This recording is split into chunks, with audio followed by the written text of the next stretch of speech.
Yeah.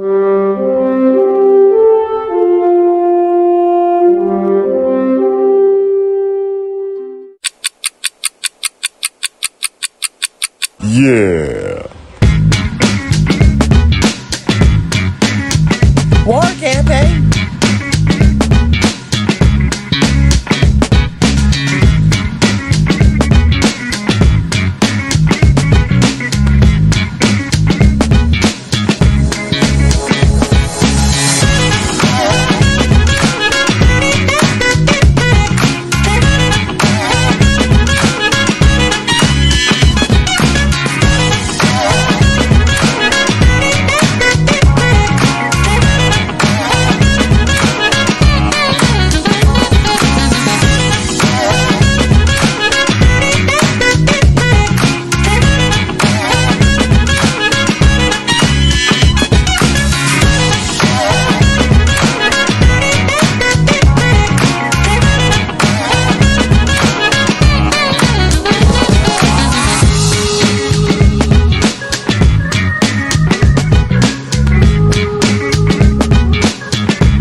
Oh yeah, no, that's just the war campaign assholes. They do that kind of thing.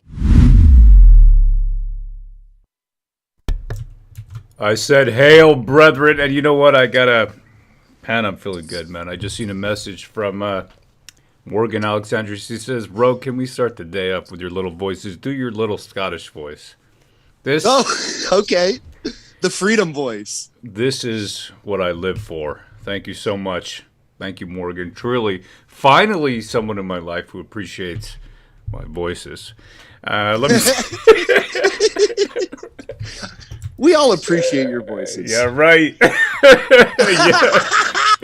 Well, maybe not everybody. I said, "Hail, hail, brethren," and good morning. Good morning. All right, today we got a fellow coming on, and this guy's name is, he's the OPP head. His name is Thomas Carrique. Okay, so I think it's going to be an interesting one, because what's going to happen is this guy has been telling tall tales in Parliament and testimony at committee hearings. So we're going to see whether or not he is correct or how he's going to make all that jive. So I'm just going to pull open Thomas Carrique, and if you see here, okay, you just do a quick search on Thomas Carrique. You see there's a lot of news articles that come up. OPP head told MPs that Freedom Convoy was a threat to national security.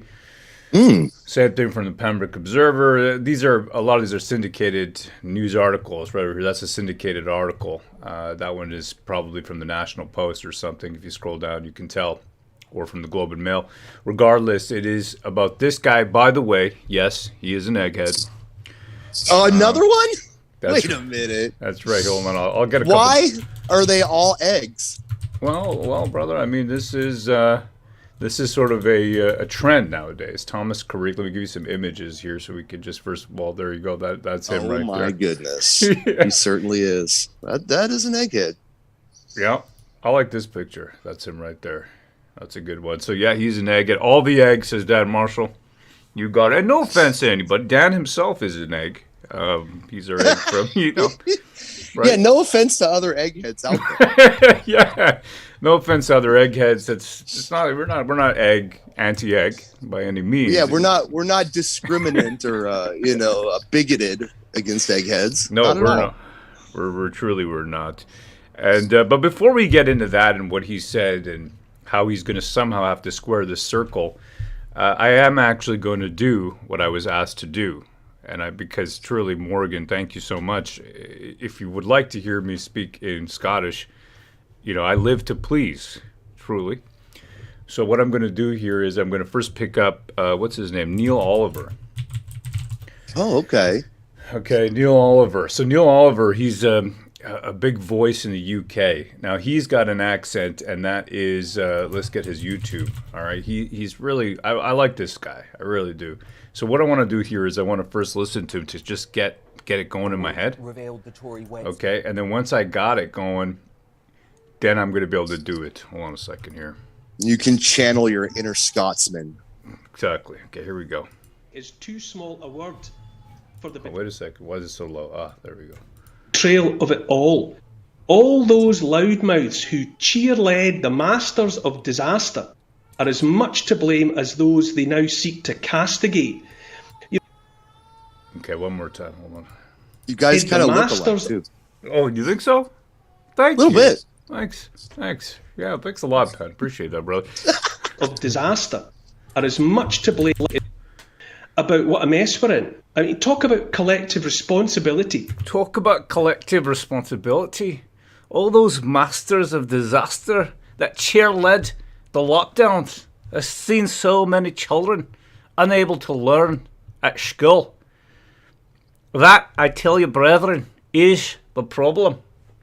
Hypocrisy is too small a word. Hypocrisy is too small a word for a world where children cannot learn in a school.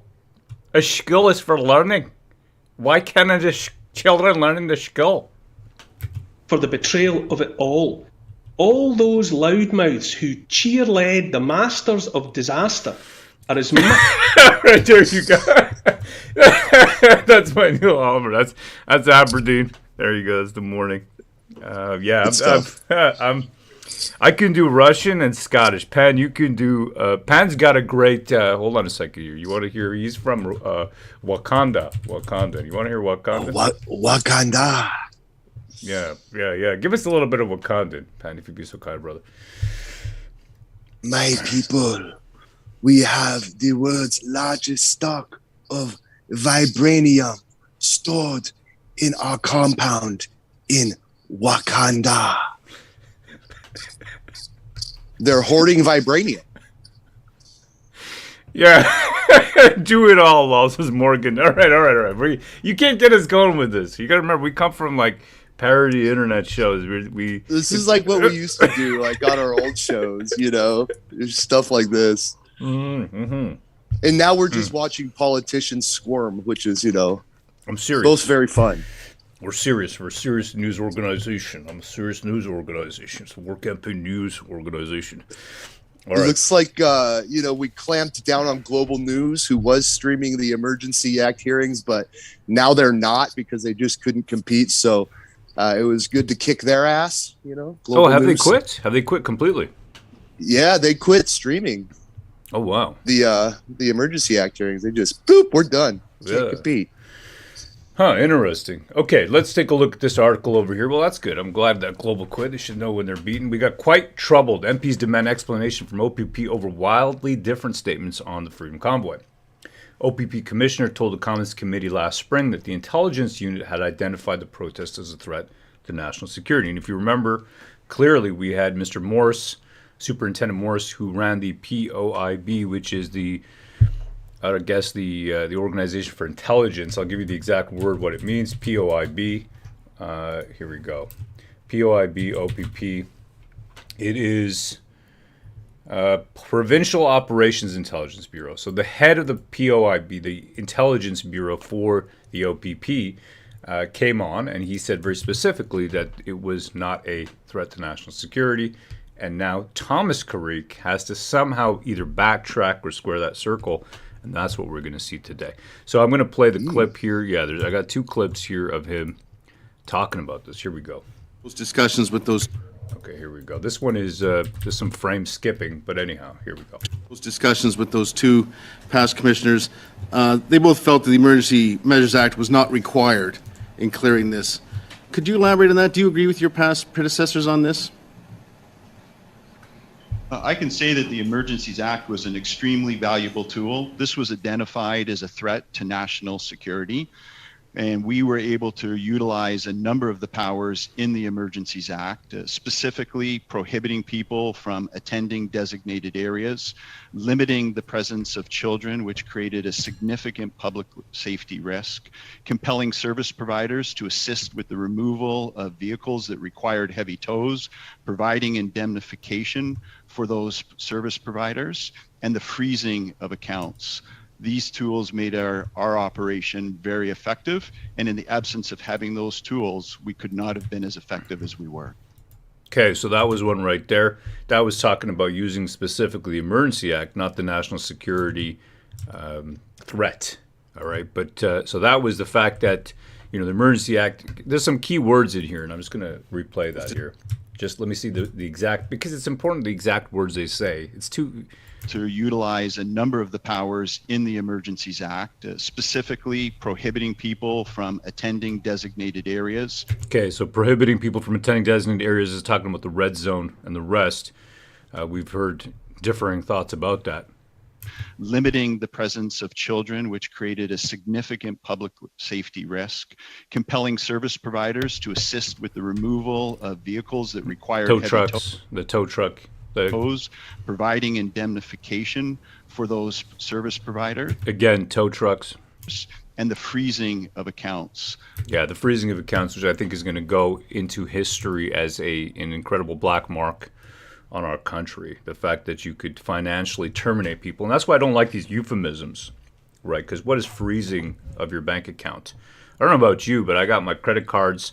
Well, I used to have most of them on auto pay. Now I think most of them are not on auto pay. They're actually manual. I log in every once a month, check the transactions maybe twice a month or so, pay off my credit card for all the stuff that I order online.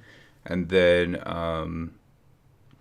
that's where my money sits typically, especially before all this, before this freezing of accounts. Now, I don't know about you, but I have a lot of kids in the family, and if my accounts for some reason, because the government thinks, hey, you know what, you're running you got a great Scottish voice, and that right there, you're doing the freedom accent, the Braveheart freedom accent, and so we got to freeze your account. We got to terminate you financially. You're unable now to buy food, to pay. I got to pay car insurance. I got to pay house insurance.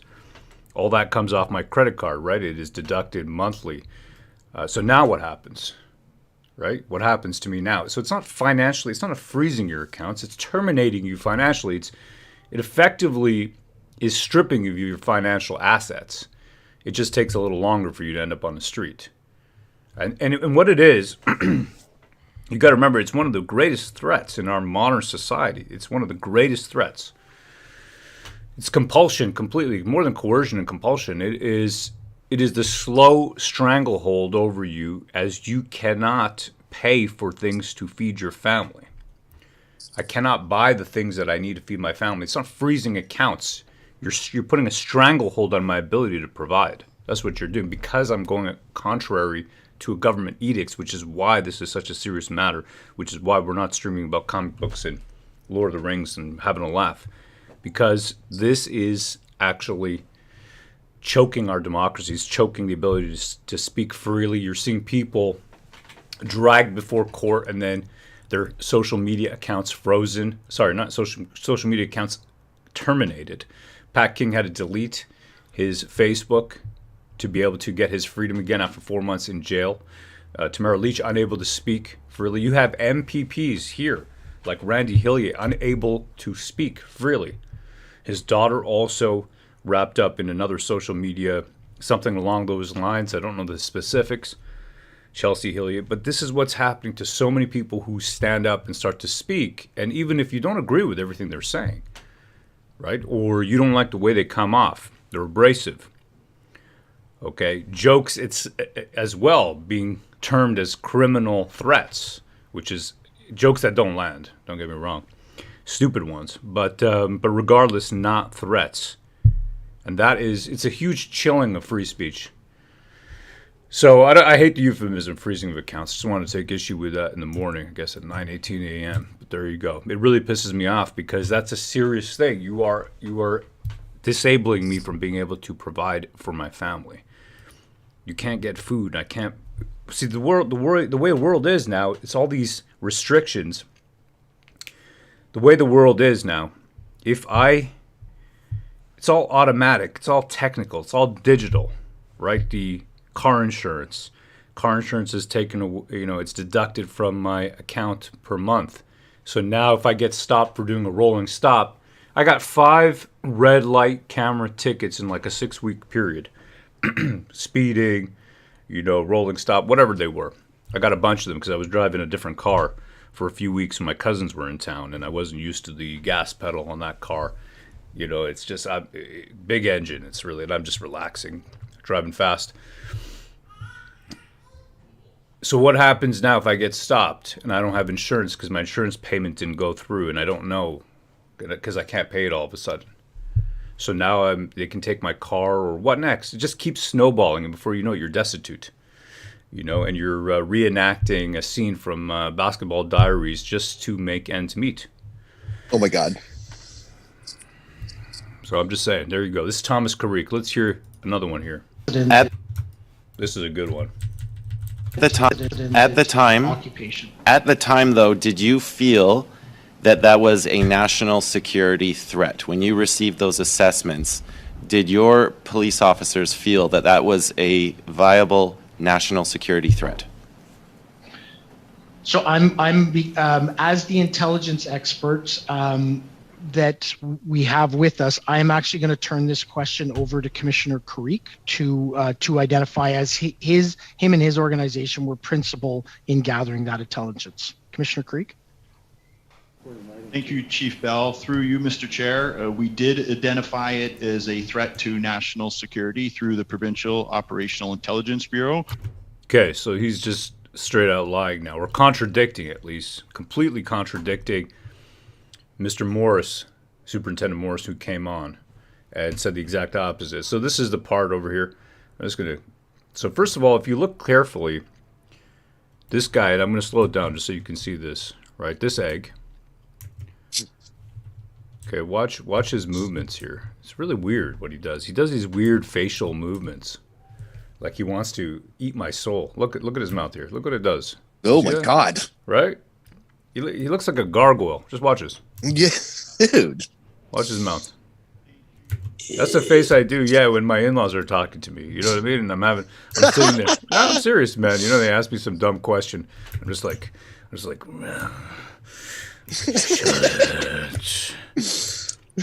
Right there. Where I'm Not eating today, Satan. Exactly, where I'm eating my dinner, and my mother says to me, she asked me some random question. I had a long day of streaming eggs. So I just make that face like a gargoyle. Through you, Mr. Chair, is a threat to national security through the Provincial Operational Intelligence Bureau on or about the 7th of February. Okay, so there it is. So that's his testimony. It's going to be interesting how he squares that circle with what people said before. The pooping face is Polly. Cast him in stone says anonymous. Looks like Bilbo when he wants to touch the ring one last time. That's right. Exactly. What are we supposed to do? Stuff a mattress with cash is wrong way, Feldman. Well, what I did, man, I mean, look, I'll be honest, right? So I got a little bit of silver right over here. Okay. I bought some silver. Bought some gold, bought some platinum, buried it far from my house. What I did is I lined up my children, all right, and I tattooed the GPS coordinates on each butt cheek. So it's like, Wow. right? So this way you can't get it unless you literally look at all their butts lined up perfectly. Okay? Wait a minute. You know there are people that will do that. you can't get the GPS innovative. Just Ice Cube. That's what I'm saying. Innovative. You know what I mean? I seen this movie. I think it was National Treasure or something like that with the Nicolas Cage. Didn't he do that? National Treasure. He actually. I haven't seen that one, but I think he does that in it. It sounds like something from a movie for sure. Yeah, exactly. Good friends as sheriff. That's right. We got Wade Schlag. Oh, brother. He said this morning he's getting strange, and earlier he said Blue Dolphin. Yeah, I he know. knows about the Blue Dolphin Yeah, ale. you know where he's coming from, brother. We got Major Ruckus. Thomas Carrick did summons and parking tickets, opened a rent-a-cop company before he became a cop and got the uniform he always wanted. Wow. He was a rent-a-cop before he became an official police officer. Interesting. Yeah, very interesting. Zoidmo says, we're day 11 and I've gone gray mega speed since. That's right. Wow. We're all going gray at warp speed. Yeah, well, I think it's all good when you go gray. It's when it happens to some of those hairs that you don't want to happen to those Down hairs. there. Right. Yep. Those are where it really hits. That's where That's when you really feel it. You're like, oh Yeah. man, I'm Yeah. really going gray. that's when it does you in. That's when life just changes for you, tremendously. All right, let's see here. So, in a rare show of parliamentary unity, members of all parties on the Commons Public Safety and National Security Committee approved a motion requiring immediate response from the OPP regarding an apparent contradiction between what its commissioner told the committee in March about the protests and what its head of intelligence said to the Emergencies Act inquiry this week. All right, so there you go. Commons Public Safety and National Security Committee. So that is, they got all, if you go to parl.view, I'm just going to kind of let you in here. If you want to watch the raw stuff, right? If you ever wonder how you do this, go to PARL, just type in parl view, okay? Like that, PARLVU. It takes you to this site over here. Once you're on this site, you can then go through recordings. I'm just kind of helping you because I had to figure this out, right? I never paid attention to this stuff. So you go to recordings, all right, right here, and then you can say categories, and then from the categories you can go down and find the subcommittee. All these people do is just sit on subcommittees. It's just meetings. If you've ever been to, here it is, Public Safety and National Security, SECU, S-E-C-U. You hit filter. From there, you can then watch every one of these, all these meetings, and that could be your new hobby, right? I mean, so Like it's our new hobby. exactly, like it's our new hobby. And then you hear this music, and you know you're in the right place. This is for me. This is that. I call this meeting to order. So welcome, everyone, to meeting number 41 of the House of Commons Standing Committee on Public Safety and National Security. We will start by acknowledging that we are meeting on the traditional unceded territory of the Algonquin people. We are Today's meeting is meeting. taking place in a hybrid. Native Americans used to live on this land. I just want to say I really appreciate, thank you for allowing us to be on your land. I mean, come on. What is this nonsense, man? All the time, every time this stuff starts. When did this start even? I never even noticed, and all of a sudden everybody's doing this. I just want to say that this is a Miigwech, thank you, merci. Miigwech, thank you, merci. I have an edit, actually. I think it's called Megwich. I saved it to my computer. What is a megwich? Is that like a sandwich? You don't know what Miigwech is? No, I'm American. You know what? I didn't know what it was either. I think I put it. Seriously, man, I didn't even know what. I think I saved it right here. We got about 3 seconds before this starts. Let me see here. I put this here. Yeah, here it is. Here it is. I think I saved it at the end. It is. Is it here? I did this edit where I just wanted the Megwitch in there. This would be Duclos MP4. Hold on a second here. Megwitch, it sounds like a scary Halloween movie. Yeah. Megwitch. Megwitch. Yeah, here is it here? Megwitch. Oh, come on, you guys are killing me. They do this at every meeting. They say Megwitch. Regular habits. So regularly updating the vaccine, regularly wearing a mask as needed based on viral activities in the community. These personal protective habits is what we would want to develop. That's not a Canadian accent. It's Canadian, man. China's a second language in Canada. Don't worry about it. That's Canada. You don't know that? Chinese is a second language. China. Yeah, Chinada. Hold on a second here. Yeah, I'm telling you, man. That's a witch from McDonald's. Megwitch. You guys don't know Megwitch? Let me teach you Megwitch. No. Nobody knows Megwitch? The chat doesn't even know when they're Canadians. Megwitch. Hold on. Yeah, there's Megwitch. Okay, here. Should non. They're all doing it. All the politicians at the end of every one of their speeches. If you play it right till the end, they all say Megwitch. Thank you, merci. There you go. Here it is. See, it's not just guests. Duncan McHugh, the host of Cross Country Checkup, ends every show with Chi Megwitch, which means big thank you. This is native language? Yeah. Then? Okay. Jimmy Gwitch, thanks for listening. I'm Duncan McHugh. Bye for now. Jimmy Gwitch. So that's how I end every show on Cross Country Checkup, and we have a really lively conversation for 2 hours on the radio. We also have a really lively conversation online. We get tweets and Facebook posts. Shut it. Just shut it, you little cunt. The many indigenous So it's basically, languages it's across virtue the country. signaling then. Yeah, it is. It's straight up virtue signaling, Pen. And it's amazing how they do it. They do it in every single. I gotta. Hold on, in the clip. MP4 helped. Okay, hold on a second here. I might have it right here. It's in my D drive. That's it right there. Canada Health Minister. Minister Duclos, can We already means that we've had a Okay, I'll just pull it like this. We've got 33 seconds left. Health Minister update. Minister Duclos, can you be very clear? Nah. status. Anyways, I'll give it to you. Don't worry. You'll love it. You'll love it later. Very much for taking my The question. clip. My first is looking at Excel has been. Yeah, all right, let's get on this. Get on this thing. We don't want to miss a second. Here we go. CPAC. Okay.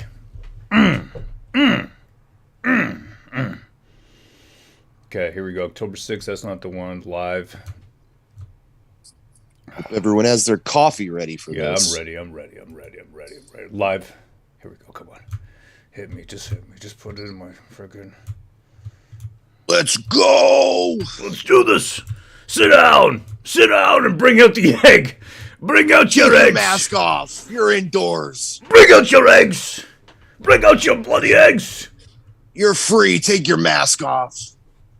Put your mask on. Take it off. Sit down. Stand up. Do the hokey pokey. Turn yourself around. Right foot in, right foot out. Mask on, mask off, tool. Mask on. Mask off. Here we go. More cops playing. Here comes his Curly Dak, hokey pokey. Carmen Right. Smith says sandwich. Yeah, these. Miigwech. That's what we're gonna hear is a bunch of cop-splaining. So it turns out that they haven't been able to give any justification for using the Emergencies Act. In fact, they've said it was not necessary. Well, that flies in the face of what this guy has said in previous hearings that it was necessary. So, like Rose said, he's going to have to backtrack. Hashtag watch 'em squirm. You got it, brother.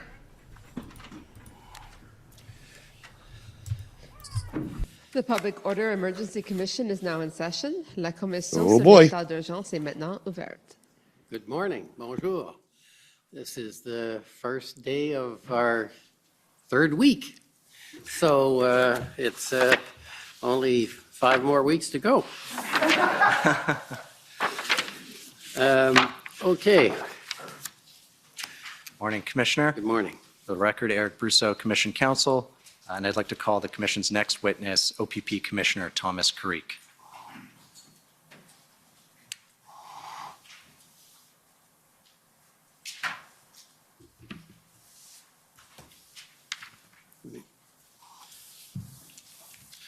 Morning. Morning, sir. How are you? Excellent. So we're going to swear you in and then get started. Thank you. If you need a break, you'll let us know, but we normally have a morning break of 15 minutes and lunch break of an hour and a break in the afternoon. Thank you, sir. Commissioner Carrick, will you swear on a religious document or do you wish to affirm? I would like to swear on the Bible, please.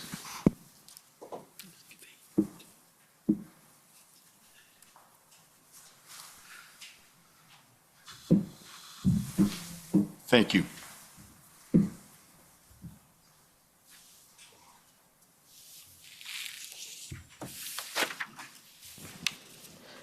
For the record, please state your full name and spell it out.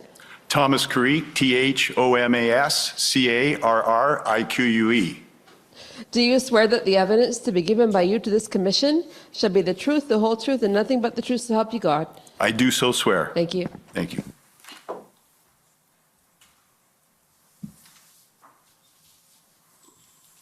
Thank you. Morning, Commissioner Creek. Good morning. Try to refer to you as Commissioner Creek since there are a couple of commissioners on the stage. I'd like to pull up document WTS 6039, please. And Commissioner Creek, you sat for a couple of interviews with Commission Counsel this summer, correct? I did, yes. And I'm pulling up your interview summary. You reviewed this as it was finalized, I take it? I did, yes. And do you have any corrections to make to it? No, I do not. Okay. I understand there was a spelling error on page 8. If we could go to that, just in terms of the name of the police chief for York Regional Police. His name is Jim McSween and not McSweeney. Is that accurate? Correct. I provided that information this morning, and as well on page 9, I think it refers to insurance and it should refer to permit. That's the first word at the top of page 9. Okay, thank you. You're welcome. And otherwise, the balance remains accurate. That is correct. Okay. And if I could pull up now OPP.IR.7001. I'm showing you now the OPP's institutional report. You're aware of its contents? I am aware of its contents, but I don't believe the document on the screen has changed. Yeah, it's coming. Thank you.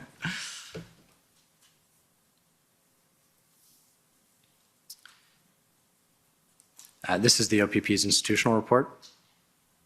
Yes, it is. Okay, and to the best of your knowledge, its contents are accurate? To the best of my knowledge, the contents are accurate. Okay, and I take it you adopt it on behalf of the OPP? I do adopt this on behalf of the OPP. Thank you. Prior to being appointed as Commissioner of the OPP, you were a Deputy Chief of Police with the York Regional Police Service. Is that correct? That's correct. Yes, I was. And you've been Commissioner of the OPP since April of 2019? Correct, sir. And can you tell us briefly what that role entails? So that role entails having overall operational administrative responsibility for the Ontario Provincial Police. We police 330 municipalities across the province, across 5 regions, each led by a chief superintendent, plus a highway safety division. We also are responsible for providing various provincial services through our investigations and organized crime section, our traffic safety and operational support section, and a variety of other specialties. Commissioner, if I can just remind you, you may not know, this is being translated as you speak and sign interpretation as you speak. So if you could slow down just a bit, that would be appreciated. Thank you, Commissioner. And I think you sort of told us just now about the various departments or divisions within the OPP. Can you tell us who was in charge of each of those in January and February of 2022? Absolutely. So our field operations was Deputy Commissioner Chris Harkins. We then have corporate services, which is Provincial Commander Mary Silverthorne. Traffic safety and operational support, Deputy Commissioner Rose DeMarco. And investigations and organized crime, Deputy Commissioner Chuck Cox. Thank you. And during the sort of Freedom Convoy events of January and February, how often were those individuals reporting to you? It would vary. It could be from multiple times a day to daily to weekly. We were in constant contact throughout the entire duration of the convoy. Okay. Within the OPP, is there anyone else that you were in that level of contact with on a daily basis during these events? Superintendent Mike McDonnell, who leads our Corporate Communications and Strategic Management Bureau. Okay. I want to ask you now about the OPP's role in general. I'd ask the clerk to pull up document COM 50819, which is just a copy of the Police Services Act. And if we go to section 19 of the Act, which sets out the responsibilities of the OPP. Yes, it does. And while we're getting there, if you could just sort of describe them in terms of your understanding of what the OPP is responsible for. Yes, the OPP and ultimately I am responsible for providing policing services in municipalities where they do not have a police service or under contract once that contract and agreement has been approved by the Solicitor General. Responsible for policing of navigatable waterways that fall outside the jurisdiction of a municipality. Also responsible for maintaining traffic patrol on King's highways and providing investigative support and specialized services as directed by the Solicitor General or the Crown Attorney. Okay. And I understand from the OPP's institutional reports that the OPP provides policing services for 328 municipalities. Is that correct? That is correct. I believe we're 330, so 328 is approximately correct. Yes. And what percentage of the OPP's sworn members would be engaged in that kind of frontline policing? Frontline policing, we would have on a day-to-day basis approximately 3,000, and specifically if we go back to the duration of the Freedom Convoy, there were 3,000 provincial constables assigned to field operations.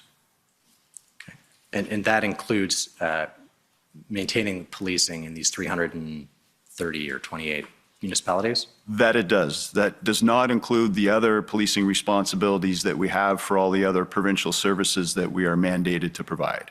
Okay. And so other than the list in section 19, which is on the screen, which you just took us through, is there anything else that the OPP is responsible for?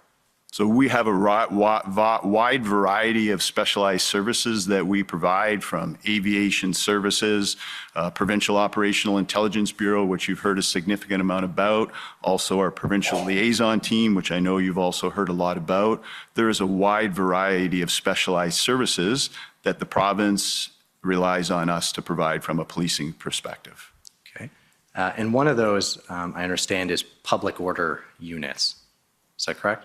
We are responsible for maintaining public order in the municipalities for which we police. We do not have a jurisdictional responsibility for municipalities outside of our policing responsibilities. We can, however, provide those services if requested. Okay. And can you tell us about the structure of the OPP's public order units? Our public order unit is approximately 257 trained members. They are primarily assigned to a function which we refer to as our emergency response team. They have 10 mandated functions, all related to having a flexible emergency response across the province, one of which is the function of public order. Okay. And I understand public order maintenance is, in fact, part of the core police services for any municipal police service. Is that right? That's correct. It's one of 5 core policing responsibilities that every police service in the province of Ontario has an obligation to fill to an adequate and effective standard. Okay. And if a local police service doesn't have a public order unit, do they enter into agreements with the OPP for the OPP to provide that service? They are required to enter into an agreement, but not specifically with the OPP. That agreement could be entered into with another municipal police service. There are 10 public order units across the province. OPP is one of those 10. So there are 9 other police services that a municipality could enter into an agreement with. Okay. And one of those is Ottawa Police Service, I take it? One of those would be Ottawa Police Service, yes. What about Windsor Police Service? Windsor does not have a public order unit. Okay. And so do they have an agreement with the OPP? We do not have a standing agreement with Windsor. Utilization of public order in Windsor would be assessed on a request-by-request basis. Okay. I understand the OPP has sort of divided the province up into 5 different regions. Is that correct? That is correct. And how does that work in terms of administration of the different regions? So each region is led by a chief superintendent. They are then assisted by superintendents that form part of their command team, and they oversee the operations of a variety of detachments who have detachment commanders. So to put it into a municipal context, the detachment commanders share a lot of the same responsibilities as would a municipal police chief as it relates to communicating to a local police service board, establishing community and strategic priorities, and providing day-to-day policing services. The regional chief superintendent oversees those operations across a variety of municipalities, and they all report up through to the Deputy Commissioner of Field Operations, Chris Harkins. Okay. And when a detachment's resources are overwhelmed or they need assistance, how is that escalated up the chain within the OPP? So first and foremost, if there's a neighboring detachment, that can be something that is mitigated detachment commander to detachment commander.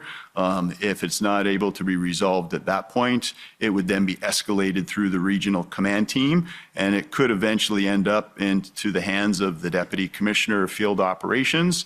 However, if it was an emergent circumstance, those types of needs for resources would be coordinated either by our provincial communications centers or our provincial operations centers.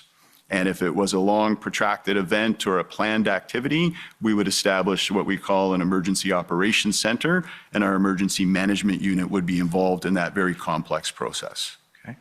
And is it the same process if there's an external request by a municipal police service for OPP assistance?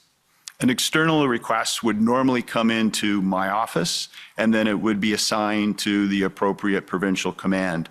If it was for an investigative type of request, it would go to investigations and organized crime. If it was for additional uniform officers, it would go to field operations. Public order would go to Field Support Bureau through what we call TSOS, Traffic Safety and Operational Support. That does not alleviate local municipalities reaching out directly to a detachment or to a regional commander, but formal requests for assistance should come in through my office. At this particular juncture in 2022, we had already received approximately 30 formal requests for assistance from other police services, and typically I would receive between 220 and 230 formal requests from municipal services for assistance of the OPP. In a year? In a year, on an annual basis, correct. I understand from the OPP's website that it is a division of the Ministry of the Solicitor General. So can you explain the relationship between the OPP and the Solicitor General's office? Yes, absolutely. As you've articulated, we're a division of the Ministry of the Solicitor General. The Ministry of the Solicitor General will set strategic priorities for the OPP, provide overall administrative direction. The day-to-day administrative and operations of the OPP is my sole and exclusive responsibility. Okay. So maybe you can just help us understand what kind of direction would come from the Solicitor General's office. So that would come in the form of, we have a 3-year strategic plan. So that is essentially the Solicitor General's plan that the OPP operationalizes. It's at an extremely high level that sets the priorities for the organization. There could be provincial initiatives whereby the ministry wants to support the OPP in achieving certain operational objectives, and will provide us with the necessary funding and support to do so. And how does the reporting up to the Solicitor General's office work? So there's an annual report that is submitted to the Solicitor General's office. And then as it relates to day-to-day reporting, there will be many occasions where there will be no contact between myself and the Deputy Solicitor General for days or even for weeks. If there are certain situations for which he requires a level of situational awareness, then it's my responsibility to ensure that he receives that information. Okay. And so at the time that was Deputy Solicitor General Di Tommaso? That is correct. Did you, on a general or frequent basis, report to anybody else within the Solicitor General's office? No, I did not. So you didn't report directly to then Solicitor General Sylvia Jones? No, I did not.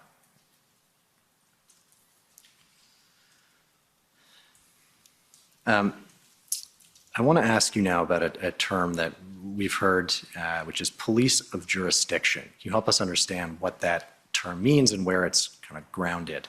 Certainly, police service of jurisdiction relates to the police service that has a legislative responsibility under the Police Services Act to provide adequate and effective services.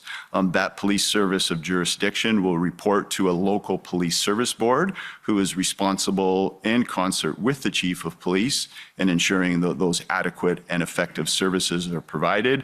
And you've already highlighted the 5 core areas of responsibility that formulate adequate and effective services.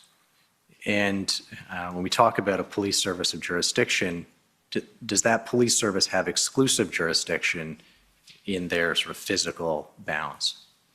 They have exclusive jurisdiction within their physical bounds, but just for clarity, that does not mean that another police officer doesn't have full authorities to operate within that jurisdiction. That doesn't mean that another police service may not enter into an investigation that takes them into that jurisdiction to conduct interviews or do follow-up. But if there is an incident within that jurisdiction that starts in that jurisdiction, that is taking place in that jurisdiction, that is the exclusive and sole responsibility of that police service of jurisdiction. Okay, and you've just sort of drawn the distinction between jurisdiction and authority, so maybe you can help us understand the difference. As jurisdiction relates to the legislative responsibilities under the Police Services Act, whereas authorities relate to the authorities that a police officer has to execute their duties. Now, I want to ask you about the circumstances in which the OPP might be called on to step in, and this is addressed at Section 9 of the Police Services Act, which is on the screen, page 11. So I think the first, subsection 9.1, is at the request of the commission, which I understand is the Ontario Civilian Police Commission. Is that correct? That is correct. Okay. And so what would that look like? Why would that come about? In my experience, that's usually a situation where there's been ongoing and long-term concerns over the administration of a police service and or their ability to provide adequate and effective policing. Okay. And so the commission can direct the OPP essentially to step in. Correct, yes. And then if we go down to subsection 4, a local crown attorney can request the assistance of the OPP. Is that correct? That's correct. And that would normally be for an individual situation and most commonly for a criminal investigation that is warranted. Okay. In subsection 5, it can be requested by a resolution of the local police services board as well. Correct? Yes, it can. In what circumstances would that occur? That would be a specific event, perhaps, or where the board has concerns over its ability to provide adequate and effective service. The board's ability or the local police service? It's a shared responsibility. In legislation, the board has a responsibility to ensure adequate and effective policing, as does the chief of police. Okay. And if we go down to subsection 6, a local police chief can ask for that assistance in the cases of an emergency. Is that correct? That is correct. Okay. And if we go down to subsection 8, it says when a request is made under this section, the commissioner shall have the OPP give such temporary or emergency assistance as he or she considers necessary. and shall have the Ontario Provincial Police stop giving temporary or emergency assistance when he or she considers it appropriate to do so. And so am I right in understanding that it is mandatory if there is a request for assistance, the language of Section 8, it requires the OPP to provide whatever assistance is necessary? Whatever assistance that I deem necessary, correct. Right. Okay. And other than the sort of mechanisms in Section 9 here, are there any other ways in which the OPP's assistance can be formally or informally requested? Other than, as I mentioned earlier, there may be a reach out to a local detachment, but in terms of as it's prescribed in law and the formal process, these are the only ways for which we can be called upon to provide that level of assistance. Okay. And so just to be clear, there's no provision which would enable the Solicitor General's office to effectively direct that it occur? Not direct that it occur. If the Solicitor General's office had a concern over adequate and effective policing, the appropriate route in legislation would be to refer that concern to OCPC. Okay. I want to ask you now about sort of the origins of the Freedom Convoy and when it first came across the OPP's radar. What can you tell us about that? Well, as documented in my witness summary, we became aware of that from the provincial liaison team's perspective on or about the 12th of January. I believe an analyst actually became aware of it on the 10th of January. That information was then transferred to a member of the provincial liaison team, and by the 12th of January, the provincial liaison team was starting to engage in relation to the Freedom Convoy. Okay. Other than the provincial liaison team or PLT, what other preparations were underway within the OPP? Well, as of the 13th of January, the Provincial Operational Intelligence Bureau was also engaged in the collection and dissemination of intelligence. And as information continued to come in, then various aspects of the organization came involved, right up to us appointing a major critical incident commander and local incident commanders for every region for which the Freedom Convoy would travel through. Okay. And do I understand it correctly that the OPP was the police of jurisdiction all the way essentially from the Manitoba border until the convoys reached Ottawa? Yes and no. As long as the Freedom Convoy remained on King's highways or was traveling through municipalities for which we were the police service of jurisdiction, yes. But there were a number of events and activities that happened off of the King's highways that would have fallen into the jurisdiction of other police services for which we worked in cooperation with those services as the convoy traveled on its way to Ottawa. Okay. And what did that cooperation with the local services look like? The cooperation was integration in terms of responding to the convoy as it traveled through that jurisdiction, or there were moments in time where other people would congregate to show their support for the convoy. There may be a stop at a parking lot. We'll use Vaughan Mills Mall as an example, where there were a number of protesters and vehicles that gathered in the Vaughan Mills Mall, and that would be a coordinated response between the OPP, who was looking after the traffic aspect of it, and then once that convoy or that congregation was to form on municipal grounds, like the Vaughan Mills Mall, that's where York Regional Police would engage as it related to what other policing provisions were required.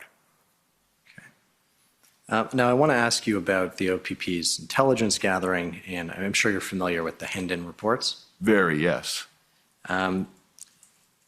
Did you personally receive every Hendon report that was published? Yes, I did. Okay. And did you review them as they were published? Yes, I did. Okay. And did you speak with Superintendent Morris or anyone else from POIB about them? On occasion, I would have had conversation with Superintendent Morris, but not specifically related to every Hendon report or at regular intervals. The Hendon reports were very thorough, very complete, and I found them, they provided me with the necessary information I required to have full situational awareness. Okay. The January 20th Hendon report mentions that police of jurisdiction resources could be stretched if rallies are organized at the local level to coincide with the arrival of the convoys in a given community.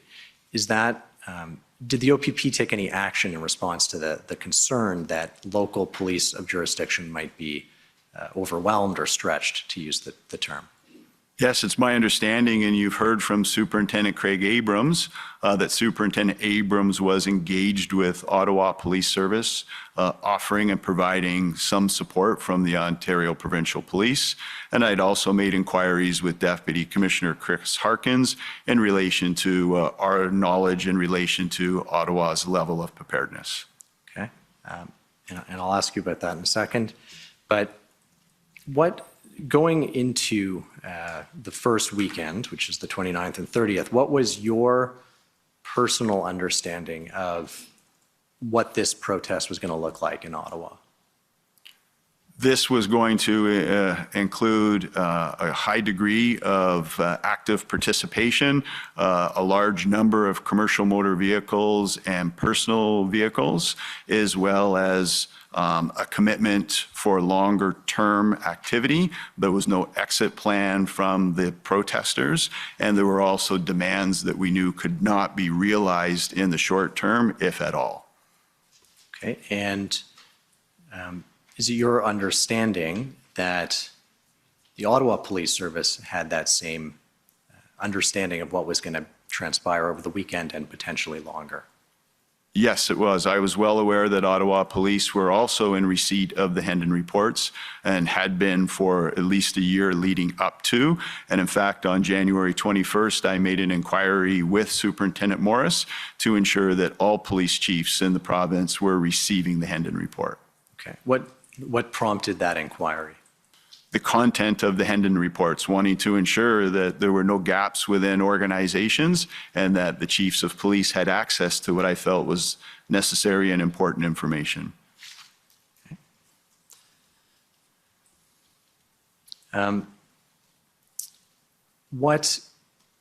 To your knowledge, what steps did the OPP take in that week leading up to the first weekend to provide assistance to the OPS? We provided resources. We had provided frontline personnel to assist with traffic management. We had provided critical incident commanders. We had provided a public order team that was shared between Parliamentary Protective Services and the Ottawa Police, and we had offered additional resources if required. Okay. Were there any resources sought in that first week that you weren't able to provide? To my knowledge, no. And we heard from Superintendent Abrams last week. What was his role in Ottawa? He was fulfilling the role of strategic superintendent or strategic commander, and his primary responsibility was to maintain relationships with Ottawa Police Service, facilitate any requests for assistance, and coordinate our deployment in terms of logistics and be the link of communication between the OPP and the Ottawa Police Service. Okay. Now, he testified about participating in a January 27th Intersect call. Do you know what Intersect is? Yes. Okay. And in learning on January 27th, which is the Thursday before the first weekend, that the OPS planned to allow 3,000 trucks into downtown Ottawa. Was this information relayed to you before that first weekend? No, it was not. Okay. What was your understanding of what was going to happen with the trucks that first weekend? My understanding was that Ottawa Police Service had designated parking areas for the commercial motor vehicles, and that those commercial motor vehicles would be contained in these parking areas, and that they were running shuttle buses to transport participants to allow them to engage in lawful protest, and that they would not be permitting any large commercial motor vehicles into the parliamentary precinct. And where did that understanding come from? From Deputy Commissioner Chris Harkins. And if you had known, if you had been told on January 27th that 3,000 trucks were going to park in downtown Ottawa, what, if anything, would you have done differently? I certainly would have asked some additional questions to ensure that they had the adequate resources that they required. I would have asked some additional questions around the integrity of the block of Parliament and Wellington, keeping in mind that it is not my role or responsibility to sit in judgment of an operational plan, but it would have warranted further inquiry to determine whether Ottawa required any additional assistance, and we certainly would have had those conversations. Okay, and again, I appreciate we're sort of in a hypothetical, but what additional assistance could the OPP have provided based on, if you had learned of that plan? We could have amassed additional resources if we're required. We could have contributed to contingency plans, and we could have just offered some advice and guidance if it was appropriate. Being mindful that Ottawa Police Service has always been very highly regarded and respected for its ability to manage protests, lawful and otherwise. And in fact, as a sergeant, I was deployed to Ottawa as a member of a public order unit and experienced firsthand Ottawa's ability to not only plan for events, but to manage those events. In speaking about this particular time period, Superintendent Abrams described what I think he called a sort of stay in your lane mentality. Is that what you're describing essentially? I wouldn't say a stay in your lane mentality. I think as a good policing partner, if we identified something that was of concern to us, that we have a responsibility to engage in conversation. Ultimately, the decision as to how the operational plan should be executed is that of the Ottawa Police, and I'm not sitting in judgment of those decisions, but we would have initiated some further conversation just to offer any additional inputs that we thought may be helpful or additional resources. And that did happen on a number of occasions throughout the Freedom Convoy, where we did reach out to individual police services to make inquiries, not to provide a direction, not to sit in judgment of operational plans, but to ensure the collective success of policing across this province. And I understand, again, prior to this first weekend, you didn't see and didn't request a copy of the operational plan. No, I did not. And if you had known that the plan was to allow 3,000 trucks in, would you have asked for a copy of the plan? I would have asked additional questions. I wouldn't necessarily have asked for a copy of the plan. That is not my purview to be requesting operational plans from other police services. Most times I would not even see an operational plan within the Ontario Provincial Police. There are various levels of subject matter expertise that have the autonomy, the knowledge, skills, and ability to approve those plans. Okay, and I'm sort of expanding out from you personally and just asking in what circumstances would the OPP ask for the operational plan of another police service? If we were being asked to perform an active role as an active participant in a unified or integrated command, that is a situation where the appropriate critical or major incident commander or strategic commander would want to see a copy of an operational plan. But that is not something that I would request or be provided. Okay. Mr. Clerk, if we could pull up OPP 404582. I'm taking you to your text message exchange with Deputy Commissioner Harkins. And if we could go to page 10, these are texts exchanged on January 27th, I believe, although I believe the timing might actually be sort of Greenwich Mean Time, and so we might be off by a few hours on these text messages. But if we go there, not sure, and so I think in blue is Deputy Commissioner Harkins and in green are your texts. Is that accurate? That is correct. The blue is Deputy Commissioner Chris Harkins and the green is myself, yes. Okay, so Deputy Commissioner Harkins says, not sure you got my message, reference a briefing tomorrow from MCIC, having RCs all take part with us, as well as Mike from Corp Comms. Carl has concerns around traffic in Ottawa Core. 417 and 416 may become an issue. And your response, I did, and I'm looking forward to it. Also very interested in what POIB has to say about any risks to Parliament. Yes. So what were Deputy Commissioner Harkin's concerns about traffic, and what were your concerns about Parliament? So you would have to speak to Deputy Commissioner Chris Harkins specifically for his concerns, but from my perspective and my independent recollection of our conversations is the concern was around the congestion that would be experienced in the city of Ottawa by prohibiting the truck traffic to enter into the downtown core, the potential shutting down of access from the 417, and the backing up of traffic that would be related to trying to corral all of the commercial motor vehicles into designated parking areas. And you can see from my inquiry there, this is in and around what activity is anticipated to take place in and around Parliament. And it was subsequent to that that I was advised that there would be no commercial motor vehicle traffic permitted into that area. Okay. I believe Superintendent Abrams, at least in his witness summary, he may have said last week that he reported the 3,000 trucks downtown to Deputy Commissioner Harkins. But you're telling us you never got that information from Deputy Commissioner Harkins? Not prior to the arrival of the convoy, no. It became evident on the 28th and 29th of January that there was an inability to contain all the commercial motor vehicles into designated parking areas, and that they had permeated onto Wellington Street and into the area of the Parliament buildings. But prior to that, there was no communication relayed to me about that, no.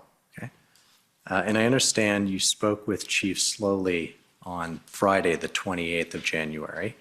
Had you spoken with him prior that week? I had not spoken to him prior that week in relation to the Freedom Convoy, no. Okay. And can you tell us about your discussion with him on that Friday? Yes, and I believe it was the Friday. I would have to look at the records, but prior to that, the Freedom Convoy arriving in Ottawa, I received a call from Chief Slowly asking for assistance with public order, for which I said we would facilitate. Passed that request along to Deputy Commissioner Rose DeMarco, who also advised me that we were lending support to Parliamentary Protective Services from a public order standpoint. And I asked that the communication take place between PPS and OPS to ensure that they had the adequate public order units that they required. I then followed up with Chief Slowly via a text message to ask him if he had all the necessary resources, for which he responded he did, to please keep the intel coming. Okay. And I understand one of the issues which we'll get into and we'll talk about, sort of the need to have a plan or to understand how your officers are going to be deployed before deploying them. But I take it you didn't have a plan for how these public order units were going to be deployed by the PPS or by OPS on that first weekend? I didn't have a plan, no. And as previously indicated, I would not normally be provided with an operational plan if we are asked for assistance. Right. Okay. But you're not aware of whether anyone from the OPP received a plan in response to which the request to sort of loan public order units to OPS and PPS was fulfilled? So I'm not sure I completely understand your question. Are you asking me if the request came in concert with a defined plan as to how public order would be utilized? I'm asking if you know whether anyone from on the OPP's side saw a plan for how those public order units would be used that first weekend and said, okay, we can, give PPS public order units, give OPS public order units. The deployment of public order units also comes with a public order commander and critical incident commander. So those discussions in relation to plans and how those assets would be utilized would have taken place between those respective commanders. And that's not something that I would be involved in. Okay. If we could pull up OPP 401583. This is an email from Chief Slowly on January 30th, which is going to come up on the screen. If we go down, thanking a number of, I think they're chiefs of police, for assistance provided during that first weekend. And you respond, if we go back up to the top, thanks for the update and your leadership, Peter. Did it appear to you by the end of this first weekend that everything was under control in Ottawa? I don't know that I would have an opinion in terms of whether everything was under control. I was certainly aware that there was an ongoing protest. There were a number of public order units on the ground assisting Ottawa, and Ottawa was doing their best to facilitate a peaceful protest and to deal with any unlawful activity. Okay. And what was reported up to you during that first weekend about what was happening? So as previously indicated, the first form of reporting was that the trucks were not being contained. There was no ability to contain them in pre-identified parking locations. And then throughout the weekend, I received situational reports in terms of the number of resources that we had assigned to Ottawa and high-level overviews of the number of protesters. Okay. If we could go to OPP 404582. This is, I'm taking you back to your exchange with Deputy Commissioner Harkins, and it's at page 17.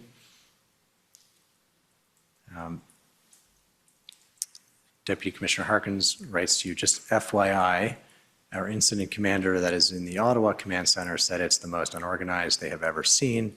Comments like they got in here, let them try to get out, inappropriate F-bombs, etc., being addressed.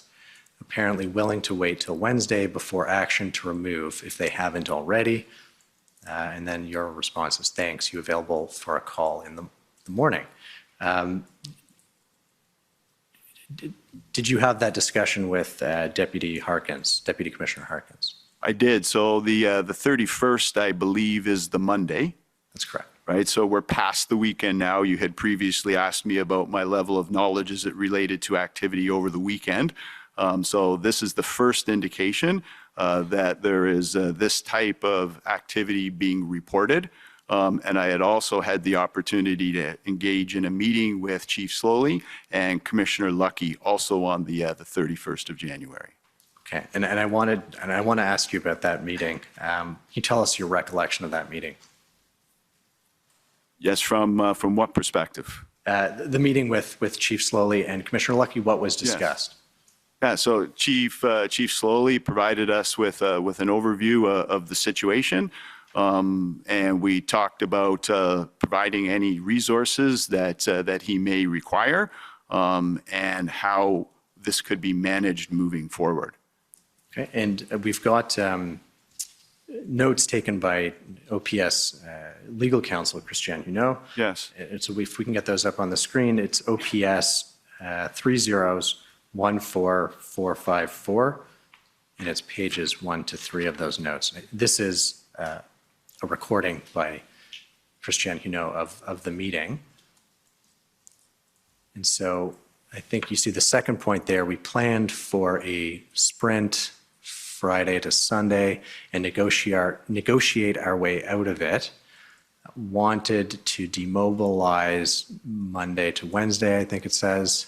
Gone from 3-day demo to multi-day/month occupation. And if we go down a little bit further, can't safely remove them unless we have hundreds of officers to maintain, I think that says risks, and it's not clear. The bottom there, now transitioned into an occupation. So first of all, did you agree with Chief Slowly's assessment that it was an occupation at that point? I had no reason not to agree with Chief Slowly. It certainly had turned into a situation that I felt Ottawa Police had not anticipated, and I do not think describing it as an occupation would be inaccurate at all. Okay. You said it turned into something the Ottawa Police had not anticipated. Is the continued occupation something that the OPP anticipated? Well, I think the best way to answer that is to refer to the Hendon reports. And the Hendon reports clearly indicated that there was no exit strategy, and there were discussions around a long-term presence in Ottawa. They could not certainly identify how long that would be. There was reference to multiple weeks, but also demands that would not be realized and committed protesters that would not be leaving unless those demands were realized. Okay. And Chief Slowly said, we can't safely remove the protesters without hundreds more officers, essentially. Did you understand that to be a request to you and to Commissioner Lucky for more resources? There was an indication that a request for additional resources would follow, and it did follow. I believe it's on or about the 2nd of February where I received a formal written request from Chief Slowly for additional resources. However, we continue to provide resources in real time through having a presence in Ottawa through our strategic commander, Superintendent Craig Abrams, as well as our Emergency Operations Center. So if you look at the deployment records of the Ontario Provincial Police, you'll see that we're providing resources throughout this entire period, and the amount of those resources build as this time goes on. Okay. And if we go down to page 2, I think sort of your interjection here is recorded. Assessment is spot on. This is now an occupation. There is sustainability to this movement.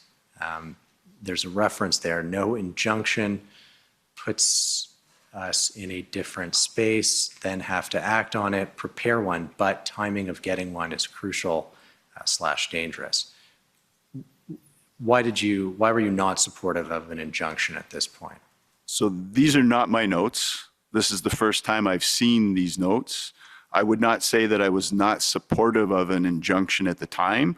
My advice was, if seeking an injunction, we ought to make sure that we do have an operational plan that we can move to enforcement when appropriate and necessary. You do not want to be in possession of an injunction order, which implies you have a responsibility and not have the capability and a plan to affect that injunction order. Okay. And if we could go down to page 3, I think there's, again, another comments which are attributed to you, and you'll let us know if they're accurate. But the first point, we will facilitate all of the requests or your requests and get embedded in the command structure. Can you tell us about that in terms of being embedded in the command structure? Yeah, so offering our assistance to embed into the command structure in any way that we can be of assistance, knowing that we have very experienced critical and major critical incident commanders, public order commanders, planners, PLT commanders, any way that we could assist the OPS with advancing an operational plan, that was that. Okay. And would it be fair to say that as of the date of this meeting, which is the 31st, the Monday, that the OPS was overwhelmed in terms of their capacity to respond? Yes. Okay. And sort of how quickly was the OPP able to actually mobilize resources to the OPS in response to this conversation in particular? Immediately, we provided all resources, to my knowledge, that were requested when they were requested. So at no point in time am I aware of us not being able to fulfill any requests. Okay. A few days later, on February 2nd, I think you mentioned this already, Superintendent Abrams was actually kind of formally appointed as the strategic superintendent. Is that right? What change did that bring about to the OPP's role in Ottawa? So really that change enabled us to make sure that we were properly able to provision the logistics that were required. As increasing numbers of OPP officers were assigned to Ottawa, it meant we had to have lodging, we had to provide food, we had to provide vehicles, we had to provide radios, we had to ensure appropriate shift schedule. We had to ensure that those officers were backfilled in their home locations. Every officer that we deployed to Ottawa or elsewhere around this province, for example, January, on the 12th of February, there were 20 simultaneous events that we were responding to. that means a OPP officer out of a community for which I have policing responsibility for. So that takes a significant amount of coordination and cooperation. So Superintendent Abrams was working very closely with our Emergency Operations Center, our Emergency Management Unit, to make sure that all of those provisions were in place. And then also he would have had an entire command structure that he would have been managing to facilitate the deployment of OPP officers well in Ottawa. Okay. And I want to pull up an email now, which I think you referred to. Previously, it's OPP 401576. And this is a request from Chief Slowly on February 2nd for some additional assistance.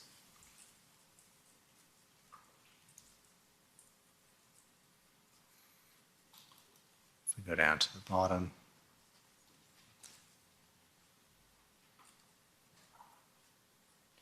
Chief Slowly, so if we go back up, I'm seeking your assistance in providing resources to assist the Ottawa Police with our operational plan.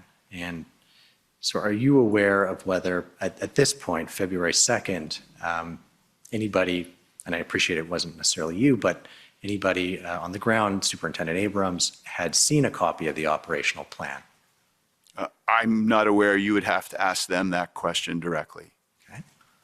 And there's a series of requests there. Were those requests fulfilled?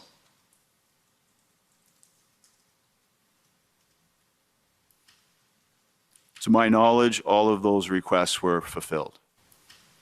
Okay. Do you know how long it took to get the PLT, the 50 to 60 uniform officers there?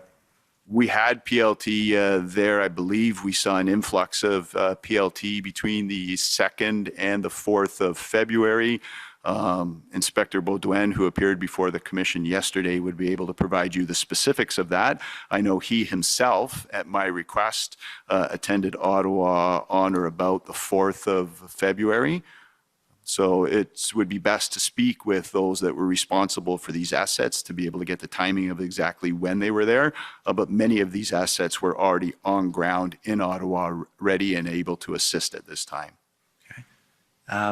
Why did you ask the inspector to attend Ottawa? It had been relayed to me that PLT was not necessarily being utilized to its fullest extent. And I felt that that Inspector Baudouin could provide Chief Slowly and his command team with some experience and guidance as it relates to Marcel's expertise, and wanted to ensure that the chief had the availability of that subject matter expertise. Okay. And through this kind of first weekend and up to about February 2nd, how often had you been briefing the Deputy Solicitor General? That would vary on the day. At a minimum, at least once a day. Okay, and were those, I mean, we've got your sort of text message exchanges, which do brief the Deputy Solicitor General. Would you also have daily phone calls? Not necessarily daily phone calls. If something came up, there was a question about something, or there was something that went beyond what had been reported, we may connect by phone, but there were not scheduled daily phone calls, no. Okay. Now, I understand from Deputy Solicitor General DiTomaso's witness summary that you and he spoke on February 3rd. Do you recall that conversation? Not specifically, without referring to any materials that you may be able to provide to me. Okay. Well, we don't need to sort of pull it up, but his witness summary relays that you first told him about the possibility of a blockade of the Ambassador Bridge on that day. Does that sound roughly accurate? That's fair. That's fair. I can't say for certain that it was on that day. I have disclosed all of my situational updates to the Deputy Solicitor General, to the Commission, so it may be contained in there. There was also the Hendon reports that were going to the Provincial Operational Security Advisor, but I can't say for certain that it was on that date during that phone call that I would have provided that information. Okay. And the first time that you relayed that information to the Deputy Solicitor, whether it was on the 3rd or otherwise, were there any concerns raised in response to what impact that might have. Any concerns raised by me or by him? By the Deputy Solicitor General. We certainly at some point had a conversation about the potential of a protest in Windsor specific to the Ambassador Bridge, and I had shared with him that we had offered our assistance to Windsor. Okay. And I'll sort of deal with Windsor as a sort of separate subject, so I want to keep the focus on Ottawa for the moment. If we could go to OPP 404580, this in page 47, this is your text exchange with the Deputy Solicitor General.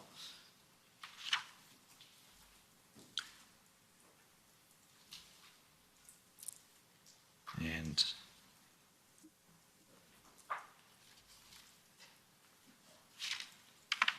there it is. Good morning, Deputy. No events reported overnight. Sorry, the date on this is February 4th. I spoke with Commissioner Lucky, Chief Slowly, and Chief Raymer last night. All have access to the necessary OPP resources. We will be continuing to assist OPS and TPS with their requirements today and throughout the weekend. And the Deputy says, thanks, Commissioner Creek, much appreciated. Can you tell us about that discussion with Chief Raymer, Chief Slowly, and Commissioner Lucky the previous evening? Yes, and that was, as I recall, it was not a discussion with them all collectively. I had spoke to all of them throughout the day. We had numerous events that were transpiring, and in particular, there was a planned event to take place in Toronto on Saturday, February the 5th. So we were doing our best to coordinate access to the necessary resources and provide the necessary supports to the competing and concurrent events that were taking place around the province. So I was giving the deputy some assurance that we were lending that necessary support and we were fulfilling any requirements that had been asked of us. Okay.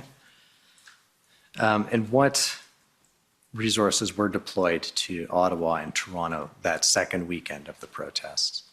So there was ample resources. There was frontline resources provided. There was intelligence resources provided. I don't believe at the end of the day we ended up providing any public order assets to Toronto, but that evidence would best come from the hubs that we established.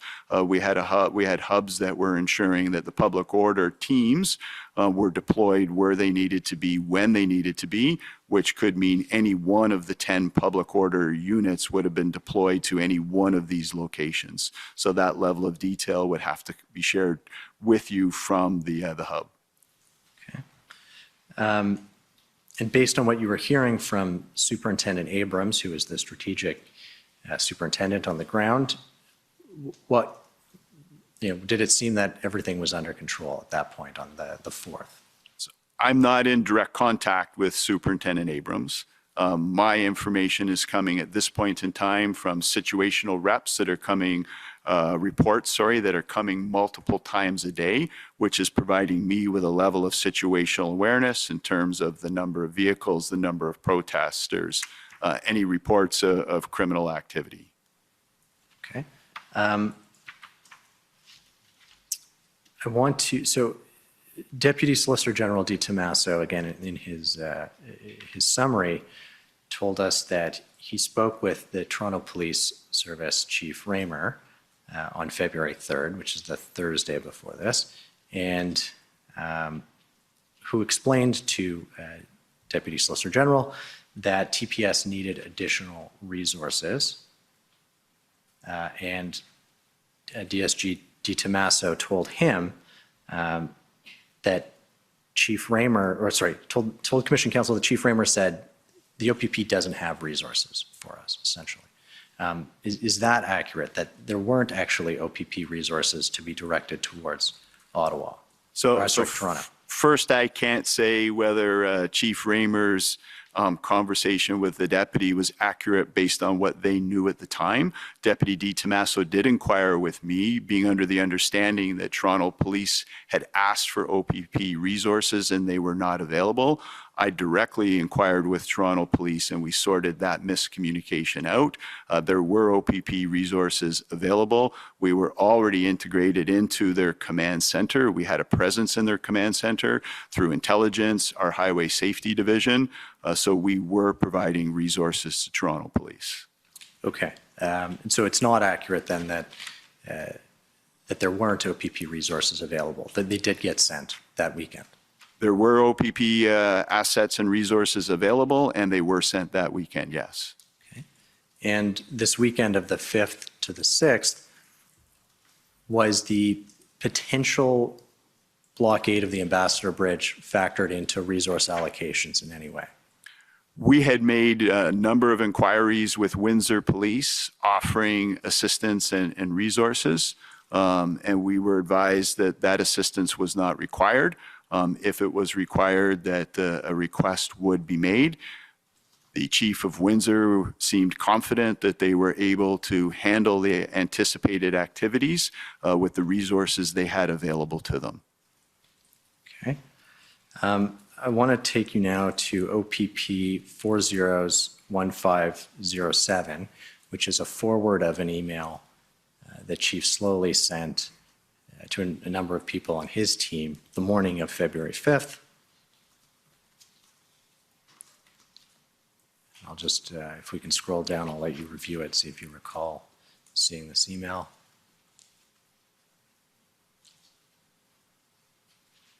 It went up through a number of OPP individuals, but if we go down to the main email from Chief Slowly, there it is. It was directed to Deputy Chief Patricia Ferguson, and there were a number of individuals copied on it.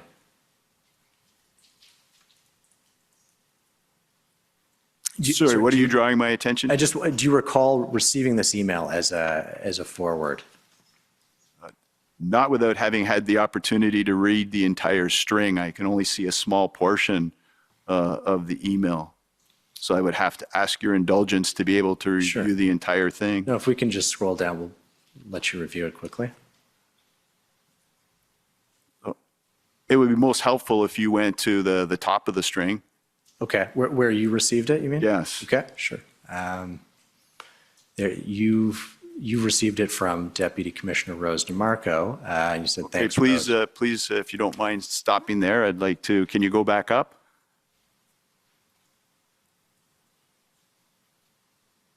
Okay, thank you.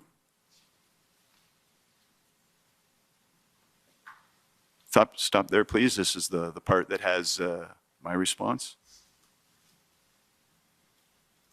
Sorry, can you bring it down? Thank you.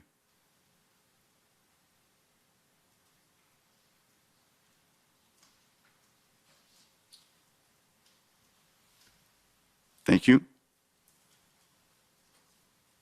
Keep going if you don't mind.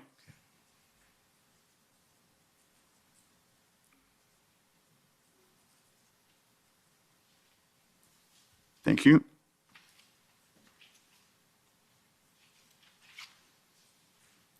Thank you. Next, please.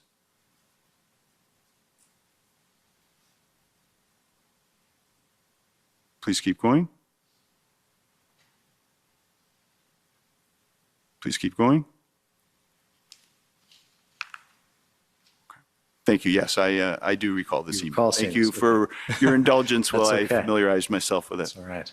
And so you received this email that morning, and I understand that you actually spoke with Chief Slowly later that day. Is that correct? Yes, yes. I believe I did speak to Chief Slowly later that day to relay concerns over moving forward with positive action as it related to public order that had been relayed to me. Okay. And what were your concerns? Concerns were around not having a sufficient plan in place as it was relayed by my team. So whether a plan was in place and had not been clearly communicated, and not having fully exhausted the opportunities through PLT. Okay, and what was the response to your concerns as expressed on that call? If I recall correctly, he thanked me for sharing it with him, and he was he was going to review those concerns and next steps. Okay.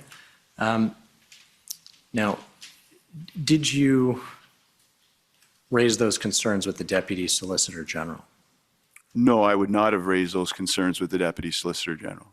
Okay. So by this point, we're at sort of February 5th, you hadn't relayed to the Deputy Solicitor General that any concerns about what was transpiring in Ottawa, whether the OPS had control of the situation? So I had had numerous conversations with the Deputy Solicitor General, and I shared with him concerns as they came forward and how we had mitigated those concerns. So concerns had been shared that we were not in receipt of a clearly communicated plan, and that we were working towards ensuring that we did have a clearly communicated operational plan. Certainly there were concepts of operation, but we required a plan to move forward in facilitating all requests for assistance. At one point in time, I had made him aware that there were numerous changes within the command structure that was challenging the development of a plan and moving forward with a plan. At one point in time, I made him aware that I had concerns had been expressed to me over the underutilization of both RCMP and OPP resources that had not been tasked and were not being utilized and could have been leveraged. And in one particular time, I made him aware of a situation where there was some conflict that emerged on a call with the chiefs of police that I believe Superintendent Morris has already provided evidence on. So at each interval, I made him aware of those situations and also made him aware of what we were doing to address them in a cooperative manner. Okay. And as far as you know, or as far as you could tell, was the Deputy Solicitor General concerned about the sort of leadership and what was happening in Ottawa? You'd have to ask the Deputy Solicitor General whether he was concerned or not. My perception was that I had provided him with the information for his situational awareness and what we were doing to provide assistance. And at this point in time, we are doing our best to assist Ottawa Police. That's our role. This is an extremely stressful, dynamic situation for the Ottawa Police, and our role is to provide the necessary assistance, and that's what we were really focused on. I'd like to pull up OPP 404583. If we can go to page 3. This is these are your text exchanges with Commissioner Lucky, and we'll go to an exchange on the same day of February 5th. You send Commissioner Lucky a kind of update on essentially what the OPP has done. And if we can go down, she replies, "Thanks, Tom, very helpful. Between you and I only, GOC losing/lost confidence in OPS, we got to get to safe action/enforcement, because if they go to the Emergency Measures Act, you or, supposed to be I assume, you or I may be brought in to lead, not something I want." Is this the first time? So first of all, GOC, I assume I take it that's Government of Canada? That's the way I would have interpreted that, yes. Okay. And so Commissioner Lucky is relaying to you that the government has lost confidence in OPS. Did you still have confidence in the OPS at this time? That's a difficult question to answer as to whether I had confidence in the OPS at the time.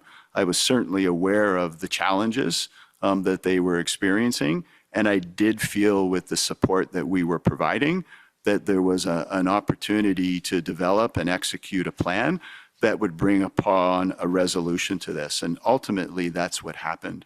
And I think it's important not to lose sight of the fact that this whole situation was resolved while preserving life without any serious injury and with preventing any serious damage to critical infrastructure.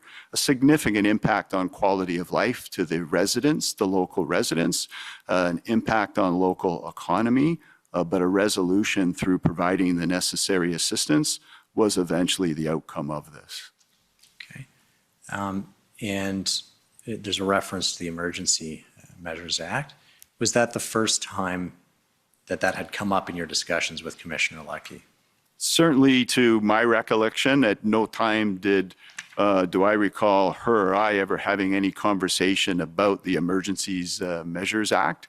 At one point in time, I did ask her if that afforded the Government of Canada to actually provide that type of direction and actually appoint RCMP or OPP to take over policing, because I certainly was not familiar with any federal legislation that would allow that to happen. Were you surprised to see it at this point on February 5th, a reference to possibly invoking the Act?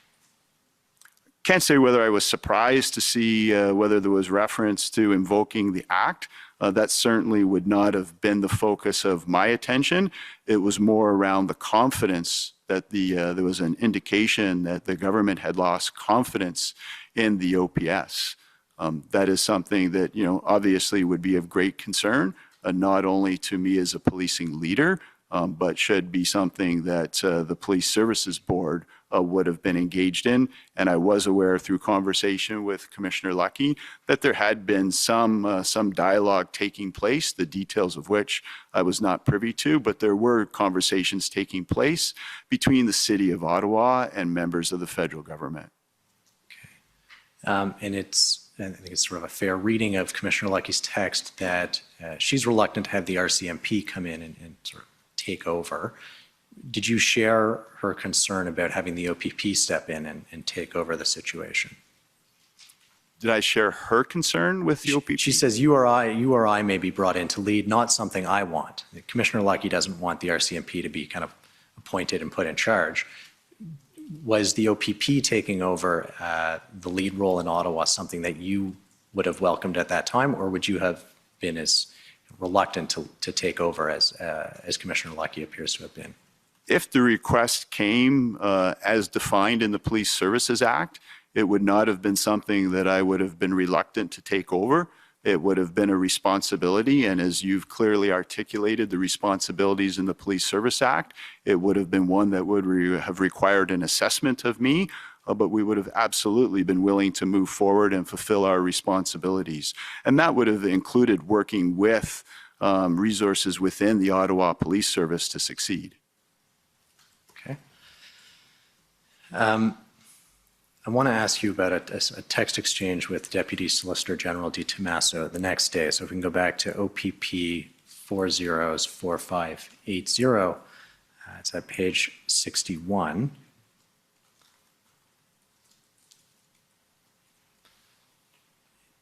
And you forward a link to a CBC article, and then if we go down and say, to date, approximately 1,501 OPP officers deployed to Ottawa in response to the Freedom Convoy.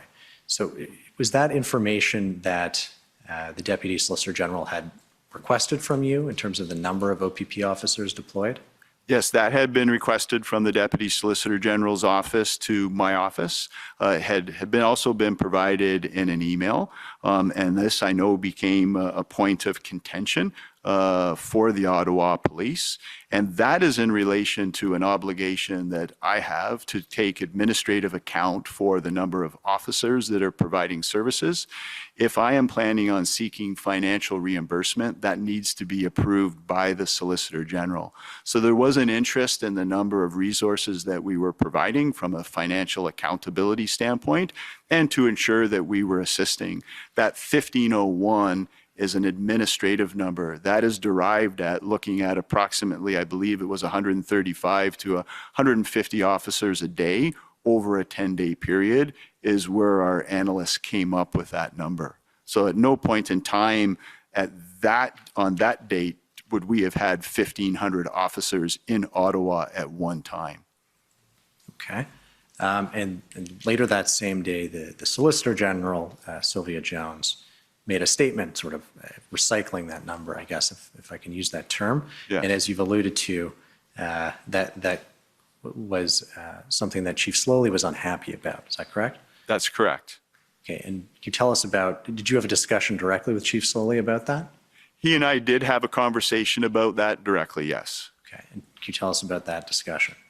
Yes, I certainly explained how the number was derived at, and that it was, in my opinion, not having spoken to the minister's office, it certainly would not have been done without any ill intent, and that it was important for he and I to remain focused on operations and not engage in any political conversations that could detract us and distract us from the operations.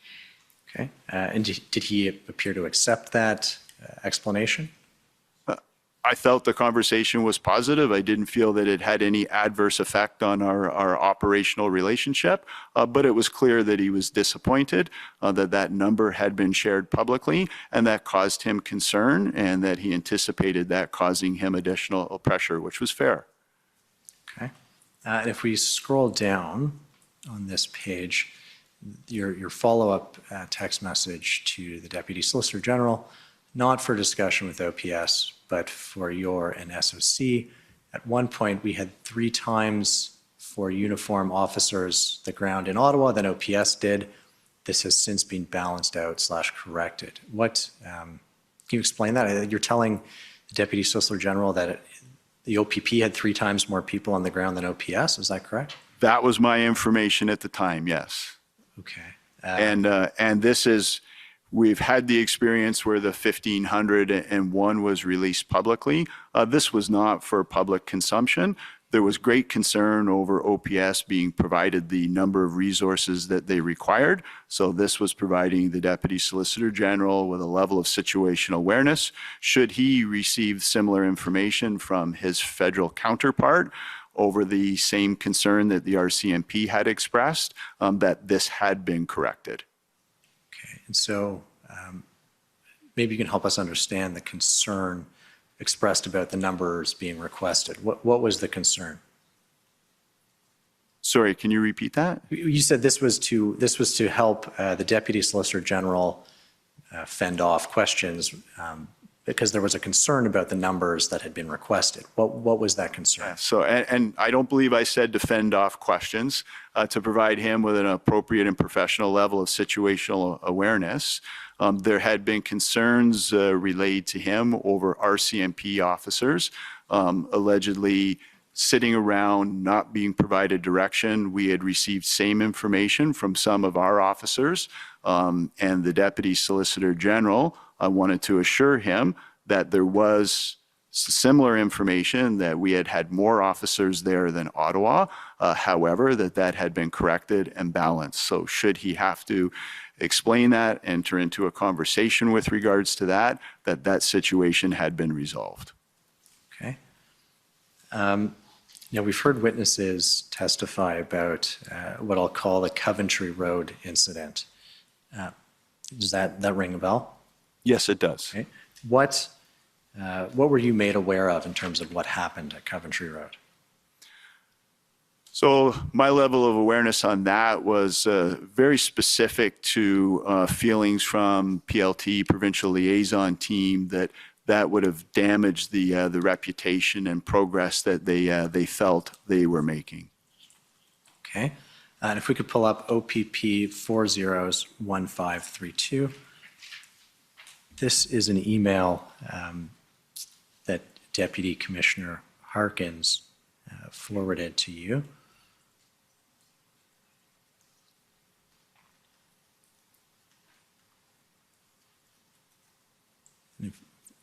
Sorry, I just want to make sure that the Commissioner caught at the top that it was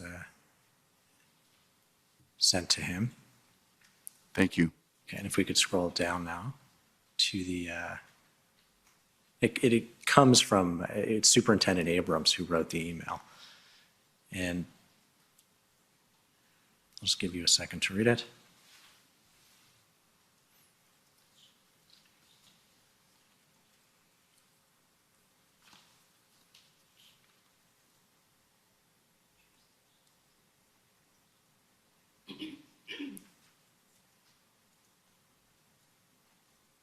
Thank you.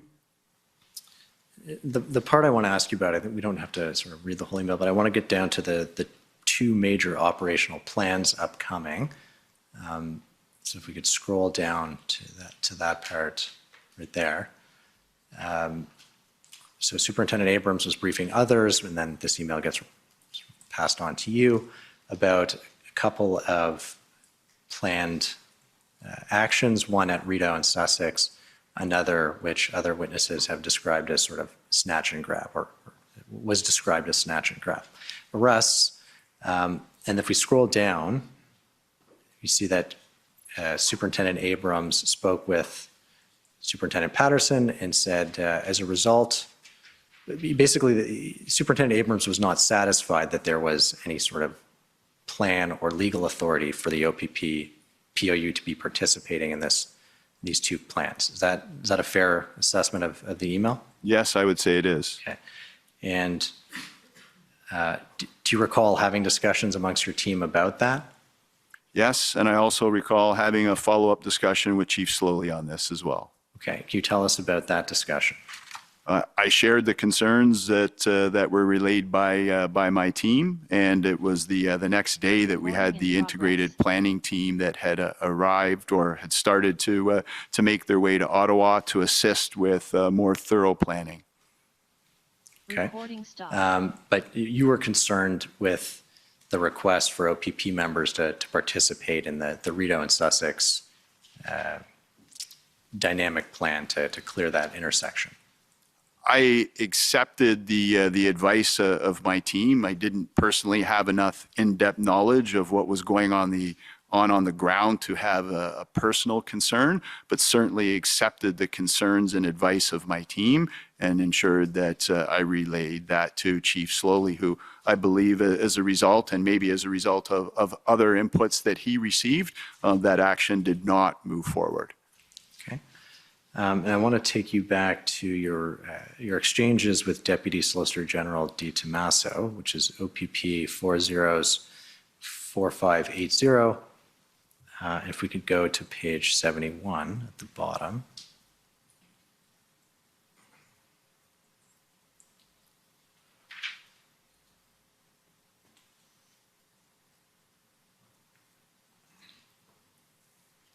So this is on February 7th, the day after Coventry Road. Is it appropriate to suggest that all officers in Ottawa be advised that jerry cans, whether filled with diesel or water, ought to be investigated and potentially seized? Still seeing some social media of groups of men carrying jerry cans into the red zone. And then your response. They have provided that direction, supported by a Crown opinion. The latest response is protesters walking around with diesel cans filled with water. What can you tell us about this exchange with the Deputy Solicitor General? I don't know that I can add too much more to what's in the text conversation. If you scroll back up to his question of me, he is asking if it's appropriate to suggest that all officers in Ottawa be advised that jerry cans, whether filled with diesel or water, ought to be investigated and potentially seized. He's asking a question, and I've answered that question to say that a Crown opinion has been sought, and there are protesters walking around with diesel cans filled with water, which made it very challenging for the officers on the ground to proceed with that enforcement. Not all of the jerry cans actually contained fuel. Okay. And I note that the Deputy Solicitor General's text is prefaced with, "Is it appropriate?" Did you take this to be a sort of suggestion that people carrying jerry cans ought to be arrested in Ottawa? I don't know that I would take it as a suggestion. He's asking me if it's appropriate, and I've responded, I think, accordingly. Okay.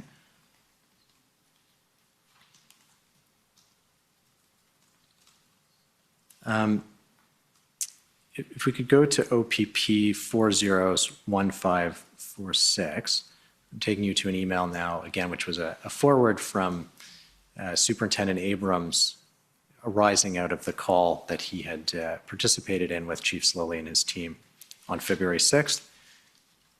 So if we just stop there, this is your response. Ultimately, my thanks to Craig, important info to have. Mm-hmm. But if we can go down to the text of the email from Superintendent Abrams.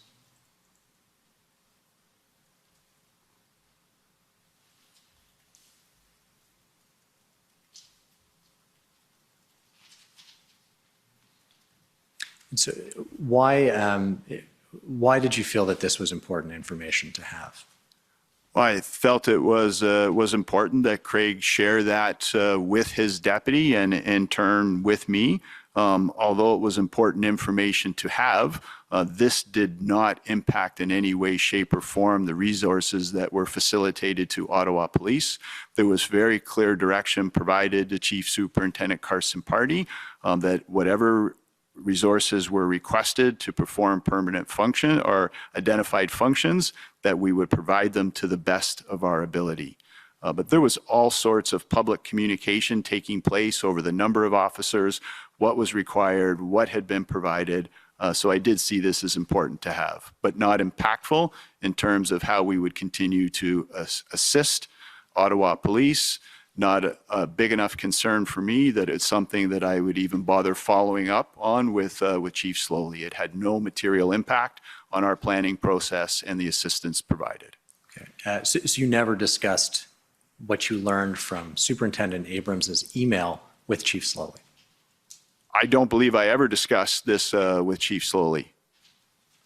Okay. If it was to impact my assessment on resources required or ability to provide them, I would have. I had previously discussed with him concerns over the underutilization of our resources, which you identified in the text messages between myself and the Deputy Solicitor General, which he had not been aware of and he addressed. But I did not feel that this was something that warranted the Chief's attention. Okay. I think about 25 minutes after you received that email, you had a call with the Deputy Solicitor General and Chief Slowly about the City of Ottawa's forthcoming request for 1,800 officers. Do you remember being part of that call?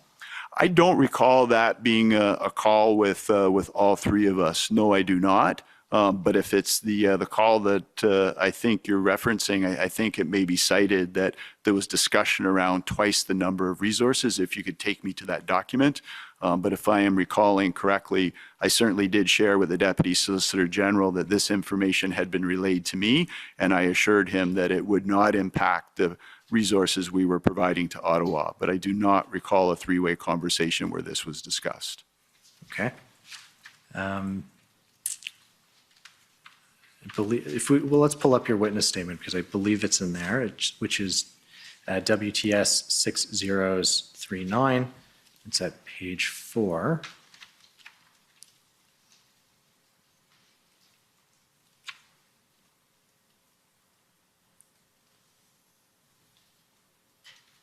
And paragraph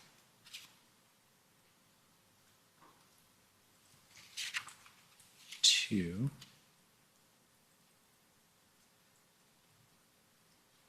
Sorry, the actual call might be in Ontario's institutional report. That's fine. But you recall being aware of it and making the Deputy Solicitor General aware of this, kind of doubling the numbers, information that you had received. Correct, yes. But I just want to make sure we understand it. That had no impact on the response to any subsequent requests for additional resources. No, it did not. Okay. If we could pull up ONT 402343. This is a letter that Mayor Watson and Diane Deans sent to the Premier, Doug Ford, and to the Solicitor General, Sylvia Jones, formally kind of requesting 1,800 additional officers. Was this sort of politician to politician request unusual? In my experience, it is unusual. Normally, a request of this nature would come from the police chief of jurisdiction to me to be facilitated. Okay. And do you know why it didn't come directly from Chief Slowly in this case? I think that's a question to ask of the mayor. I do not. Okay. And ultimately, I take it you received a copy of this letter from the Solicitor General's office? I did, yes. And what was, I mean, there's a request for 1,800 officers, and you had heard just that morning about the doubling of the number. And did you not approach the 1,800 number with some level of skepticism, given what you had learned a few hours before that? I think it would be fair to say that it would cause me to question the number. But the number really becomes irrelevant in the absence of having a plan to define the number. And as you'll see in my witness summary, the eventual plan not only was not far off the 1,800, it actually exceeded the 1,800. So the number really becomes a red herring. We require a plan to define the number of resources required. What are the expertise of those resources? What date are they required on? How long are they required for? Those are all details that get sorted out. So whether it's twice what they think they need, which may be out of context. Maybe they needed half of that on one day, but for sustainability, they were going to need twice that. This is all noise as far as I'm concerned. We needed to get a fully developed plan so we could provide Ottawa with the assistance that they needed, which exceeded the 1,800. Okay. But they're saying, I mean, here you have the mayor saying we need 1,800. And so what is the, I mean, and then you're telling us, oh, but we need the plan to know what you actually need. Is that a fair assessment? I don't know that that's a fair assessment. It's much more detailed and complicated than that. Right away, as you've heard from Chief Superintendent Carson Party, he was identified to lead a planning team that was sent to Ottawa to assist Ottawa. We assembled what I felt were the foremost subject matter experts required to assist Ottawa in the development of the plan. I had a conversation with Chief Slowly to obtain a contact for them to get his agreement with the team coming. And I did indicate to him that they were going to be there to test and verify the plan. These are a lot of resources to be sending. You know, on any given day, this is more than the number of Ontario provincial police officers that are on duty. 1,800 officers on any one day would be equivalent to one of the largest municipal police services in this province. This needed to be planned out, and that we would be there to test and verify the plan, but to facilitate the necessary subject matter expertise and the resources required to execute the plan. Okay. I want to take you back to your exchanges with Deputy Solicitor DiTommaso, Solicitor General, sorry, OPP 404580, and if we could go to page 67. So this is, there's a text exchange with the Deputy Solicitor General. If we go down, this one lacks a little bit of context, but it says, sounds unreasonable, ask that will require specific details. And if we go down to the top of page 68, it says, Deputy, when you have a minute, we should talk pending OPS request for resources. And so what was your discussion with the Deputy Solicitor General about this public request for 1,800 officers?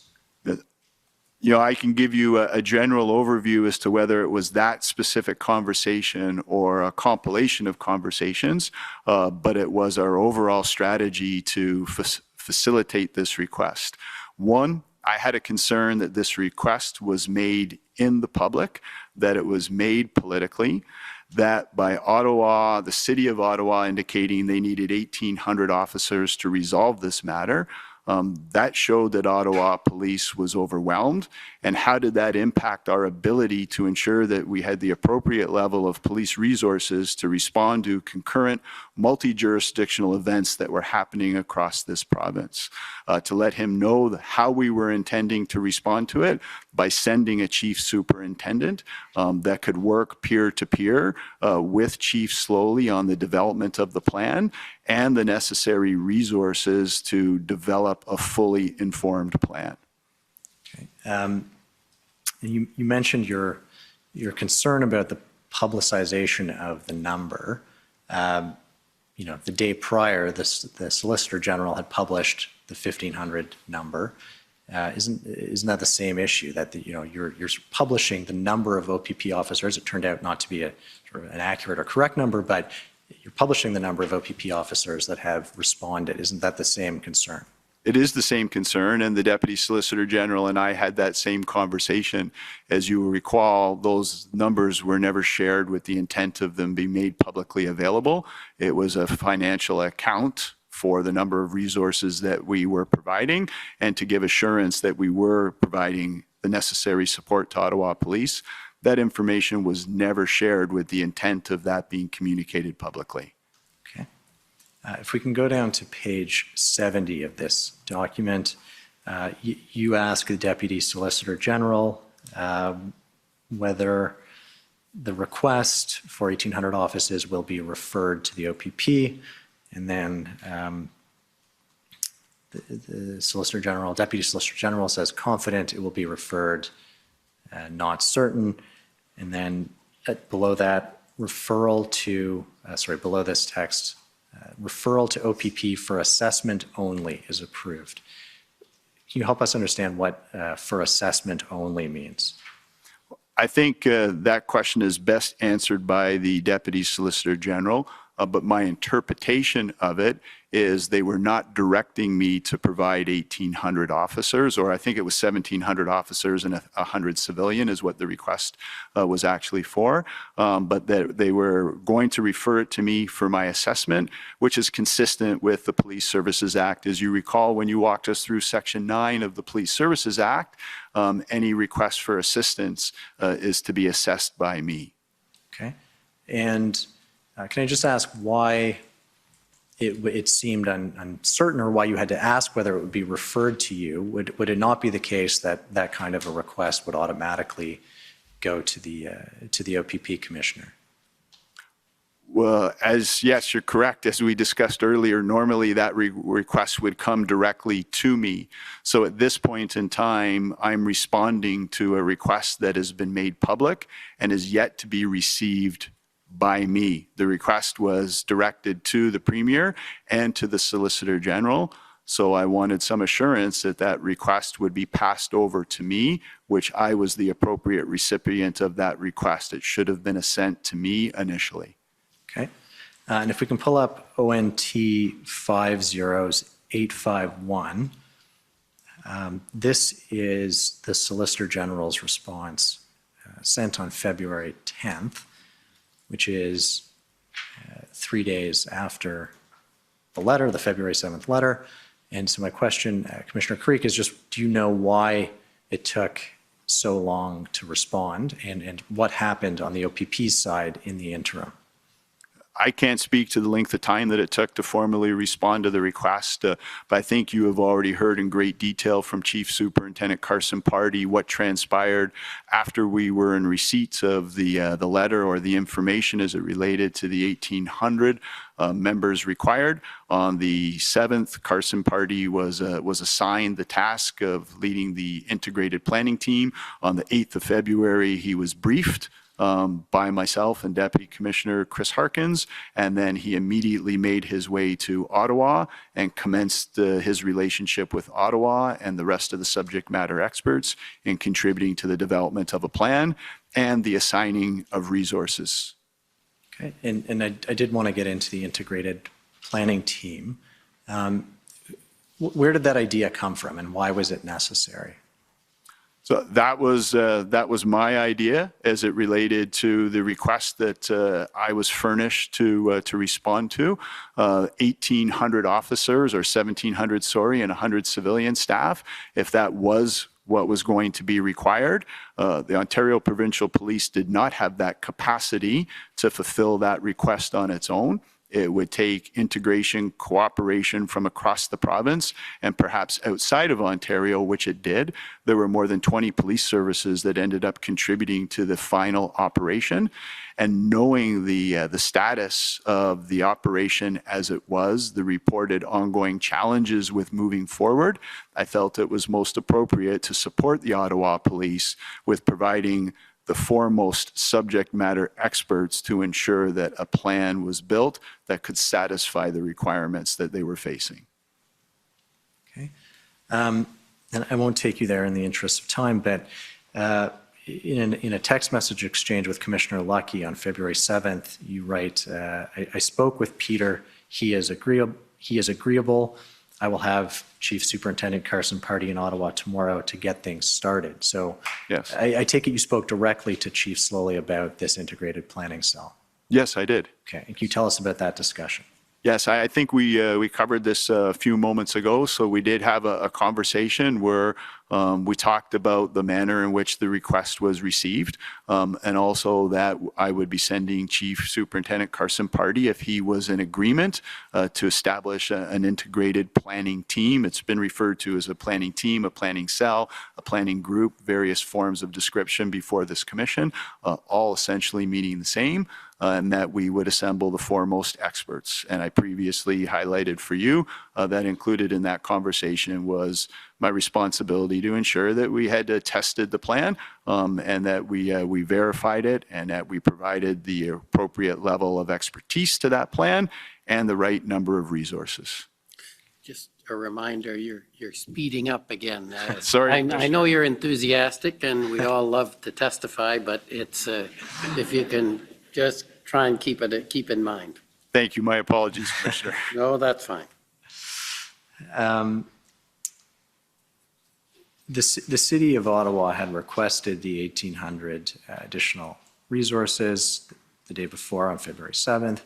So while the integrated planning cell or group or team was getting set up and assembled and starting their work, was any work being done to actually gather those 1,800 officers so that they would be ready? Absolutely.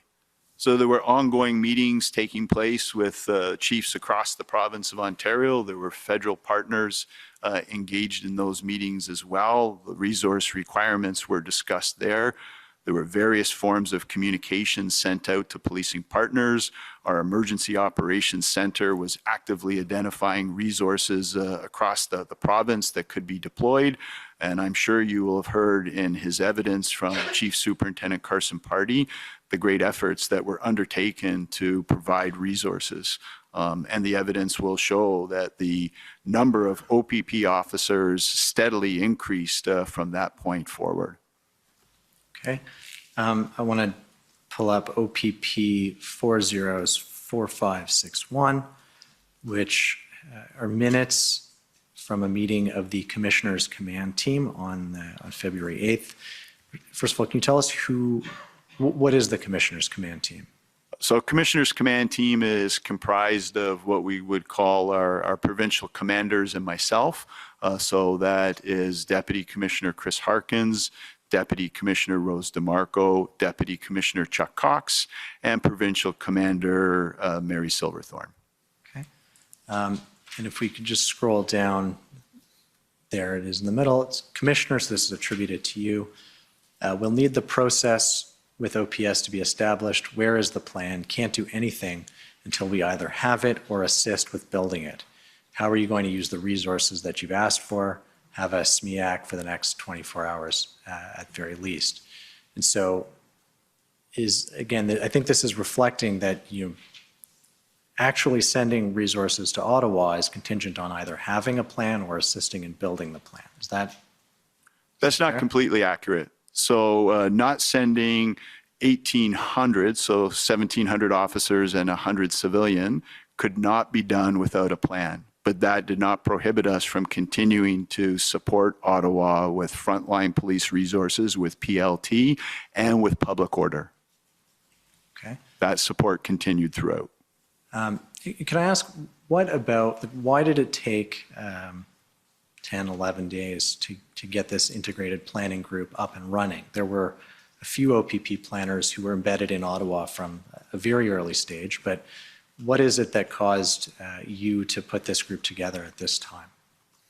Well, the sheer number of the resources that were being asked for that would likely end up being required, and as I have identified, were required and then some, and the challenges that were being reported with developing and advancing a plan. And we had had subject matter experts in Ottawa previously.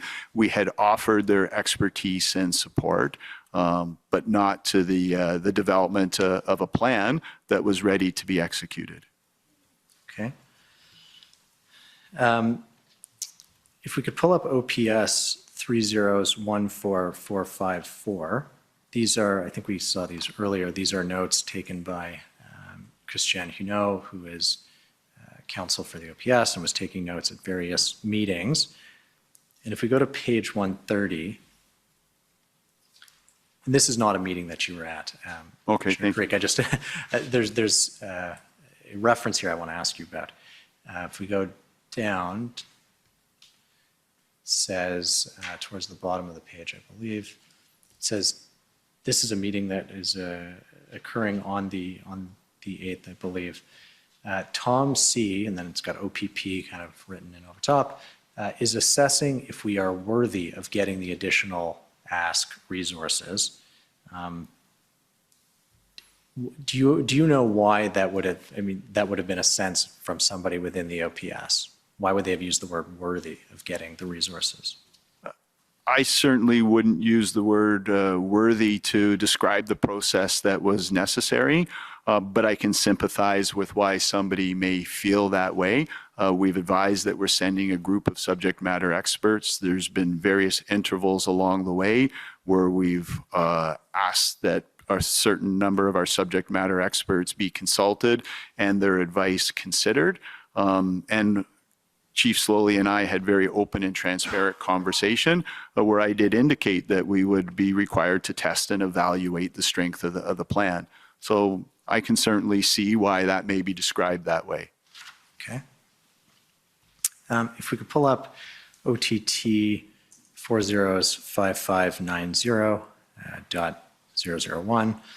You're not on this email chain, but I want to show you a table at the end of this, this email.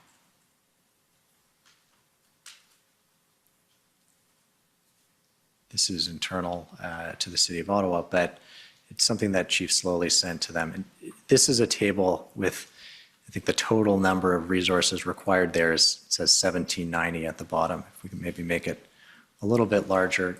Do you recall seeing this table in any other context?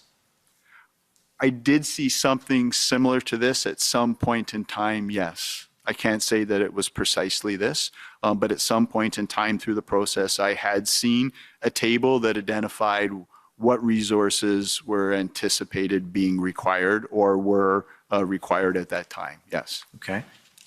And is this table, I guess there's a couple of tables, is that a level of detail that would be sufficient for you to approve or agree upon sending 1,800 officers to Ottawa?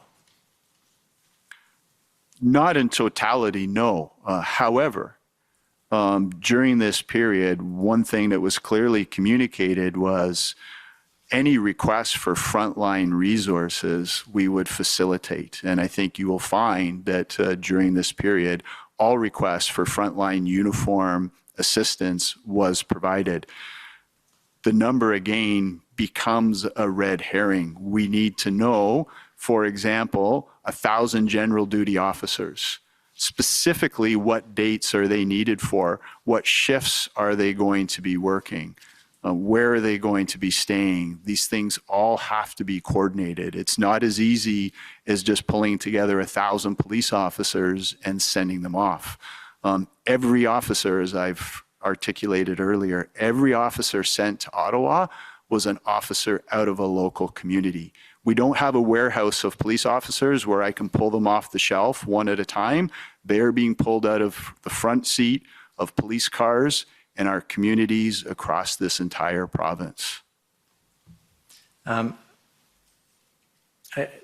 understand from Deputy Solicitor General D. Tomasso's summary that you spoke with him on February 8th, and he recalls, and it's recorded in his summary, that during that conversation, you told him that the OPP was under enormous pressure and that he understood you to be referring to political pressure. Is that accurate? No, I can't say what he felt I meant by that, but I don't ever recall sharing with Deputy Solicitor General D. Tommaso that I felt under enormous political pressure. At no time was I under any political pressure in relation to this. There was a lot of political or public pressure being felt, I think, by every police leader, but at no point in time was I under any political pressure. I would suggest it would be worthy of asking Deputy D. Tommaso further on that. He may have been referring to staffing pressures. So at this moment in time, I only had 3,000 frontline police constables available to us to fulfill all of our responsibilities in 330 municipalities. I was running at an operational availability of only 73%. So to amass this amount of resources is a significant operational pressure, but at no point in time would I have ever communicated, nor did I ever feel as though I was being put under political pressure. Okay. So it's possible you told him that you were under enormous pressure and he misread that and misunderstood that to mean political pressure? No. At no point in time would I have ever communicated that I myself was under enormous pressure. Sorry, I'm referring to the OPP generally. Operational pressures, operationally stretched, absolutely. With a 73% operational availability, down almost 1,000 police officers on the front line for various reasons, this puts an organization under enormous operational pressure, which is completely different than political pressure. I appreciate that. Commissioner, I'm about to change gears, and I wonder if now is an appropriate time for the morning break. Certainly, we can take a 15-minute break and come back in 15 minutes to continue the examination. Thank you. The commission is in recess for 15 minutes. La commission levée pour 15 minutes.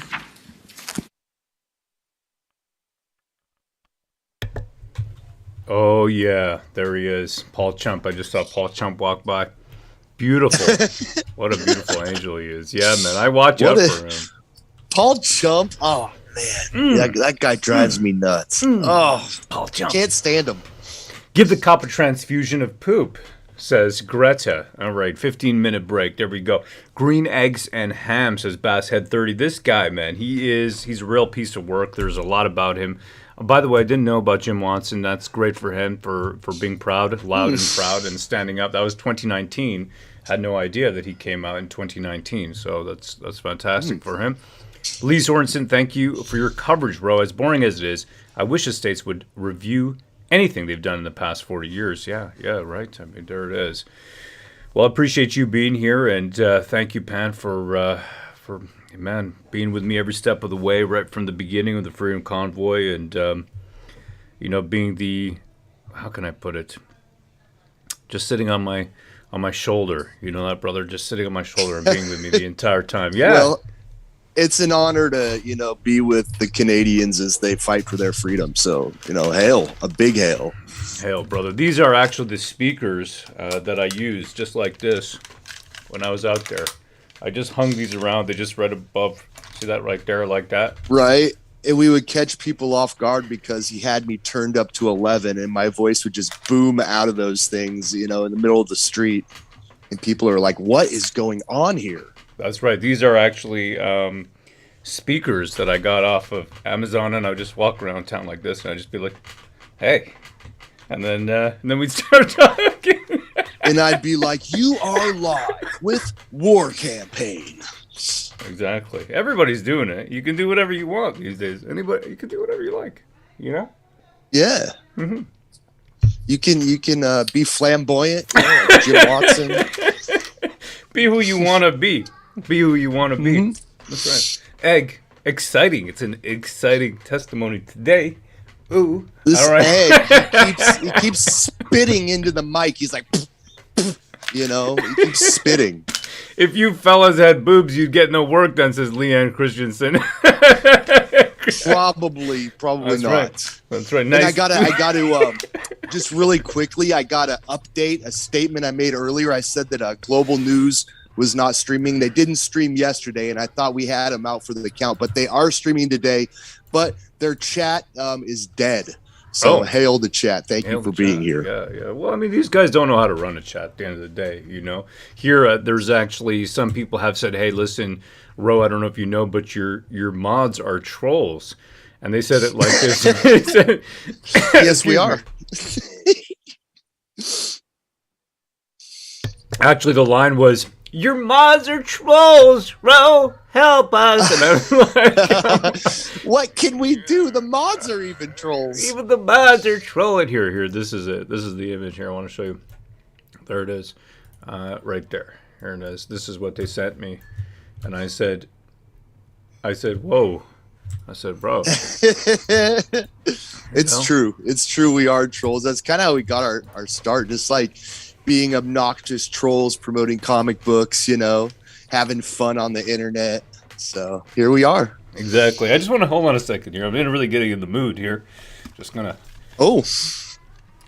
Ari, what do you think? Getting in the mood. You're think? shaking it, yeah, man. Huh? What do you think? You getting turned on? It's nostalgic. Yeah. Well, I don't know if I'm turned on, but I do feel nostalgia with those speakers. They bring back a lot of good memories from the convoy. Yeah. I can almost smell the diesel and, hear the beating of the jerry cans. And, they're talking about how dangerous it is for all these jerry cans to be in one place. So you get more than 3 jerry cans together. It's legally described as a far-right terrorist cell, I think they're trying to say. So that was a good one. The jerry can maneuver, that was a great one. This is awesome. I could really get used to this. That right there. Hold on, let me get rid of this line at the top over here, just so there you go. Boom. The mods are trolls during the war campaign. Chat, absolutely. Why doesn't CPAC have a chat? That's because they don't actually want to hear from the people. They often will shut down comments, CBC, they'll shut down the chats.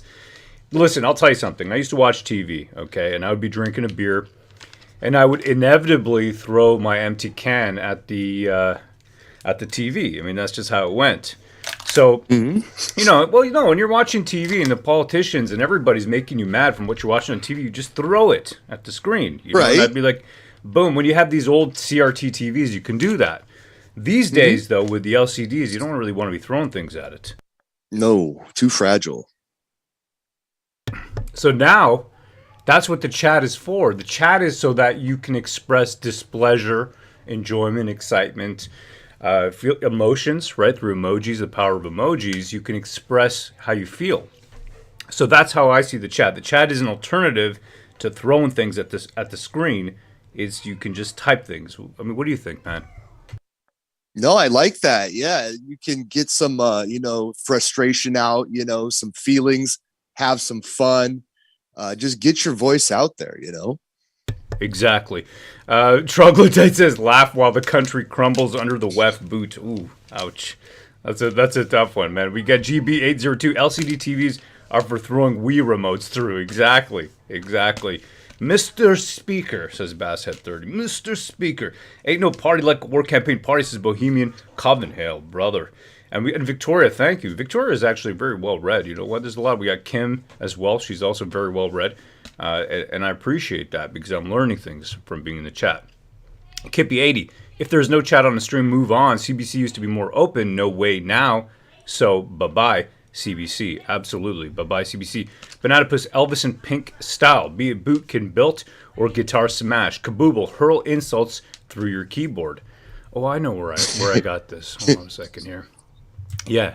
I feel we are being duped generally, yet I feel it in my scrotum to distribute remedies. Bring out your dead, says CL Van Horn. I want to take a look over here and see the latest news on the Twitter, what people are saying. Because I'm seeing Thomas Karik, and I'm not getting anything from the guy.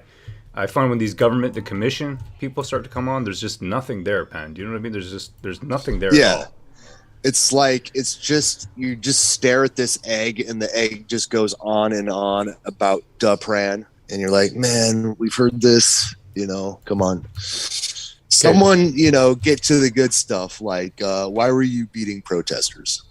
All right, here we go. We got OPP Commissioner Karik provided this report on the protest to RCMP Commissioner Lucky on February 5th. Narrative is not aggressive or violent. Crowd mood described as festive, no issues to report. Issues are fireworks near fuel canisters and open alcohol being consumed. So he caught this screenshot, and that's why it's important to have many people's eyes. That's Noah Chartier, by the way, great guy. He was a policy analyst for 10 years for the federal government, and then decided to hang up his hat. He was done with it, and he became a journalist in October, if I'm not mistaken. It was October 21. So about a year he's been doing it now. All right, here we go. Pan, if you'd be so kind, brother. Okay, so end of the day status report. Ongoing speeches appear to be impromptu. Narrative is not aggressive or violent. Approximately 4,200 demonstrators remain in the area. Counter protests continue. Crowd mood described as festive, no issues to report. OPSPLT advised that the wooden structure has been pushed under a bridge, completely blocking access to the roadways. Organizers advised redacted that they will ensure emergency routines will remain open and there will be attempts to remove the wooden structure. Organizers have advised redacted that they are seeking portable toilets. Organizers indicate that they are unhappy and with how they are being portrayed in the media. Organizers describe that they are committed to keeping interactions with police positive. PPS observed fireworks being set off at Parliament Hill, which is a concern due to fuel canisters in the protest zone. Yeah, and the rest is has observed. I mean, just more information, just, blah, blah. But the real thing is, I think the top parts is, first of all, you got impromptu speeches. And I remember this because, the speeches were, whoever was there, they were being asked, whoever people had spoken to and the rest. And then, they were interesting and they were kind of pushed forward. And that was great. And then you got over here, narrative is not aggressive or violent. It's interesting to use the word narrative in the report, though. That's an interesting word to use here. Narrative is not aggressive or violent. I'm just going to zoom in on that right there. Narrative is not aggressive or violent. It's narrative. Why would you use narrative? Yeah. Are they saying outwardly they're not aggressive or violent, but there might be underlying far right elements that we have to keep an eye on? I don't know. Is that what they're saying? Maybe. I don't know. I have no idea, but that's interesting. And that's Noah Chartier. He just posted that up a few minutes ago, or I guess just now. There it is. Let's see what else we got going on over here. Because I love seeing the news. You know what I mean? You're getting the news. Basically, I'm open source intelligence for the OPP. That's exactly the same thing here, right? Oh, man. I'm open source intelligence, which just basically means we're stalking your Twitter timeline. Ooh, this is sad. I don't know if I want to show this. Do we want to see this? What is it? I was just feeling good. Oh, no. Oh, it's something that's going to make you sad? Well, here's Derek Smith. Take it away, brother. Okay, he says, one half or one of two. What a great way to leave Ottawa on a first trip. I go to get a drink before my flight and someone sees my unacceptable fringe hoodie I'm wearing and throws a fit saying, "You think that's cute? You damn truckers came here and ran rampant in my city and caused us all grief." That's sad, man. That's Derek Smith, author of How Trudeau Stole Freedom. And then 2 of 2 he writes. He says, I stated I wasn't with the convoy and I was wearing my company logo. He said, "Oh, so you're just a smartass then," and proceeded to spit in my face, yelling, "Get the fuck out of my town." Whoa, trigger warning. Yeah. And now he's being questioned by police and I get to fill out a statement. Stay classy, Ottawa. Wow. Stay classy, Ottawa. I'm fine. It was just yelling and disgusting spit. I'm just shocked that people think they have a right to behave in this way, especially while saying how terrible a certain group of people are while doing it. Makes about as much sense. And I can't read the rest, but I'm gonna like these two over here. I can't like the other one because he used the SHIT word, and it's just not something that I'm. Well, he uses the F word in that one, and you liked it. Yeah, but he was quoting somebody, Pan. It's different. Okay. There you go. That's reasonable. That sucks. The guy literally, he was on a plane, right? It said he was on a plane? Or he had just gotten off a flight? That's crazy, man. We should talk to him about that. That's nuts. You just literally get off the plane. And that's how crazy these people are. Like, just the sight of certain imagery, they might call it freedom paraphernalia, will set them off. Yeah, man. Oh, man. Okay, hold on a second here. Let's hear this. Let's hear Danny Bulford. And when they started asking him about his admitted out. Well, so it's, you know, Dave, early days of the convoy, like one of the first nights, I was out talking to OPS, and I was actually driving around with one of their road sergeants trying to find locations where they could like bring trucks that were in the periphery, bring them more into the downtown. And, you know, he was showing me what was possible, what's a no-go. You know, we were still working very closely. And I remember there was another younger OPS officer, a young guy, constable. He was working one of the intersections. And he said to me, he said, like, we are so unprepared for this. We had no idea this would be this big. And I looked at him and I said, you guys got to stop watching CBC for your intelligence. Yeah, like it was all over social media. Right? Like it was all over. Like anyone who paid any attention to social media would have known that this thing was massive. And so when you hear that testimony from the OPP, it absolutely confirms that. They were submitting intelligence reports saying like, this is a huge amount of people. This is large in scale, and you can expect this to be a prolonged event. And despite that, they still had it in their head that it was going to be like maybe 3 days and then just a handful of people staying. It's like, no, like what you don't understand is that convoy gave millions of people their first glimmer of hope that they did not have to be afraid of their government and what the government would direct the police to do. And that they weren't alone. Yeah. And that they weren't alone, and that people would stand up to protect them if the state started to go real dark. Beautiful. Absolutely.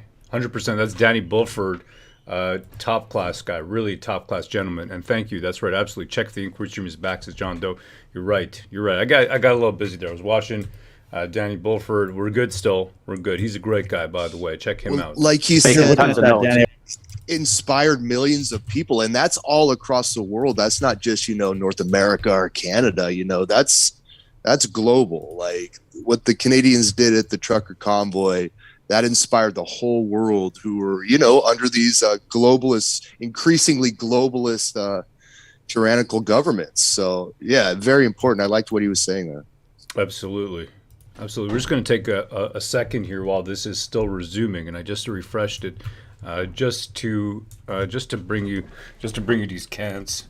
Right. Oh my goodness! Okay. All right. Bring it back the memory. That's what he was wearing during the convoy. All right. I'm ready. I'm thinking actually to go down. Okay, because these guys are on Wellington Street at the Public Archives building. The thing though is, the thing though is that if I go down, I can't stream from there. The only way I could do it is I could set the stream up, go down there. But I don't know, you know what I mean, Pam? What are you going to do? I mean, I could be in this room, though. I could really just get a sniff. I want to scratch and sniff. Look at these fine gentlemen. You want to scratch and sniff? Yeah, I mean, you could. Other people do that. They just, like, you know, let it stream while they're not even there. So, I mean, you wouldn't be the first to do that. Yeah, I just feel like there's a value add from when I got these cans on. You know what I mean? There's a value add there. It's just a... Right. Well, yeah, hook me into the cans and like we'll just go blow them away. You can turn me up to 11 and I'll be like, war campaign has arrived, you know, and they'll look at you funny and you'll be like, that's not me, that's Pan. That's not me, that's Pan. Yeah, this is awesome. I like to look at all the people. Here's Paul Champ right here. Paul Chump right over here in the corner there. You can zoom in on him right there. He Order a lot. Wears a mask all the time. Oh, here we go. That's it. To stand. Yes, I'm not a judge today. The commission is reconvened. La commission reprend. Welcome back, Commissioner Creek. I just want to ask one follow-up question from this morning. You mentioned that all police chiefs in Ontario were receiving the Hendon reports. Recall that? Yes. Is this working? Oh. No. Is there the... We're good? We're good. Go ahead. Now? Okay, thank you. So my question is Commissioner Lucky herself on that distribution list? Commissioner Lucky herself would not be on that distribution list, but numerous members of the Royal Canadian Mounted Police are on that distribution list. Okay, thank you. Now I want to switch gears and talk about Windsor. And so can you help us understand, I mean, there's Windsor Police Service, there's CBSA, and then there's OPP. So can you help us understand what the OPP kind of has jurisdiction over when it comes to Windsor? As it relates to the city of Windsor, we have no jurisdiction. We police through municipal policing responsibilities in and around the city of Windsor. Okay, nothing within the city, though? No, not as it relates to frontline uniform patrol, no. Okay. Now, we spoke this morning about the sort of early intelligence, and if we could pull up OPP 50819, this is a January 31st Hendon report. And if we go to page 3, there is point 13 is a reference. Open source information suggests that truck drivers from the United States plan to block the American side of the Ambassador Bridge in Windsor to coincide with Canadian drivers blocking the bridge in Windsor. The available information does not include a date or time.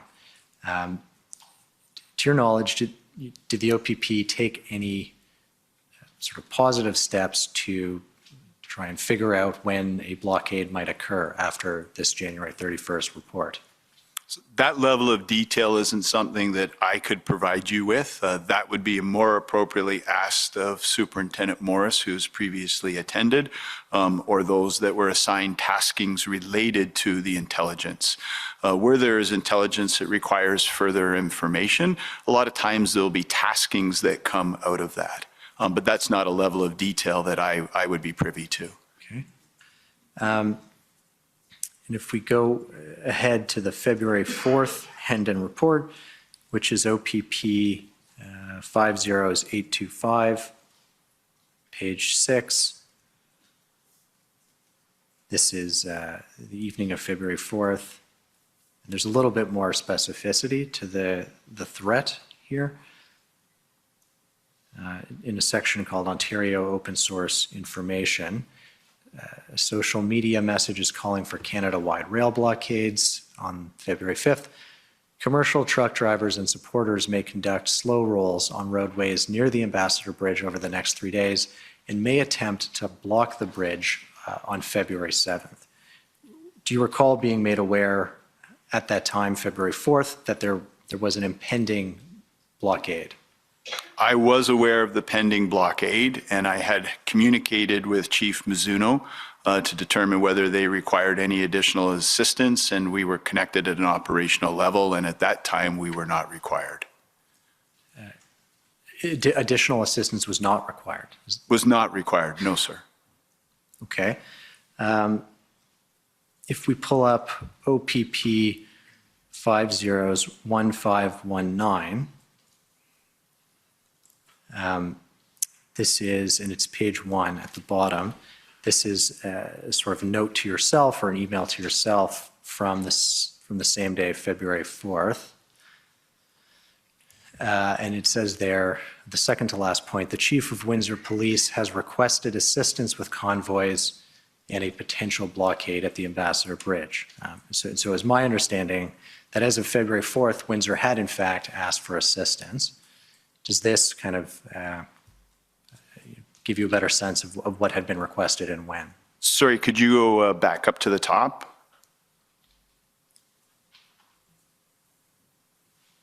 Yeah, so this is this looks as though it's some notes that I've transcribed. We were not formally asked for any assistance as it relates to public order. We may have been providing some frontline resources, and we may have had some quick response teams available in the area through West Region, but we had not formally been asked to provide any assistance as it relates to integrated command or having a public order unit on ground. Okay. I guess I'm confused because your note records being asked for a request for assistance, but you're saying there hadn't been a formal request yet? No, there was not. And I don't. This obviously is something that I've pulled together in the form of constructing some sort of note, but it doesn't look as though I sent it anywhere or did anything with it. So I'm not sure specifically what that would be in relation to, but there was no formal request from Windsor for any assistance. There had been ongoing communication with Windsor. In particular, there was a call leading up to the 7th, a conference call, where the chief of police indicated that they had all the resources they required.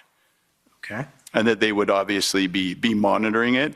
This being a potential rolling blockade as opposed to a large convoy making its way to a designated and identified area.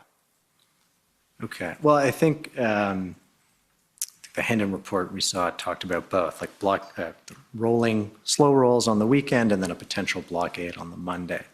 Correct. Okay. If we could pull up OPP 404580, which is this is your thread with Deputy Solicitor General D. Tommaso. I'm just bringing it up because if we go to page 52, I think the same information recorded in your note to self there was provided to Deputy Solicitor General D. Tommaso. If you see that at the bottom, the Chief of Windsor Police has requested assistance with convoys and a potential blockade at the Ambassador Bridge. And this is sent on February 5th. Do you recall any discussion with the Deputy Solicitor General around that time about the potential impact of a Windsor blockade? No, other than the situational update that's been provided here. So this is obvious that these two pieces of information are the same. So what I've likely done has been pulling information, constructed into an email format, then being able to pull it out and provide the necessary update. So I can't say for certain, but reviewing the information, I would say that this was requests at a local level for assistance. So as I described earlier, sometimes those requests can go from detachment commander into a detachment commander. Sometimes they can come in at a regional command level, and sometimes they will come in formally to me. I did not have a formal request for assistance, and I had inquired with the Chief of Windsor if there was anything that she had needed from me additionally. Okay. So I hope that clarifies that. It does. But just so we understand, I mean, even a sort of detachment level request is a request, and it's being, like, it would be actioned. It's not that a request would need to be made directly to you by the Windsor Police Service for assistance. Is that accurate? That's correct. So there will be requests on a day-to-day basis that will come in at a detachment level that I may or may not be aware of, at a regional command level that I may or may not be aware of. In most cases where it's requests for specialized services, the police service of jurisdiction will be asked to send a formal request. And I don't have any recollection nor any record of a formal request. Okay. On February 6th, just very briefly, there was a blockade at the Blue Water Bridge in Sarnia. Is that correct? Not exactly. There was not a blockage at the Blue Water Bridge. There was a blockade on Highway 402, which was some distance from the Blue Water Bridge, approximately 30 to 40 kilometers out from the bridge. Okay. But that fell into OPP jurisdiction? That did, yes. Okay. And how was that resolved? That was eventually resolved through PLT. Actually, my belief is the EMCPA, so the Emergency Measures and Civil Protection Act, that was invoked by the province that provided police with some additional tools as it related to being able to seize vehicles, seize commercial motor vehicle permits, to be able to seize vehicle permits. Those tools assisted us in being able to resolve that. There was a lot of very expensive farm equipment that was part of that blockade that was legitimately required for operational farms. So I believe the risk of those pieces of equipment being seized by the police and them seeing the action that had been taking place around the province enabled our PLT to resolve that particular issue. Okay. Going back to Windsor, Deputy Chief Crowley told us that he attended an OACP meeting on February 7th. OACP being the Ontario Association of Chiefs of Police. Correct. And that there were RCMP and OPP officers there. I don't believe you were at that meeting. I think it was Superintendent McDonnell. Does that sound accurate? If I wasn't there, I couldn't say. I'm sorry. He told us, this is Deputy Chief Crowley, told us that he raised the possibility of the blockade, which hadn't yet happened. It started that evening. And that he was told by his RCMP and OPP colleagues on the call that Ottawa was the priority at the time, and there essentially weren't any resources for Windsor. Is that an accurate representation of kind of what was available on February 7th? I can't say it is an accurate or inaccurate representation. Had there been a request for public order resources, that would have been examined through what we call the public order hub, and they would have determined what was available to be deployed or not. But we certainly were able to amass the resources required later that week, and you'll note that there were over 400 police officers that attended to assist Windsor, but not being party to that conversation, I don't think I can accurately comment on the contents of it or the accuracy of it. Okay. Prior to the blockade occurring, which was sometime on the 7th, did you have discussions with the Deputy Solicitor General about whether there would be a need to prioritize Windsor over Ottawa if a blockade did occur? I can't say at what point in time I would have had conversations with the Deputy Solicitor General over the need to prioritize. I can tell you that I did have open conversations with the Deputy Solicitor General over how we prioritized operationally our resources. And once the blockade had occurred in Windsor and we had been asked for formal assistance, there was a request for 100 OPP officers and 100 RCMP officers that came into our possession very similar way as the Ottawa request. It was forwarded directly to the province as opposed to me, and it had come in only, I believe, hours after I had already spoken with the Chief of Windsor and offered support and was advised that there was no additional assistance required. And certainly throughout that entire period, I made my decisions known to the Deputy Solicitor General where appropriate, that when it was time to deploy public order to Windsor, that we did not have a defined plan in Ottawa yet. Therefore, we did not know exactly how many resources were required, that the Ambassador Bridge in Windsor was something that we felt we could clear up in 2 to 4 days.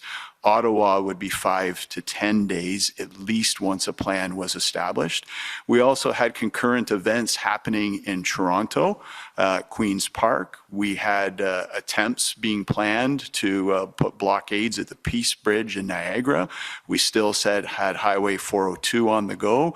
We had plans emerging to attempt to block the bridge in Cornwall. We had things happening in Nipigon. So it was a priority to resolve Windsor. First, we had the resources available, ready. We had a plan ready to go.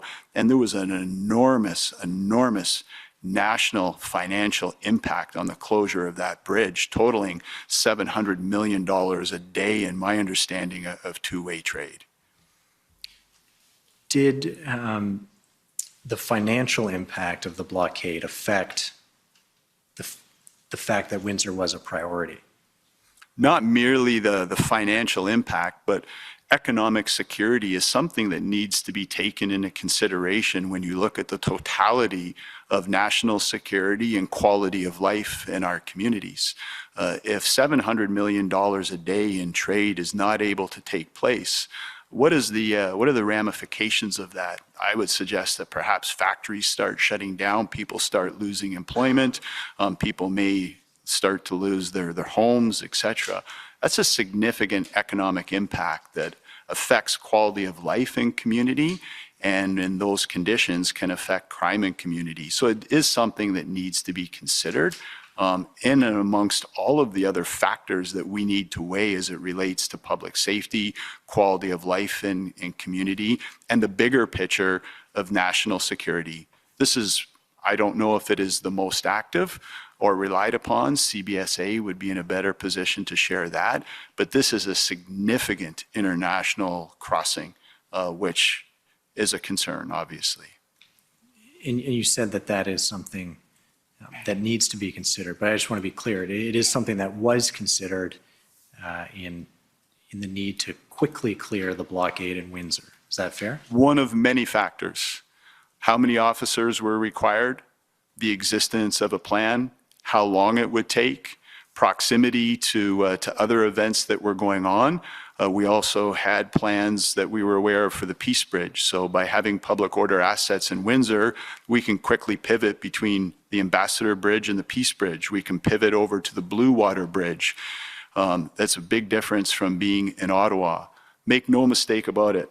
I believe that it was by intent and design that we had activities happening at the furthest points from each other in southern Ontario. It is not circumstance that we had an occupation in the city of Ottawa and we had a blockage at the Ambassador Bridge at the exact same time. That was intentionally designed to challenge the capacity of our police. So that had to be very strategically and methodically managed to ensure that when we took action, it just didn't disperse a problem and make it so it was unmanageable. This had to be surgical, this had to be strategic, had to be well thought out, and it had to be planned. Okay. I want to go back to sort of working our way through what happened in Windsor. I think you referred to this earlier, but similar to what happened in Ottawa, the mayor of Windsor, in fact, had conversations directly with Solicitor General Sylvia Jones and Minister Mendicino. You're aware of that? I am aware that there was conversations. I'm aware that those conversations resulted in a letter. I'm not privy to the details of those conversations. Okay. And again, does that strike you as sort of an odd way to request police resources in the circumstances? It is not the typical way nor the preferred way that police resources would be requested. In particular, when just hours earlier, I had spoken to the chief of Windsor, had offered additional assistance. I was advised it was not required at that time. And then an independent request came in seeking additional resources, which caused me to then follow up and ask again and confirm that that request was in fact a request being made on behalf of the Windsor Police Service. And did you ever ask former Chief Mizuno why you had been told they didn't need anything, and then very shortly thereafter, there's this public request for additional resources? I was under the impression and understanding that as a result of having further conversations subsequent to my conversation with her, that those resources were now being requested and would now be required. But I would suggest it would be most appropriate to ask her that question directly. Okay. And did you ever ask her why, again, you had contact with her, so did you ever ask her why she didn't just come to you and ask, and instead the mayor, well, she sent a letter ultimately, but she never made that request directly to you? She did not, no. And sorry, did you ever ask her why that was the case? Yes, and she said the request was subsequently being made as a result of having further conversations with the mayor, and she was now asking me for my assistance. Okay. I'd like to go back to your exchange with Deputy Solicitor General, OPP 404580. If we can go to page 72. If we scroll down, we see here, so the Deputy Solicitor General says also, What's the latest on Ambassador Bridge? Fed DM Stewart asking also impact on Stellantis. What is Stellantis? I don't know what Stellantis is. I can't say I have any knowledge of Stellantis. I would be interested in my response whether I followed up to find out what Stellantis is, but I don't have a recollection of what it is without looking at what my response was. Okay.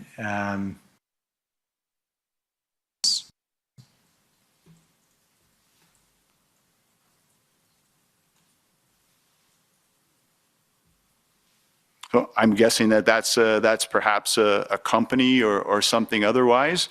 I've obviously done some follow-up to say that there's no direct mention of Stellantis being intentionally targeted. But I can't tell you today what Stellantis is. I'm sorry. Okay.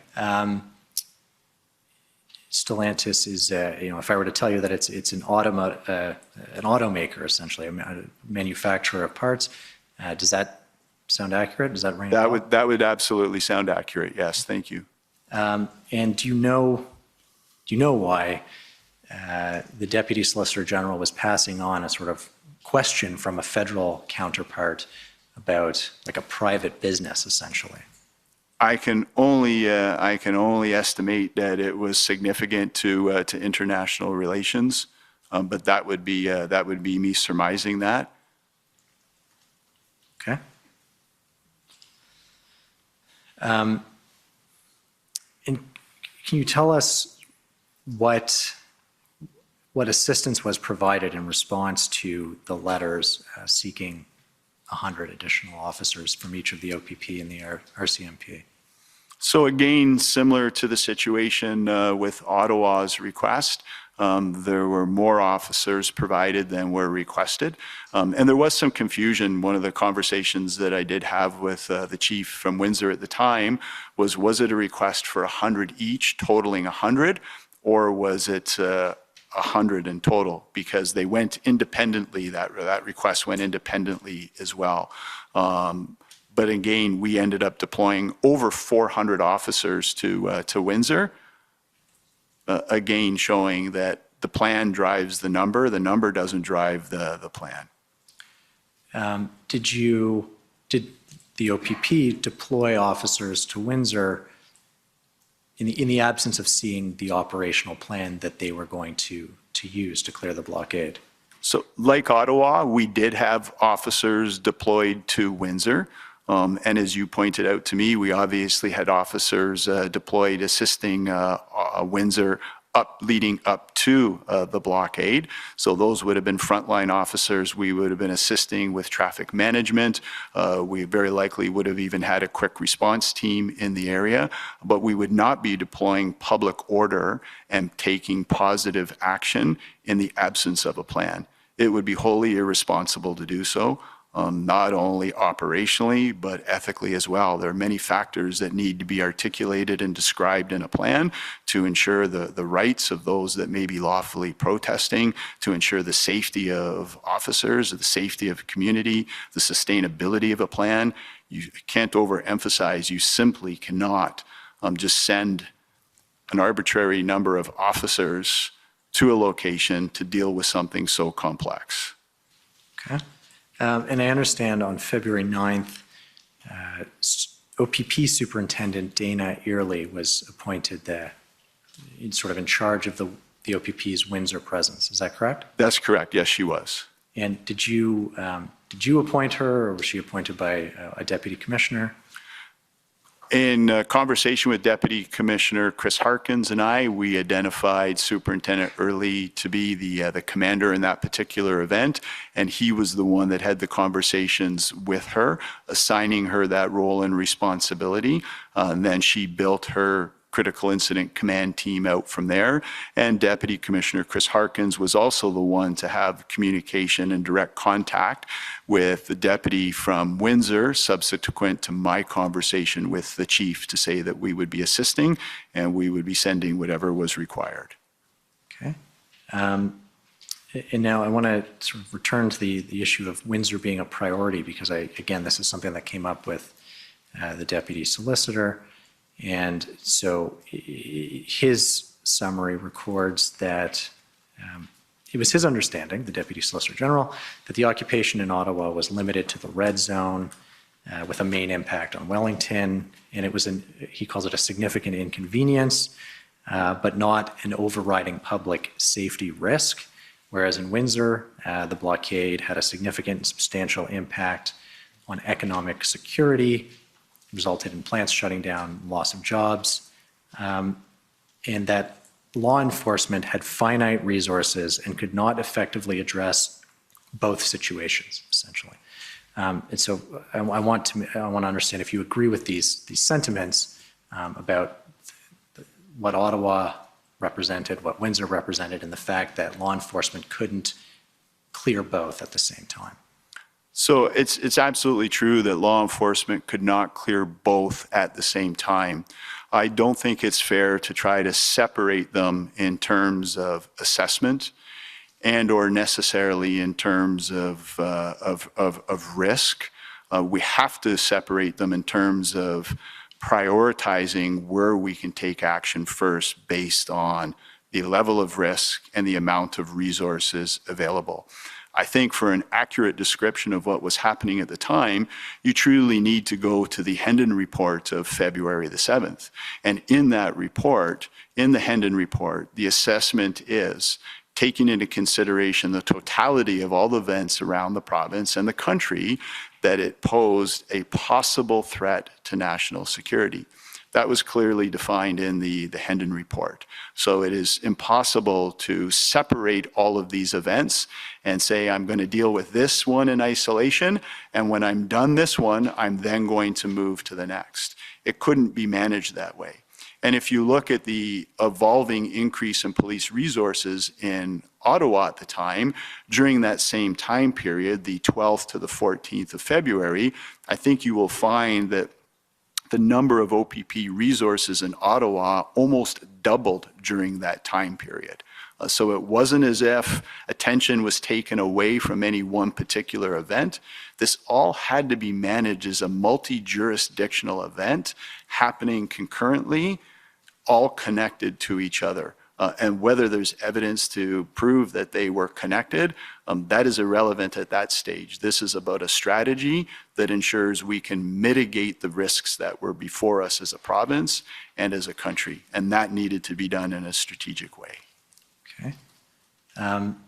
You mentioned the February 7th Hendon report, which I think the language is potential national threat. Security threat.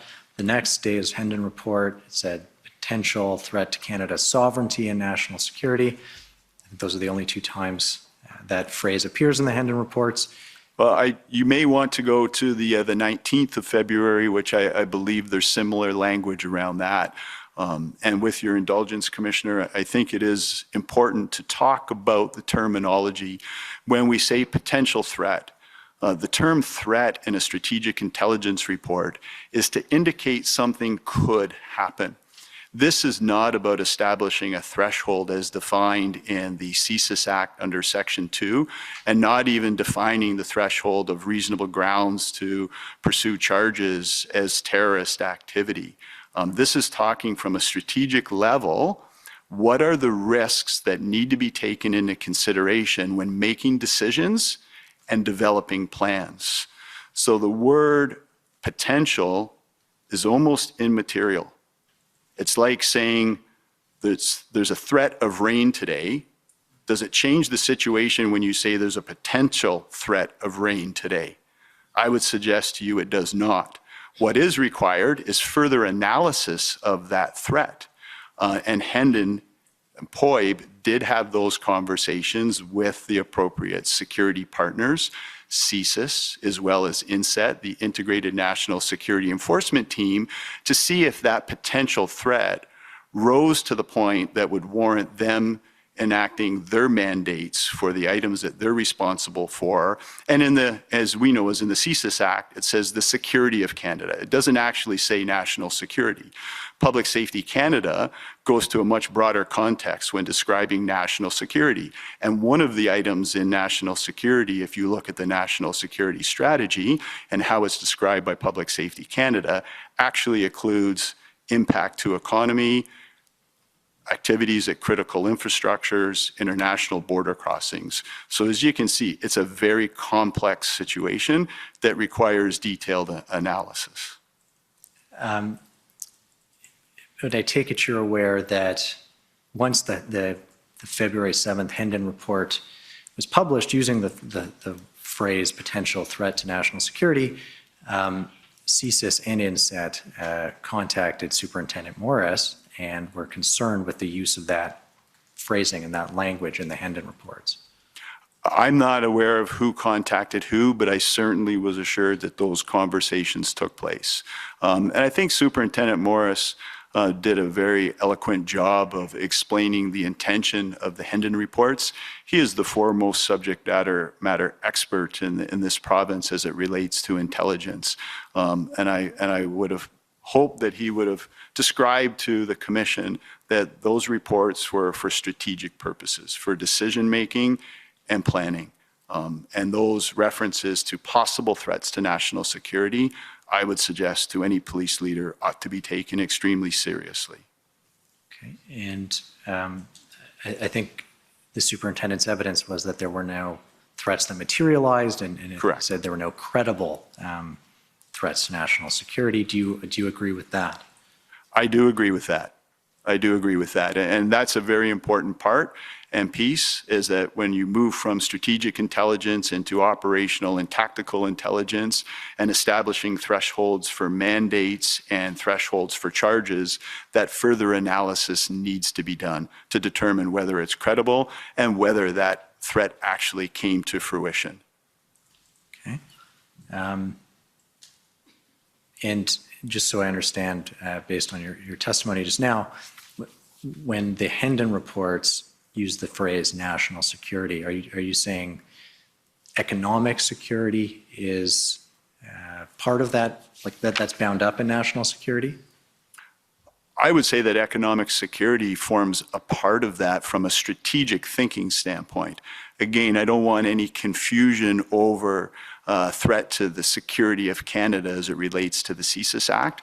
We're talking about a strategic approach to overall national security. Transportation, critical infrastructure, border crossings, economic security, all of those things, cybersecurity, all of those components encompass a multifaceted approach to national security and are identified by Public Safety Canada as being important to national security. Okay. I want to go back to Windsor now and just make sure I understand it. Did you ever receive a direction from the Deputy Solicitor General's office that Windsor ought to be prioritized as a result of its economic importance? Absolutely not, never. Okay. But it's fair to say that the OPP did prioritize it in part, as you've told us, due to its economic importance. In part, I think I provided a very detailed description into all of the factors that needed to be considered and how that was identified as an operational priority, not at the expense or at the cost of other operations that were maintained and enhanced simultaneously while we were dealing with Windsor. Okay. You say not at the cost.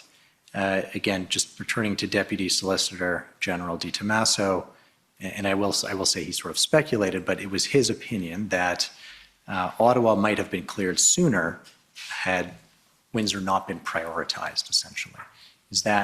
Would you agree with that assessment? No, I would not. What I would say is that Ottawa may have been cleared sooner had we not had to deal with the blockades in Windsor, had we not had to deal with the protest in Toronto, the blockage on the 402, the blockage at Cornwall and the attempts to block the Peace Bridge in Niagara. That may have allowed Ottawa to be cleared sooner if there was a plan in place ready to go. The plan, to my understanding, was not in place and was not ready to go on February the 12th. It's not until February the 13th that there is a plan in place agreed upon by all the stakeholders that is a safe and viable plan to proceed with. And we were done in Windsor with positive action at that point. We were in a maintenance phase and all roads were opened up, I believe, on February the 14th. So I don't think that that is a fair assessment as you have proposed to me. Okay. Is it fair to say that resources went from Windsor to Ottawa to action the plan in Ottawa once Windsor was cleared? Is that? That would be fair to say, and just for a point of clarity, I can't say that specifically Tom Carrique went from Windsor to Ottawa. What I can say is I know that there were some public order assets that when done in Windsor were able to reposition to Ottawa. But I can't commit to you that level of detail that specific people moved from Windsor to Ottawa. I understand. I want to take you now to notes of a call from February 10th with the Deputy Solicitor General. It's ONT 405155. These are not your notes. These are okay. Thank you. Deputy Solicitor General's notes. And it's hard to tell if it's a 7 o'clock or a 9 o'clock call. You might remember. It says call with Commissioner Carrique, OPP, direction to CIC that they are in removal mode. Do you know what is being referred to there? No, I don't know what that would refer to, being in removal mode. Okay. So we don't commence operations in Windsor as it relates to public order activity until the 12th of February, I believe, without having that information in front of me. But from my recollection, I believe it is the 12th of February. Right. And that is accurate. I'm just wondering if, as of the 10th, which is the day after Superintendent Early had been dispatched to Windsor, there was a direction that, we have to clear this blockade, removal, I take from removal mode, like we're removing the protesters.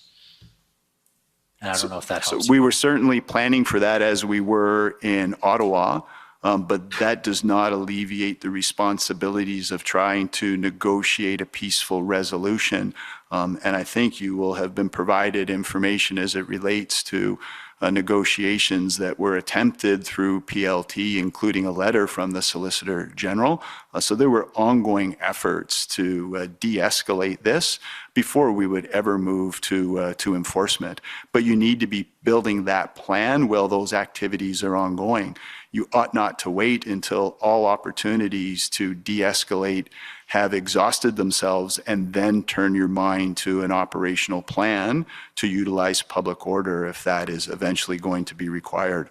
All operational plans require contingencies. Okay.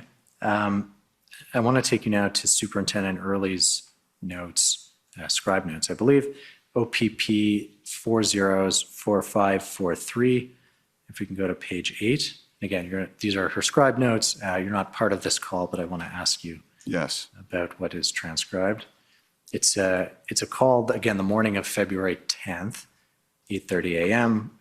With Deputy Commissioners Harkins and DeMarco. And so this is what's recorded. Deputies advised whatever is needed for plan will be available. Mm-hmm. And if we go down a little bit more, Harkins advised there is an urgency to get this resolved. Had you communicated to Deputy Commissioners Harkins and DeMarco that there was an urgency to getting Windsor resolved?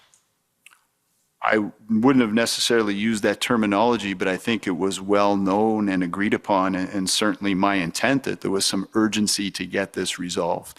We needed to be able to minimize the number of protests that were going on around the province simultaneously. We've already discussed the impact that the Ambassador Bridge had, as well as we needed to be able to deal with what was going on in Ottawa at the time. So absolutely, I would agree that there was some urgency to this. The longer it was left, the harder it would be to resolve. We were at risk of people moving from Ottawa, which was some of the information that we were managing at the time, that people that were actively protesting in Ottawa would be making their way to Windsor. We know that's a day's worth of travel. So the quicker we could resolve Windsor, we also mitigated that risk of a protest just dispersing itself, as opposed to us being able to resolve those matters. Now, I understand on this day as well, February 10th, Superintendent Early actually sort of established a proper joint command with WPS. Is that correct? It appears to be correct, yes. I do see that, yes. Okay, and can you explain for us the concept of joint command and why it's so important in a situation like this? So joint command isn't necessarily a technical term. So a lot of times we'll refer to an integrated command or a unified command. And again, those aren't defined in law, or nor are they necessarily defined in procedure. But an integrated command is one where one police service provides the other police service with a level of subject matter expertise within the command structure to assist them with developing and executing an operational plan. Overall command and control remains the purview of the police service of jurisdiction. So they have final say on the plan. A unified command indicates that it is just that the decision-making is equally shared amongst the participating police services. Okay. And what was the status of a joint or integrated or unified command in Ottawa at this time on February 10th? On February the 10th, I would say we had not arrived at the point of a unified command. We had introduced the integrated planning team, but I would say that there was not even an integrated command at that point in time.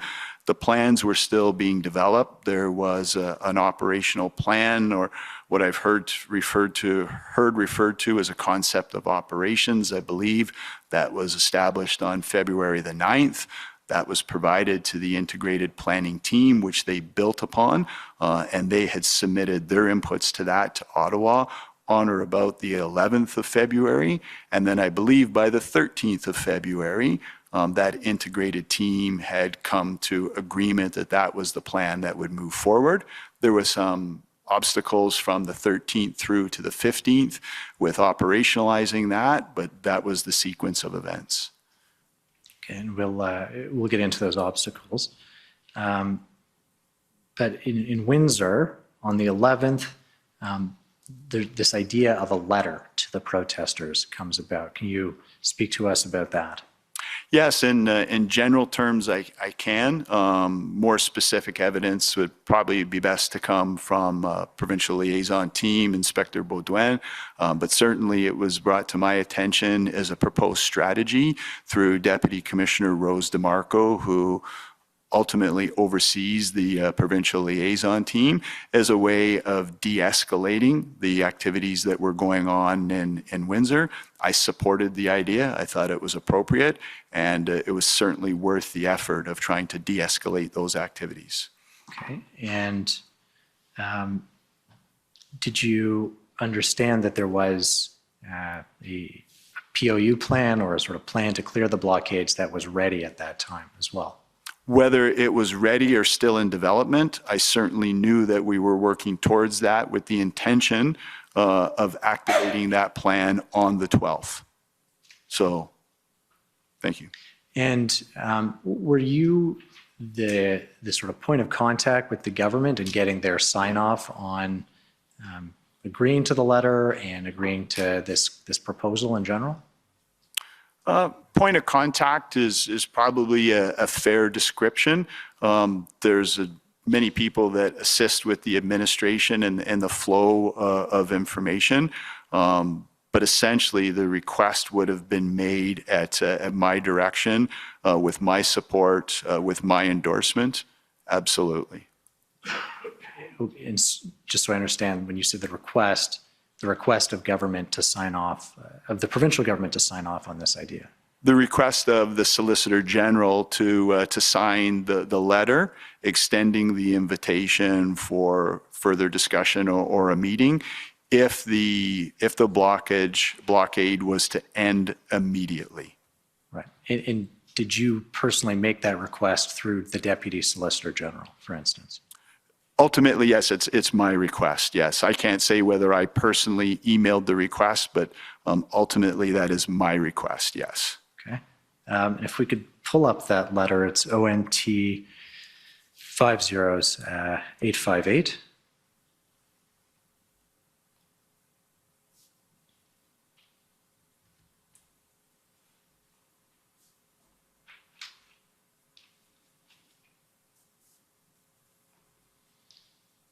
I believe this is the letter. If you can just, if you could confirm.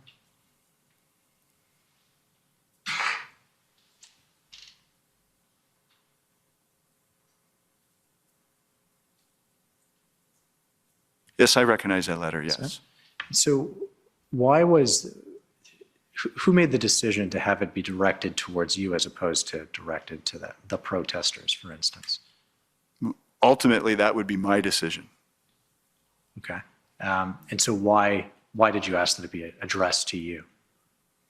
Well, we were presenting that on behalf of PLT, and it would be important, I think, for PLT to be able to speak with some sense of authority, that they are carrying the message that was relayed to me, and it created that appropriate separation between the minister and the protesters and allowed PLT to have that empowerment. PLT needs to be able to build rapport, establish a relationship, be able to create win-win situations to try to de-escalate the situation. That's, I think, in part why it would be most appropriate to come from me. That was the request that I received. More detail on that and the philosophy and the theory behind that, PLT would be much better in a much better position to describe in more detail, but certainly my understanding. Okay. Now, this is February 11th. It's the same day of the provincial declaration of emergency, correct? It would have been, yes. And are you aware there was also an injunction that went into effect that evening as well? I would have been aware. I can't say at what time I became aware, but I certainly am aware and was aware at some point in time of that. Yes, absolutely. Okay. And so can you just sort of speak to, we've got this letter from the Solicitor General. We've got the injunction, which has gone into effect, I think, at 7 p.m. that evening, and the provincial declaration of emergency.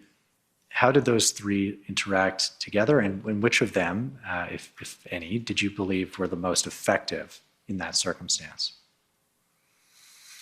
Well, the letter proved not to be effective. It did not have the desired outcome. The injunction, I can't say that was effective because we still ended up moving forward with deploying public order. Certainly a helpful tool, but I can't say that any of those were effective in isolation. What was effective was a holistic, complete plan to deal with the situation, and the incident commander having the discretion as to when they would execute that plan. Okay. The scribe notes for Superintendent Early, and we won't go there, but they record some concern that delivering the letter or taking action in Windsor would have an effect on what was going on in Ottawa. Do you recall that concern being raised in any of the calls on the 11th? I can't say I independently remember that specifically being brought forward, but as I've shared with you earlier, these are all intertwined and connected, and you can't make a move at one location without it impacting and affecting the other. So that's exactly the type of thought process and discussion that ought to have taken place.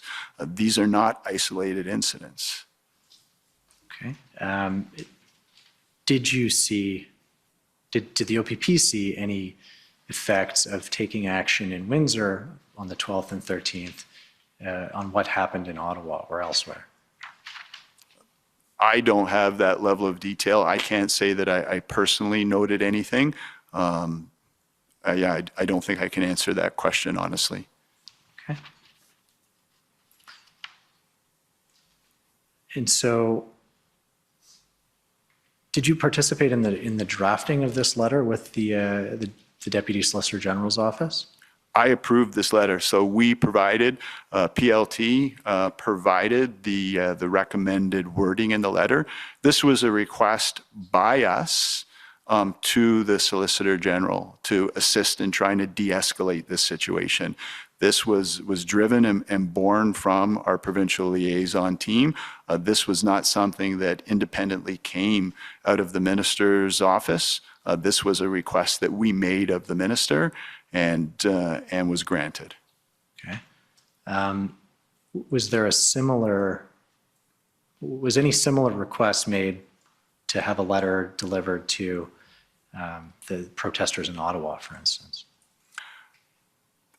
I can't speak with great knowledge on that. I know that there was discussion. I know Inspector Baudouin, who's already provided evidence. I know he had discussion with Ottawa Police.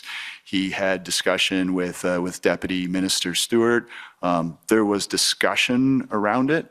The details of that discussion, he is in the best position to provide you with a first-hand account of that. I also know that there was communication that took place between the mayor in Ottawa and protest organizers or those that were identified as such.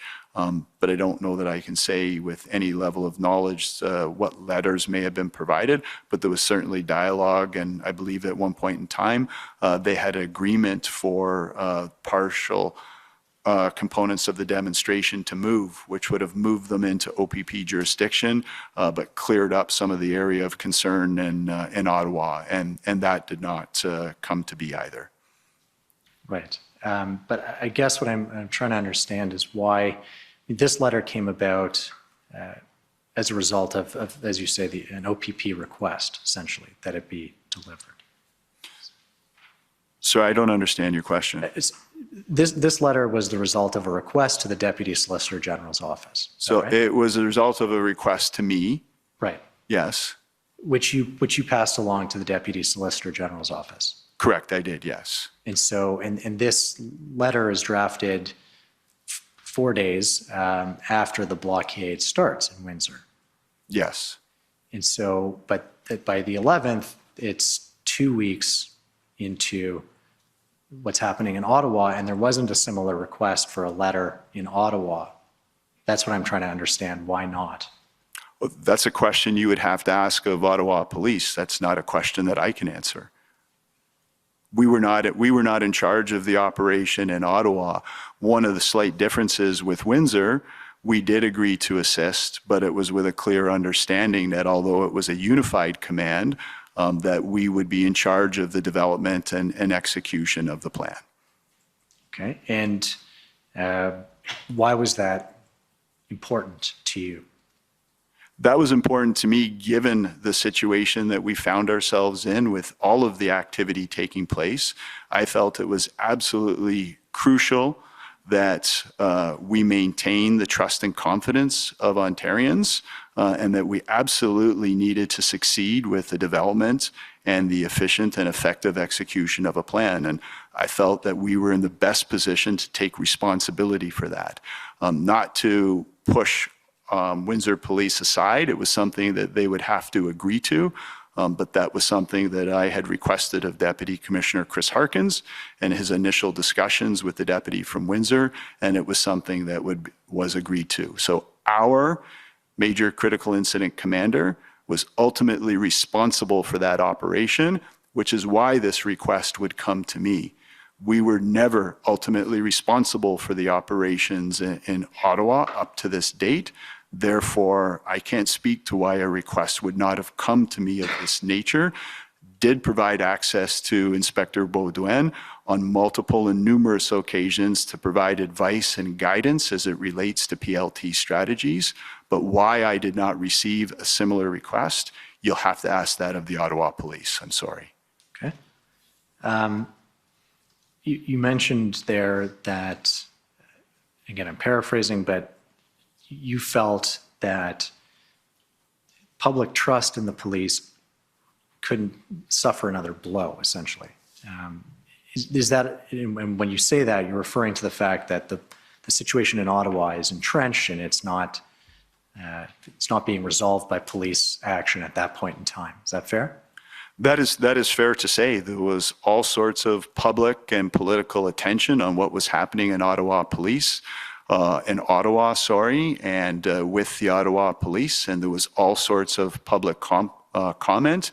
This was an opportunity to work in a coordinated and collective way to resolve the matter and to ensure that public trust and confidence in their police was maintained. And then from Windsor, we looked forward to doing the same in Ottawa, which was ultimately accomplished. Okay. Now, I understand that the Saturday, February 12th, was one of the busier days for the OPP in terms of responding to protests. Is that accurate? It was. I believe we had approximately 20 protests that we responded to around the province. And without referring to records, but going by memory, I believe during the whole duration of what we would define as the Freedom Convoy, we responded to 137 approximately demonstrations or protests across the province. Okay.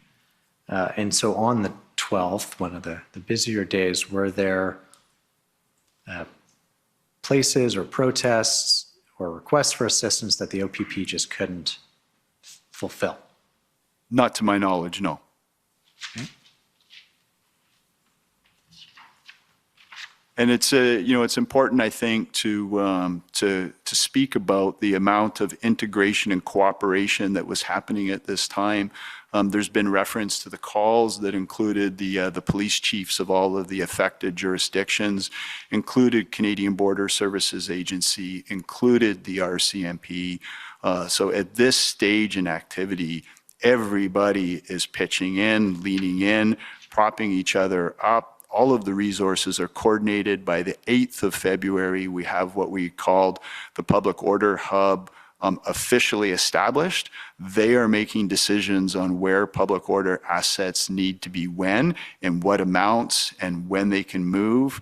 So this is a very coordinated, integrated effort that I think policing across the province deserves to get some credit for the coordination at this stage of the events and activities. Okay. Now, going back to Ottawa, the integrated planning group sort of starts its work on the 8th or the 9th, but there isn't a sort of fully developed plan until the 13th. It was fully developed and signed off on. So why is that? Well, that direct evidence is best to come from those that were actively participating in the development and the approval of the plan. Anything I can share with you is from my arm's length viewpoint and is hearsay. And I think you've already heard from Chief Superintendent Carson Party. You've heard from Superintendent Bernier. You've heard from a number of witnesses that I think have been able to provide you with their detailed account of those events. Did you receive and review and sign off on a copy of the integrated plan? No, I did not. I participated in a meeting where I was connected by phone. I believe there was a PowerPoint presentation of an overview of the plan delivered in Ottawa. There was members from RCMP in that meeting. I listened in on the briefing. I did not see, nor did I approve the plan, nor would I be expected to. We had a chief superintendent there that was given the autonomy and the responsibility for the development of that plan in an integrated format. That's not something as the commissioner of the Ontario Provincial Police I would be involved in. Okay. And so it was up to Chief Superintendent Party. He would have had final kind of approval on it without the need to escalate it any higher. Absolutely. Whether he chose to escalate that higher to his deputy commissioner, that would be his choice. But he had full authority and autonomy to approve any plan that was binding the Ontario Provincial Police. He certainly kept us informed and updated and made us aware of the intentions of the plan, but that was his responsibility that he fulfilled exceptionally well. Okay. Now we heard evidence on Tuesday from Acting Superintendent Baudin about this proposal from Deputy Minister Stewart in which Commissioner Lucky was involved as well. And so I appreciate you weren't involved in the back and forth, but I want to ask you what you knew about it and sort of what you reported to the Deputy Solicitor General's office about it. Yeah, so as you've indicated, certainly aware of it, endorsed it, approved it in terms of Inspector Baudouin having those conversations and determining whether there was a de-escalation tactic that could be used through encouraging a meeting, encouraging correspondence, whatever that would look like. And of course, I absolutely would make the Deputy Solicitor General aware of that. If I am granting permission or supporting one of my members to meet with a federal deputy minister, my provincial deputy minister needs to be aware of that. Okay. And what was the provincial deputy solicitor general's view on it? I can't share with you what his view on it was. I certainly don't recall him expressing any concern. Would have been thank you for the update. I can't specifically say. You're best to ask his viewpoints of him, I think, with all due respect. And sorry, when I ask for his view, I just mean as it was communicated to you, obviously. He was supportive of it as far as you understood? I can't say that he was supportive. He certainly was aware. He didn't express any concerns to me. It wasn't something that I was seeking permission on. This was an operational activity, but out of respect for the deputy and his position and ensuring that he has the appropriate level of situational awareness, it was something that I felt he needed to know. Okay. I want to take you to OPP 401585, which is an email thread about lining up tow trucks. I believe it's dated February 13th. If we can go down to page 3 when we pull it up.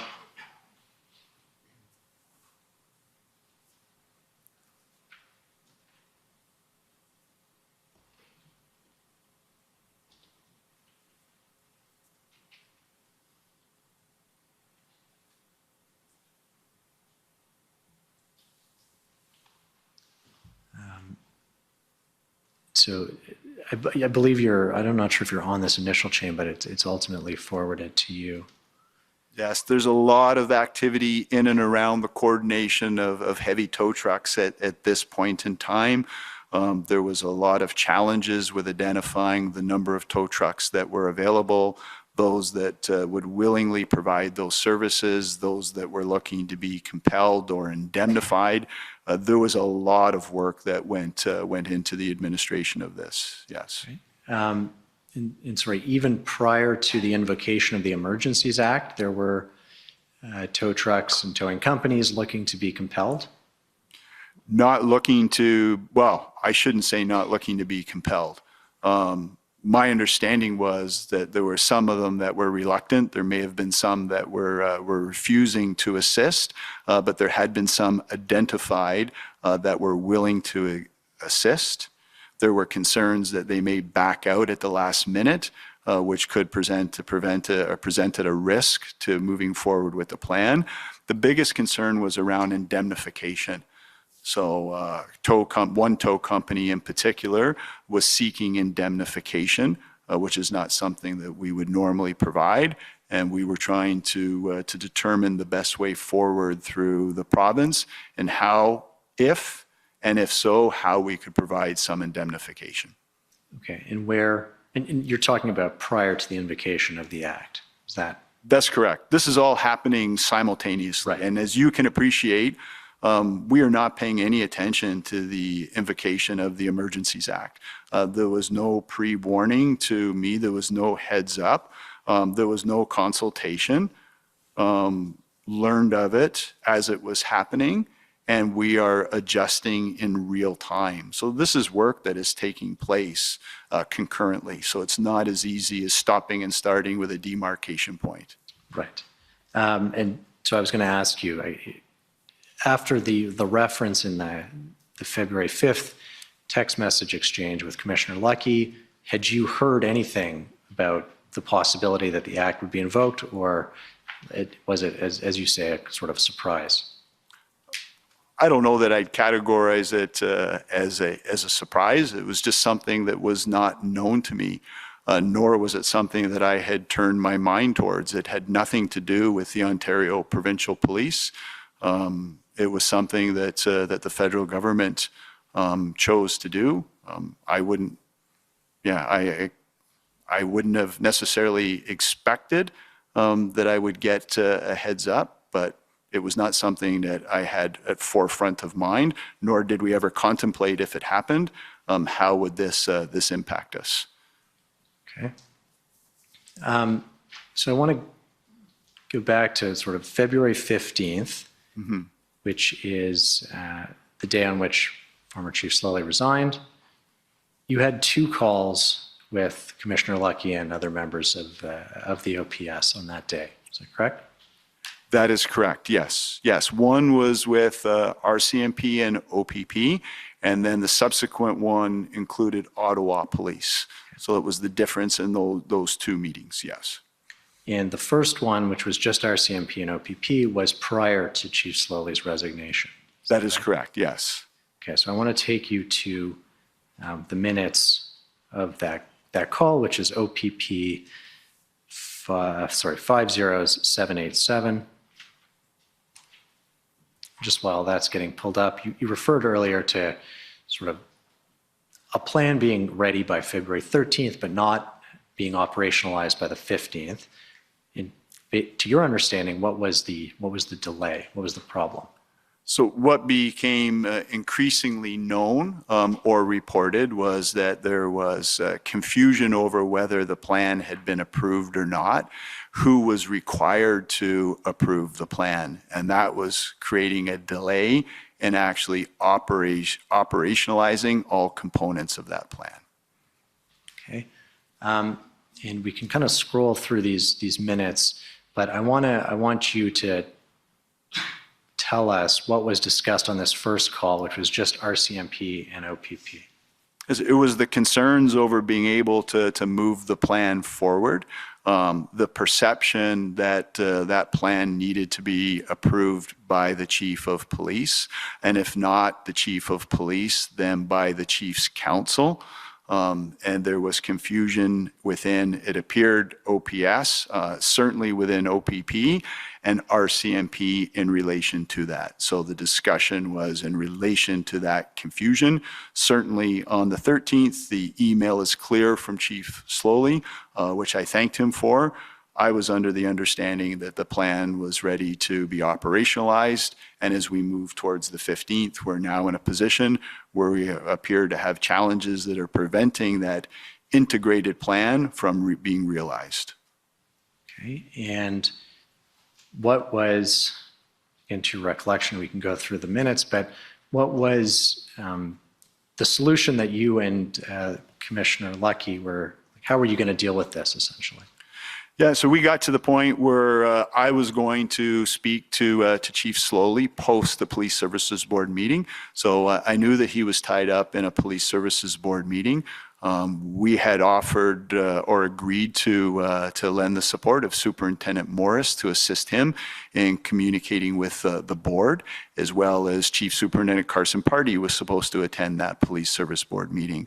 So I had undertaken the task of speaking with Chief Slowly when he was free to ask if he would consider, if he needed or was willing to allow us to assume command and control if we were not able to move the plan forward. Had we got to that point that there were enough barriers in place that the plan was not going to move forward. And I was planning on having that conversation with Chief Slowly. Okay. You told us, as we saw the text message from Commissioner Lucky previously, where she was relaying that the Government of Canada had lost confidence in the OPS by February 5th. By February 15th, had you lost confidence in the OPS's ability to manage the situation? Lost confidence is a harsh and strong way of putting it. This is a police service that is in a very unenviable position, is struggling to move forward with an operational plan. My job was to support them, provide whatever assistance was required to see that plan succeed, and to have that further dialogue with Chief Slowly to determine whether he felt that could be done under the current command structure, or whether us taking command and control of that incident, allowing them to focus and he to focus on the policing responsibilities for the entire rest of the city, may be a resolution to that. Subject to the outcome of that phone call, I would have then had to make a determination as to whether I had confidence or did not, and whether I escalated that to the ministry. But at that point, I needed to have that conversation with Chief Slowly. All of the information that we were receiving about the obstacles and challenges were not firsthand. I owed it to him to have that conversation and to offer our support. As you are well aware, he's able to make the request of the OPP legitimately through the Police Services Act for that assistance. Did you feel that it was time for that request, that the OPP be asked formally to step in? Yes. Based on what we were hearing in that meeting and all of the events that had taken place or had been reported to take place up to that point in time, I felt that we were at that point that I ought to be offering that assistance and making sure that he was aware that if that was what he wanted, we were willing and able to take that on. Okay, but I'm just trying to understand, isn't that another way of saying you had lost confidence in the OPS's ability? I mean, you wanted to be asked to step in and take over. It may be semantics. They needed our assistance at that point in time. There was no question about it. They absolutely, in my opinion, needed our assistance to succeed. If you want to describe that as lost confidence, I certainly wouldn't describe it as that way. In need of our assistance, was our assistance required to succeed? Depending the response to that request, that may further clarify whether I was at a position to say I had lost confidence. This was a police service and a police leader that was in need of assistance, and we were able to provide that assistance, willing to provide that assistance. If that assistance was not received, then I may have been at a point where now I've lost confidence and would have to escalate that for further consideration. And you say if that assistance was not sort of received, I take it you mean sort of willingly welcomed. Yeah, yes, absolutely. I'm not in a position to say I'm coming in and taking over. I don't have that authority or that ability.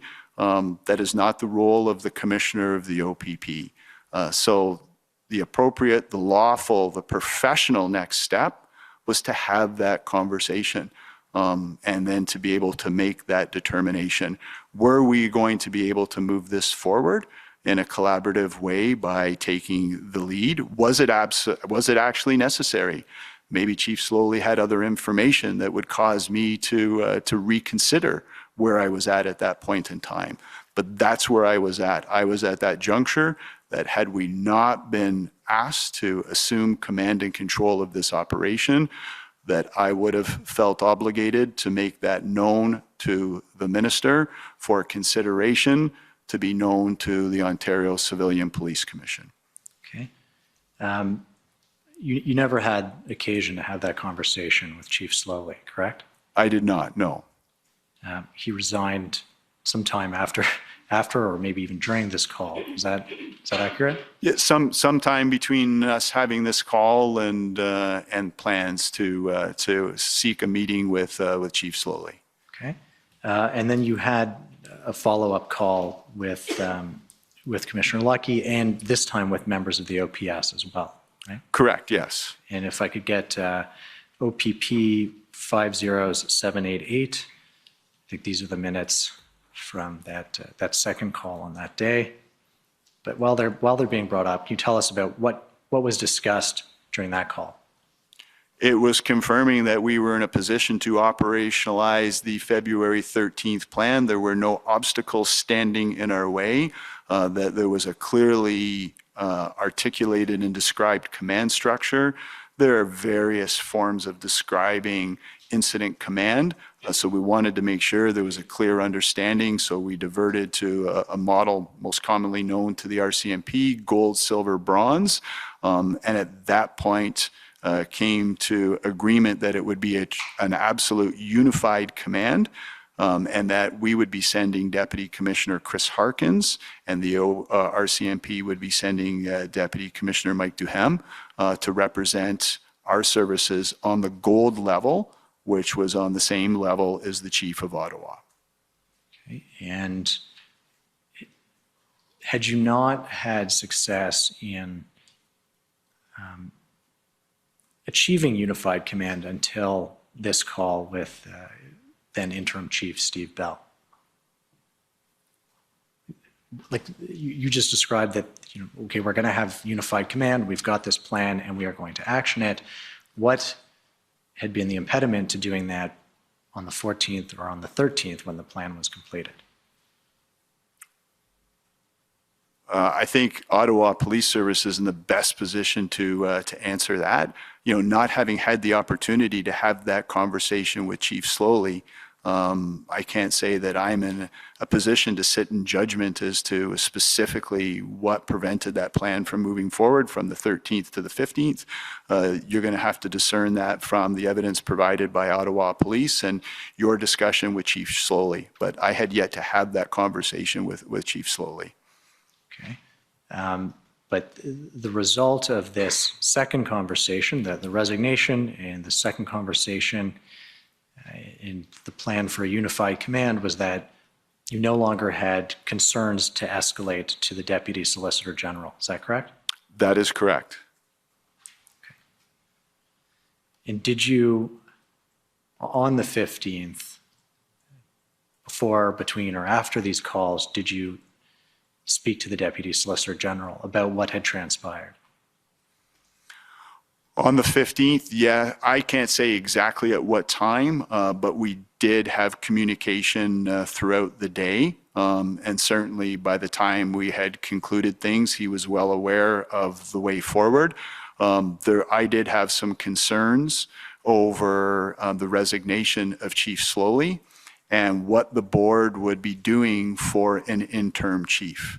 My concern was that if an interim chief was appointed that was unfamiliar with all of the work that had been done, and we were in a position that we had to start from ground zero and do a briefing and seek commitment and agreement, that was a concern of mine. And I did have that conversation with the Deputy Solicitor General just to make him aware that I was concerned as to how the Police Service Board would choose to move forward. And again, that was for his situational awareness. As it turned out, somebody from within the police service assumed that position, so we did not have to start from ground zero. Was your concern because you had heard that there was going to be an external interim chief? That's correct, yes. Okay. And And you relayed that to the Deputy Solicitor General. At some point in time throughout the day, we had that conversation, yes. And not concerned in terms of the board exercising its authority, but it would need to be clearly defined in that if somebody new was being introduced to the relationship, it would have to be exclusive to the day-to-day operations of the Ottawa Police Service outside of this event. We needed to be able to move forward seamlessly with this plan without having to start from the beginning. And did you specifically mention Steve Bell as an appropriate interim chief, or did you just relay the concern? No, I just relayed the concern in the event that the ministry was going to be providing any advice. There are policing advisors that advise police service boards. So should that discussion be taking place, I thought it was appropriate that my concerns be relayed in the event that that would have any impact on decisions that would be made by the Police Services Board. But at no point in time did I recommend anyone or oppose anyone for that position. It was not about the individuals. Okay, thank you. Commissioner, I see we're at 1 o'clock, and now would be, I'm about to change gears. Now's an appropriate time. Okay, so this is time for our lunch break, so we'll take an hour and come back in an hour to continue. Thank you. The commission is in recess for 1 hour. La commission est levée pour 1 heure.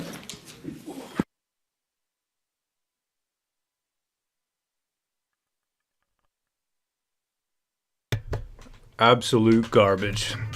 The only time that I thought there was anything value there, and you could hear his voice starting to crack, was when he was asked very specifically about this potential threat, this national security threat, and he used the word potential. That was the word that he used. If we can get back and listen to that, I think it'd be important. What do you think, Pan? I don't know if you caught that part there. Yeah. I said when he said that, I said in the chat, "Duh threat." Duh threat, exactly. He's waffling about it, trying to create this this story about it. Let me just fix up some of this stuff over here, and there you go. That looks halfway decent. All right. Okay, so should we take a look at that? Let's see exactly what he said. Do the playback. You know what I mean? Get through the playback of this thing, just because that was the only part. The rest, I just find these commission lawyers, I mean, what are they saying? They're just, it's just all freebies, okay? Let's refresh our memories first. So this is what he said when he was actually testifying. Not today, but in March. This is what he said. At the time, though, did you feel that that was a national security threat? When you received those assessments, did your police officers feel that that was a viable national security threat? So I'm as the intelligence experts that we have with us, I'm actually going to turn this question over to Commissioner Carrique to identify, as him and his organization were principal in gathering that intelligence. Commissioner Carrique. Thank you, Chief Bell. Through you, Mr. Chair, we did identify it as a threat to national security through the Provincial Operational Intelligence Bureau on or about the 7th of February. Okay, so there's no mention of potential, that whole waffling about potential. So let's dig up now exactly what he said. I mean, we just watched it, but the rest is trash. It's just trash. You know, these commission lawyers, I'm at the point now where I can just tell they're not going to question anything. They're not going to give you anything to go on here. They're just going to literally give softball questions. It's all rehearsed. There's a narrative that they're following. I don't know if you know what I'm saying? It's literally they're just following a narrative. Oh yeah, I mean it's just the obfuscation of it. I always butcher that word. Obfuscation, is that it? But yeah. they're trying to cover up and just snow you, as Ro likes to say. You know, he'll say, our standards are not the same as CSIS, you know, in what constitutes a threat. It's like, you know. Yeah, Kabuki Theater says kabooble. That's right. Lawro like lipstick. Yeah, like lipstick on a pig. Maggie Burnett says, yes, all rehearsed. Verbal diarrhea. Absolutely. If it wasn't for my for my speaker tweeters, then I think it'd be hard for me to entertain myself between that and the chat. Oh my goodness, you're still wearing those. Yeah, it's something Fantastic. I do. It's just kind of how I identify now. So that's just part of what I do now.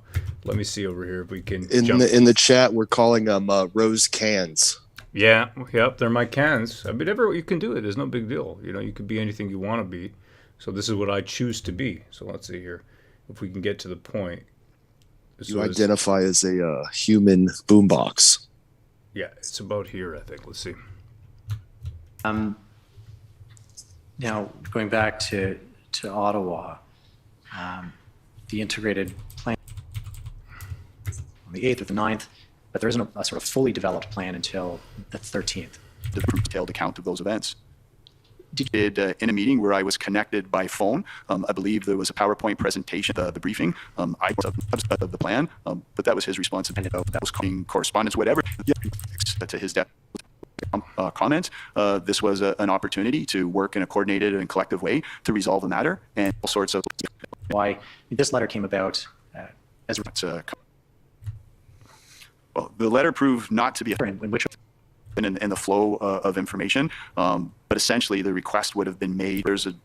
But certainly it was brought to my attention as a proposed strategy. Evidence would. February 10th, Superintendent Early actually sort of established a proper joint command with WPS. I understand on that. So there were ongoing efforts to de-escalate negotiations. The 13th, that there was to understand based on your testimony just now, when the Hendon reports use the phrase national security, are you saying? Here we go. All right, let's mark that down in this.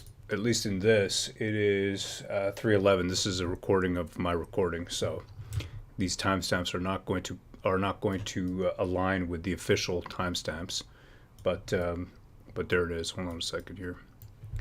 Hashtag clip. Yeah, exactly. Okay.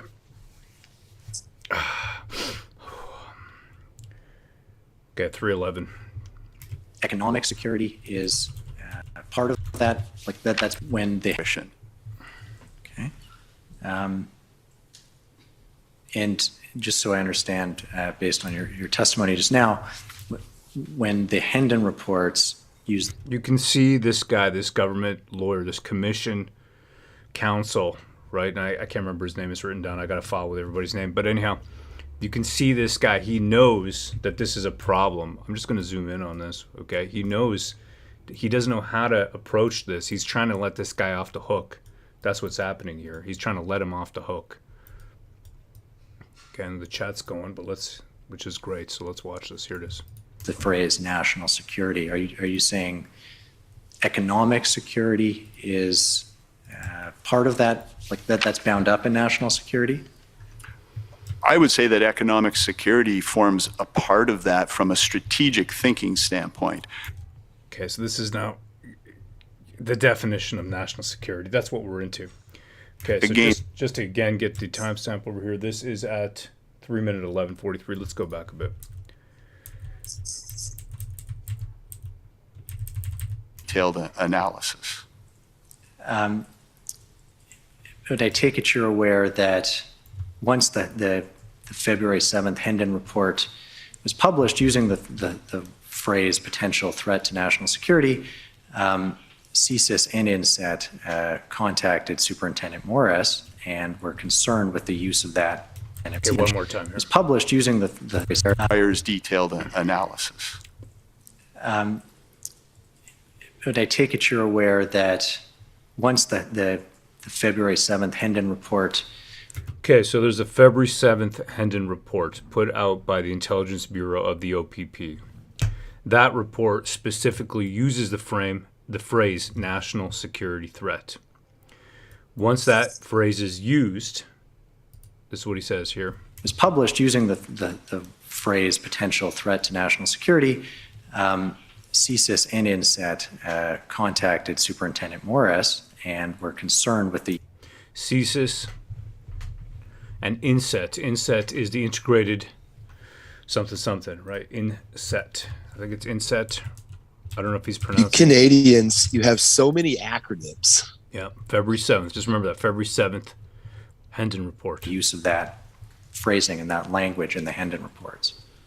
I'm not aware of who contacted who, but I certainly was assured that those conversations took place. And I think Superintendent Morris did a very eloquent job of explaining the intention of the Hendon reports. He is the foremost subject matter expert in this province as it relates to. Okay, so he's not throwing Morris under the bus, right? He's not throwing Morris under the bus right there. He knows that he can't throw him under the bus. I think that's what it is here. He can't throw Pat Morris, the only guy that I would consider to be a real patriot so far, a guy who spoke very clearly and to the point. February 7th, Hendon reports, and he's just saying, yeah, Pat Morris is a great guy. He knows what he's talking about. 3-minute 10 mark. All right, 3-hour 10 mark. Let's go. Intelligence, and I would have hoped that he would have described to the commission that those reports were for strategic purposes. Okay, so those reports are for strategic purposes. That is where he's going to make this differentiation coming up next. You know, I went to the basement. I had to exercise a little bit, otherwise I would turn into a real slob. So I'm listening to it there, and I heard this, and I could hear this waffling, and I'm on the rowing machine, and I'm getting more and more incensed. Decision making and planning. And those references to possible threats to national security, I would suggest to any police leader ought to be taken extremely seriously. Okay, and I think the superintendent's evidence was that there were no threats that materialized, and it said there were no credible threats to national security. Do you agree with that? I do agree with that. I do agree with that. So now you're agreeing that there's no credible, again, one more time. 3-minute 10:51 here. Threats to national security. There were no credible threats. The superintendent's evidence was that there were no threats that materialized, and it said there were no credible. Okay, so he's now bringing back up Pat Morris's testimony where he said there were no credible threats to national security. He's asking him if he concurs. Does he agree? Threats to national security. Do you agree with that? I do agree with that. Okay, so he just says, I do agree with that. Well, now let's replay again what he said here. This is what just makes me friggin' nuts. Then you wonder why you start to lose your mind. You start to wear cans as a brassiere, you know, because of this kind of thing. One more time. He says this, and I'm just going to speed it up to this exact point here. And we'll flip through this. Okay, not this one here. Sorry about that. It's this one here. At the time. Okay, it's this one right over here. It goes here. It's from this point. Chief Bell, through you, Mr. Chair, we did identify it as a threat to national security through. And his organization were principal in gathering that intelligence. Commissioner Creek. Thank you, Chief Bell. Through you, Mr. Chair, we did identify it as a threat to national security through the Provincial Operational Intelligence Bureau. You can see him blinking. The way he blinks and he looks down to the left. Look at this over here. I'm going to slow it down.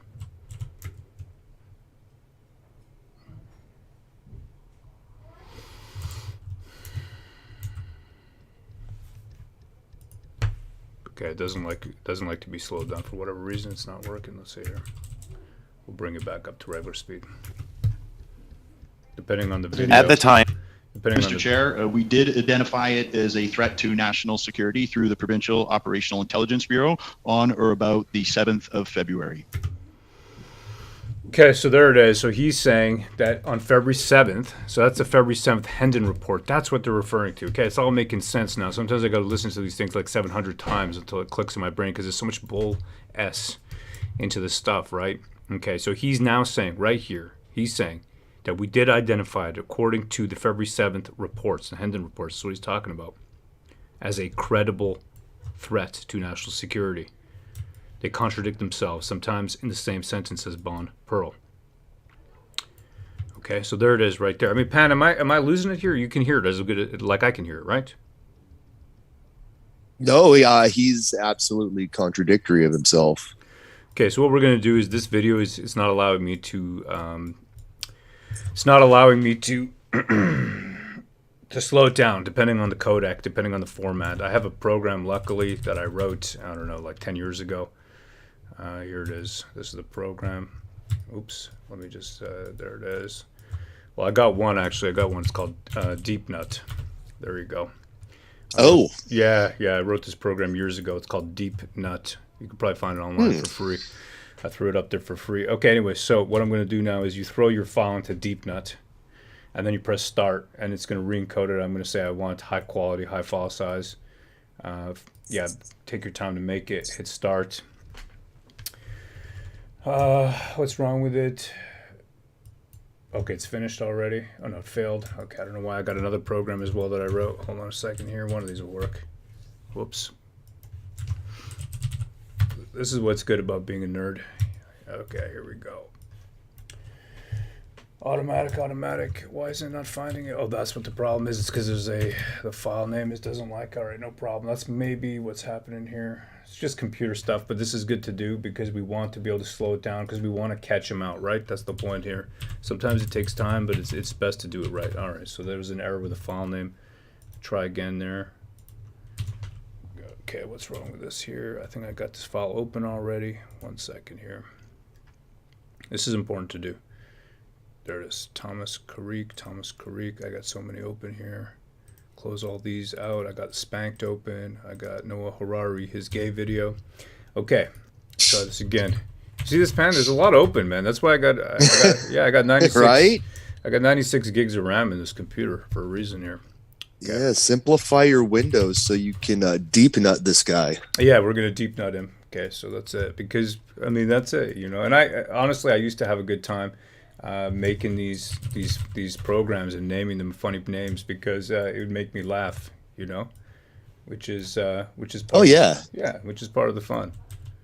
Okay, hold on a second here. I'm gonna copy this to another directory. I think it doesn't like the directory path. Because I want to see this guy. I want to see him lie. I want to see him lie to my face. That's what I want to see. Thomas. Just lie to me. Just lie to me, baby. Lie to me, you cuck. Lie to me. Okay, let's try it again. Okay. Remove that. There we go. Start. Okay, good. It's working now. Here, yeah, it was the file name. Okay, here we go. Open that right here. All right, here we go. This should work now. We can slow him down.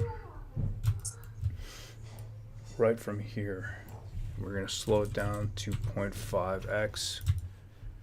Okay, let's watch him. Come on. Come on, lie to me. Lie to me.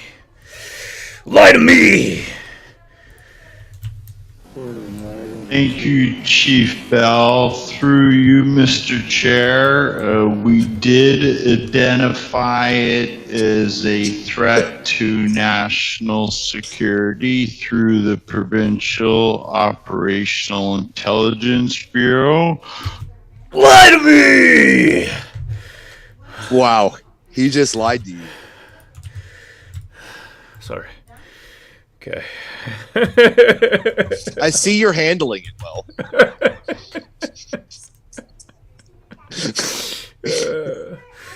Lie to me.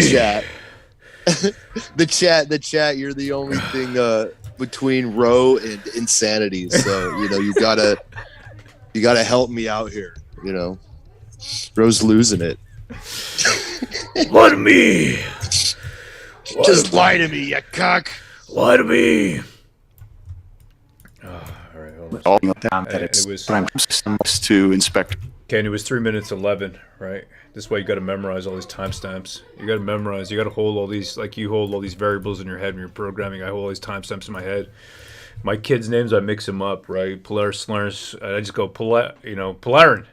That's a mix of my two kids' names, the two boys, the eldest, right? Polaris and Solarin. I just go Polarin, and then they're both like, "Yes, Dad." It's just to save time, right? It's like when 2 for 1. See that?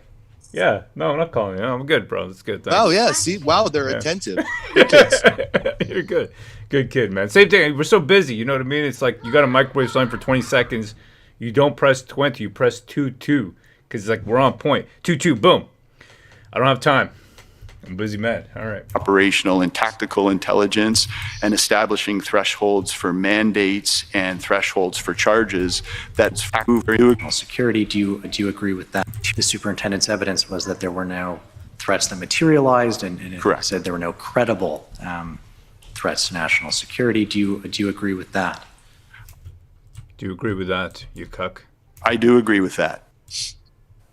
I do agree with that, and that's a very See the little blink right there. He does. Okay, just man, I gotta put this through. I gotta throw this into Premiere. important. I mean, did these guys not even realize that, he said something completely opposite, a month or so, however long ago that was before? A couple months, few months, several months. I mean, don't you remember where you stand? You lying cucks. Sorry, I'm agitating you. I'm getting you riled up. No. I don't want to rile you up. No, you're doing a good job, Pan. You're the only thing that's holding me together right now. Well, in the chat, hail the chat. Hail the chat, brother. We're all in this. Yeah, I know, but it feels like that's the reason I'm wearing these speakers right now as a brassiere. Just like old times at the convoy. That's the reason. Okay, because right? Yeah, man. Hail the chat! I said hail, brethren. Okay, so right here. Oh.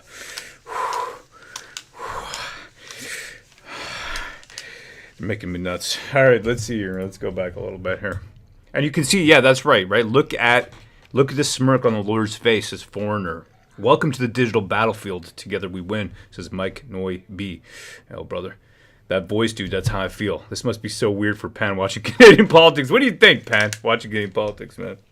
I'm used to it now. Like, I'm starting to learn who some of the biggest cucks are, some of the players.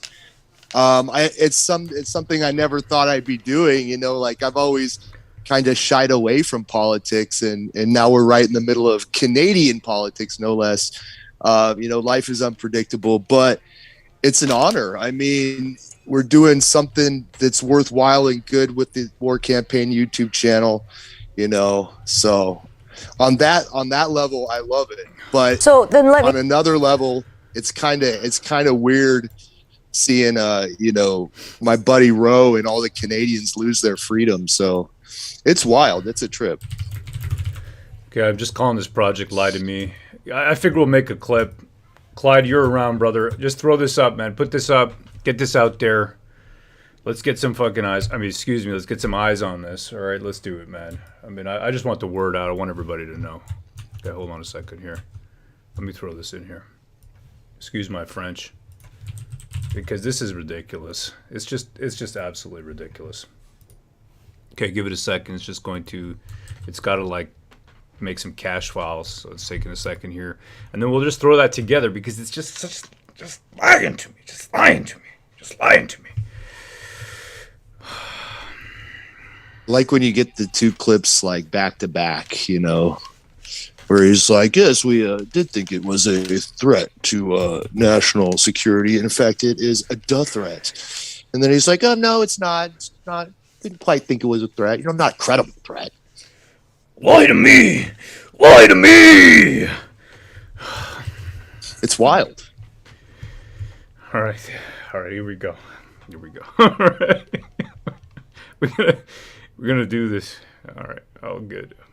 All right, here you go. So this is the part where he goes here. Okay, it's still doing this. It's still conforming this file. Okay, there we go. Should play now. Mr. Chair, thank you, Chief Bell. Through you, Mr. Chair, we did identify it as a threat to national security through the provincial operational intelligence. With us, I'm actually going to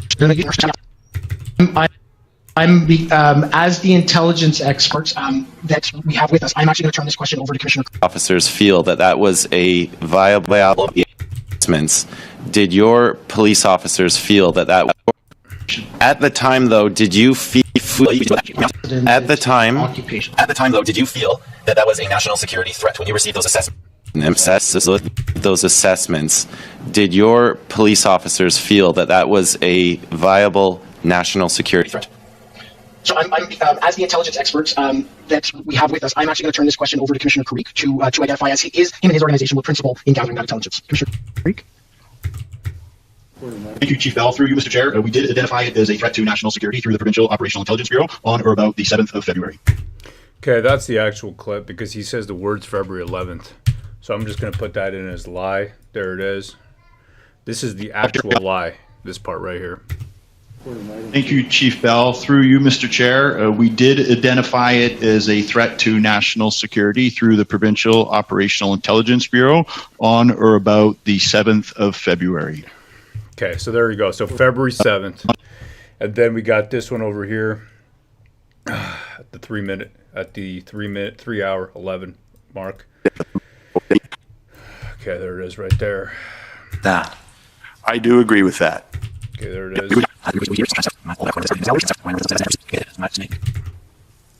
and I think the superintendent's evidence was that there were no threats that materialized, and it said there were no credible threats to national security. Do you agree with that? I do agree with that. I do agree with that. And that's a very important part and piece, is that when you move from strategic intelligence. Now he's going to try to play it off like it's strategic intelligence versus into operational and tactical. Versus operational and tactical intelligence. So he just thinks we're stupid, basically, that we're going to buy this line of BS. That we're going to. Well, he wants to say, like, there's different standards for all the different organizations of what constitutes a threat. It's like, just call it like you see it, and how your operation is calling it. So, he wants to one day say it's this and then it's that, and then say, oh, well, there's different standards by whose definition do you mean? I mean, come on. No, just be real, dude. Yeah, and this is the guy, as Maria noticed, that he swore in the Bible. So much for that, huh? So much for that. I liked when Bowden swore on the feather. I'd never seen that before as an American. I swear by the feather, the eagle feather in my kilt. All right, here we go. Okay, but you know what I want? Should I tell you what I want? What I really, really want? What I really, really want is I want the date in there. Because he talks about Project Hendon on February 7th report. Because that's the thing here. To do a clip, to pin a butterfly, to pin a bald egg butterfly to the wall, you need the timestamps, you need the dates, you need to line everything up, because you got to treat your audience like they are a critical thinker, which is exactly what the media does not do. You have to treat your audience like they're critical thinkers. Because what would you do? What would I do if you show me these clips? I'd be like, well, are they talking about the same report? Are they talking about the same report? But when you hear Feb 7th.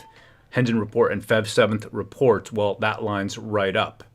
So that's the way you got to do it, because otherwise you're just like the media, right? You're just like the mainstream media then.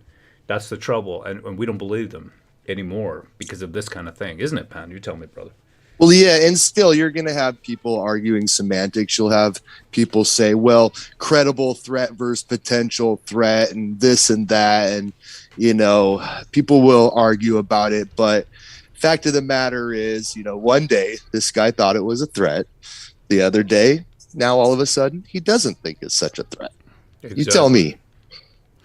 That's it, man. See that? And we got Clyde. Clyde says, "Lol, this is way better work than all the. This is better work than all the mainstream media all put together. Lol, and way cheaper than $1.4 billion. That's right. So many prans. They're all conflated by design." Says Darcy. Hell, brother, you got that right. Ropan says Jacob Durant, and we got. Hold on a second here. We got VNA. He says he was holding that Bible as a weapon to throw. Lol, that's Vinny. Hell, brother, he's been at every, right there in the middle of Wellington at the actual commission. This guy's an old school journalist. I really like this dude. He is a great guy. I can learn a lot from a fellow who's been around the block, seen a lot of lies come and go. I think he was there during the Watergate tapes. Okay. Hold on a second. Wow. Yeah. Good reporting. Very, very good. Do they even realize they're evil, says Maria. Okay. And I think the superintendent's evidence was that there were no threats that materialized, and that there were no credible threats to national security. Do you agree with that? I do agree with that. I do agree with that. And that's a very important part and piece, is that when you move from strategic intelligence into operational. Okay, so right there, we don't need the rest. It's just blah blah. Let's listen to it anyways. And tactical intelligence, and establishing thresholds for mandates and thresholds for charges, that further analysis needs to be done to determine whether it's credible and whether that threat actually came to fruition. Okay, so we're going to keep all that. You know why we're going to keep all that? Because even though it's blab, and it's just nonsense. But let's let the people who view the clip, let's not lose the context. Let him speak. Let him say his blab about strategic whatever, and let's allow the people who watch the clip to make their own mind about whether that's blab or not. That's my opinion. It's probably the opinion. I like that. Yeah, that's the way to do it. You know, you're not selectively editing it, you know. Exactly. You're just putting two clips back to back, you know, and everyone can decide for themselves. Exactly. That's what we want. Exactly. That's what we want. Just cop-splaining, perhaps, says DeCurley. Okay. He doesn't even know what to say next. Just so I understand, based on your testimony just now. Right. He's like, how do I not incriminate you any further? You know, when the Hendon reports use the phrase national security, are you saying economic security is part of that? He's trying to give him an out. That's what he's doing. He's trying to give him an out so that the guy can say that economic security, okay, is part of national security. Because that's what he's going to do. He's now going to conflate egg, right over here, this rotten yellow egg, is going to conflate together two things. He's going to try to conflate together, and he doesn't actually take it. I remember carefully, if I remember carefully, let's see. Like that's bound up in national security? I would say that economic security forms a part of that from a strategic thinking standpoint. Again, I don't want any confusion over threat to the security of Canada as it relates to the COMISSION Act. We're talking about a strategic approach to overall national security. Transportation, critical infrastructure, border crossings, economic security, all of those things, cybersecurity, all of those components encompass a multifaceted approach to national security and are identified by Public Safety Canada as being important to national security. That's what they got. That's it right there. That's his explanation. That's his explanation. It's Radawa's fault. I hear no real reasoning in there to stomp people and to beat Canadians. I'm not hearing the justification anywhere. No, I don't hear it at all. I think that's enough. We'll call this one national security. Okay. Yeah, that's it, man. I mean, what else is there to say? So we'll play this, and then we want the Feb 7th part, right, too? That's what we decided. Okay. We'll throw that in there. Oh, yeah. Yeah. Yeah, he has to ask him that. So we just jump up ahead.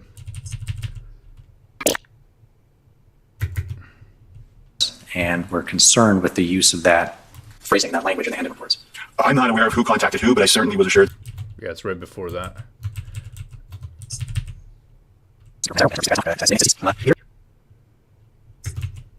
Detailed analysis. But I take it you're aware that once the February 7th Hendon report was published using the phrase potential threat to national security, CSIS and INSET contacted Superintendent Morris and were concerned with the use of that phrasing and that language in the Hendon reports. I'm not aware of who contacted who, but I certainly was assured that those conversations took place.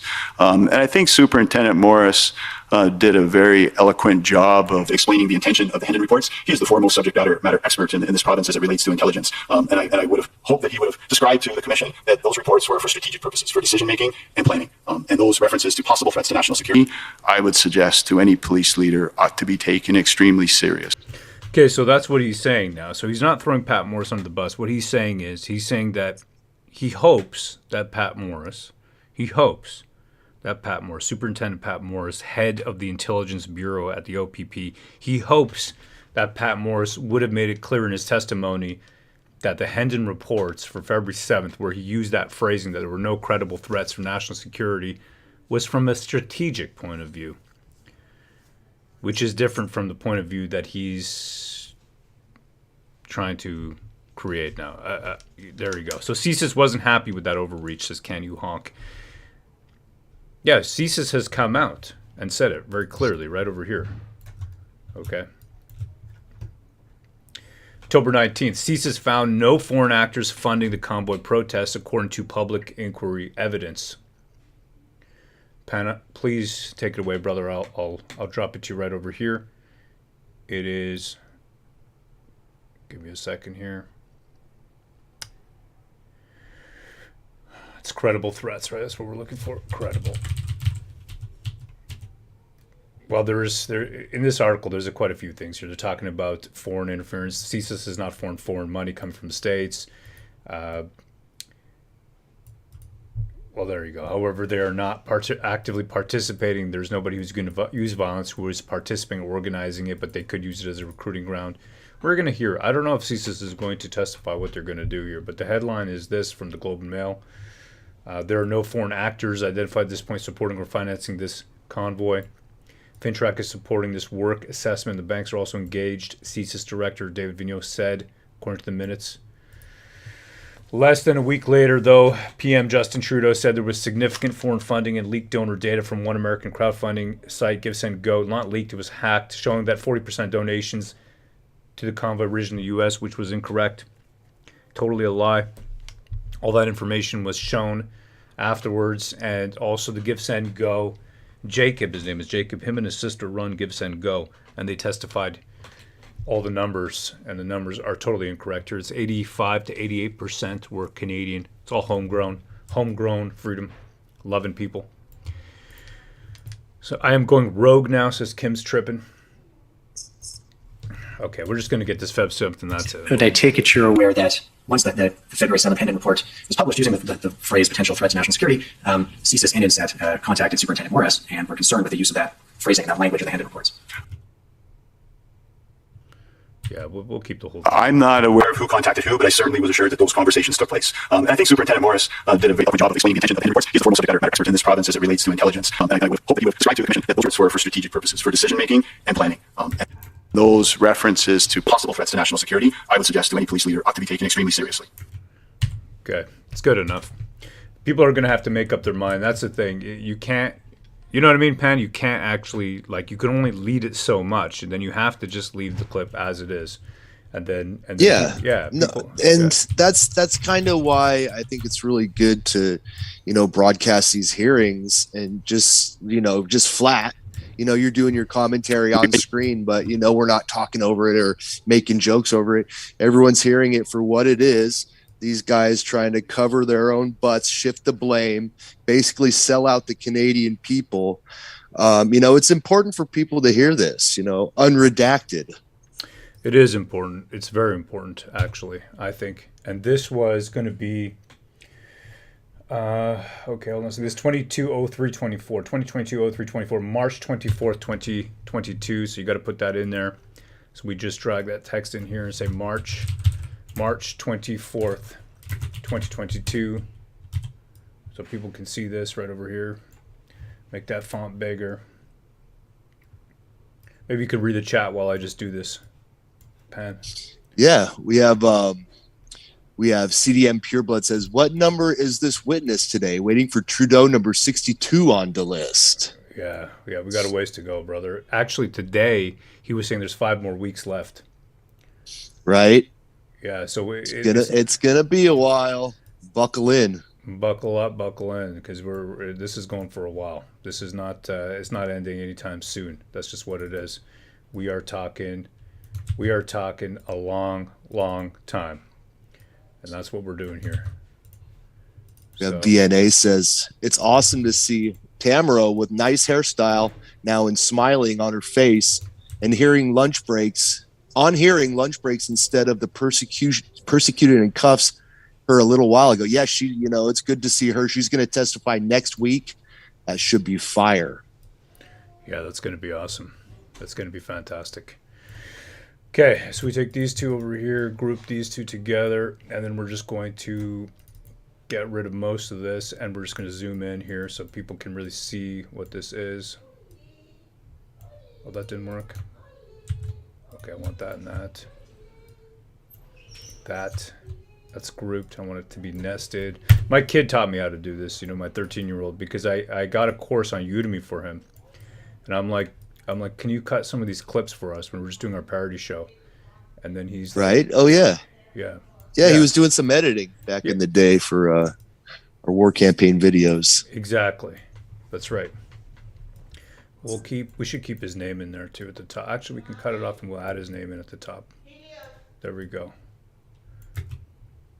Okay, let's turn off the And Roy's Ellsworth in the chat says Tamara's lawyer's going to testify sometime. That'll be good. Yeah. Okay, today's date is what now? Today's date is... What even is the date? Let's see. It's the 27th. 27th. Okay. All right, so this is the 27th of October. October 27th. October 27th, 2022. Okay, there you go. I think that should cover it then. I think we're good like that. Okay, let's watch it back to back. Thank you, Chief Bell. Through you, Mr. Chair, we did identify it as a threat to national security through the Provincial Operational Intelligence Bureau on or about the 7th of February. Okay, and I think the superintendent's evidence was that there were no threats that materialized, and it said there were no credible threats to national security. Do you agree with that? I do agree with that. I do agree with that. And that's a very important part and piece, is that when you move from strategic intelligence into operational and tactical intelligence and establishing thresholds for mandates and thresholds for charges, that further analysis needs to be done to determine whether it's credible and whether that threat actually came to fruition. But I take it you're aware that once the February 7th Pendant report was published using the phrase potential threat to national security, CSIS and INSAT contacted Superintendent Morris and were concerned with the use of that phrasing and that language in the Hendon reports. I'm not aware of who contacted who, but I certainly was assured that those conversations took place. And I think Superintendent Morris did a very eloquent job of explaining the intention of the Hendon reports. He is the foremost subject matter expert in this province as it relates to intelligence. And I would have hoped that he would have described to the Commission that those reports were for strategic purposes, for decision-making and planning. And those references to possible threats to national security, I would suggest to any police leader ought to be taken extremely seriously. This guy makes $355K a year. You know that? Good for him. $355K a year. No, it's maddening. It really is. You know, mad. Really, really maddening.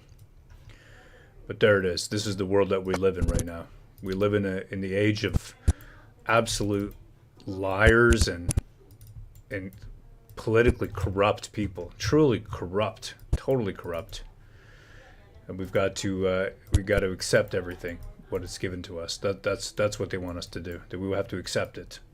And then when we say no, they want to label us, and they want to financially terminate us, so we can't earn a living. That's where we're at. It's maddening, man. That's it. I'm going to leave it like that. I don't want to do any more to it because I want people to see it. They'll make up their own mind right there. That's it. That's it. That's all. Finished. Nothing else. Really annoys me though. I'm telling you, man. I don't know what the chat's thinking, man. Yeah, no, the chat's rolling. Thanks for hanging with us in the chat. Bomb Pearl says, I call it the lying world. Yeah, it seems like people don't care much about giving the truth. They'd rather just lie. I mean, it's disgusting. Thomas Carrick. So, whoa, I don't want to use that one right there. I hope there's not any kind of, actual violence going on. That's not what we're about. We don't want that. We really don't want that. What we want to regain, some kind of normalcy. That's what we want. We want to regain some normalcy. We want people like Thomas Carrick, who makes $355K a year. I'm going to show you this over here. This guy's making $355K a year. Sunshine. We have Dana Lee in the chat says, "Hail Pan, it's an honor you being here with us." Well, thank you. It's an honor to be here with you. That's Dana Lee Melfi. Really good dude. Really good dude. This is the guy who was the peace man, if you remember, right? The peace man over there, who was really bringing that spirituality and that the peace, right, to the protest. So there it is, 2021. 354K. Now listen to this, from 2019 to 2020. So this is kind of weird. Okay. Now I don't know if this data is completely correct. This is from OntarioSunshineList.com, and it really should be verified. Okay, you can't just read a website and think it's correct. But this is something I would dig into. He's earning 194K. Well, 195. You can round it up. Then in 2020, he suddenly gets bumped up to 321K. Wow. 2020. What happened in 2020? Well, December 2019, I recall there was a medical emergency. So all of a sudden, his pay gets bumped up by 65%, it says. That's a red flag. Not a bad raise. It's not a bad raise, right? So explain that one to me. That's a red flag, says Mad RX7. And he said he got 230K on top, says Banana Pussy. I don't have that clip, but explain that one to me. Good soldier raise, says Old Stock Canuck. Must be nice, says Slice Cube. Right. Bought and sold. 5%. That's a big percentage. He was handing out masks on the front line, says No Name. That's a good one. Profitable. Yeah. Yeah. Thomas Karik. Thomas Karik. That's him. And it makes you think. I don't think most people in the chat would be able to do this, to do what he does. I don't think they would be able to. I don't believe it. I really don't believe it. I want to actually put a... I don't usually like to do this. Okay, but I'm going to use the popsicle. Oh? Yeah. I'm going to use the popsicle. Wow. What are you going to use it for? So what I'm going to do is I'm going to make a new thumbnail right over here. I'm going to place his head. And then I'm going to use I'm thinking as a composition. Like, you see his face, he's got a yellow tint to it. And then he's got a popsicle in his mouth. Okay? Okay. And I don't know the text to use, but I need something there, something to work with it. But you get what I'm saying? Like, do you understand the kind of composition that I'm going for here? Like he sucks? Yeah, like he sucks, exactly. So I could use this photo over here. We have Mad Pie Man says rainbow butt plug. Yeah, no comment on the rainbow. The rainbow we actually used back in the day. I will give a comment.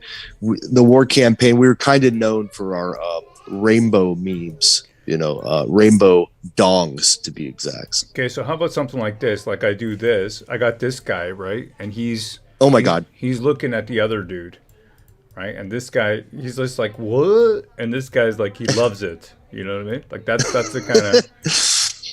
like something. Yeah, one guy's shocked and the other guy's like, this is according to Pran. Right, exactly. So, yeah, exactly. It's just like this. And this dude here, he's got... this in his face, right? Just like that, right? You get what I'm trying to do? Reminds me of our old war campaign memes. Exactly. And then we can put another, maybe this dude in here too, right? And Misha, right? Misha, exactly. And Misha's he's just behind everything. Hold on. He's just chilling. He's like in the background. He's like, I love this. Yeah, exactly. He's just like, yes, that's the plan. That's the plan. It's going according to the plan. You know what I'm saying? He's just like, that is the plan. That's the plan. Yes, that's the plan. Okay. Make it. And then Darcy Klein says Satan has a rainbow penis. That's how I imagine it. I try not to because it's scary, but... Okay, so here we go, and we can just say national security threat. National security threat. Okay, and then we change that something like this, maybe a little bit like that. Turn that into, like, the background has to be white or something.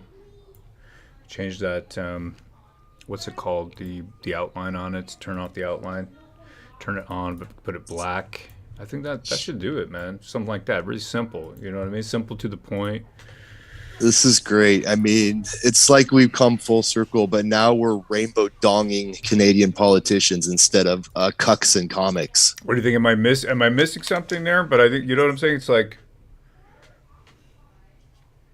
Yeah, no, it's good. I mean, you see the emotions on the face of all these cucks, except for Misha. He's not, I don't know if he's a cuck. He's just a guy with a smile on his face, strangely looks like a jack-o'-lantern, but it is the right time of year for that. So I think I should just put him a little bit further out like that. You know what I mean? Like he's he's observing from a distance almost, Yeah, he's just like he's like a voyeur. Yeah, exactly. All right, perfect. Get Bodane and Alyssa in there too. We should get Alyssa in there. I want to.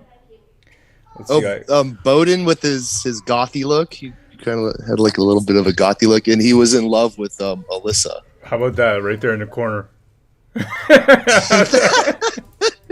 God, is that eyeshadow? What's going on? Yeah, how's that? You like that? Just like that? Yeah. Is that okay. Yeah. Bodane? This is like an overview of the last week of testimony, the last few days. Yeah, you like that? Mm-hmm. Is that just right? Yeah. Yeah, right. Okay, no, but we'll put Freedom Convoy in here so we get more clicks. Okay, we need more clicks in here. Freedom Convoy.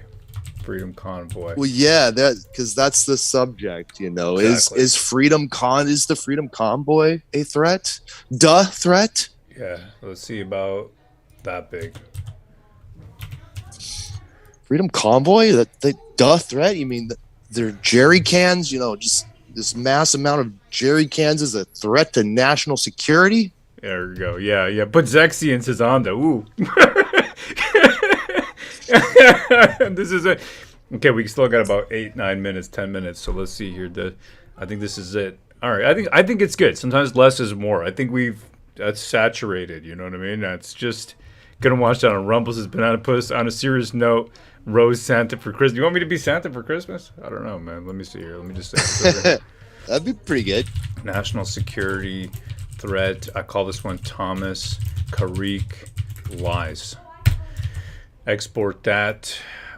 Throw in the JPEG. Boom. Okay, that one is done. That's good. I think Dan Marshall. Yeah. Dan's having a flashback to our old rainbow dong memes from back in the day. Yeah. Yeah. I'm not surprised. Yeah, we did a lot of those back in the day. All right, so here we go. So we got a lot. Did a lot of those back in the day. Sure did, brother. Okay, throw that in here. That's your thumbnail. We're gonna call it OPP Boss. And we'll call this Ontario Police Boss. Ontario Police Boss. I don't want to say lies. I want to say.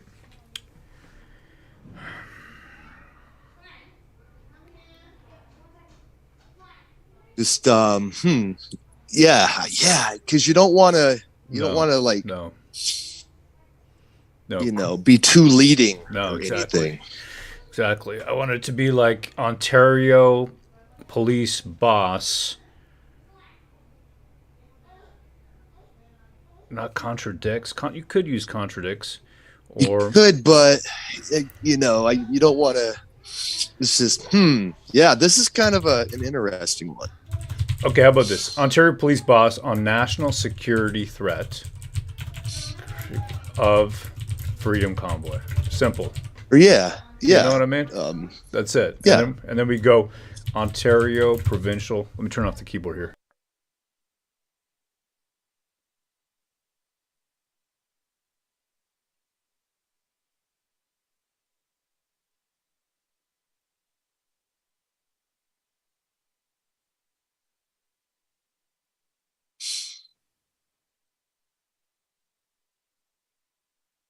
Oh, I lost audio.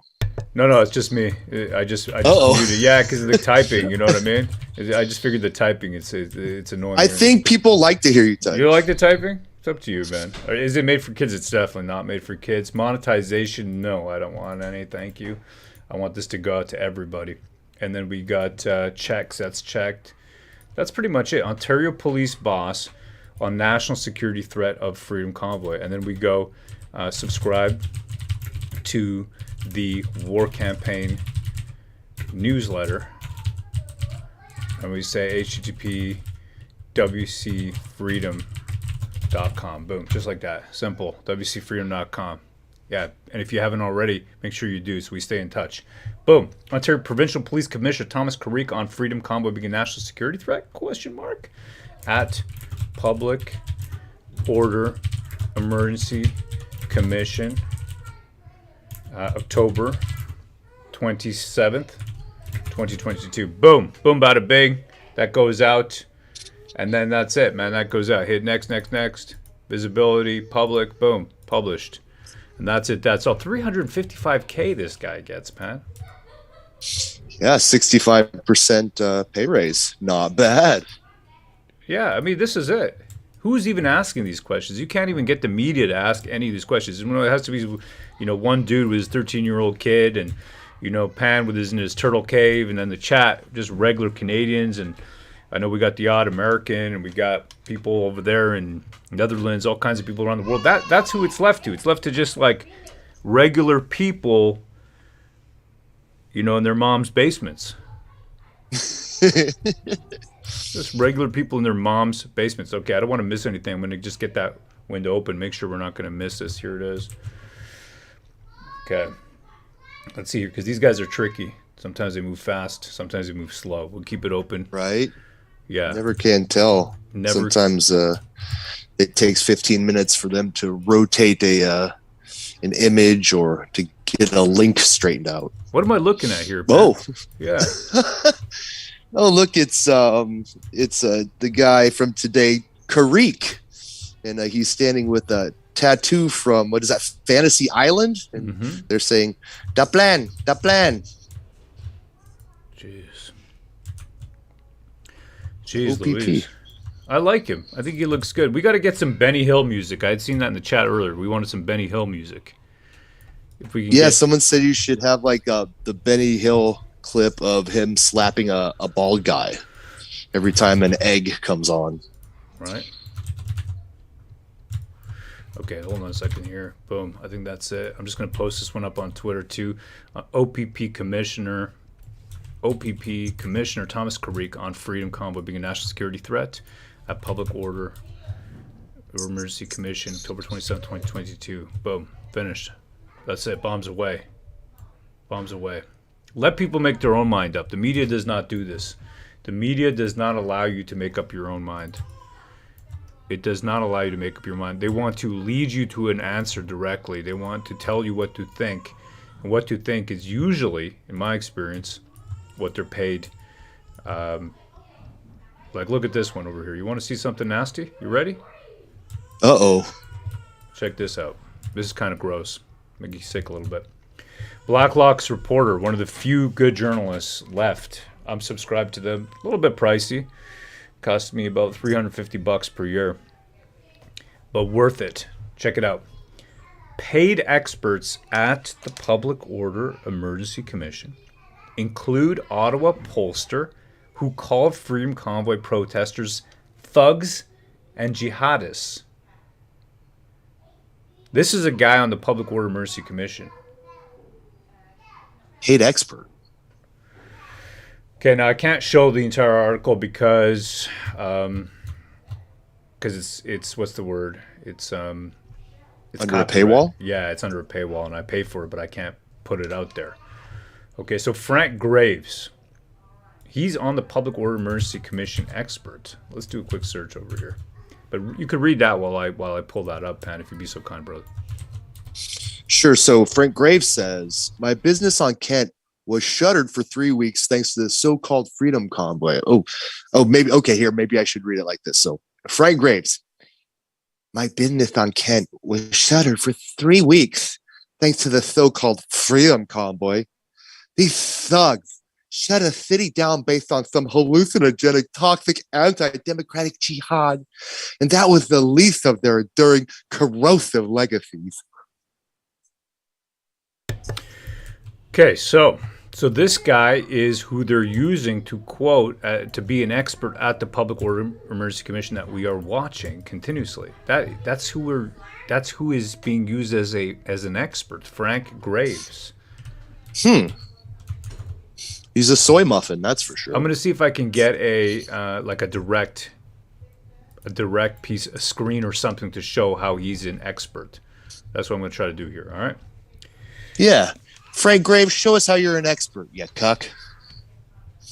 Yeah, exactly. So hold on a second here. The commission engaged a number of external experts, said Michael Tansey, spokesperson for the inquiry, and the commission paid Graves for a sociological analysis of the protest. He was paid $5,000 for a report called Understanding the Freedom Movement, Causes, Consequences, and Potential Responses. It was paid at an hourly rate. Okay, so let's dig up that, because that's probably out there. What is this report? So he's being paid. Let me just make sure we're not missing. Oh yeah, they're back. He's being paid. So again, he's being paid $5,000. Take a look at him on our next break, because here it is. Wait. This is it right here. So he was paid $5,000 for this paper. So who paid him? The commission paid him. The commission. Paid him. You're allowed. Here we go. The commission is reconvened. La commission reprend. Okay, are you prepared to go on? I am. Thank you, Commissioner. Okay. Good afternoon, Commissioner. We have about 20 minutes left, and then we'll be open to the other parties.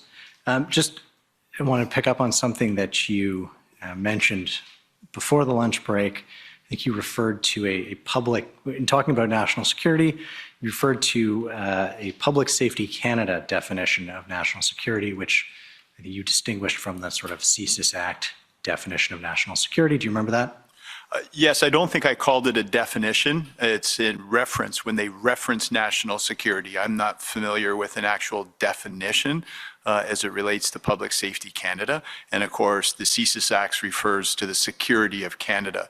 But in the context of speaking to national security, there are many components that Public Safety Canada refer to it as a multifaceted approach that is required across various programs, initiatives, and considerations. Okay. And when you say Public Safety Canada, are you talking about your dealings with Public Safety Canada, like their website? I guess I'm trying to understand where this.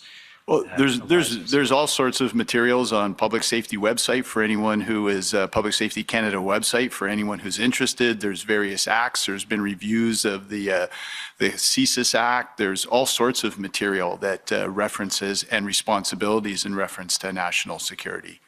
Okay. Is there anything that non-public about what you're referring to, or is it just Public Safety Canada material? This is Public Safety Canada material. I cannot point you to a specific document. There's certainly lots of reference to it in the various materials, and it is my understanding. Okay, thank you. I'm not going to pull up the document, but there's the commission has seen an email from Commissioner Lucky to Mike Jones the evening of February 13th, and I want to read you what Commissioner Lucky wrote and ask you if you agree with it. She wrote, "This said, I am of the view that we have not yet exhausted all available tools that are already available through the existing legislation. There are instances where charges could be laid under existing authorities for various criminal code offenses occurring right now in the context of the protest. The Ontario Provincial Emergencies Act, just enacted, will also help in providing additional deterrent tools to our existing toolbox." Do you agree with this sentiment that Commissioner Lucky expressed there? Sorry, what was the date on that? February 13th, the evening of February 13th. Yes, I would agree with that sentiment, yes. Okay. If we could pull up OPP 401580, please. This is an email that you wrote to Deputy Solicitor General Di Tommaso on February 16th. Yes. And the second paragraph, "A good portion of the demonstrators don't care about being charged criminally, or they would have left already. However, if they live in Ontario, they will care about losing their vehicle insurance and or license." Can you explain that view to us and how and why you formed that view? Yes, absolutely. In reference to trying to de-escalate the situation, not only in Ottawa, but elsewhere around the province. This had been going on for a considerable amount of time, and those that felt a jeopardy to being charged criminally, I feel, would have left through negotiations or discussions with PLT, and having the additional tools in the emergency EMCPA of the province provided encouragement for those to discontinue their illegal activities, as was borne out on Highway 402. And this was in relation to public messaging that was going to be distributed through PLT on Ottawa letterhead. And I felt as if we moved forward and considered the larger impact across the province, we could word it differently and get different inputs, for example, from a forensic psychologist as to how best that could and should be structured, not only to prevent additional disruption, but to disperse it and de-escalate. Okay. Now, the tow truck issue, if I can call it that, we've heard evidence on it. And so I believe you told us in your interview that the OPP did not compel the provision of tow truck services. Is that accurate? Yes. Okay. So I would like to pull up a document pb.nsc.can 407378 with the REL 001 suffix. And this is a letter that you wrote to Deputy Solicitor General Di Tommaso on February 22nd. Have you seen this letter recently? Not recently, no, but I do recognize it, yes. Okay. If we could just scroll down to page 4, I understand the power to compel tow truck services was delegated to you. Is that correct? Correct, it was. And it formed part of the negotiations that took place with the tow operators that were done by other people other than me, yes. Okay. And if we could go, and sorry, what's on screen is the actual delegation of that authority? Yes. Okay. If we could go up to page 2. So that last paragraph, while this situation is unprecedented, the OPP worked with legal and determined that because we are engaging companies under the provisions of the Emergencies Act, not as a procurement, contract, or agreement, that we should work within the reasonable compensation provisions consistent with the terms of the regulations. And so are you not saying in that paragraph that you have in fact compelled companies under the Emergencies Act? And if not, can you help us understand what that paragraph means? Yeah, this is correspondence that was pulled together with assistance from a legal team trying to satisfy the requirements of our procurement policies as it relates to engaging these services. Not compelling them, I think, is somewhat semantic in that tow trucks were coordinated, they were organized, they appeared willing to proceed. Many of them wanted indemnification, which was not something that we could provide them with without making additional arrangements through emergency provisions with the province. So when the Emergencies Act was invoked, that ability to provide that indemnification was extremely helpful.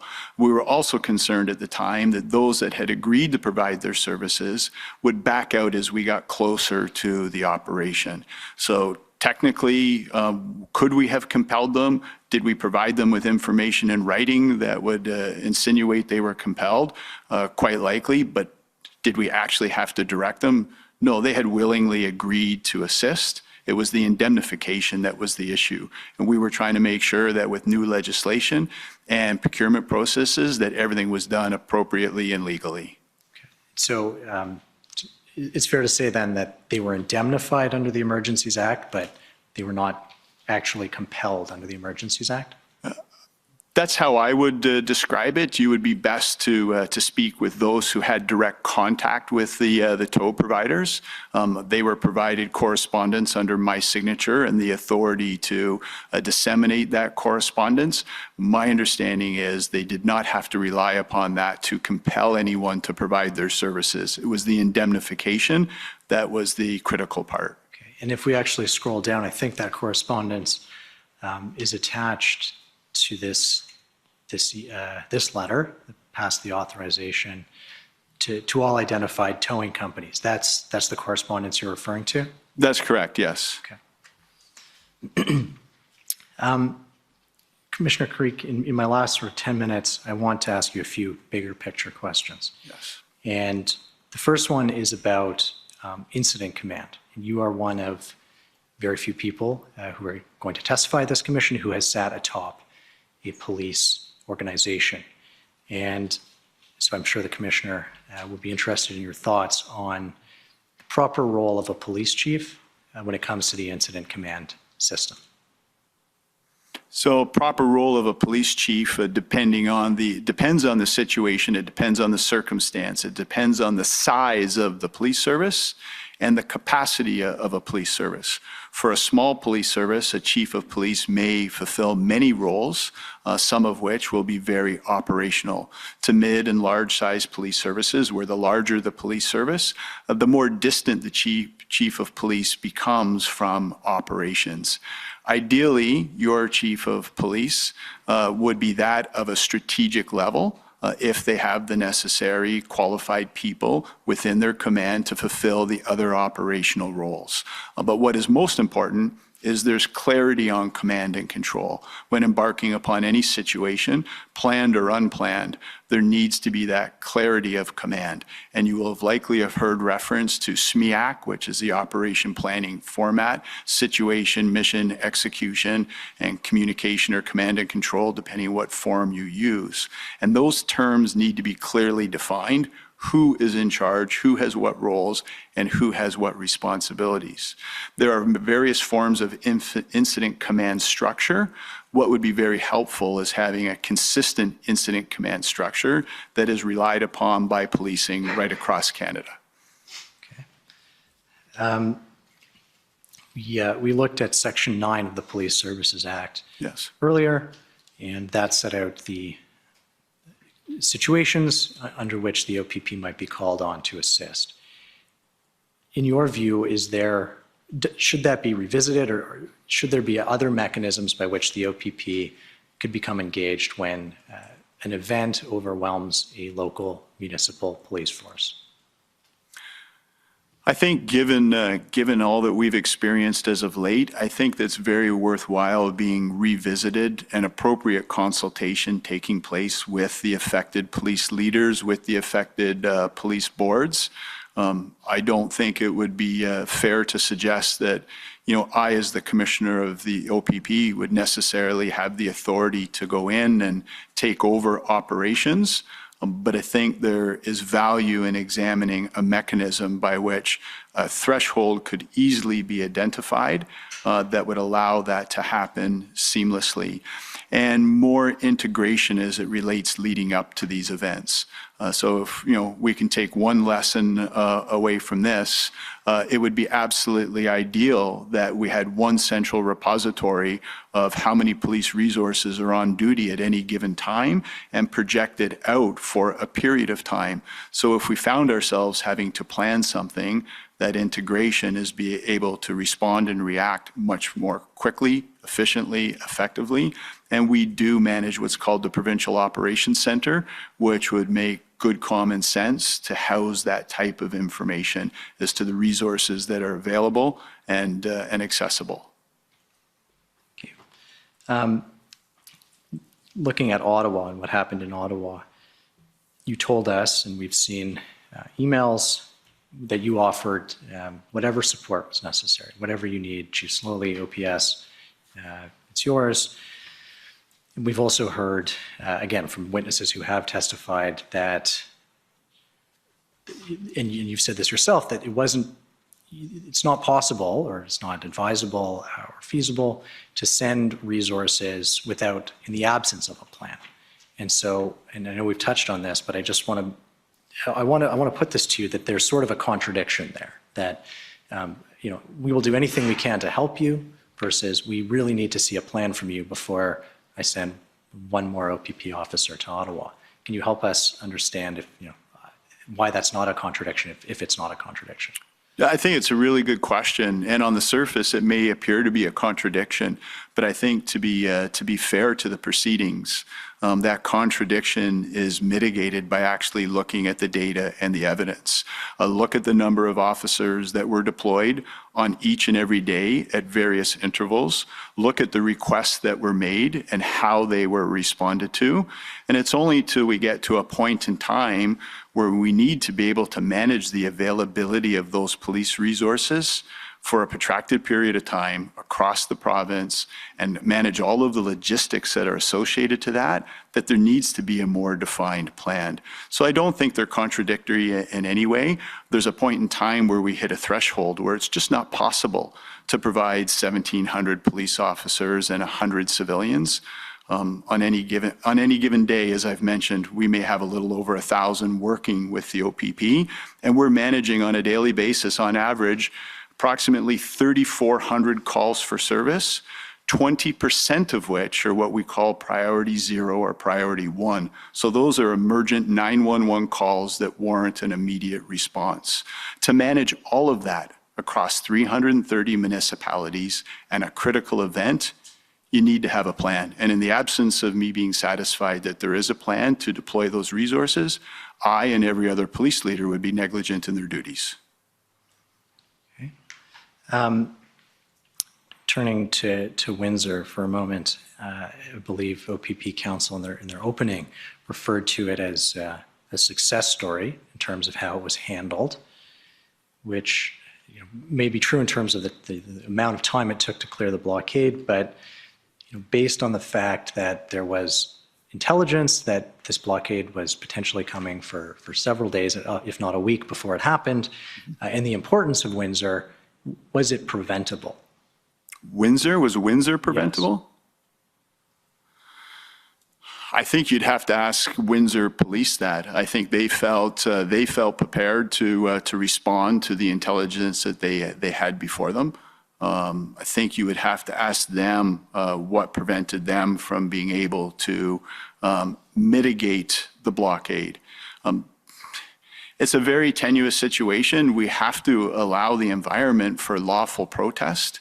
It sounds easy. It sounds easy to those that may be listening to the police evidence to say there's a clear demarcation and delineation between lawful assembly and criminal activity, and it's not always that case. So although there may be rhetoric, there may be very good intelligence that some parties are planning on participating in what we would describe as an unlawful protest, we have a responsibility to facilitate lawful assembly under the Canadian Charter of Rights and Freedoms. So how do you find that demarcation? It's not the difference between saying on this side of the road is long distance and on that side it's not when we had old telephone networks. It is extremely difficult to decide in some cases at what point this is going to become a lawful assembly and how do you prevent that in that moment of time. Sometimes you cannot prevent it. When presented with it, I think the important question is how do you de-escalate it? And that's where the framework, the national framework that this commission has spent some considerable time hearing about, I think that's really where the focus needs to be. How do you leverage that framework that once you find yourself in that situation, that you can de-escalate? And if you do have to move to enforcement, how can you do that in the most efficient, effective, and primarily the safest way to those that are involved in the protests, to the officers, and to the community? So that is not a straightforward question, nor have I provided you with a straightforward answer. I apologize. That's okay. My final question. You told us this summer that there's a limited formal role for the OPP to kind of coordinate resources across Ontario. Do you think, looking back in hindsight, that a more active and early engagement by the OPP in bringing resources together could have prevented certain protests or shortened the protests that did occur? I think that's an unfair question. I don't know that I could say earlier active engagement of the OPP. The information was there to the police services of jurisdiction to build the plans as they saw was appropriate. The intelligence was provided. We're there as a willing policing partner. And as in my previous very long-winded answer, I apologize, Commissioner, I don't know that it's always possible to prevent these things. Are there mitigation strategies that could be put into place and maybe should have been put into place? I will concede that, but I don't know that I can say that there would be a different outcome if the OPP were put in a different position. Thank you, Commissioner Creek. Those are my questions. Thank you. Thank you. So I'd like to call on the Government of Canada to go first, please.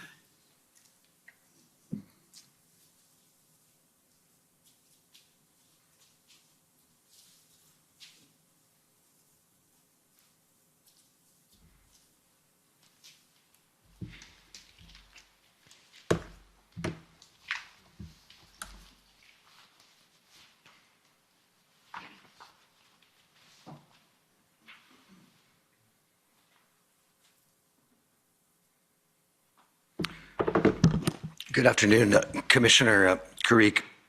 My name is Brendan Van Nienhuis, and I'm one of the lawyers for the Government of Canada. I'll have some questions for you today.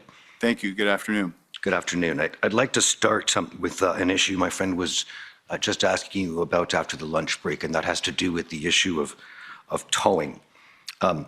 Actually, before I start, I want to take him to that. I want to take you to a document he'd taken you to, which is OPP 401580. This has to do with the messaging to the demonstrators. Okay.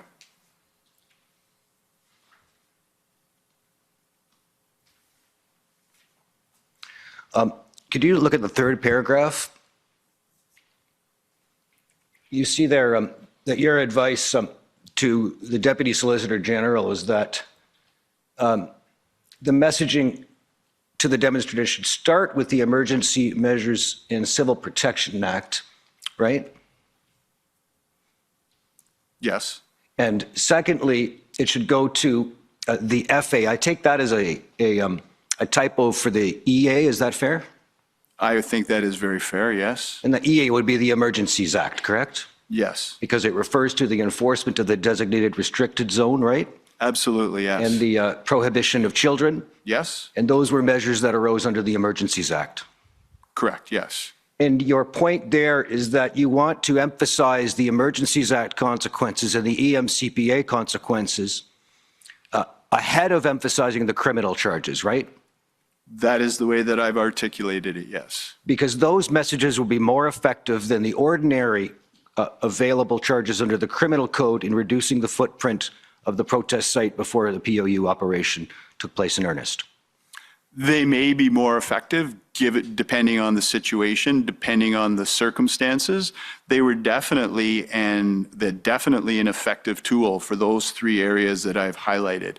We have common law authorities to prevent entry into restricted zones. That is available to the police, but the messaging that went along with the Emergencies Act about those restricted zones, specifically being able to highlight prohibiting children from entering into those zones, which was a concern for the police, was an effective tool, I believe. Also, being able to message the other consequences, that is an effective tool that was available to us. Absolutely. Thank you. Could we go now, please, to pb.nsc.can.407378.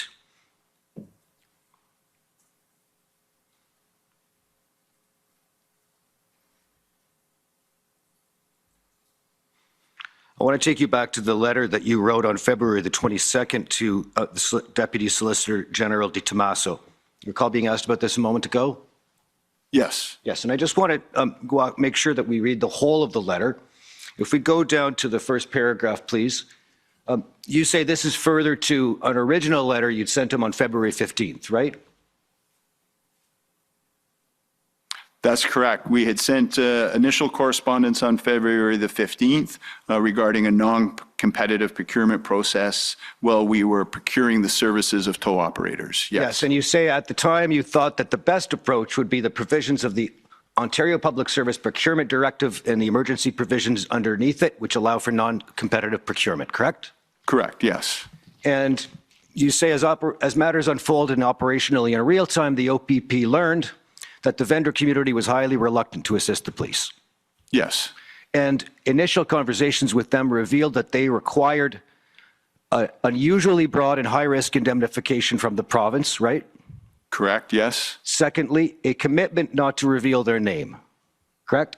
In some cases, that was a concern by tow operators, yes. Yes, and you were advised by the Solicitor General's legal that the OPP could not provide such an indemnity absent the approval of the Minister of Finance or the President of the Treasury Board Secretariat, correct? I can't recall the specific advice, but that advice that we received was what generated this letter that was constructed for me. And that's what you conveyed to the Deputy Solicitor General? Can you point me to that paragraph, sorry? This third bullet point, you say, as advised by the Legal Services Branch, the OPP could not provide an indemnity. Do you see that? I do see that. Thank you, yes. All right. And you could not promise confidentiality if you look at the fourth line there because of the obligations the OPP has under FIPA, correct? Correct. Next bullet, if the OPP were to enter into such agreements, a separate agreement would be needed to be negotiated each time you retained a vendor, and there simply would not be enough time for that to be achieved when services had to be in place by Feb 17, correct? That is correct. Okay, next page. You continue and say, on February 15th, we learned that the Government of Canada announced the declaration of a public order emergency under the Emergencies Act, correct? Correct. And you point out in the next paragraph that the emergency measures regulations include provisions whereby the minister or the commissioner of the RCMP or a person acting on their behalf can require a person to render essential goods and services, right? That's right. That includes towing services as noted there. Right? Correct. And if you look at the next paragraph in the second sentence, you say additionally, the regulations were supported by legal as the appropriate way to address the need to have services available quickly, right? Yes. And that's because they included provision for, first of all, compensation, right? Yes. Secondly, compensation for any loss, injury, or damage suffered as a result of performing their duties. That is correct, yes. And lastly, protection from personal liability, which would serve the function of an indemnity, correct? That's correct, yes. And then you enclose, you tell the Deputy Solicitor General you're enclosing the letter and fee schedule that you provided to all of the identified towing vendors, correct? That is correct. All right, if we can go to the next page, please. I'm sorry, the fourth page. My friend showed you that. That's designating you as a person who may exercise the authority of the commissioner for this purpose, right? Correct, yes. Signed by both myself and the commissioner of the RCMP. Signed February 17th. Correct. Okay, next page.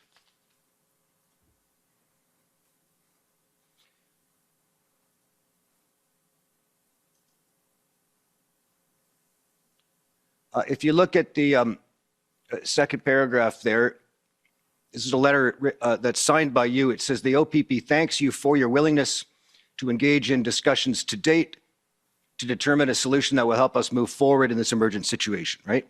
That's what it says, yes. And there had been discussions at least to help determine whether a solution could be found that would protect the towing companies appropriately. There had been discussion with the towing companies, many of which had agreed to provide services. Some were concerned over indemnification, some were concerned over identity, and there was a concern that some of them may back out as we got closer to activating the operational plan, yes. Yes, and in view of that concern, what you say here is that pursuant to Section 7 of the regulations, the OPP is now requiring you to make available and render the essential goods and services needed for the removal, towing, and storage of these vehicles, correct? Correct, yes. And if you look at the next paragraph, you confirm then this letter is written confirmation of verbal instructions from the OPP to provide these services from the date the regulations came into force on February 15th And notice that you are required to continue to comply and provide them, right? Correct, yes. Okay. And so, yes, you said it's a bit of a semantic issue, but in fact, sir, the OPP did require towing companies to provide the services under the auspices of the EA, correct? Yes, we had provided that written direction, and had they failed to provide those services, we would have been able to compel them to do so, absolutely. And you appreciate that under the emergency measures regulations, where this authority came from, that the power is to request them to provide the services, correct? Yes. And if they do not do so, then that creates an offense under Section 10 of the Emergency Measures Regulations, correct? I am aware of that, yes. Okay.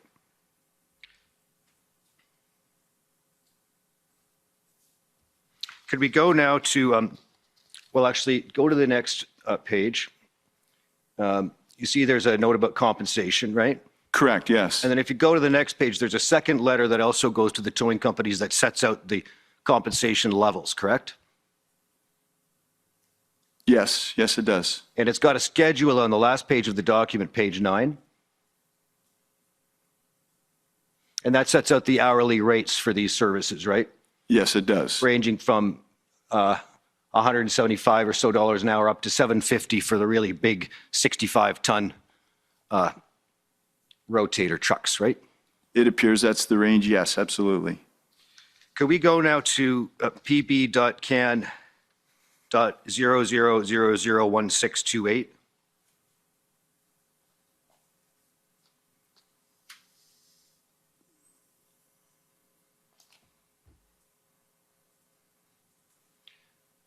Sir, it's showing you what appears to be an invoice from the Government of Ontario, and the ministry lists OPP there among the notations. Do you see that? I do see that, yes. That's a form of an invoice that comes from or on behalf of the Ontario Provincial Police? I'm assuming so. I have never seen this or another invoice like it, but it certainly appears to be yes. You appreciate you had advised the Deputy Solicitor General that, of course, you'd be seeking recovery of compensation from the RCMP for the money you paid out under that schedule to towing companies, right? Yes. Okay. If you just go down the page to the amount, you see there that there's been a bill issued in the amount of $666,000 and change to the RCMP? Yes, I do see that. Yes. And sir, am I correct that that accounts for the amounts that were paid by the OPP to towing companies and then billed back to the RCMP? It appears so, but I would not have that level of detail. That would have to be determined by our Business Management Bureau, but it certainly appears so by virtue of what you've presented to me. I have no reason to dispute that. It indicates services received as of February 27th, and that accords with the general timeframes that we're speaking of, yes? Yes, it does. Yes. Thank you.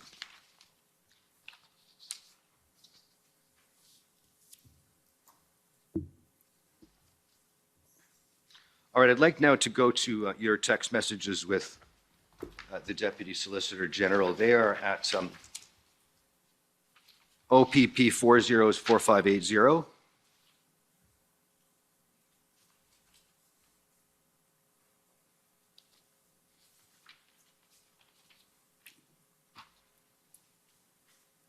And we'll begin at page 16. First, sir, a general question. If we just go to the bottom of this text, you see there in the bottom right, it's got a time and date stamp, right? I do, yes. And so this says 26th of January, 3:19:58 p.m. UTC plus 0?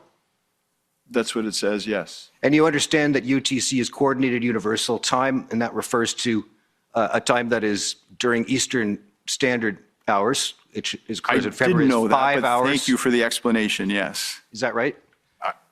I will accept your explanation. Okay, so it's 5 hours. It's basically subtract 5 and you get the correct time. So you're looking here at 3:19 p.m. This is a text message actually sent at 10:19 a.m. Okay. Okay.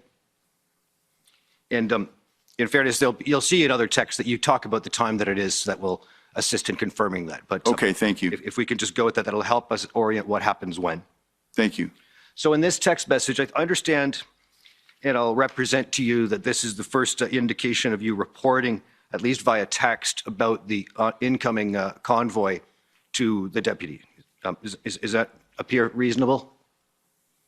It appears reasonable, yes. Via text, yes. Yes. And that's what we have to work with in the productions, at least. So Yes, I'm not sure. absolutely. But you'll see that there already, the largest convoy to date, you estimate as being approximately 830 vehicles. Yes. And then you note below that there's convoys anticipated from the east in Quebec, right? Correct, yes. And other southern-based convoys from southwestern Ontario. Yes. Okay. And if you just move down the page to the response from Deputy Di Tommaso, you'll see he thanks you, right? Yes, I see that, yes. And he would like an early morning report as he'll be reporting into SOC. You see that? I do see that, yes. Is that the Secretary to the Cabinet? That would be Secretary of Cabinet, yes.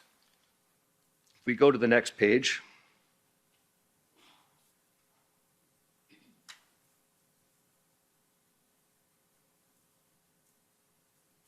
This is now the 27th, if you go down to the second text on the page, and you're providing a further update on the progress of the convoy.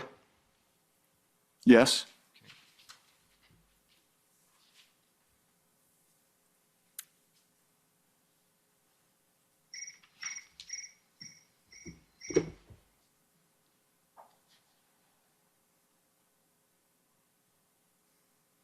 If you go to page 21,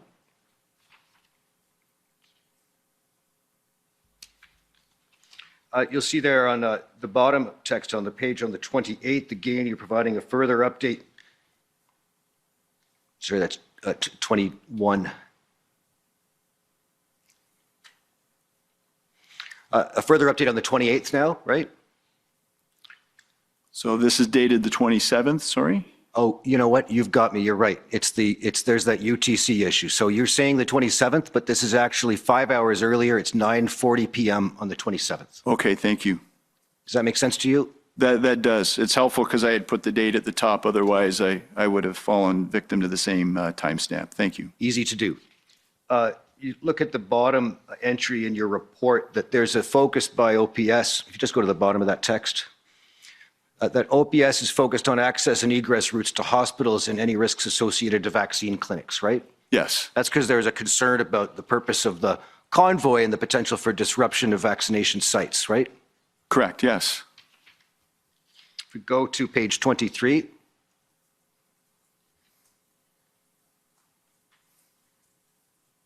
At the top of the page, you'll see you're reporting now on the 28th, and we know now that that's approximately 11 o'clock a.m. And you're indicating that there's convoys now commencing their travels to Ottawa from Huntsville, Owen Sound, Kingston, Innisfil, Hamilton, Sault Ste. Marie, Cochrane, Little Current, and Quebec, correct? Correct, yes. And you're expecting crowds of demonstrators all along the various routes, and the leader of the opposition, in fact, you note there. Yes. Yeah. And if you go to the bottom of the page, you're providing an estimate on this date, and if you could just scroll so we can see the timestamp. Thank you. So about 3:45 in the afternoon, 1,350 estimated vehicles at this point, right?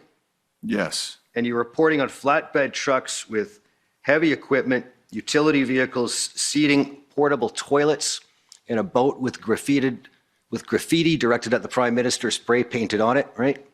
Yes. Social media messaging indicating that demonstrators intend to stay beyond the weekend. Yes. Some extremist views and comments encouraging unlawful protests are being posted on social media. Yes. And you note that $7.1 million have been raised now on the GoFundMe. Correct. Correct. And I also note there for your attention the belief that OPS will not be allowing any trucks carrying heavy equipment or other items of concern to travel into the city. I know that was a topic of discussion earlier. I do, thank you. Thank you. If we go to page 25. The second text on the page, please. This is a 29 January update. Yes. You note here that yesterday on Arn Prior was this destination 65 kilometers west of Ottawa for over 600 convoy participants, correct? Yes. And Arnprior became a site where a sort of an encampment ended up persisting. Is that fair? That is fair, yes. And the OPP did not have full visibility into the content of the encampment in Arnprior. Is that fair? We would have to seek that clarification from those that were actually deployed to there to see, what type of visibility they had. I can't say. Okay, you're not aware. I'm not aware, sorry. Go to page 26, the text at the bottom of the page, please.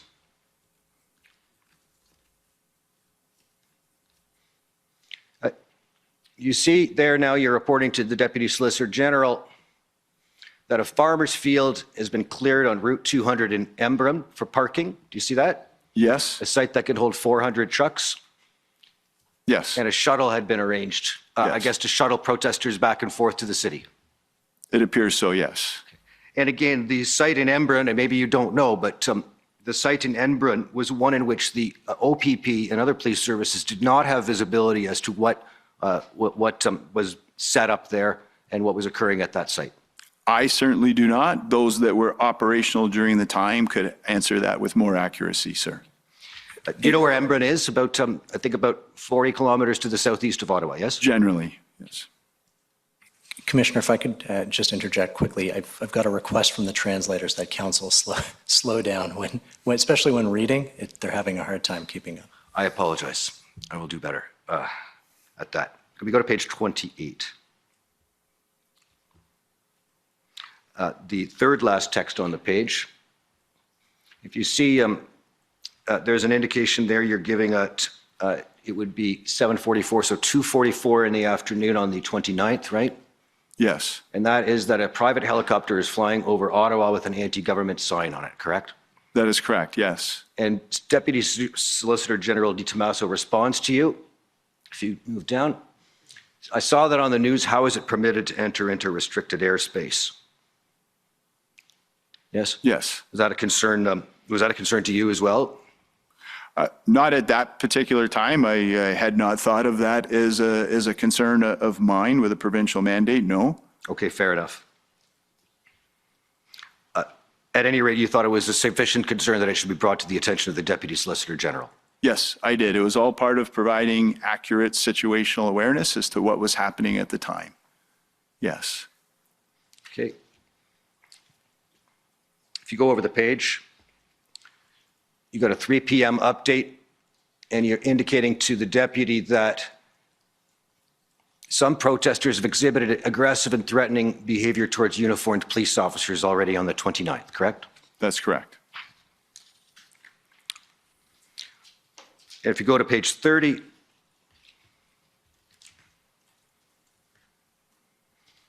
the top of the page update of the 29th at around, it would be 4:30 in the afternoon.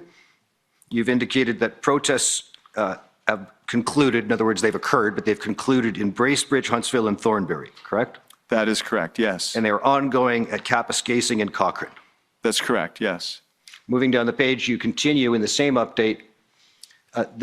Your police have been managing incidents of fighting amongst crowds, tractor trailers driving around or through police barricades, right? That's correct, yes. Windows have been smashed in the Rideau Centre. Yes. And sorry, when you say, did you say your people? I said, I'm not sure which police, but police. Yes, yes. Okay, no, thank you, yes. It's not clear as to which police, whether they're Ontario Provincial Police or OPS in this case. No, thank you for the clarity. Go to page 31. The middle text on the page, 30th of January update. That's the Sunday, I believe, of the first weekend. Yes? Yes, yes, it is. And you note there that in Waterloo, 100 vehicles were expected at the Wilmot Recreational Centre from a convoy traveling through Baden, New Hamburg, and finishing in Stratford, correct? That is correct, yes. And the organizer there was concerned that with growing numbers that other participants might not feel the same way about having a peaceful event, correct? That is correct, yes.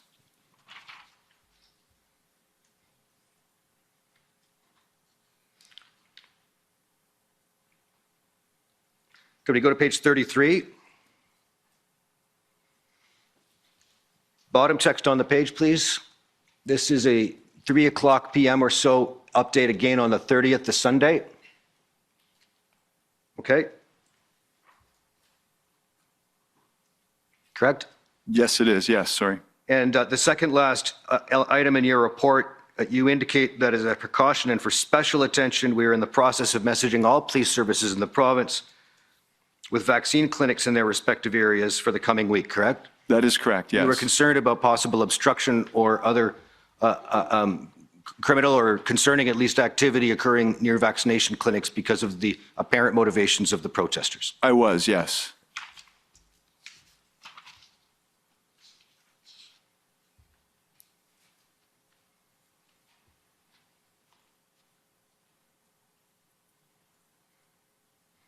Go to page 36. The bottom two texts on the page, please. Or the bottom three, rather. This is initiated by Deputy Di Tommaso.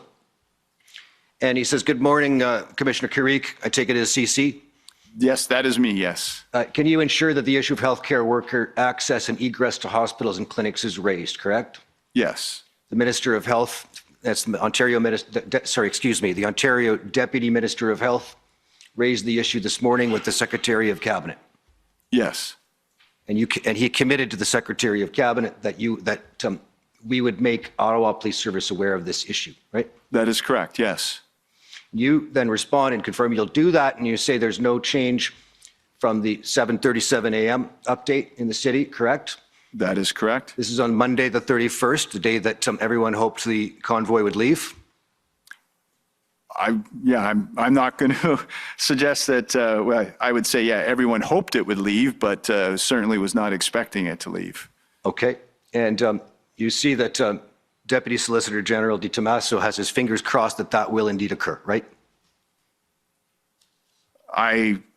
There's not enough information there for me to assume that that's specifically what he's hoping for. It may have been that that things do resolve, nobody gets injured. It could have been a number of things, but obviously he's wishing good luck and doesn't want to see any harm come to anyone. Well, I think he's being more specific because he's responded to your message, which says we're experiencing traffic congestion outside of the city, which is hopefully associated to people leaving the area, right? Yes. So he's hoping for it too. I would hope so, yes.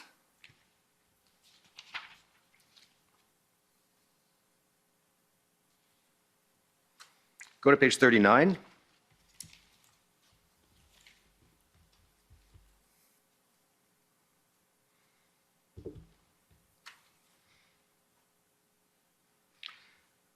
In this update on the 31st, you now say that the OPS estimates 1,000 trucks remain within the city. Yes. Page 41.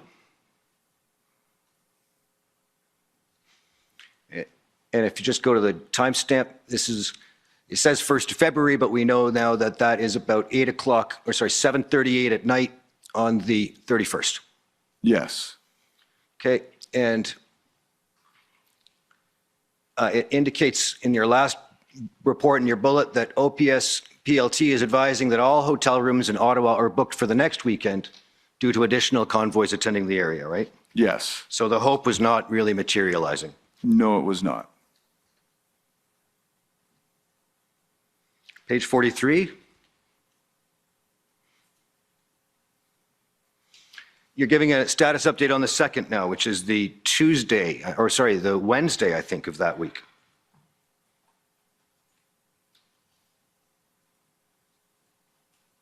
Correct? Yeah, it's February the 2nd, yes. And now you're reporting that a group from Quebec, 10 to 20 protesters known as Farfada, formed at Sussex and Rideau, right? That's correct, yes. And that group became quite a concern to the OPP, right? Yes. To all the police services, not to single yours out. And that was a group that was noted in some of the later intelligence reports that we see with respect to the situation on the ground, correct? It has been noted in various Hendon reports, yes.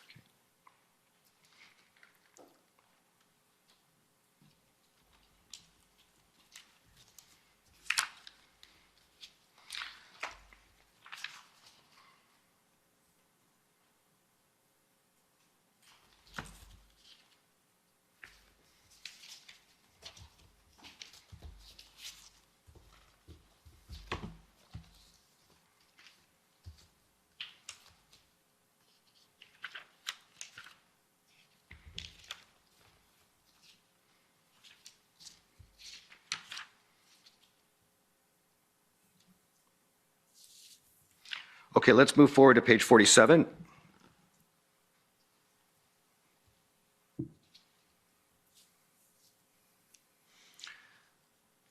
You're now giving a national picture. This is February the, I guess it's February the 3rd in the evening. It's timestamped 2:53 a.m., so it's about almost 10 o'clock at night. Yes.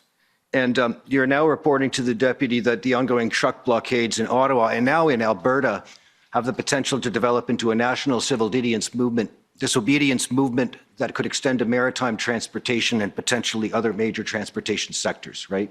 Yes, I am. And you confirm, as you said today, that the strategies relied upon by various levels of government and/or police to resolve matters in one province are likely to influence the actions of the protesters in other provinces. Yes. Some events are likely to be well organized. Others may develop organically or spontaneously with little warning. Yes. And you are seeing that in various locations in Ontario already, right? That is correct. Go to page 48, to the top text on the page, which is sent by you at approximately 9:40 in the morning. You list events planned for the weekend outside of Ottawa and Toronto at Iroquois Falls, North Bay, Cochrane, Sudbury, Hearst, and Echo Bay, right? I do, yes.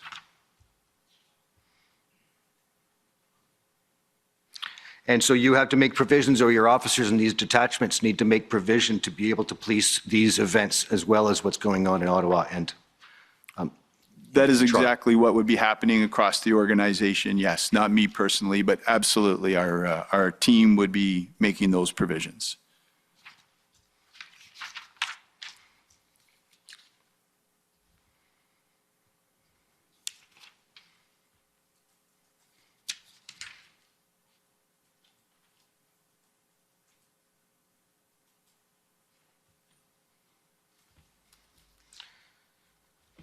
If we can go to OPP 404579.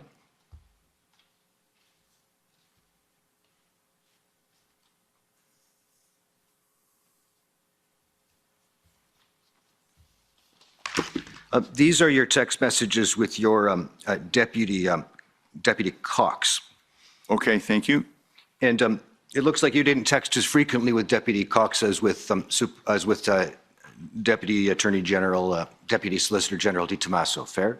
No, very fair. So Deputy Cox oversaw the Provincial Operational Intelligence Bureau. So he was in receipt of all of the Hendon information. He was also in receipt of the situational reports that we were receiving at various intervals. Not even comparable. My communication with the Deputy Solicitor General is to keep him informed and provide an adequate level of situational awareness. Deputy Cox would have access to all of that same information. So a different relationship, but very fair to say not near as much communication. Can we go to page 4? And he's reporting to you here on the 29th about the continuation of the daily Hendon report, right? Yes. And then down the page, you thank him. And then he texts you again on the 5th of February. You see that? I do. He said, I had an interesting call with Pat Morris this evening. He had a call with Mark Patterson, Intel Superintendent for OPS. Indicated his chief had a vastly different view over the nature of the protest than he did. Pat and Mark share similar views on the protest. I'll call you to provide more detail in the morning. Do you see that? I do see that, yes. He's sending that to you about 10:45 at night. Yes. And you respond and thank him, and you say, we'll talk in the morning, right? Correct, yes. And it looks like from the text on the next page, you did speak sometime after 9 o'clock or after 9:30. Yes. Do you recall that conversation? I do recall having that conversation with Deputy Commissioner Chuck Cox, yes. And what do you recall? The concerns that were relayed, which could be more accurately relayed by Superintendent Morris, but in general sense, the concerns were that the description to the extent of the protest and those who were involved and how it was being represented in the media was not consistent with the intelligence. Could we go to believe it's OPP 404579.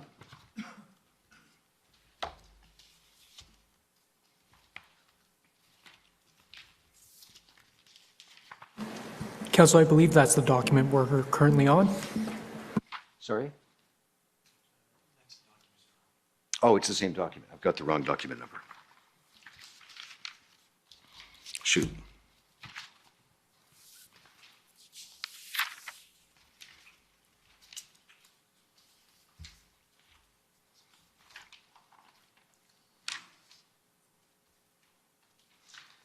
Just give me a moment. I've got to get the correct document number.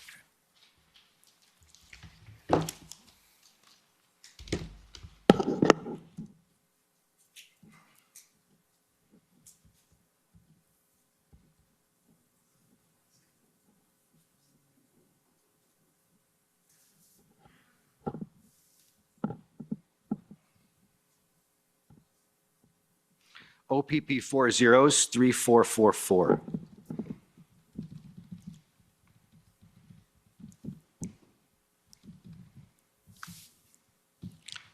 And it'll be page 7.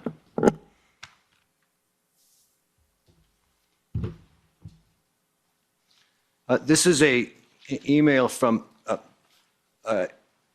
Pat Morris to Chuck Cox, right? And that's Deputy Cox? Yes, it is.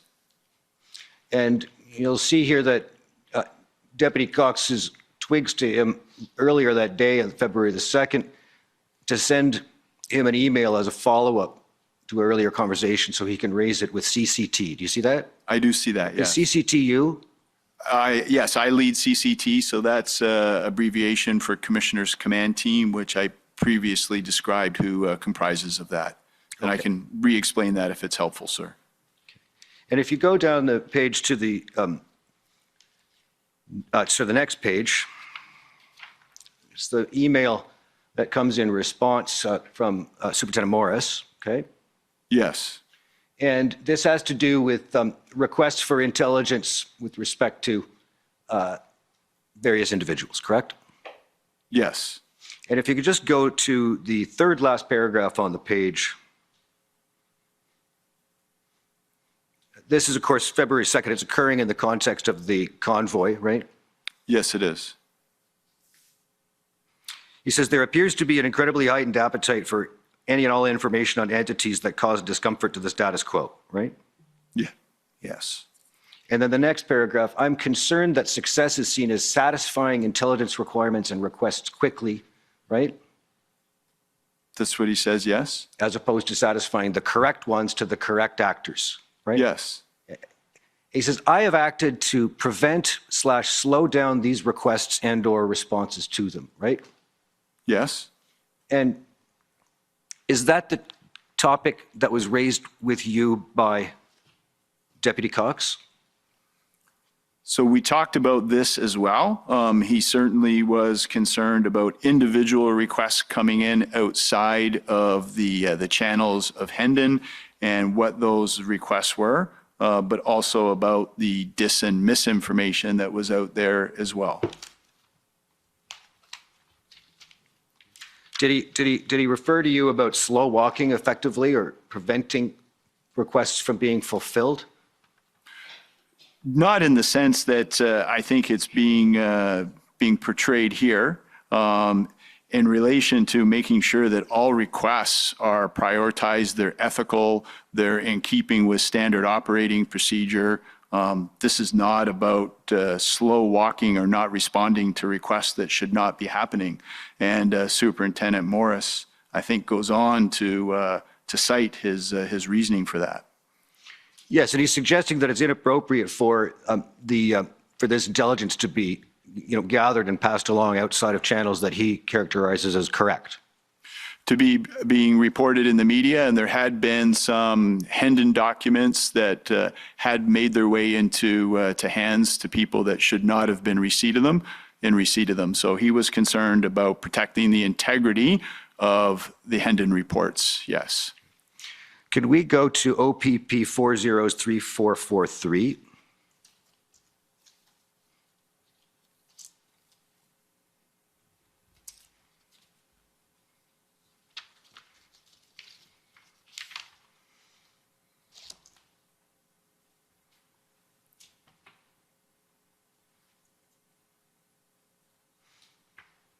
This is another email from Superintendent Morris dating to August of 2021. Do you see that? I do, yes. It appears to have been circulated to a number of different police services across the province in the Big 12.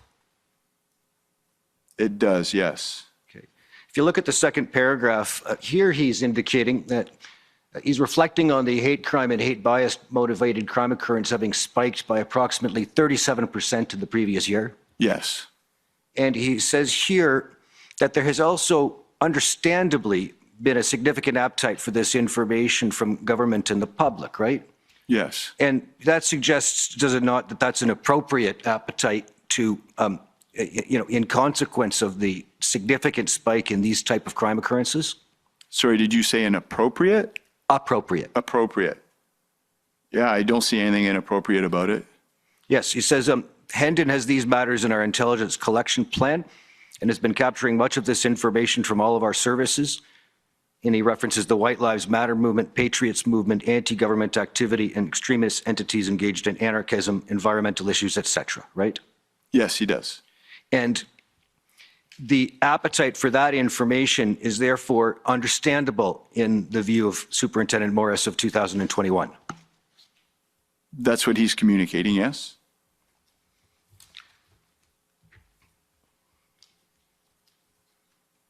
Can we go back to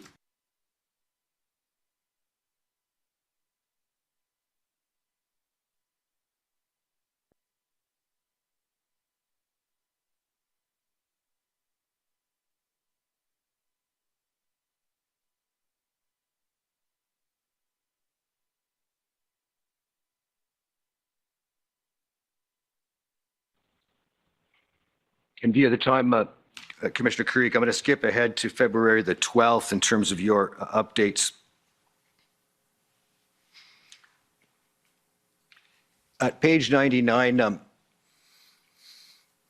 you're asked at the top of the page by Deputy Solicitor General, he's referring to Windsor here, the Windsor clearance operation. Have we started as planned, or did the minister letter have an effect?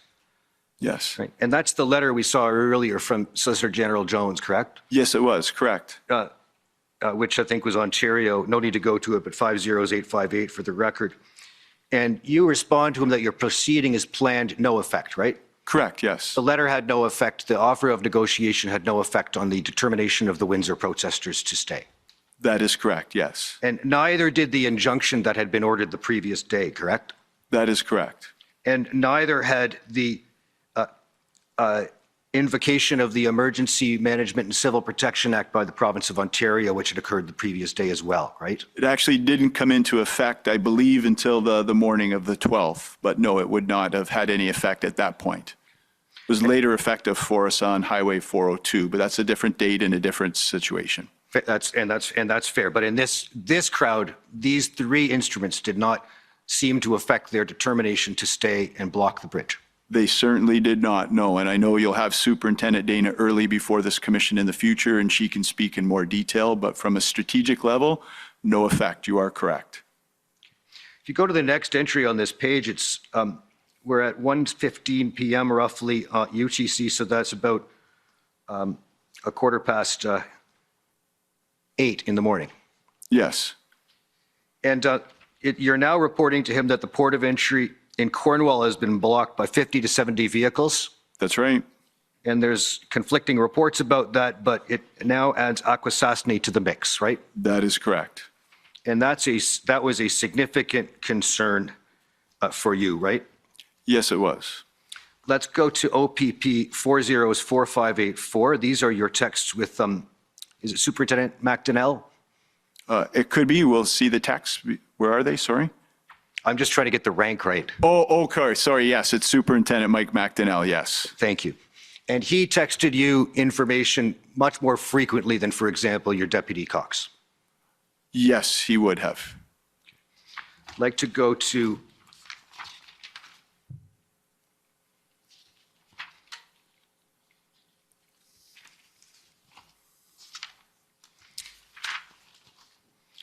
page 57, please.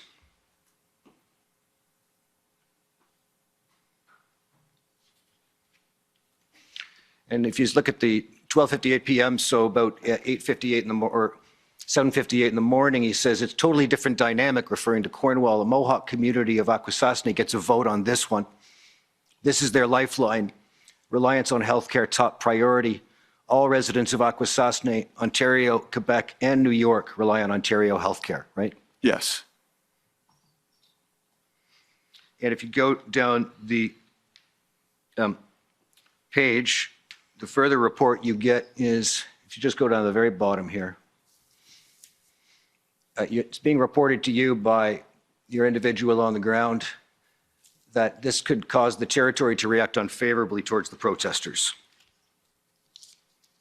Yep. Sorry, this is blocked out. Is this a text message to me from the superintendent? That's correct.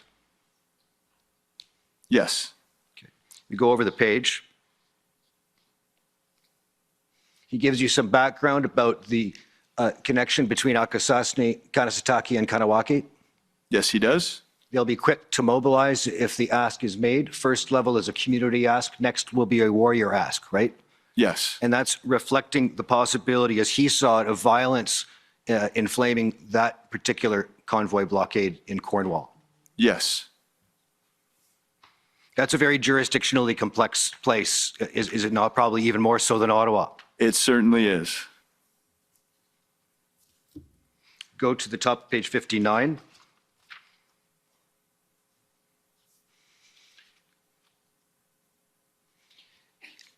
He's reporting to you that in his view,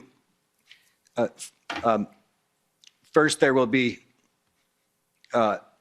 messages of support from Kanesatake and Kanawake, and then an ultimatum from the warriors, right?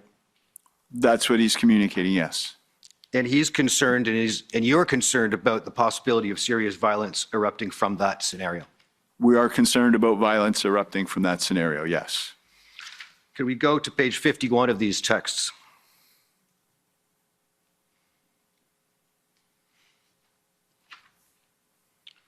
Sorry, 52. Second text on the page. You see that he's reporting to you that on February the 11th here, about 7:40 in the morning, that Customs and Border Protection at the U.S. Embassy has been in contact with our CMP, probing Canada's law enforcement plans, right? Yes, I do see that, yes.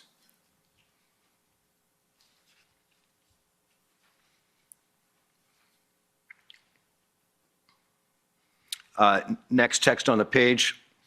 He's reporting that in Windsor, the auto workers' anger and intent to counter protest today is no doubt influencing the attitude, right? Yes. Openly expressing anger on mainstream and social. Yes. And if you look at the bottom text on the page, he reports to you that the U.S. call went well. Cut to the chase. They're watching the Thousand Islands Bridge, right? Yes. So they're very concerned as well about the situation in Akwesasne. That is the information that the superintendent has provided, yes. Okay. And of course, you relayed that to the deputy as well.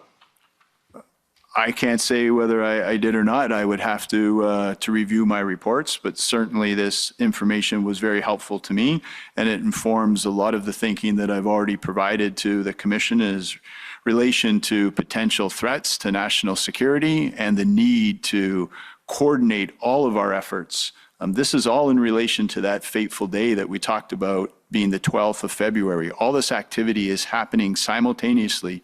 Windsor, Cornwall, Ottawa, Toronto, Fort Francis. It's happening right across the province. If we go back one last time, I think to OPP 404580, page 114. This is back to your text with the deputy.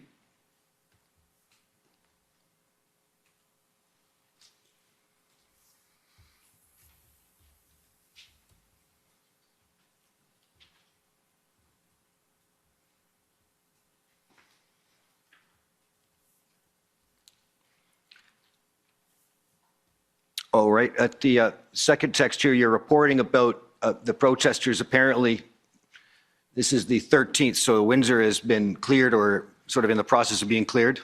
Yes, in the process of being cleared. We stood down operations there from a public order standpoint on the 14th. And You're receiving information that protesters are talking about going to the tunnel instead of the bridge, yes? That's correct, And yes. that would have been a problem too. That would have been a problem. In the bottom of the page, you refer here to, for further discussion, you say to the deputy, you say, best step for government. I would rather not see the Canadian Armed Forces playing a role off of government properties, but we could use special constables controlled by police for unarmed patrols and immediately long-term commitments to adequate policing resources to both prevent and respond to these events. Yes. You're actively considering whether or not the Canadian Armed Forces should be involved from the Ontario perspective? No, I was not. That was a discussion that was taking place, and you can clearly see from my communication that that was not something that I was recommending. Oh, I thought you were suggesting that the CAF should not play a role off of government properties, but that you could use special constables controlled by police from the CAF for unarmed patrols. No, absolutely not, sir. Not special constables from the Canadian Armed Forces. We employ special constables within our police services, and I was specifically talking about police-controlled assets. At no point in time did I ever support, suggest, or recommend the deployment of the Canadian Armed Forces.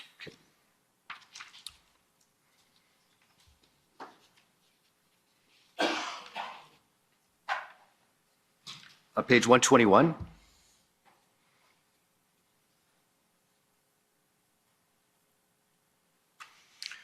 This, if you just go to the timestamp, you'll see this is at about 2:40 in the morning, so about 9:40 at night in the actual Ontario time on February the 13th. Okay, so the night before that the Emergencies Act was invoked. Okay, thank you. Okay. And just a few highlights of what you're reporting. If you can go a bit further up on the page, you note under Ottawa, a 300-person counter-protest disrupted a convoy attempting to enter the city. Yes. The prospect of counter-protests increasingly occurring, whether in Cornwall, Akwesasne, or in Ottawa, was an increasing safety concern, was it not? Counter-protests were a concern throughout the duration. They were. The anger of the auto workers you described in Windsor from the blockade of the bridge, that was a concern about generating counter-protests that could become violent? That was a counter-protest concern, yes. In Niagara, you say 2 attempts by demonstrators to disrupt the Peace Bridge were prevented, right? That's correct, yes. At Fort Francis, OPP secured the bridge and border in anticipation of a demonstration that was attended by 230 protesters in 92 vehicles, right? Yes. And you identified 4 outlaw motorcycle gang members there. Yes, we did. And you have a national report that Peace Pacific Highway in BC was blocked by demonstrators, convoys in Vancouver, right? Yes. The Coots border remained blocked at that time. That's correct. The Emerson border in Manitoba remained blocked. Yes. In New Brunswick, you had 2 demonstrations with 2 arrests. We didn't, but they did, yes. Excuse me. We Canadians did. Yes, thank you. And in Prince Edward Island, we experienced a convoy attempt to block the Confederation Bridge that was fortunately disrupted. That's correct, yes. Now, you've told us that the OPP's Intelligence Bureau commenced reporting to its policing partners on January the 13th through Project Hendon, right? That's correct, yes. And as the convoy crossed over the Manitoba-Ontario border and traveled across the province, and until it arrived in Ottawa on the 28th, OPP officers professionally fulfilled their duties without incident? That's correct. And you'd agree that in support of the Ottawa Police Service throughout the occupation, an increasing number of OPP officers were engaged? Yes, I would agree. Your members responded to many other convoys and demonstrations that consistently and repeatedly emerged in communities across Ontario? Yes, I agree with that. This was a provincial and national emergency that garnered international attention? Yes. And the OPP and more than 20 other police services from across the country worked collaboratively to address public order emergencies that were unmatched in recent history. Yes, these are all statements that I have made. I believe you're reading an actual statement that I have delivered. I'm trying to be careful not to do so in an impermissible way.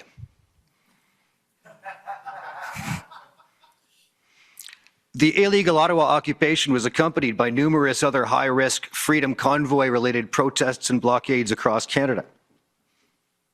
Yes. Yes, sir. I'm not sure whether you're asking me a question, asking me to confirm your reading of my previous statement. So there's a little delay when you look up at me. Well, I know nothing of previous statements, but I have you under oath, so I would like to ensure that I understand your answer to these questions. Okay, thank you. So you are asking me questions as to whether I agree with each of these statements? That's correct. Okay, thank you for the clarification. Sufficiently trained public order officers were amassed from throughout Canada and deployed in an integrated, strategic, and measured manner? Correct, yes. That resulted in the collapse of the occupation? Correct. It required unprecedented national collaboration to prevent injury, preserve life, and protect critical infrastructure. Yes. The Emergencies Act was an extremely valuable tool? Yes. The situation was identified as a threat to national security? So we've talked about that, yes. In fact, through the collection of intelligence right across the country, with the simultaneous events going on and the events in our nation's capital, you and other law enforcement agencies collectively identified a risk to national security. Yes, that is my opinion, that they were collectively, based on everything that was going on around this country, that posed a risk to national security. Yes, that is my opinion. Thank you. Those are my questions. Thank you.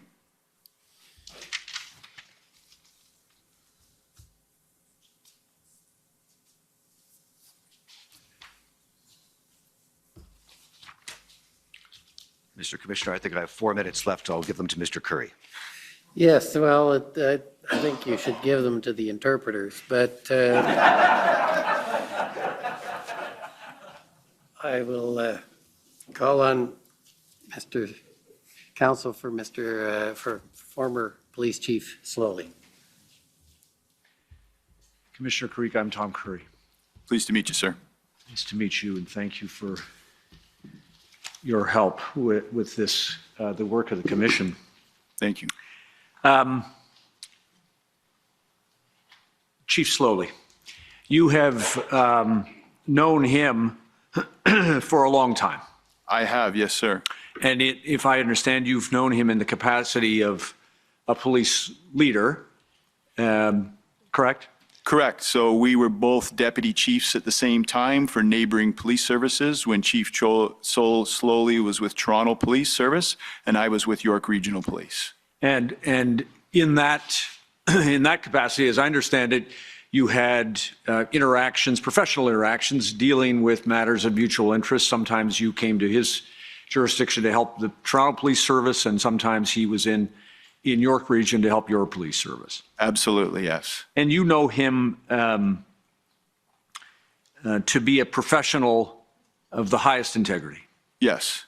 And a person who has devoted his professional life, as you have, to public service and the pursuit of improvements in policing. Yes. Among other things, as I understand it, you know him to have worked on improving the provision of policing in racialized communities. Yes, correct. And working to advocate for an improved diversity and inclusion within policing and the broader community. Absolutely, yes. As well as for the commissioner's purposes, you also have had experience with him working in major police investigation and incidents and the hardcore work of policing. So we were never assigned together to a specific investigation, but our services were involved in what we would call joint force operations. Yes. And you talked a little bit about the role of a chief or a commissioner, and the obligation to provide or to ensure that there is adequate and effective policing in the community. Yes, and shared responsibility, sorry, sir, with, in the case of a municipal police chief, that is a shared responsibility between the chief and the board. Right. And in yours, the Ministry of the Solicitor General provides that oversight. Provides that oversight, and as the commissioner, I've got some additional responsibilities with regard to that a municipal police chief does not have. Right, and you reviewed them with my friend, Mr. Brousseau, I think, for us. When we speak about providing adequate and effective policing, or the role of a chief or commissioner, it is to provide all of the elements for the police service, resources, training, and to ensure all of those equipment, all the policies are in place. Is that right? That is right, sir. And of course, as you have explained today and gone through some of it with us, the police chief, or the commissioner in your case, is also the face of the service to not just the community, but also to government. Yes, that's fair. In your case, to the Ministry of the Solicitor General, as we've described, providing situational updates and the like. Yes, there's a lot less interaction between the commissioner of the OPP, and in this case me, and the ministry or provincial government than there would be with a municipal police chief, who has monthly meetings, committee meetings, and various intervals of reporting that are required, where mine is an annual report and interaction on an as-needed basis. So. Right, I was going to say, and you've played both roles in your work previous to your appointment as commissioner. When you were a deputy in York Region, you would have had much more contact with your police services board than you do perhaps as a commissioner in respect to the Solicitor General. That is correct, yes. And that as we have understood it, that doesn't mean that you take political or take direction from the political sphere, but nonetheless, in the case of a municipal police chief, that chief is employed by the police services board, right? So two answers, if you don't mind. No, I do not take direction from any political entities. And two, yes, the police chief is a direct employee of the Police Services Board. In fact, under the Police Services Act, there is only permissibility to have two identified positions employed directly by the board. That is the chief of the police and the deputy chief of police. And you have attended Police Services Board meetings, and you probably observed as these convoy events where the protests were ongoing, the public statements and other issues raised by the Ottawa Police Services Board as they struggled with this problem. Some of which, yes, I did view one online Police Service Board meeting. I believe it was February the 6th, but certainly had been privy to other comments that were circulating around via media and social media. Right, and the Police Services Board, in trying to exercise its authority to ensure adequate and effective policing in the community, was applying tremendous pressure to the police service and to Chief Slowly. Do you agree? From your observation of that meeting, I've seen that one too.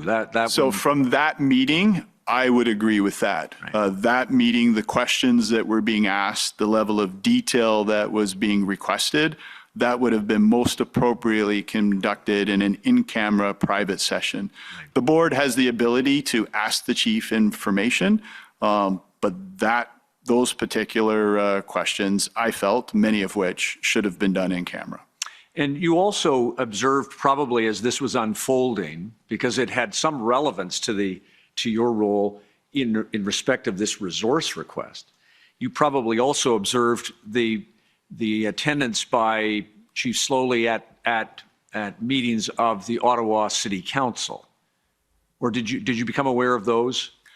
I can't say I became specifically aware of those. I did not watch or participate in any of those meetings, but I would not be in any way, shape, or form surprised to learn that he was participating in those. Fair, and similarly, you wouldn't be surprised to know that at the level of City Council, there was tremendous pressure on Chief Slowly in respect of the protest that was ongoing in this community. I would not be surprised at that at all, no.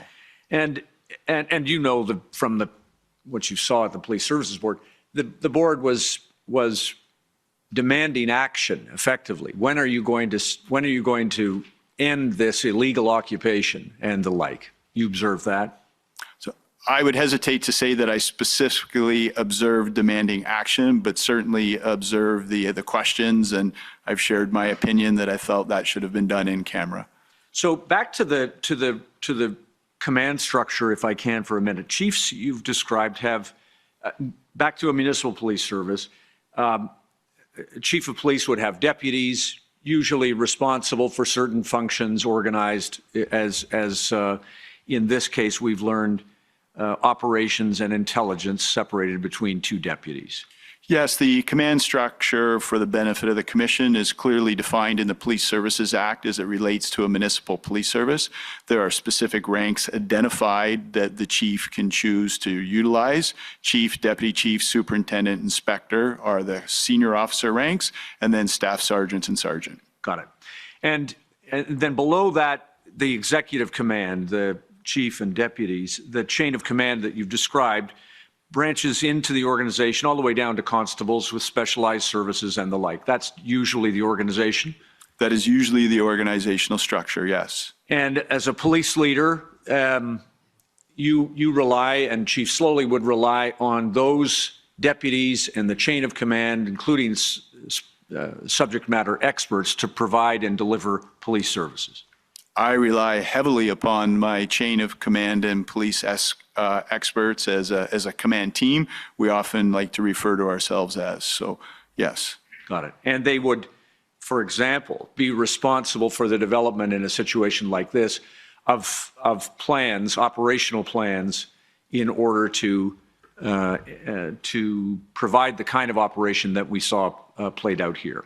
Somebody other than the chief of police would be responsible for the development of that plan. Ultimately, the chief of police is responsible to ensure that there's a satisfactory plan in place that equates to adequate and effective, but a chief of police would never be writing that plan, no. Right. And the only time, I think you mentioned this in your examination earlier this morning, that assuming that the police service has personnel with the experience and expertise to execute those directions, then a chief would rely on those people to deal with the matter. If those people lacked experience or required additional direction, then it would be appropriate for the chief to provide it. Would that be fair? To provide it to the extent that they are qualified and capable of doing so, and or to request the assistance of another police service to provide that assistance. Got it. But they are responsible for ensuring that that level of expertise is present and available.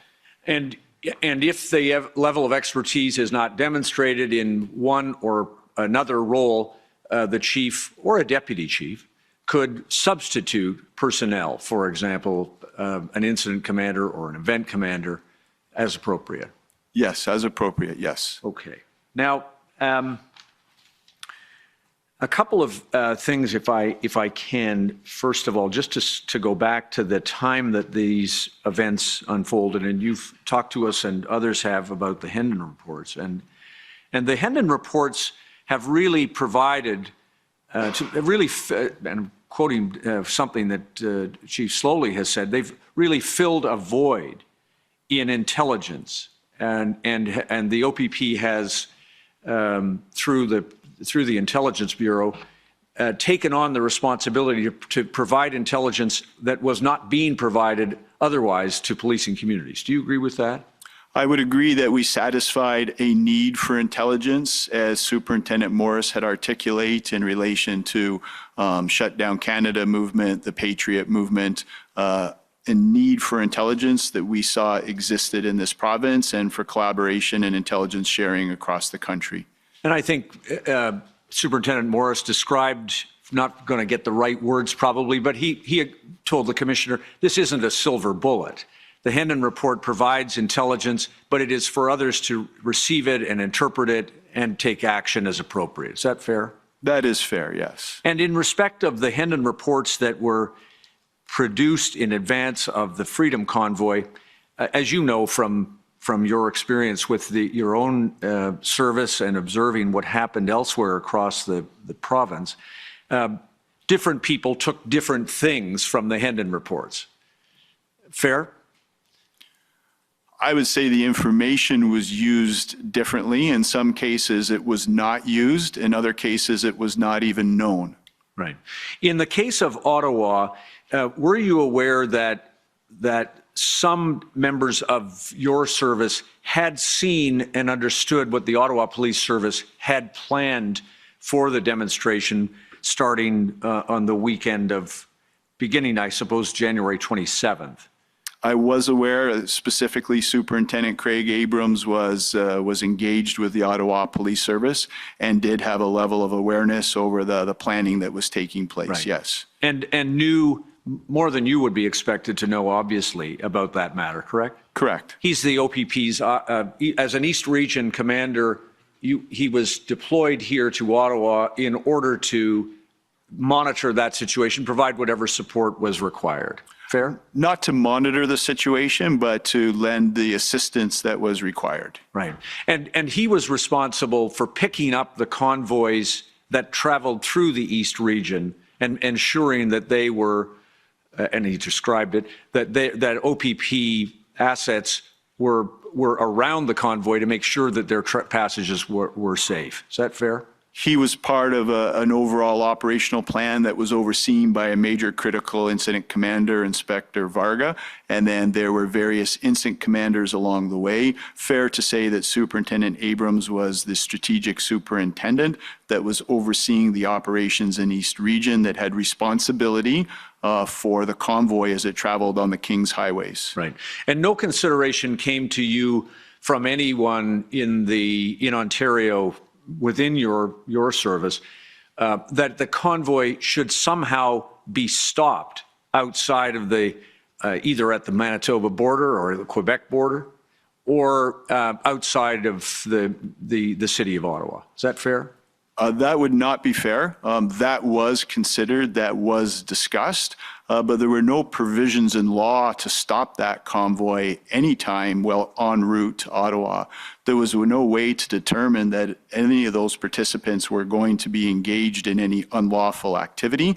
We have a right to ensure a lawful assembly, respect the Canadian Charter of Rights and Freedoms, and had there been any criminal infractions along the way, I'm confident my officers would have dealt with that. Got it.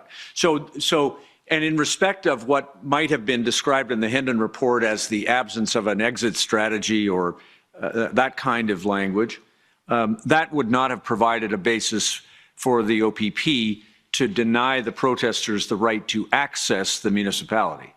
Fair? We would not have had sufficient authorities to deny them the right to access the municipality. I think as you get closer to locations of concern, there are ample authorities in common law as well as in the Highway Traffic Act to prevent access to certain areas. Got it. And the same was true, obviously, in Windsor. Based on what was known, the OPP did not ever come to the conclusion that it should block access to the Ambassador Bridge, for example, prior to that blockade taking place. Ambassador Bridge is actually in the jurisdiction of Windsor Police and not in OPP jurisdiction, but certainly not prior to that, and a different situation as well, not hundreds of trucks traveling at one point in time together. That was a slightly different situation, but to directly respond to your question, sir, we did not have the authorities to stop any of that movement well on the King's highways or within our jurisdiction. Right. Even after the Ottawa protest was underway and had started by that time, I suppose, to become labeled as an occupation. That's right. You know, there's nothing saying that even though the Ottawa protest is on way, that does not mean that somebody wishing to engage in lawful protest should be stopped from doing so. So it's determining that demarcation point that I talked about earlier. When does it become unlawful? When does it become necessary for the police to exercise their authorities, which I believe they manage very judiciously? Couple of quick things. I'm not going to pull up the document, but are you aware that a situation report dated January 27th from the OPP described the Ottawa Police Service as having developed a robust plan that would allow for the capacity to accommodate 3,000 commercial vehicles? I am aware of that, and it was my understanding that Ottawa Police did have a plan to deal with the enormous amount of vehicles that were arriving. And did you know that Superintendent Abrams knew that they were going to be allowed to go downtown? That I did not know. No, sir. And one quick thing, if I could, just in terms of the timing, is it fair to say that some folks in the OPP felt that this would likely be over by the end of the weekend? I can't say what folks within the OPP would have opined on. I would hesitate to say that. I was just trying to take a shortcut, but let me help you with it. Mr. Registrar, do you mind showing us, please, OPP 4582? And when you get there, it's page 13. These are just thank you for your additional messages. This one from, I think, Deputy Commissioner Harkins. Should be the 27th of January, and yeah, there it's the middle blue one. Yeah, just stop there. So, and I'm not leaving aside the time of day, 27th. Do you see it says just FYI, I was to be off on a vacation. It says V day, must be vacation day tomorrow. Yes. But with this protest, I can't too much on the go. So I switched it to Monday. And he was subbing out a day off on Friday for a day off on Monday. Yes. Do you see that? In the expectation, do you agree that whilst there would be business to do on Friday, it would probably not be interfering with his vacation on Monday? I would not agree with that. No. Okay. Deputy Commissioner Harkins is indicated here he's going to work remotely from the house in Aurelia. He had a construction project on the go where he would have had to be at another location, I believe, on the Monday. He was also not directly supervising this particular operation.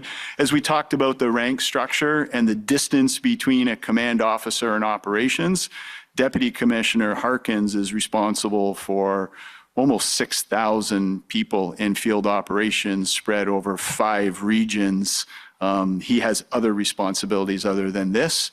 This at this point was being managed by East Region with oversight from the Emergency Operations Center through the Major Critical Incident Commander. So long-winded way of saying I don't find that this indicates in any way, shape, or form that he thought it would be concluded on Monday.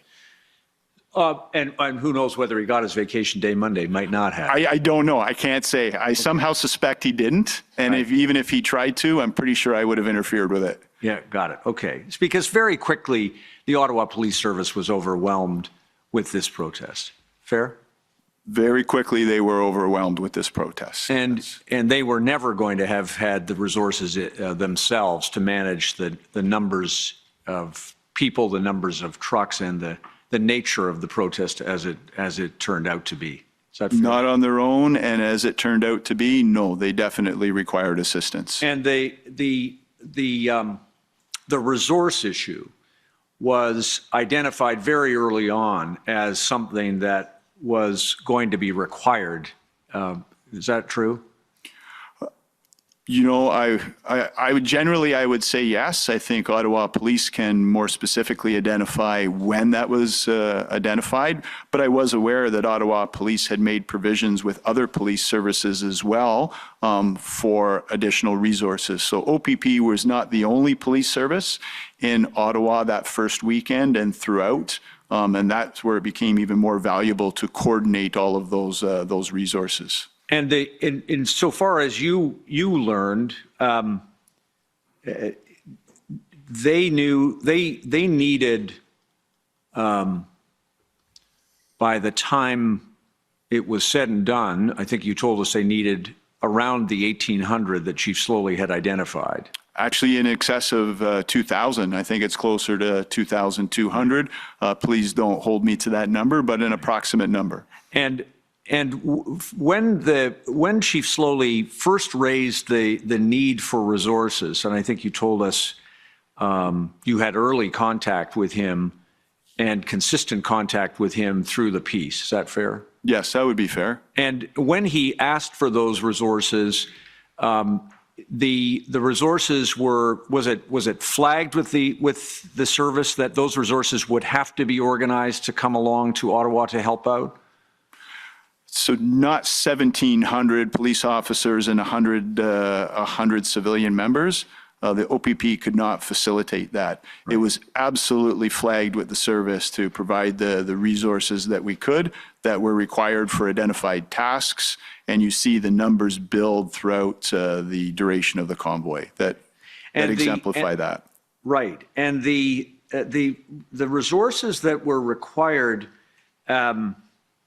that were set out, and my friends asked you about the table that set out specific roles and responsibilities and so on, would have allowed your I assume that got to the right people in the sense of the resource center, yes, so that they could know that those resources will be required at some point soon. Is that fair? To work on amassing the availability of resources, that is fair. And at the same time that a plan is being made, resources can be mobilized. Is that true? Can be coordinated, and the mobilization would depend on the phase of the plan and the timing of the plan, but certainly you ought to be starting to coordinate the availability of those resources. And you had Chief Superintendent Party on the scene by, I think, the 8th of February? Correct. So I received the request on the 7th of February. We assigned Chief Party the assignment that day, that evening actually. He met with us first thing on the 8th, and then he made his way to Ottawa immediately. And Chief Slowly had, you reviewed with us an email, I think, that Chief Slowly sent to you in the first few days. I can't recall, I won't pull it up in the time that we have, but recall that he had identified some frontline officers required, and he had identified, I think, as well, some command structure that he required. Is that true? Yes, that is true. So we had a conversation on January the 31st, and then on February the 1st, he gave me a heads up via text that a request for resources would be coming, and then I believe that formal request came on February the 2nd. Right. And it was actioned immediately. Right. And some of those resources were already on ground in Ottawa. Right. Now, in the case of Windsor, I understand from and I won't take the time to pull the document up, but just for your reference, Commissioner, and for my friends, the witness statement of Superintendent Early, which is WTS 22, identifies that she had. Oh, well, maybe I better show you, just so that we have it. Please, WTS 22. And when you get there, if you could go to page 6, please. This goes to the question of when Superintendent Early got resources in relation to when her plan was finalized. Yes. Essentially 2 tracks there. Is that fair? I'm not sure I understand the statement there, sir, in terms of 2 tracks. Well, resources are being mobilized while the plan is being drawn. Yes, as was in Ottawa. If you look at the number of resources that we had on any given day, on average 135, building up to over 400 resources on any given day before the plan had been finalized. Right. And when we speak about a plan, we're talking really about a public order plan. It's much more than that. The public order component is one piece of an overall operational plan. Is it the piece that requires the most resources? It is typically the piece that requires the most resources. I believe the initial assessment when the integrated planning team arrived to provide assistance in Ottawa was that they would require 800 public order member units, right, and that would require initiating requests from outside of Ontario, from other provinces to assist us. Got it.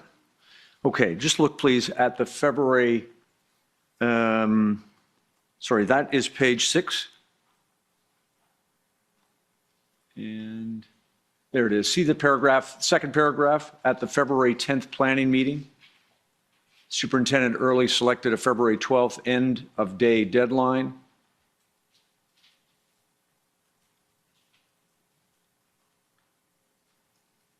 She would have received and approved Inspector Unan's public order plan, and all required resources would have arrived. So at the 10th planning meeting, very different operation Windsor, much easier than Ottawa, correct? Different, not as complex. I hesitate to use the term easier because of the connectivity to all of the other activities happening nationally across the country. I'll take complexity. Thank you, sir. A much less complex. Thank you. So at the planning meeting on the 10th, and I think that may have been when Superintendent Early arrived, she had already by then initiated the resource request. Is that true? It appears as though she has, and she has also identified specific date in which the plan would be operationalized. So there would need to be a significant amount of detail in terms of how many resources were required on what date and for what anticipated duration. Right. And I believe they were estimating a 2 to 4 day duration on this event. Some of those resources came from Ottawa. My understanding is there were two public order sections of the Royal Canadian Mounted Police that did reposition from Ottawa to Windsor. I do not believe that there was a single OPP officer that was moved from Ottawa to Windsor. And in fact, our numbers increased by almost 200, I believe, between the 12th and the 14th. In Ottawa. Right. We also had to rely upon public order units from other jurisdictions, London, for example. So this is where the public order hub that we activated on February the 8th formalized. They were able to analyze and determine what public order units were required when to mitigate what threats within what time period. Understood. It was RCMP assets that moved from Ottawa to Windsor. That is my understanding, yes. Mine too. Could we go to page 9, please? Second paragraph. This is just to see, just a little bit up, please. Thank you. Do you see it says Superintendent Early discussed the relationship between requesting resources and planning? When she took command February 9th, I was wrong. It's the 9th, not the 10th. Windsor Police Service did not know the specific numbers and types of officers it required, and that the on-the-ground situation on February 9th dictated bringing in additional frontline and traffic officers to ensure public and officer safety. OPP accordingly sent as many officers as possible. As we did in Ottawa. So you will recall from Superintendent Abrams' message, we initially deployed frontline officers to assist with traffic management and traffic points. That started with 18 officers, that built to 30, and then when it built to 60, it went beyond the capacity of East Region, and we started moving resources from around the province, and that was done in the absence of an overarching operational plan to bring an end to the demonstration. So very similar situations. Yeah. In those, I'm going to move, I've only got a few more minutes. I'm going to just move really quick, if I can, to the plan, the operational plan, and this question about whether Chief Slowly had impeded the finalization of the plan. You had some dealings with him throughout, you've told us. Yes. And with Commissioner Lucky. If I could show you, please, OPP 4580. And Mr. Registrar, when you get there, could you go to page 109, please? Just while that's coming up, Commissioner, there were as you were receiving information from a lot of different people, right? Some of it turned out not to be reliable. That be fair? In terms of relationships within the Ottawa Police Service, or just in general? Yes. Well, I could say in general, but take your example. There were a lot of rumors circulating around that turned out not to be true about Chief Slowly's attitude towards this issue or that issue, or what he was doing or not doing. And you went sometimes straight to him to get things corrected. Is that true? Where I felt appropriate, I was not also going to be bothering the chief with rumors that I did not think were relevant or were impeding or hindering the operational progress, compromising officer or community safety. Right. One of the problems that you observed, you agree with me about this, that in a number of areas, owing probably to the unique nature of this event, Chief Slowly's ability to deliver a solution here was impeded by rumors and unreliable information. Can I give you an example? Yes, yes, please. The 1,500, the miscommunication about 1,500 OPP officers on the ground caused, I think you told us, it caused an unfortunate, caused issues for Chief Slowly, because he then had to answer to people as to why he wasn't making effective use of 1,500 OPP officers. Yes. And that turned out to be an unfortunate situation. Yes. Equally, the idea that on the 5th of February, the government of Canada, in whatever that means, because the note isn't so obvious, I suppose, had lost confidence in Chief Slowly by February the 5th, made it more challenging for him to succeed. Is that fair? It was definitely challenging. And he had a lot of one of the things that you talked to us about was Superintendent Abrams' comment that Chief Slowly's estimate of the number of resources that he needed had been the result of simply a random doubling of the actual number he needed. That turned out not to be correct. That turned out not to be correct. Whether the statement was made or not, I have to accept Superintendent Craig Abrams at his word, and Chief Slowly can confirm or deny that. But we certainly determined that the number was not far off what was required. And I won't trouble you with what the record is about that, but suffice it to say, it might have operated in the minds of others. I appreciate it didn't operate in your mind. You disregarded it, but others might have imagined that there was something unreliable about the number. Is that fair? That is fair. And it would be unfortunate if they had. Yes. Real quick, you see this this is February the 12th. This is a text message from you to the deputy, just updating him. And if we take Mr. Van Nieuwenhuis's calculation, we back that off. That's about 4:58 on the 12th. Do you see that? Yes. Chief Slowly has accepted the plan. Hope to have it signed tonight.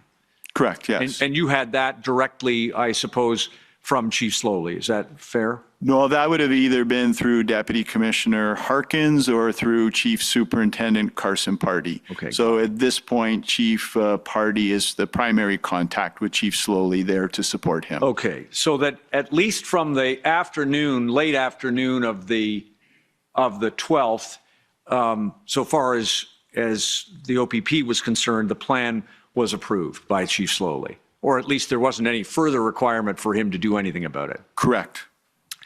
Now, can I ask you, please, to look at OPS 14454, just to get your help with a couple of other things.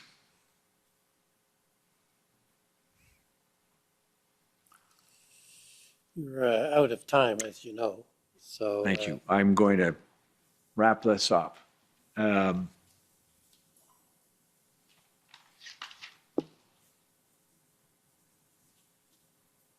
So I have taken us to the wrong document, Mr. Oh, no, I have not. I guess it's page 164.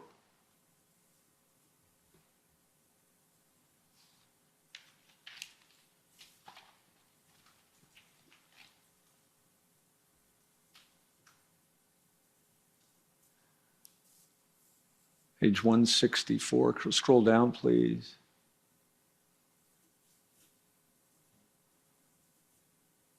And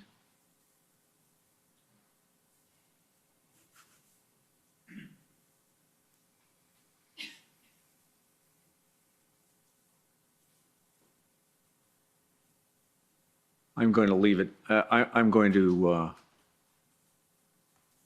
Oh, there it is. Thank you. Just scroll down if you don't mind. Just up a little bit, please. Chief is Chief Slowly. Sorry, sir, whose notes are these? These are scribe notes from a meeting that you had with Carson Party and Chief Slowly, Commissioner Lucky, I think, and a number of other people. On what date, sorry? It started 12th in the afternoon. Thank you. But I think essentially it is the plan approval discussion. So I'm going to leave it there. I'm out of time. Thank you, Commissioner. Thank you very much.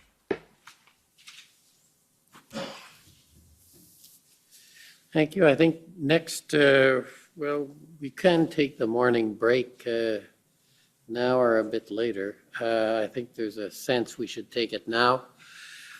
So we'll take a 15-minute break and continue on our return.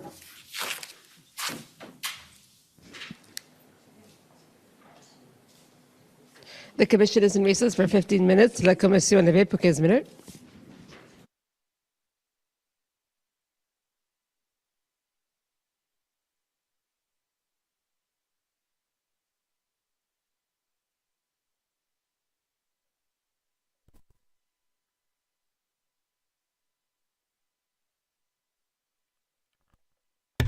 All right.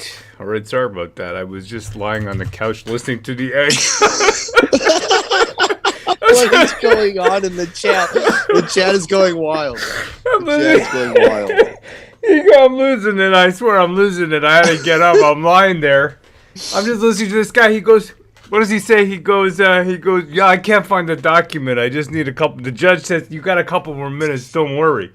No, you got no more time. And then he's like, time's up. Time's up, and then he's like, but wait, and then they just let him go on for like another minute and a half, and nothing is said at all. They wasted a whole, nearly 2 minutes. It felt like my lower back hurts, man. It was like, what did he say? He goes, but Chief Slowly accepted Deprando, right? And he's like, he better accept Deprand. Except, I mean, it's Deputy Cucks accepted it. It's like a Benny Hill skit. It's like you know what I mean? When SNL used to be funny back in the day. Oh my goodness, it is. It's slapstick. It's ridiculous. I know. And it's just Deprand. The chat is crazy. I'm laughing, but at the same time, my back hurts. And at the same time, you can't shake this feeling in the back of your head that this is your country. This is what they're pretending is justice. You're going to get justice from this. I'm not even angry at this point. You know what I mean? I'm just like, well, yeah, you're totally black-pilled. You've come to the acceptance that, it's lost and it just needs to be completely rebuilt. My lower back hurts, dude. Oh man, just laughing, giggling there. My wife comes by, she got the baby. Puts the baby on my chest. And I'm just listening to this. My wife's looking at me, and I'm giggling away while this little baby's in my arm. Like, well, he's on top of me, just like kind of rolling around. And right. How do you explain to your 8-month-old why this man is saying plan so many times? Like, you can't. It doesn't. It doesn't even make sense to us, let alone an 8-month-old. And hold on, I saved some screenshots from my phone while I was lying there. I'll show them to you here. Some greatest hits. Yeah, exactly. So right here, okay, if you look at this right here, because I was looking at it and I'm like, I swear, if you look at this screen and you actually zoom in here, it's just 2 eggs. And I was thinking in my head, right, if I take the 2 eggs like this, okay, and then if you just look at them right here, so what I'm going to do here is, now follow along with me at home, if you don't mind for a second. What we're going to do is, these are just arts and crafts, you know what I mean? It's just arts and crafts. Arts and crafts? Yeah. Right, so we're going to take these 2 eggs over here. Look at their faces, first of all, right? If you just look at their faces, like, look at this. Egg. This is the inquiry in a nutshell. This is it. I can't believe I made it through that. It says Woodcrafter. Well, it's not over yet. This is just a break. Yeah, you're right. We're just on break. We're not done yet. Speckled egg. Justice was thinking of breakfast as banana puss. Let's take an egg like this. Copy that image. Boom. Put that in here. We're just doing some arts and crafts. Yeah, I mean, just relaxing, man. We got 2 minutes, Let's just do a little before everybody comes back from their pee break. And then we just take this over here.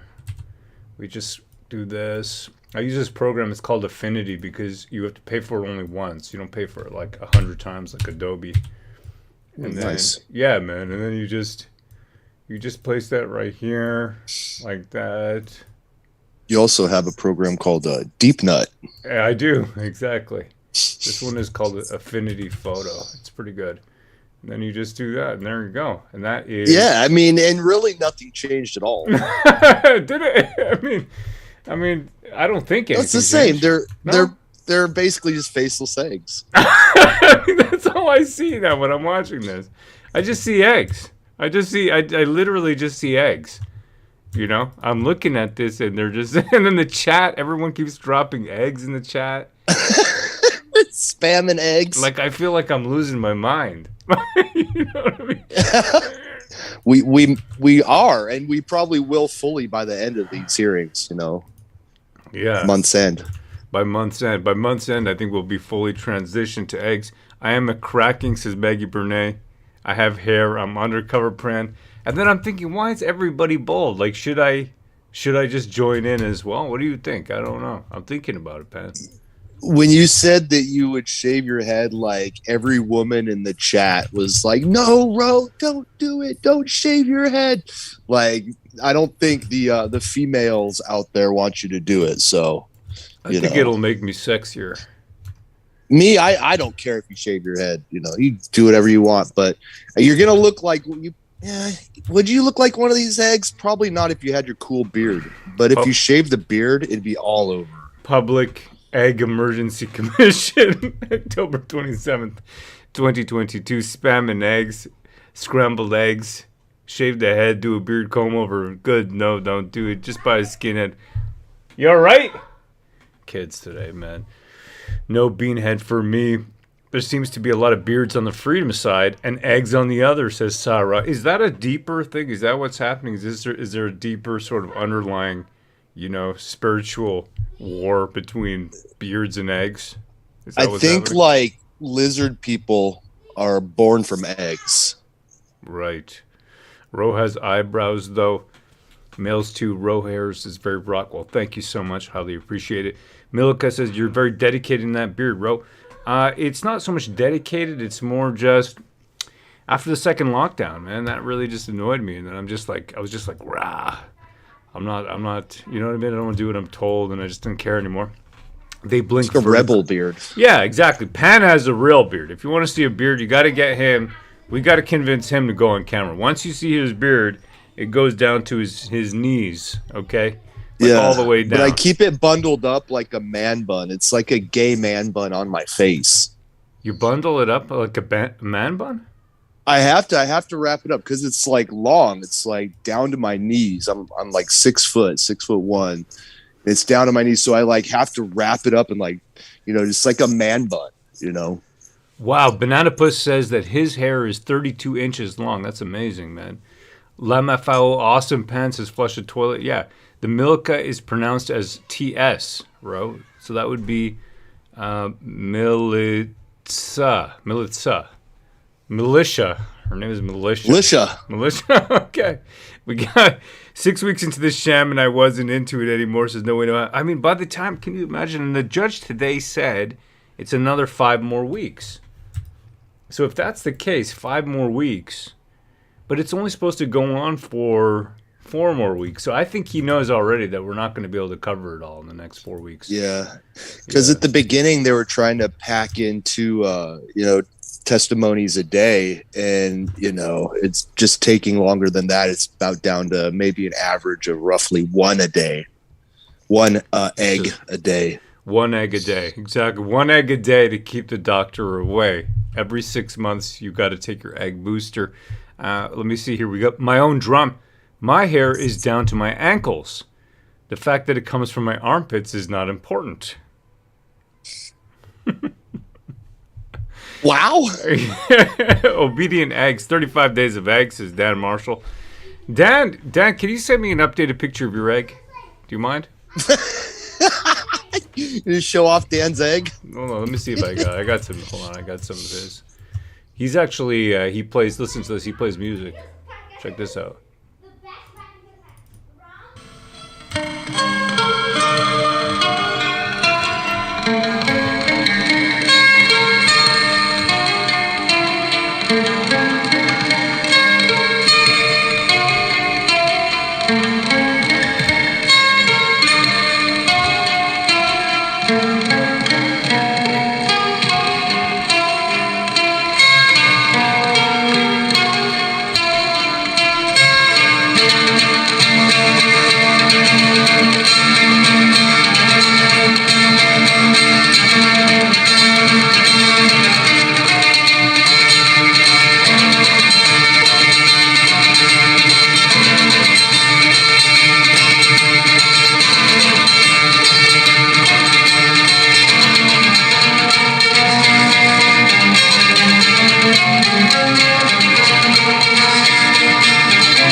Beautiful, beautiful music. That's he plays. What's it? 12-string he plays. So that was mandolin. I think That's the Dan mandolin. Marshall was playing. So hail Dan! I've never rocked out so hard while scrolling eggs. Yeah, you know what? We actually have a lot of musical people here, right? Dan is a professional musician. He used to play in very famous bands. I'm not at liberty to say which, though. And Pan used to have his own bands, and he used to be a singer. He still is, actually, here on the War Campaign. Pan, can you sing a like a good old school kind of egg song? Something that would take me back to the eggs. You know what I mean? An egg song, like, Maybe I don't know. I mean, you got like Humpty Dumpty sat on a wall. That's not really a song. It's like a nursery rhyme. No. Give me one like this. Give me the final countdown, if you'd be so kind, brother. Oh my, that '80s song, the hair band. Yeah.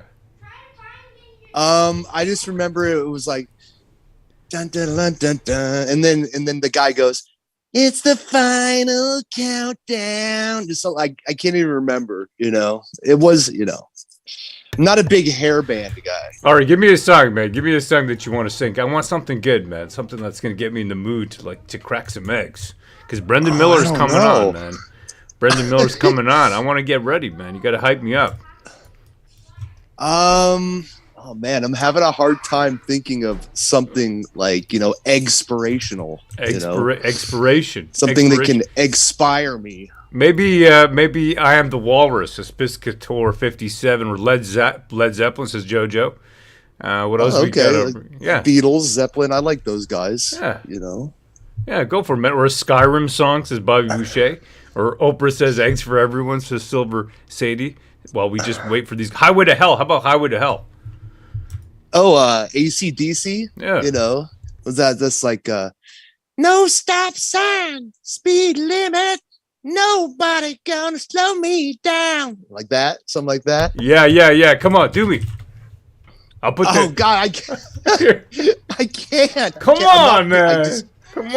Come on. Here. I don't know. I'm gonna give you the lyrics. like, I'm gonna give you the lyrics. Here you go. Right? Or you want? How about yeah? Go for it, man. Or you want Bon Jovi? I can give you Bon Jovi.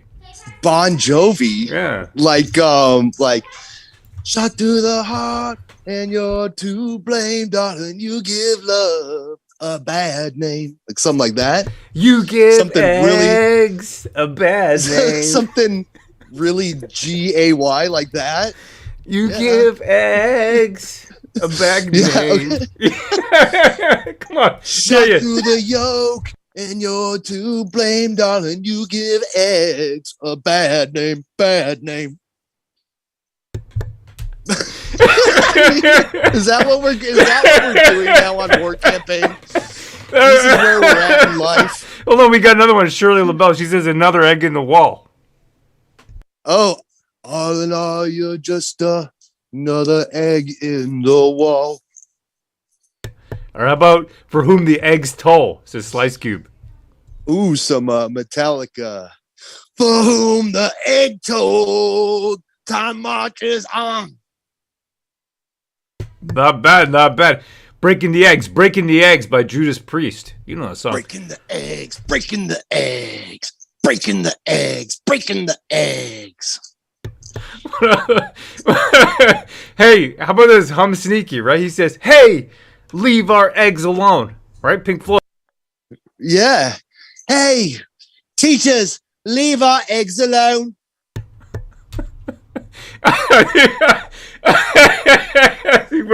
You see this? We're losing it. This is what happens. Let me We're make sure losing our minds. We're losing it, man. These guys. done. We're losing it. This is just day 11 or 12 or something. I don't even know. Yeah. I don't even know, and I don't care because I'm far past, counting. I'm far past the concept of time. I'm like out there in space now. Right.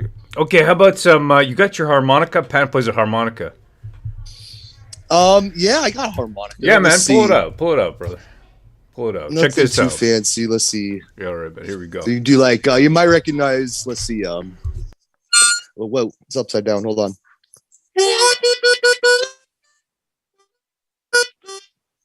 You remember that lowrider? That's a Yeah. fun one. Yeah. I Do like lowrider. Yeah, do lowrider, man. Go for it. Hit me. Well, how about like I don't know, maybe like a little blues, like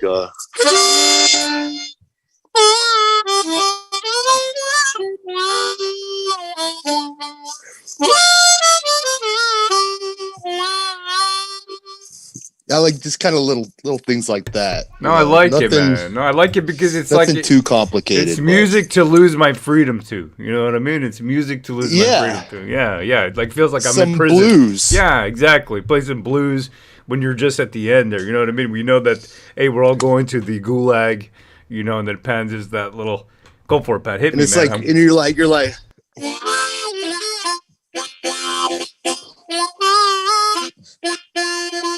Oh Canada, oh Canada, losing all their freedoms up there in Canada.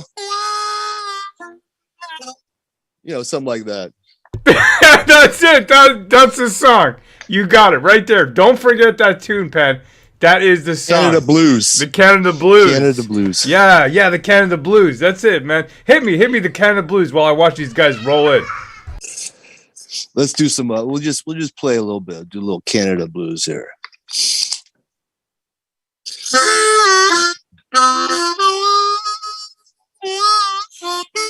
Let's see. Okay.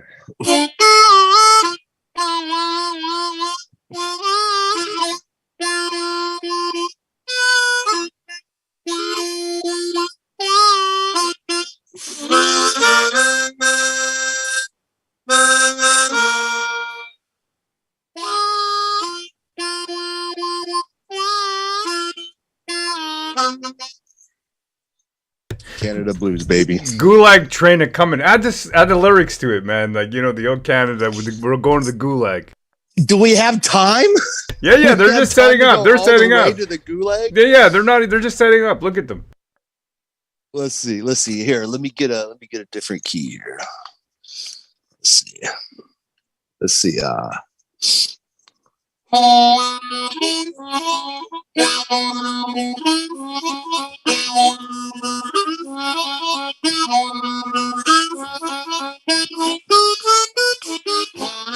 Order a lot.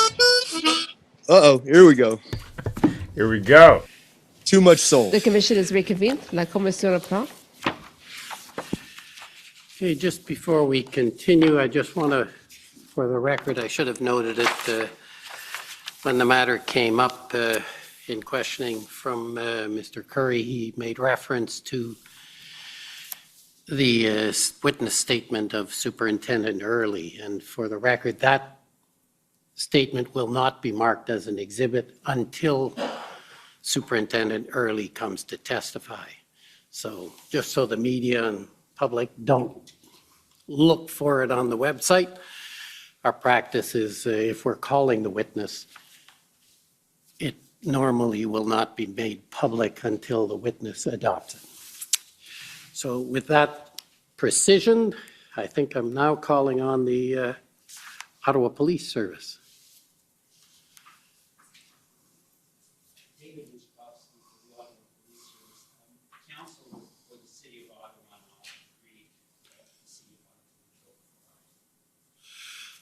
Okay, so there's been a trade, fine.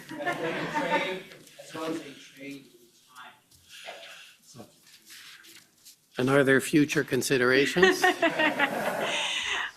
Okay, so just so I'm clear, you're giving up your time to the city? No, I'll clarify. Okay. We've agreed to swap. I just have a couple clarifications that I anticipate being quite brief, and I will cede the remainder of my time, should there be any, which I hope there is, to my friend, counsel for the Ottawa Police Service. Okay. So it's Alyssa Tompkins, for the record, counsel for the City of Ottawa. As I said, Commissioner, just a couple of little precisions, not much from us today. So just in terms of the number of resources on the ground, I'm just going to take you to the witness summary for Superintendent Abrams. This one is in evidence. So it's WTS 6013.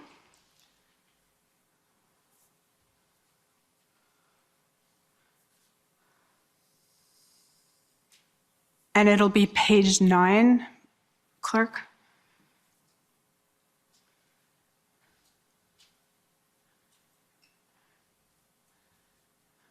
So if we could just scroll down a bit. And Commissioner, if you see in the paragraph starting with after the February 9th meeting, when we get to, I think it's a very long sentence. So the second sentence, by February 14th, OPP support to OPS had increased from 60 officers per day to 150 per day. On February 15th, Superintendent Abrams was informed that 400 additional OPP members would arrive by February 17th. So just in terms of the resources on the ground, do you have any basis to contradict Superintendent Abrams here? Not to contradict, but I have been made available to me specific numbers of resources in various charts, which are not necessarily consistent with that. And if it's permissible to the commissioner, I'd be more than happy to share those through future evidence. Okay, I don't think much turns on it. We just wanted to track that. Are those charts, were they provided to your counsel? You would have to ask my counsel that. Okay, well, I'll assume that certainly your made counsel is going to deal with this issue. We just want to know what the numbers are, like I said, whose evidence to prefer. So we'll leave that to your counsel to clarify and explain whether or not these numbers are accurate. So one more small precision. Yes. In terms of the letter from the mayor and Chair Deans, I don't think I need to bring it up. You recall which letter we're talking about, the one to the Solicitor General. Yes, I do. We just wanted to clarify. So when a copy of that letter was forwarded to you, is that the first time you had received the request from Chief Slowly? I believe so. So we had spoken. I knew there was a request coming, but that was the only formal request that I had received in relation to the 1800. Chief Slowly had made previous requests of me informally and formally, and I think entered as an exhibit into these proceedings have been the communication from February the 2nd. Okay, but in terms of the sort of larger ask, you did not receive a letter from Chief Slowly that reflected the same ask as is in the letter that the mayor and Chair Dean sent to the Solicitor General. No, I did not receive 2 copies of the same letter or what would resemble a similar request. Okay, that's perfect. Thank you so much, Commissioner. Thank you. Okay. For the Ottawa Police Service?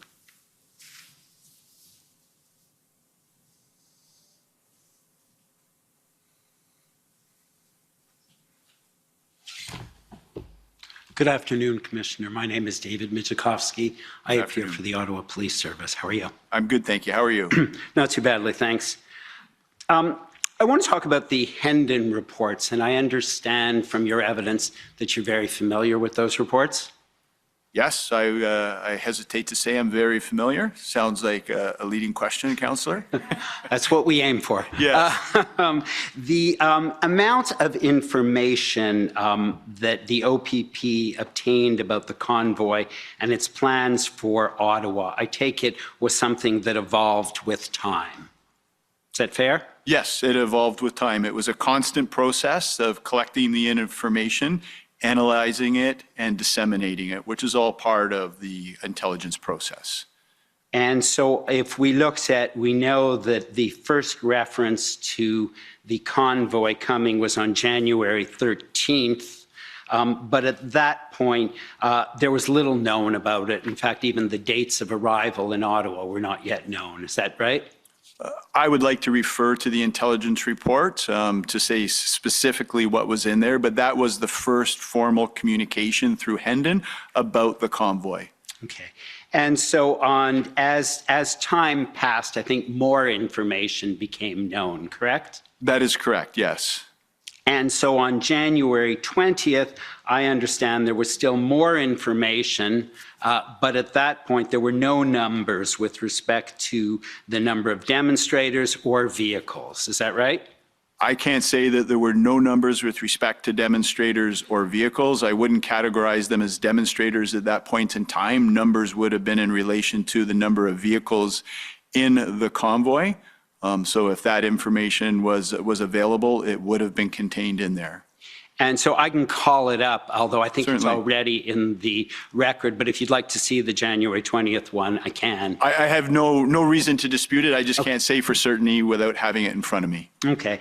And as the convoy grew closer to Ottawa, there was more information obtained, and the type of information and the reliability of the information also changed, correct? I wouldn't say that it changed as much as it evolved. And I believe on the January 20th Hendon report, there was information about it being a long-term, no exit plan, unresolvable requests were being made. So there was a substantial amount of information in that report. And so there's a constant evolution, correct? Correct, yes. And so when I looked at the Hendon reports on January 22nd and 23rd, for instance, the information that I see there will be more current than the information I see on the 13th or the 20th, correct? That is correct. It would be more current, but you cannot dismiss the information you've received previously. One Hendon report does not replace a previous report. Right, but sometimes there's contradictory information. Something is in one Hendon report that is not in another, or there's different information because there's social media that's being monitored in those reports, correct? There can be new information in those reports, yes. And so I see, sir, that on January 23rd is actually the first time that we learn in the Hendon reports of an arrival date in Ottawa of the 28th, which is the Friday. Do you recollect that? I can't say that I recollect that without having the Hendon report in front of me. As you've identified, they're coming out on a daily basis. So I hesitate to say specifically what was in what report to that level of detail, but happy to review it if you'd like to show it to me, sir. Okay, well, it is in the record, so I don't want to waste time by taking you to it. But what I understand is that the very first time we see an indication of numbers in the convoy is on January 5th, and those are very preliminary numbers. And so if you can accept that you do recall that there was a delay until numbers of vehicles in the convoy became known, is that correct? I would not agree to categorizing that as a delay. Once that information was known, that information would have been disseminated. Sure, I'm not suggesting, I apologize, I'm not suggesting that there's any fault. I'm just saying you get more information as you get closer in time and the information evolves, right? That is correct, yes.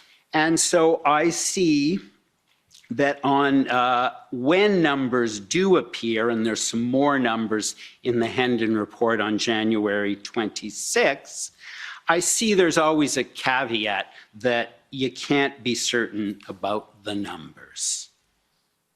That's something that's unknown at this point and can constantly change, correct?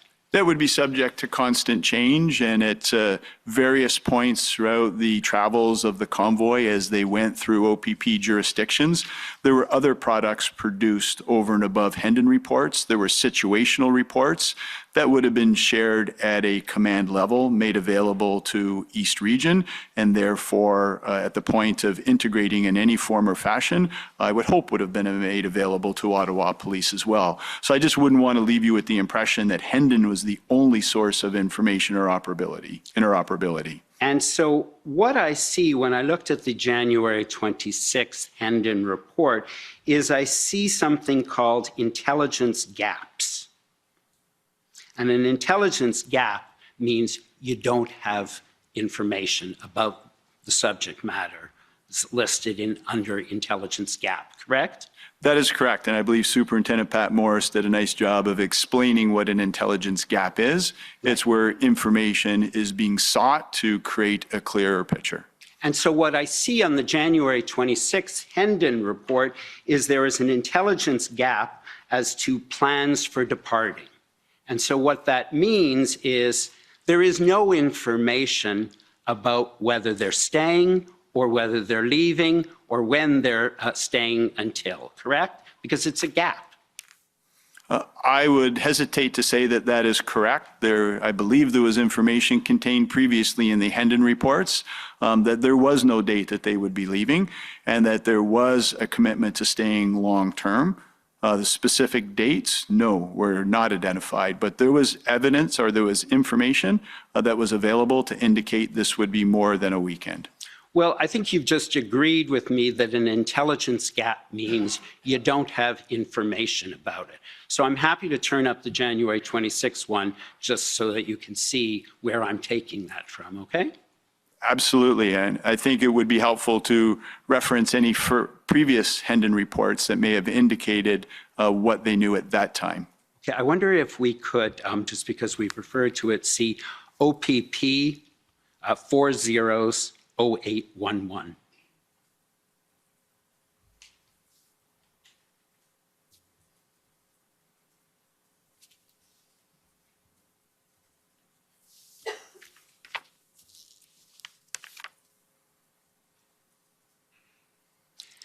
And so if we could scroll towards page 6 or 7, say.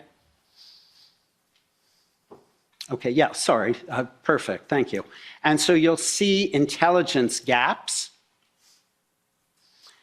and then an intelligence gap is the last bullet, plans for departing Ottawa.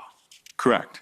Okay, so that tells us we don't know when they are departing Ottawa. We don't know whether it's Saturday, Sunday, Monday, Tuesday, or in a week from now, correct? Correct, thank you. Because it's a gap.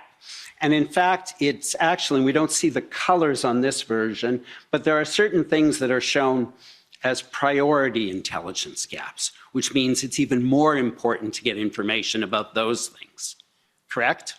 Yes. And so you would agree with me that the last bullet, the gap as to the plan for departing Ottawa, what you don't have information about is not a priority, correct?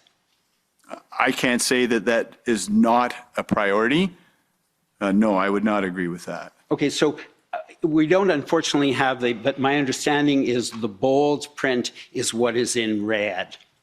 And so I'm simply suggesting that the print, the last bullet, which is not bolded, was not shown as a priority intelligence gap. If that is the case, I will take your word for it. Okay.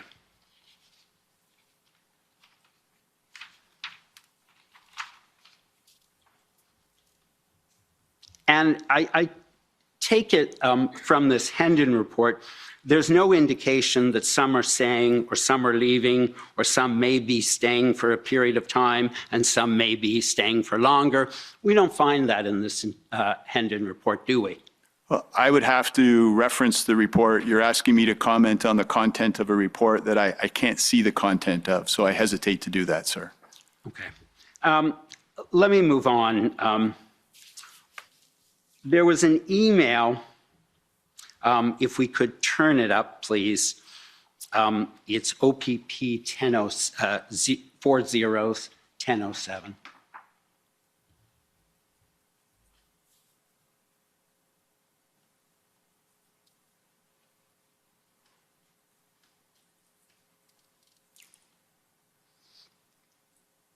And so that's an email on the 28th. Yes. If you just want to scroll down to the bottom, from Deputy Commissioner Cox. Deputy Commissioner Cox reports to you, is that correct? That is correct, he does. And so Deputy Commissioner Cox says on the 28th, which is on the Friday, that there's been great collaboration among our Intelligence Bureau units, as well as with our policing partners along the route to Ottawa. And the established integration and cooperation between the RCMP, Ottawa Police, Sûreté du Québec, Parliamentary Protection Services, and the OPP, along with the planning undertaken by the OPS, have positioned us well to maintain safety and security throughout the weekend, correct? That's what he has cited, yes, sir. Right. And then if you scroll up,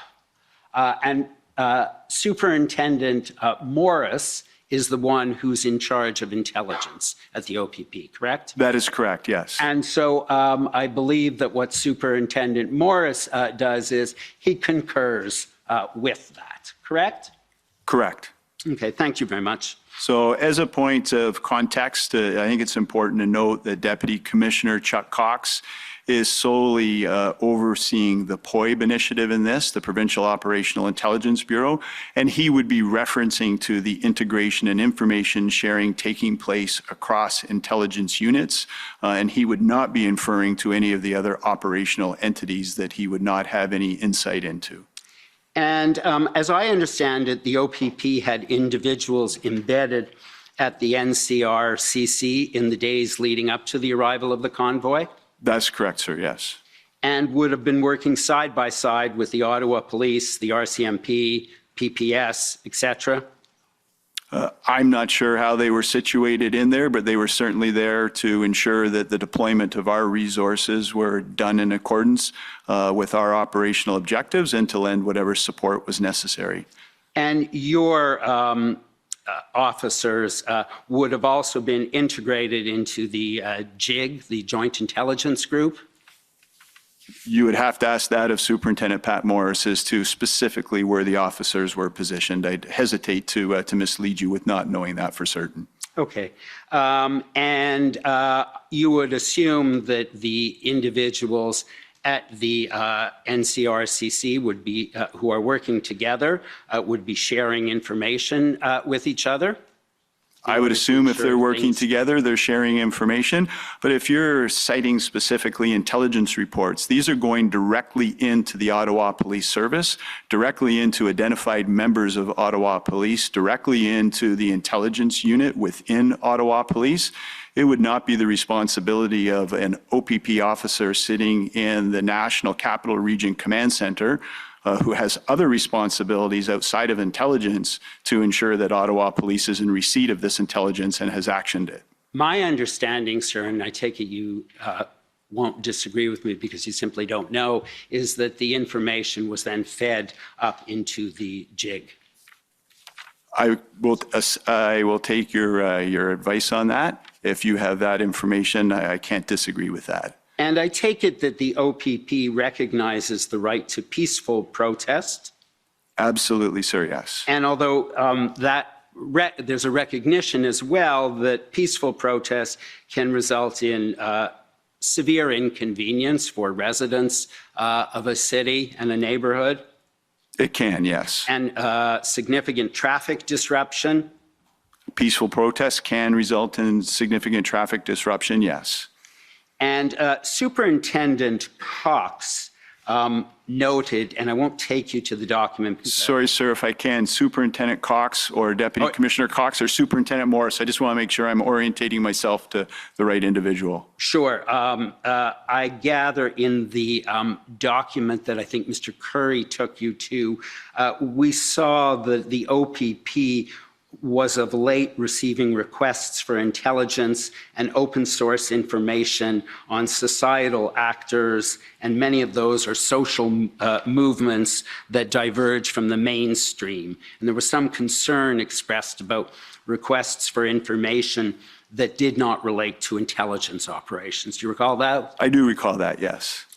And the concern was potential targets who may not be engaging in criminal actions, but oppose government policy and engage in protest. Yes. And so we have to distinguish. There are those individuals who are not engaged in criminal activities, but support peaceful protests. The OPP would support their right to exercise their right to protest. If involved, we would certainly facilitate the lawful right to protest. And certainly the information that was available prior to the arrival of the convoy was that by and large it was expected to be peaceful, correct? There were comments about potential weapons. There were reference to civil war, but there was nothing that empowered anyone to take enforcement action prior to the convoy arriving in Ottawa. Right. There was a need to address those sort of fringe elements. And in fact, that was planned for. There was a POU plan. The OPP was available to assist in case there was going to be a January 6th type event. We did have public order assets on ground. And the extent of a public order plan, I'm not certain, but we did have public order assets on ground, as did other municipal police services in the aid to Ottawa, yes. And we therefore expected that the rest of the protesters were going to be, for the most part, peaceful. Can't say that we would expect that the rest of the protesters. I'm not sure if you're referring to those that we had concerns about as a possible fringe movement. No, I'm talking about we had plans for the fringe movements and for lone actors. Okay. But for the most part, the intelligence that was coming was that the majority, it was expected to, were professing to be espousing peaceful objectives. Certainly the contact that was had between PLT and those that they perceived to be protest organizers were indicating that it would be peaceful. Sure. And because it was expected to be peaceful, you wouldn't stop them from coming. Is that fair? We would not stop anyone that we didn't have lawful authority to, meaning that we would have to have reasonable and probable grounds that they were about to or had committed a criminal offense.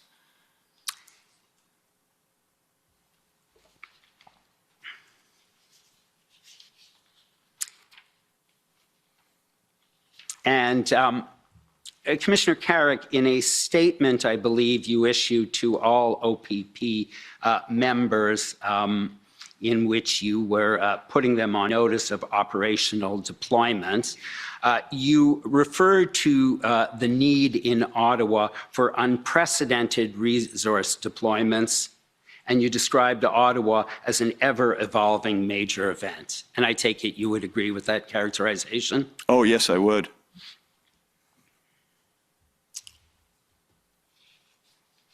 Can I ask that we turn up, please, OPP 401550?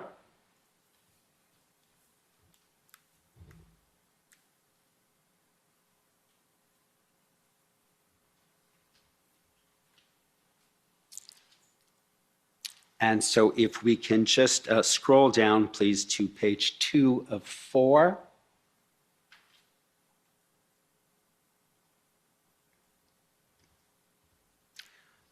And if we can continue to scroll down, please. Thank you. Or just go up a bit. Just a little bit further up. Thanks very much. And so sorry, if we just want to go a little bit higher, apologize. Chief Slowly asked certain questions. This was with respect to one of the weekends that was coming up in Ottawa. Do you recall that? Yes, I do. And so one of the questions that was being asked of the deputy commissioner was, there were 5 questions, correct? And question 2 was, what will be the exact number of trucks on Saturday? And 3 was the number of protesters in each location currently. Do you recall those questions being asked? I do, yes. And so if we could then just scroll down a little bit to where it says row 2. Thank you. And so what we see in row 2, in terms of the number of trucks to arrive on Saturday, this just cannot be known, correct? Because Correct. It's impossible to have that kind of advance information. To exactly know how many trucks would be arriving, it would be impossible, yes. And with respect to number 4, the question about the number of people that Chief Slowly was asking about, the answer is the number of people to attend at any of these locations tomorrow is not the subject of confirmed intelligence. It's a matter of inductive logic and extrapolation based upon precedent and social media organization, and also weather conditions and actions taken elsewhere. Do you see that? I do see that, yes. And we see, if we scroll up to that email, go up, please. You will continue, please. You'll see that was then forwarded to you from Deputy Cox, and he's asking you, here's how we, like, seeking your guidance on how we send this to Chief Slowly, correct? Yes, it appears so, yes. And then if we just go up to the very top of the email, you'll see if you're in agreement as indicated, please. And then if you keep going. Yeah, and so you'll see, sorry, at the bottom, he's asking you if you want to send that along, and you indicate at the top to go ahead and send it, correct? To go ahead and send it, yes. And so it's a matter of logic and extrapolation based upon precedent and social media and weather, predicting that information, correct? That is what Superintendent Pat Morris has cited, yes. And prior to this demonstration, Ottawa had a considerable experience with demonstrations and special events. Yes. And obviously had a lot of precedent to draw upon. Yes. And you would agree with me that this demonstration was unprecedented. In many ways it was, yes. And so in future, Ottawa would be able to rely upon this demonstration as a precedent for what it does in the future, correct? Yes. Thanks. You can take that down, please. I understand that things were, there was a lot going on the ground in Ottawa. And we've heard that there was an incident where I think there were 18 OPP officers, and there was a concern that they had been there and some of them had not been deployed. Do you remember that? I remember concerns over OPP officers being there, available for duty, and had not been deployed, both from a frontline perspective, but also the provincial liaison team. I do recall that. And so there is an OPS situational report, and I don't need to take you to it, but that talks about a situation on February 14th where OPP officers, by mistake, let vehicles into the red zone, but fortunately they were caught and turned back by the RCMP and the OPS. And those kinds of mistakes can sometimes happen in chaotic situations like was happening in Ottawa. Yes, they can, yes. Okay. I understand that Toronto dealt with a convoy that was expected on, I believe, 2 weekends in February, correct? The 5th and the weekend of the 12th? And the 12th, which was the same date as the email you just reviewed with me, yes. Right. And when we looked at some notes, I saw that Chief is it Chief Raymer? Raymer. Raymer. Toronto Police Chief James Raymer, yes. And he referred to the first weekend, and I'll just turn up the document. It's OPP 401132.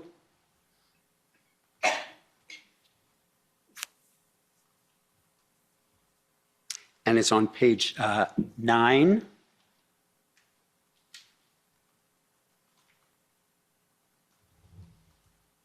Oh, I'm sorry, I've given you the, I'm sorry, it's,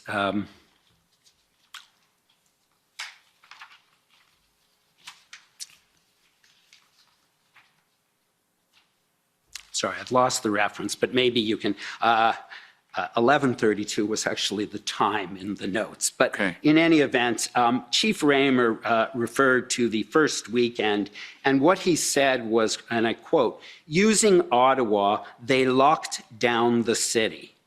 Had Ottawa not happened, TPS, Toronto Police Service, tactics would not have been accepted. Do you recall that? I can't say I recall that word for word, but I certainly had conversation with Chief Raymer, and I know that he would tell you that he benefited from the experience in Ottawa to be able to respond in Toronto. He would also share with you that they have a predetermined lockdown plan for certain areas of Toronto, which is exercised on a regular basis and built in coordination with the city. And I understand that the OPP, with respect to at least the second weekend, I'm not certain about the first weekend in Toronto, provided some assistance in locking down Toronto and preventing the vehicles from coming to the Queen's Park area. Is that correct? We did, yes. And in that case, I believe in Toronto, the vehicles, for the most part, were not large trucks, correct? That is correct. For the most part, they were not, and they were not in the numbers that Ottawa had dealt with either. Right. And so we've heard that you assisted Toronto in taking some preemptive steps to prevent the Ottawa situation, correct?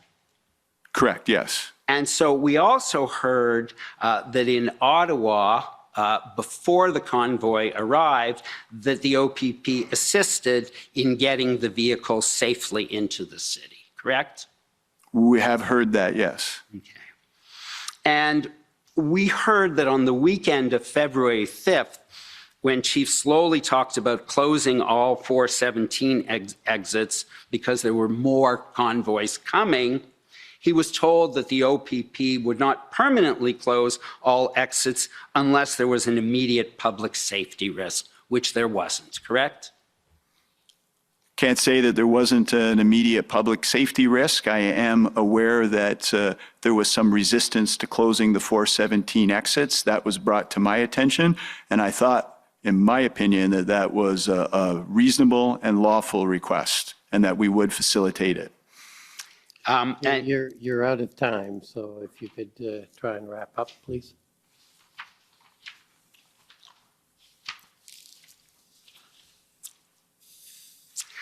You indicated that you had some, you were going to have an uncomfortable discussion on February 15th with Chief Slowly. Is that correct?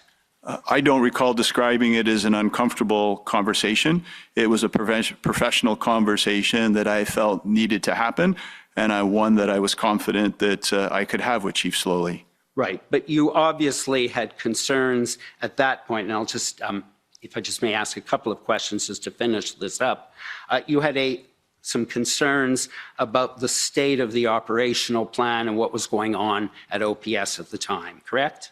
About the challenges that were being reported with operationalizing and activating the plan, yes.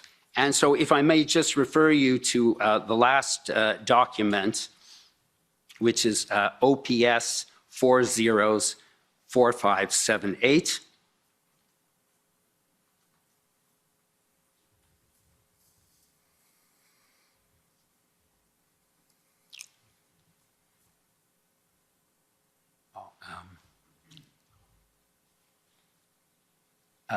if you can keep going. Sorry, I'm not going to. I'll try to do this faster. Okay. Would you agree with me that what Chief Bell took over then on immediately after Chief Slowly resigned? That he took over immediately after Chief Yes. Slowly resigned? Yes, I would agree with that. And I believe 2 days later, you didn't need to have that conversation with him. With Chief Slowly? No, I did not. The conversation you're going to have with Chief Slowly, you didn't need to have with Interim Chief Bell. No, we did have a conversation with interim Chief Bell, a very similar conversation to determine that there were no obstacles in moving forward with the plan. We clarified command and control lines of communication, and we moved forward. So it would have been a very similar conversation with Chief Slowly. Right. I just can't indicate at this point what the outcome would be. I would be, Sure. not in a position to do that. Sure. And just to finish it off, what you said to him a couple days later was it was an outstanding job, and you thanked him. And a couple days later, you told him he knocked the ball out of the park, and things seem to be going very well. Is that fair? That is fair, yes. Okay. Thank you very much. Thank you. Commissioner. Thank you. Okay, next I'd like to call on the convoy organizers.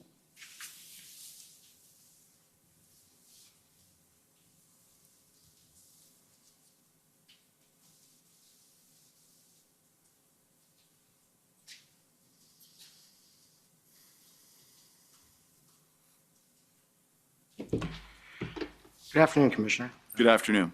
My name is Brendan Miller, and I am counsel to Freedom Corp, which is an entity that's representing the protesters and truckers that were in Ottawa in January and February of 2022. First, thank you for your service, and it's nice to meet you. Thank you. So, to begin, I understand, I'm just going to go through some of your background. I understand you have a master's in leadership from Royal Roads University with a focus on justice and public safety. Is that correct? That is correct, yes. And you also have a certificate in terrorism studies from St. Andrews University in Scotland, right? That is correct, yes. And you've been in policing since 1990. Yes, I have been. So 32 years of experience and, Yes. and an education in that area to boot, right? So you testified that you heard the evidence of Superintendent Morris. Portions of, yes. Right. And you said that he's, in your chief, the foremost authority in the province of Ontario regarding intelligence. Is that right? That is my opinion, yes. And I take it you agree with his testimonies and the opinions he gave. I take it that's correct. I have not listened to his testimony in totality, but I would have no reason not to agree with anything that he would provide as evidence. Right. And I'm sure you might have heard the answers he gave to the questions I put to him with respect to threats under Section 2 of the COMISSION Act. Do you remember hearing that? I can't say that specifically I remember that interaction. Right. Well, he testified that essentially, in summary, that there was no intelligence of a credible threat under Section 2 of the COMISSION Act. Would you agree with that? There was no intelligence of There was no credible there was no intelligence. credible intelligence of a threat. Yes. That I would agree with that. Right. Yes. And so it's fair to say that based on all OPP intelligence and the intelligence provided by the RCMP and federal intelligence agencies to the OPP, to your knowledge, there was no credible threat to the security of Canada as defined in Section 2 of the COMISSION Act. That would be my understanding, yes, as determined by Superintendent Pat Morris in consultation with CSIS and the RCMP. Thank you. And I'm sure you're aware that to invoke the Emergencies Act, that sort of threat is supposed to be required. So I do not have intimate knowledge of the threshold that's required for invoking the Emergencies Act. That's not something that I have any responsibility for. Thank you. And in my next question, when I say federal civil service or federal civil servant, I just want you to understand that I mean anyone from deputy minister down who is a non-elected, non-political actor working for the government of Canada. Is that understood? That's understood, yes.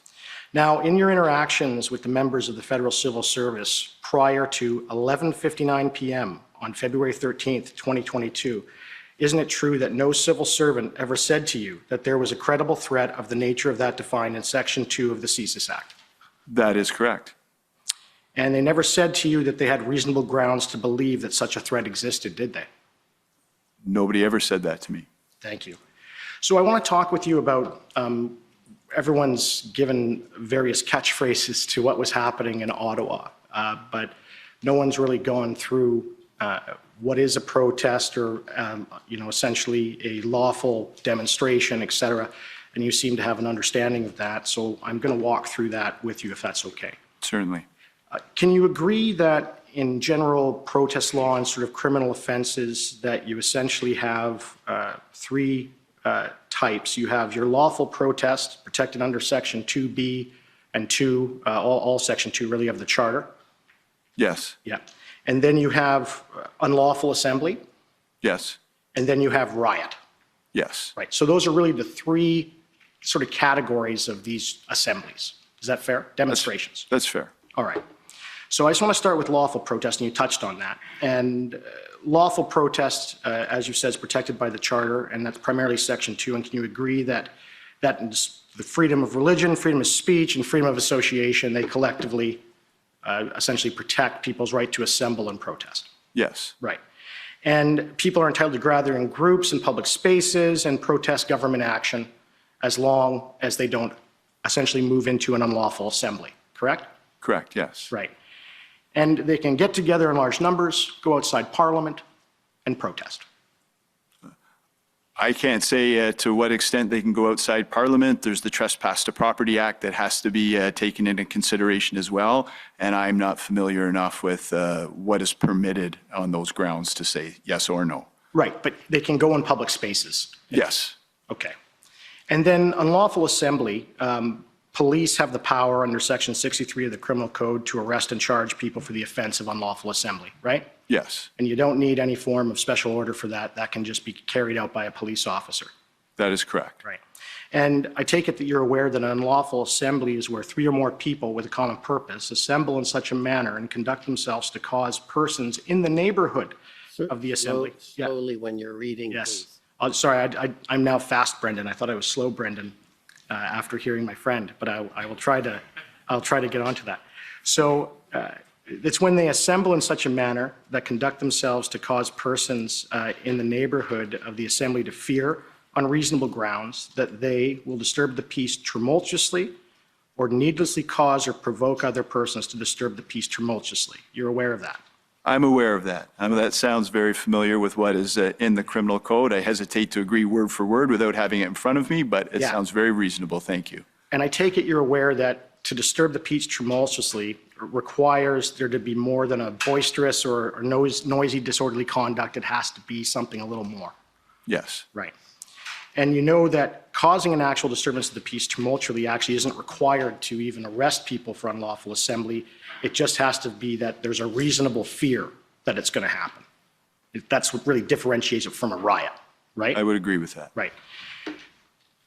And that an unlawful assembly, a lawful assembly can at times, of course, become an unlawful assembly when it becomes unruly and gets into the riot category, right? Yes. Okay.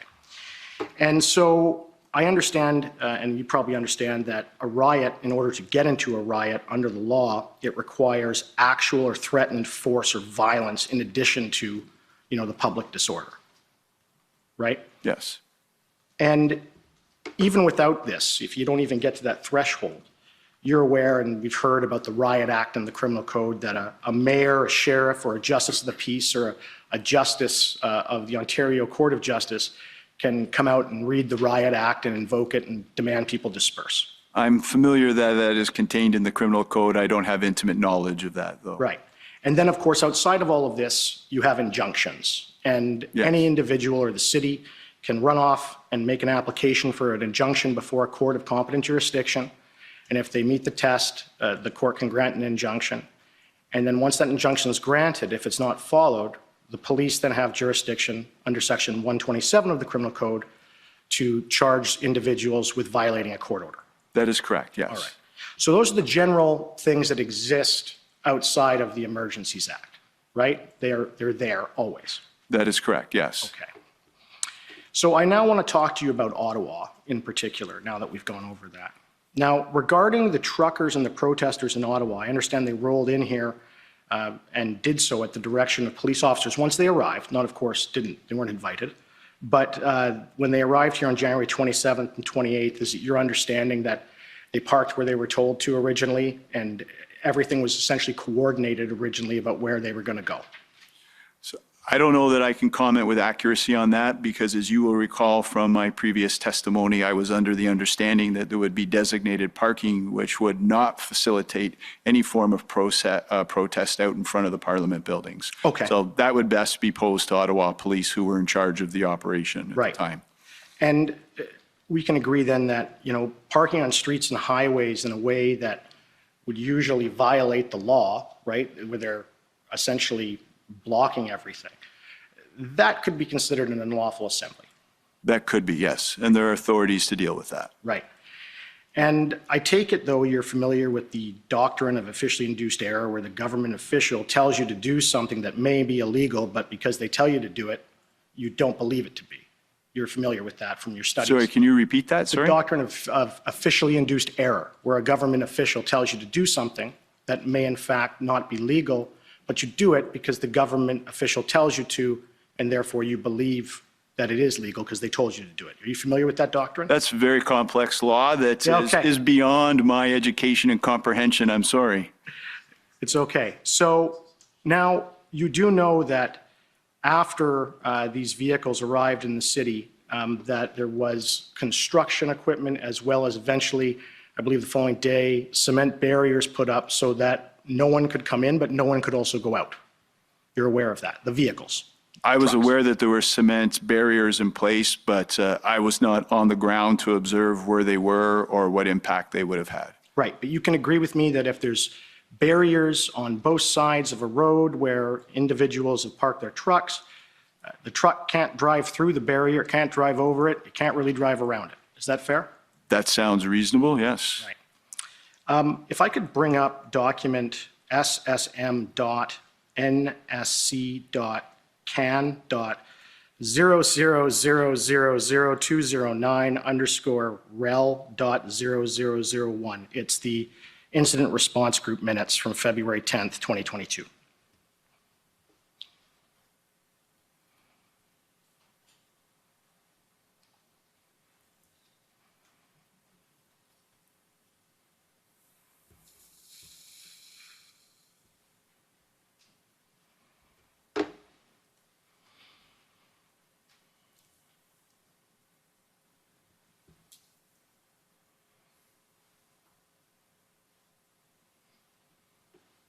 Okay, and could we just scroll down to page 5 there, please, and zoom in on the first paragraph? The big one there, scroll down, please.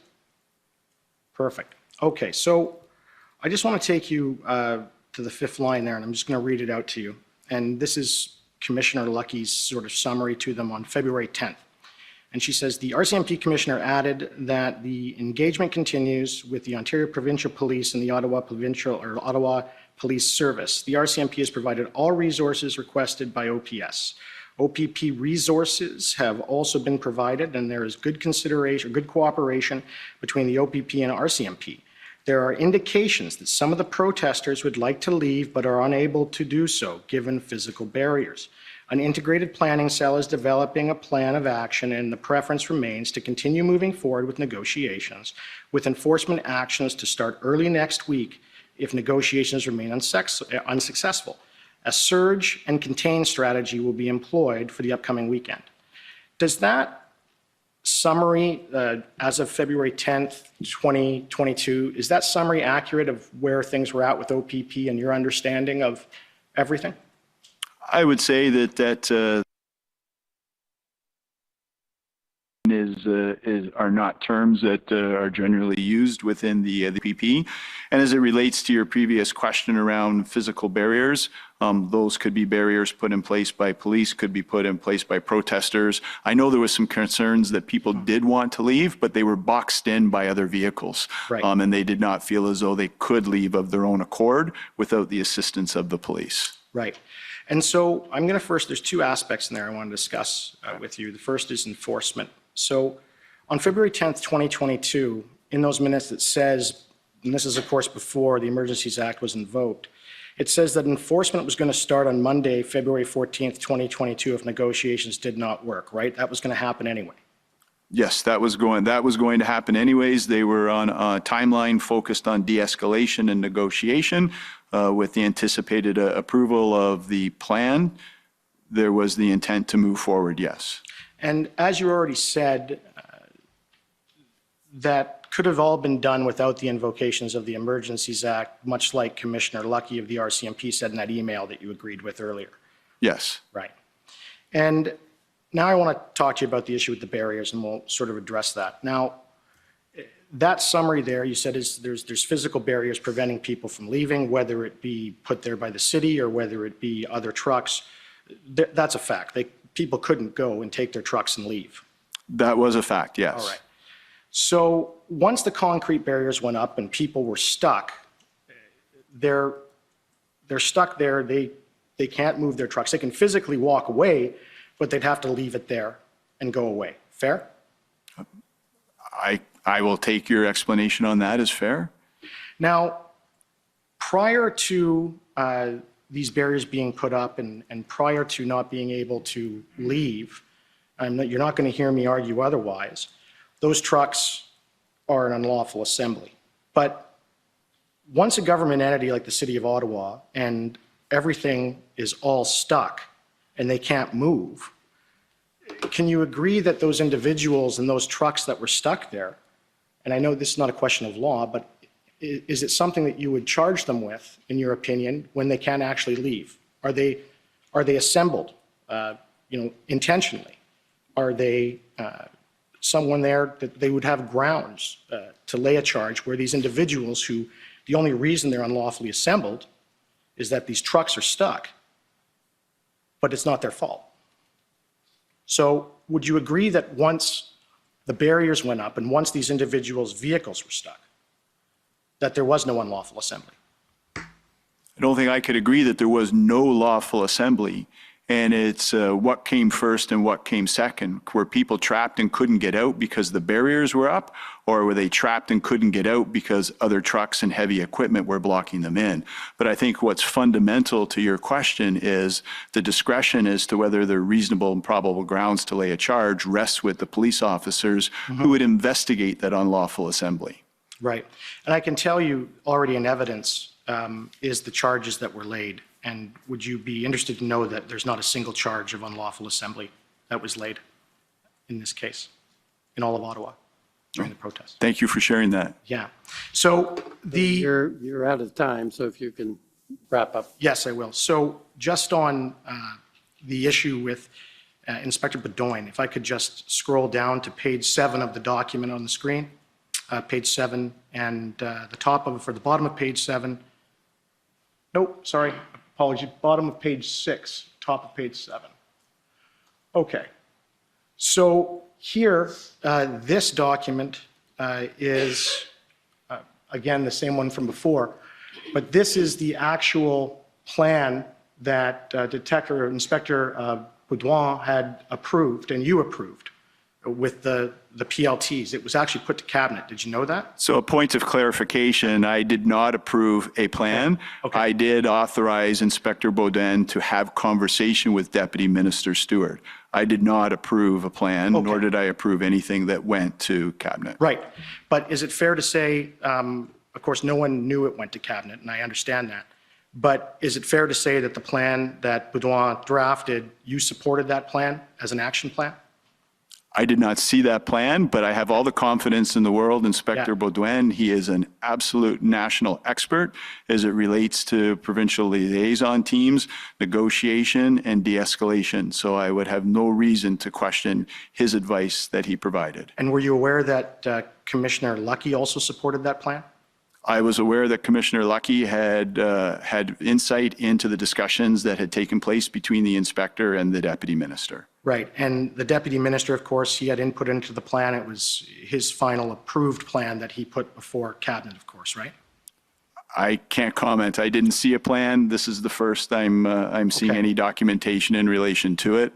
Can you agree with me that when it comes to law enforcement in this province, and with the federal apparatus, that the three most senior individuals in law enforcement would be yourself, Commissioner Lucky, and the Deputy Minister, Rob Stewart, with respect to individuals in the civil service. Is that fair?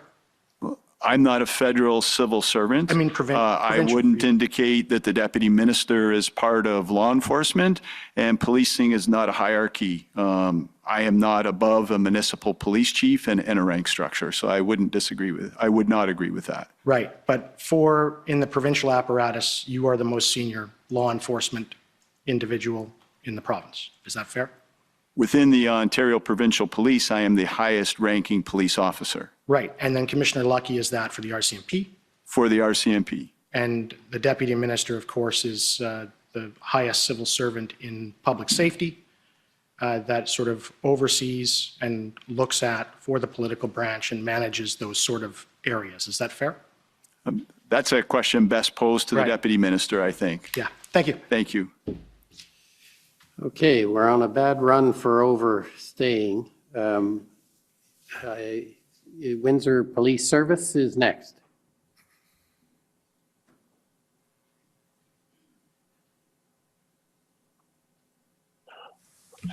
Thank you, sir. Good evening, Commissioner Creek. My name's Tom McRae. I'm here for the Windsor Police Service. Can you hear me? I can. Good afternoon. Thank you. Oh, thank you very much.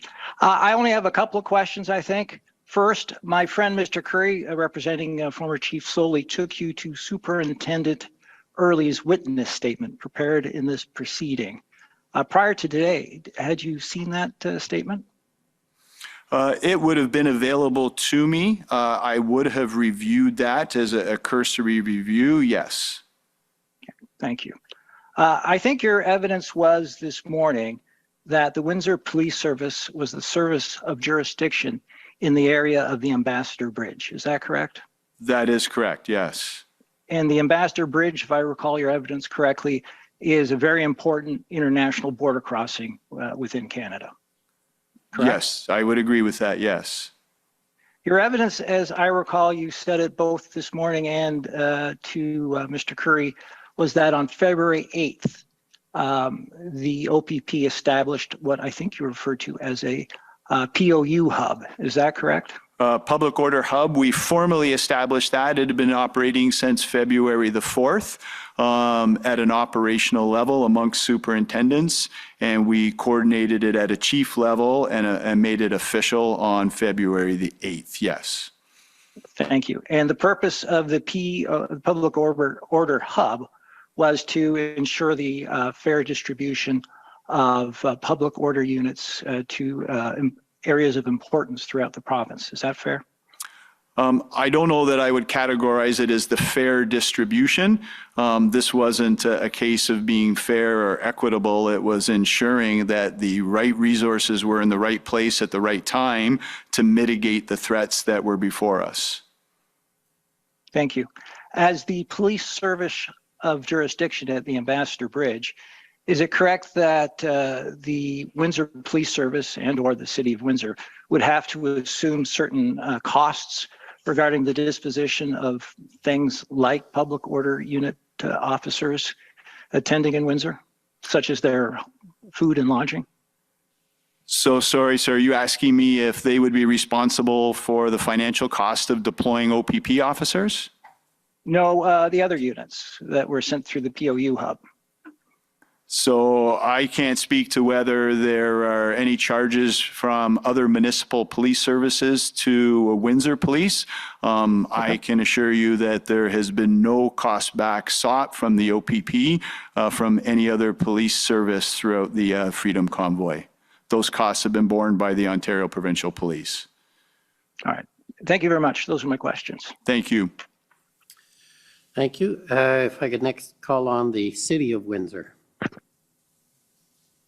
Good evening, Commissioner Creek. My name is Jennifer King, and I am legal counsel to the City of Windsor. Good evening. Good evening. Commissioner Creek, are you familiar with the City of Windsor and the location of the Ambassador Bridge? Generally, I've never policed in the City of Windsor. I have visited the City of Windsor, but I am not intimately familiar with the locations. So I will ask the clerk to pull up a map to orient you and those who may not be familiar with the city. WIN 402248.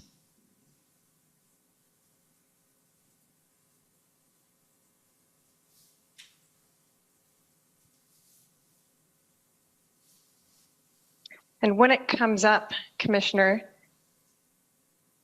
you'll see that it's oriented so that the Ambassador Bridge is marked at the top or north of the map. I don't see it yet on my screen. No, it's not here yet either. I'll give it a moment.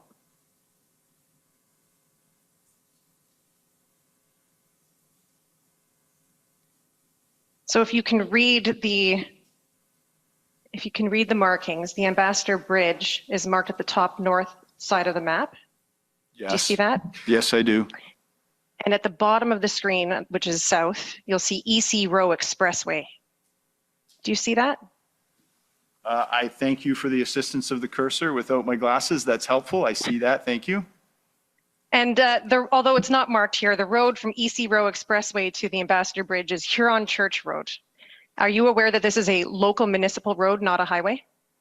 I would not be aware of that based on looking at the map and my lack of specific jurisdictional awareness. No. All right. Well, I assume that you don't disagree if I tell you that this is a local municipal road and not a highway. I would not disagree with that. No. Thank you. And you'll see that, perhaps you won't see it, but you'll see marked, there's the College Avenue, which is marked just south of the bridge. Just north of that is the entrance to the Border Plaza. So since you aren't familiar with Windsor, you may not know that the area of the bridge itself and Huron Church Road is surrounded by residential areas on both sides, educational institutions and businesses. Are you aware of that? I am aware of that, yes. Okay. And the University of Windsor is right beside the bridge. Okay, thank you. Okay. So, and you are aware that the Ambassador Bridge is a privately owned international border crossing that spans the Detroit River between Windsor and Detroit? I know that it goes over the river. I did not know that it was privately owned. Okay. And you will agree with me that this is critical infrastructure to both Canada and the province of Ontario? I agree with that, yes. You'll see that the bridge enters, as we've just discussed, it enters Windsor connecting to this municipal road here on Church Road. And you'll see that there's no direct provincial highway connection between the bridge and Highway 401. Are you aware of that? Yes. Okay. Highway 401 is under the jurisdiction and control of the Ministry of Transportation and is patrolled by the Ontario Provincial Police, correct? Correct. So traffic between the provincial highway moves through local roads for several kilometers to get to this international border crossing. Sorry, Right? sorry, can you repeat that? Traffic between the provincial highway 401 moves through local roads for several kilometers to get to the international border crossing, right? Yes. And you'll agree with me that the blockade of the Ambassador Bridge in February 2022 had a significant and substantial impact on provincial and national economic security? Yes. And we know that the Windsor Police, and you can take the map down. Thank you very much, Clerk. We know that the Windsor Police with OPP and RCMP cleared the Ambassador Bridge blockade on February 13th, correct? Correct. There were other municipal police service that lent some assistance as well, but theoretically, yes. Thank you. The Ambassador Bridge was reopened for traffic just after midnight on February 14th, right? On February the 14th, yes. But this was not the end of police operations in Windsor, was it? No, it was not. So police resources, including OPP police officers, remain deployed in the area to prevent further blockages of Huron Church Road. Correct. I believe right? until on or about February the 28th. Okay, and this was to ensure the flow of traffic from Highway 401 to the Ambassador Bridge, right? In part, it was to ensure the flow of traffic. It was to ensure that there were no further unlawful demonstrations that resulted in the bridge being blocked again. Okay, so the purpose of it was to prevent another blockade of the bridge. That is correct, yes. And to protect the millions of dollars of trade crossing this international bridge every day. Well, I wouldn't say they were specifically assigned there to protect the millions of dollars worth of trade, but as I've shared previously, I think that is an important part of overall security in this country is economic security. Thank you. The OPP and WPS put a traffic plan in place on February 13th. Were you aware of that? Yes, I was aware there was a traffic plan in place that formed an appendix to an overall operational plan, yes. And so let's go to OPP 6011, which is the traffic plan. And if you could take us to page 3 when we get there.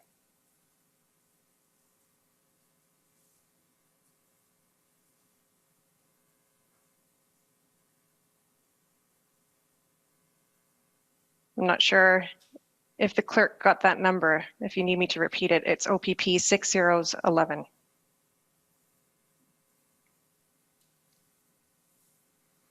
And page 3, please. Thank you.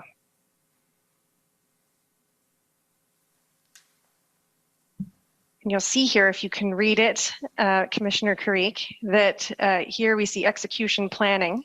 And the first paragraph states, all east-west traffic from College Avenue and EC Row will be blocked by Jersey barriers running the entire length of Huron Church Road.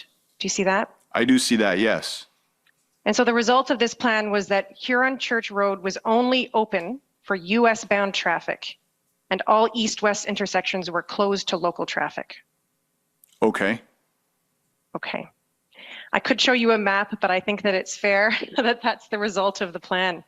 Are you, and you just had mentioned that Huron Church Road remained limited to bridge traffic for some time, for several weeks after the blockade was cleared? You'd have to go to the details of the plan to determine how long it was limited in traffic. My reference, sorry, was to the amount of time that we had dedicated resources assigned to the activities in Windsor. That was not specific to the control of traffic flow.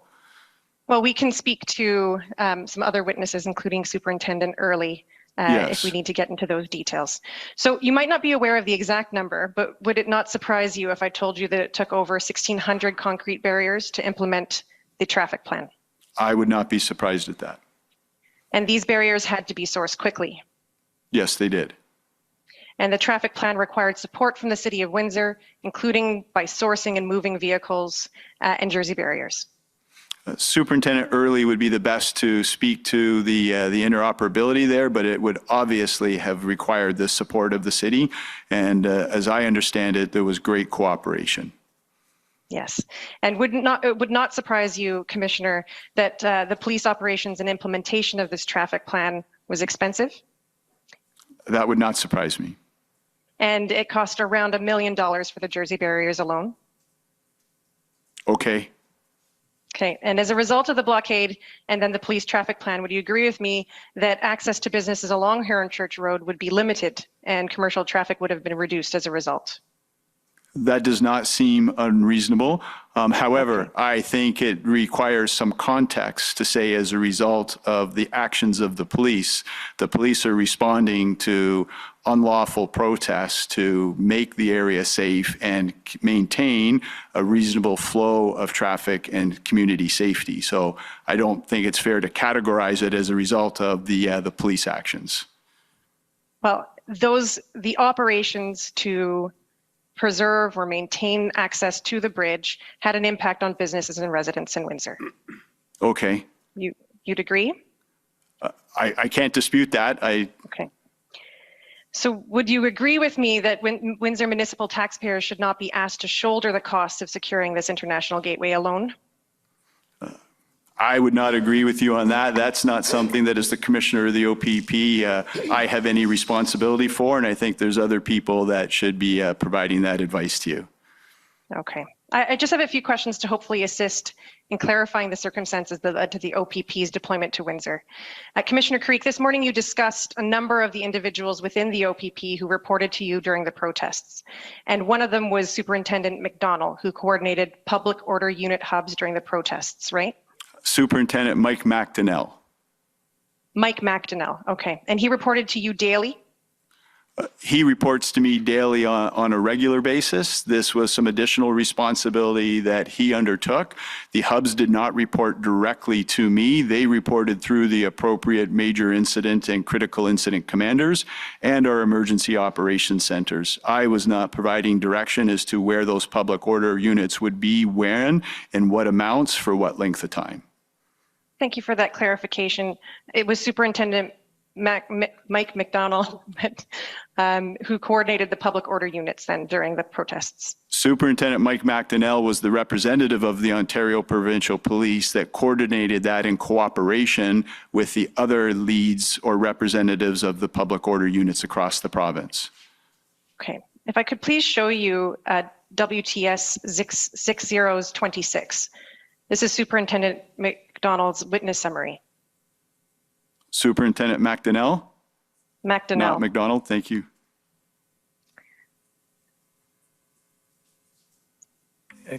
Commissioner, it's Eric Brousseau, Commission Counsel. Just a reminder that counsel require leave to cross-examine on a witness statement.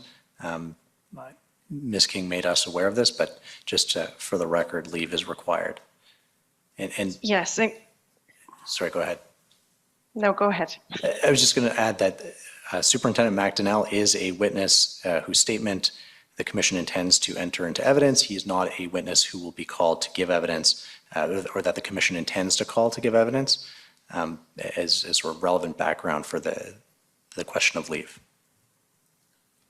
Thank you to Commission Counsel.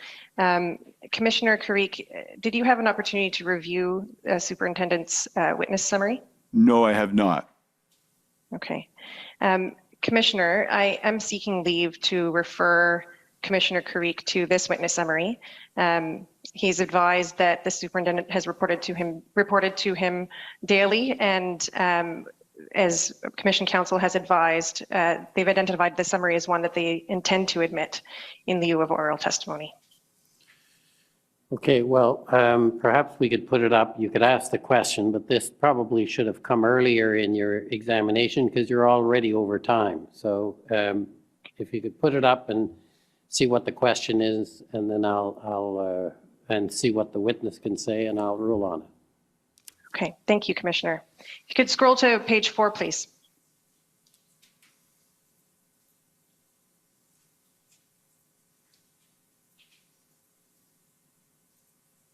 To the second paragraph from the bottom of the page. And you'll see here, Commissioner, that on February the 4th, Superintendent McDonnell started working with the Windsor Police Service after receiving a call from then Superintendent Jason Crowley of the WPS. Do you see that? Yes, I see that, and I was aware of that. Okay. And you'll agree that Superintendent Crowley advised Superintendent McDonnell of the possibility of traffic slowdowns to and potential blockade of the Ambassador Bridge? Yes. Okay. And if you could scroll to page 5, please, under police response in Windsor. The second paragraph, Superintendent McDonnell indicates that on the evening of February the 6th, then Superintendent Crowley requested help, and the OPP immediately sent about 35 cars with accompanying personnel to come up with a traffic plan. Do you see that? I do see that, yes. And were you aware of that at the time? I very likely would have been aware of that at the time, and the hesitation that you're observing is in relation to documents that were put forward before me earlier today, where I had to orientate myself as to where those requests might have come into the organization. So this was not a formal request that came into my office, but a good example of how those connections are made at an operational level and that assistance is provided. This is not something that the superintendent would have had to seek my authorization on. He is completely empowered to make that type of decision. Okay, so we can take that Okay, witness summary down. You're now well over time, so you're going to have to wrap up. And I have two more questions, Commissioner. If I may. Make them, that document can be entered as an exhibit so that it's available to the public. Thank you, Commissioner. So I just wanted to confirm that Superintendent Early was assigned as of February 9th, correct? I believe that was the date. And so you'll confirm that by the time you became aware of the Windsor Chief of Police's formal request for resources, WPS had already requested resources directly from the OPP, including POU assistance, correct? It would appear so from the evidence that has been provided here, but there was no formal request made of me, and when I inquired whether anything else was needed, I was advised that it was not. Thank you. Thank you. Okay, the next I'd like to call on the Mr. Commissioner, Paul Champ for the Ottawa Coalition. I'm sure inadvertently, but I think we were missed in the series of questioners. Yes, you were. If you want to go ahead now, that's fine.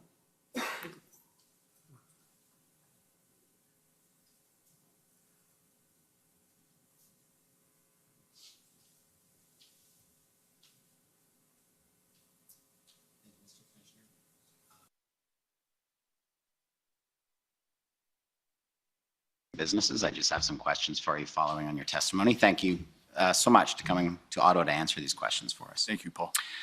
The first question I have for you concerns the Canadian Association of Chiefs of Police National Framework for Policing police preparedness for demonstrations. Yes. There is nothing in that framework, Commissioner, about a threshold for seeking and obtaining resources or assistance from policing partners. You'd agree with me? I would agree with you. I'm not familiar with anything in there that would define that. No. Yeah, but with a threshold or a criteria for that, it would make it easier for a chief to cede command to another police service or a unified command, I gather. Would that help that decision making? I don't know that the framework would be the right place for that. We'd have to go through the framework in its totality, I think, for me to give you an honest opinion. Well, I would just flag this, Commissioner. I've looked through that framework a number of times, and it looks like it's a very good document, very good guidance on managing a regular demonstration, but there's nothing really in there about how to deal with a demonstration that's much bigger or much larger or more difficult for the police service of jurisdiction to manage. There's nothing about how you get policing partners to come help you. No, there would be nothing in that document. That's not what that document was intended for. But wouldn't you agree with me that if you have a framework for police services to look to for being prepared for demonstrations, if it happens to be a very large demonstration, it would be helpful to have guidance or criteria in there for how or in what ways a police service should reach out for assistance from policing partners? That varies from province to province, and I don't know that police leaders need direction on that. And here in Ontario, it's very clearly defined in the Police Services Act how to request assistance. It's also clearly defined in what's called adequacy standards, where regulations state that police services must have agreements for certain abilities and services if they're not able to provide them on their own. Well, okay, we can stick with Ontario. So Section 9 of the Police Services Act, it doesn't have criteria for when a chief should reach out or a police service board should reach out or the Ontario Civilian Police Commission should reach out, correct? There's no criteria. No, but there's a framework and how it is done. So I may not be interpreting your question correctly in terms of a threshold. How would you propose that threshold is defined? Well, I guess what I'm trying to say, Commissioner, is I understand that how this event unfolded in Ottawa, many people have testified here today, being critical of Chief Slowly that the Ottawa Police didn't have an effective plan for a prolonged period. They should have given in to a unified command earlier in the demonstration. But really, it was up to the subjective or ad hoc decision of Chief Slowly, absent you going to the Ontario Civilian Police Commission. But essentially, it was up to him to decide if he wanted to cede command to a unified police command. You would agree with that? It was up to him? Yeah, I don't know that I would categorize his decision as ad hoc. These decisions are based on the experience of the chief, the advice of their subject matter experts. If there was a way to quantify a threshold for an integrated or unified command, that would obviously be of assistance. Well, or some criteria. Yes, I'm sorry. I'm not trying to be difficult with you. I just think you're convoluting it for me to be able to provide you with a very direct and clear answer. There's the framework that deals with the use of provincial liaison teams and lawful assemblies. There's adequacy standards that deal with how we deploy our public order units, what their qualifications are, what their training needs to be, requirements for a police service to maintain certain capacities as core responsibilities in the Police Services Act. So there's a number of components to this.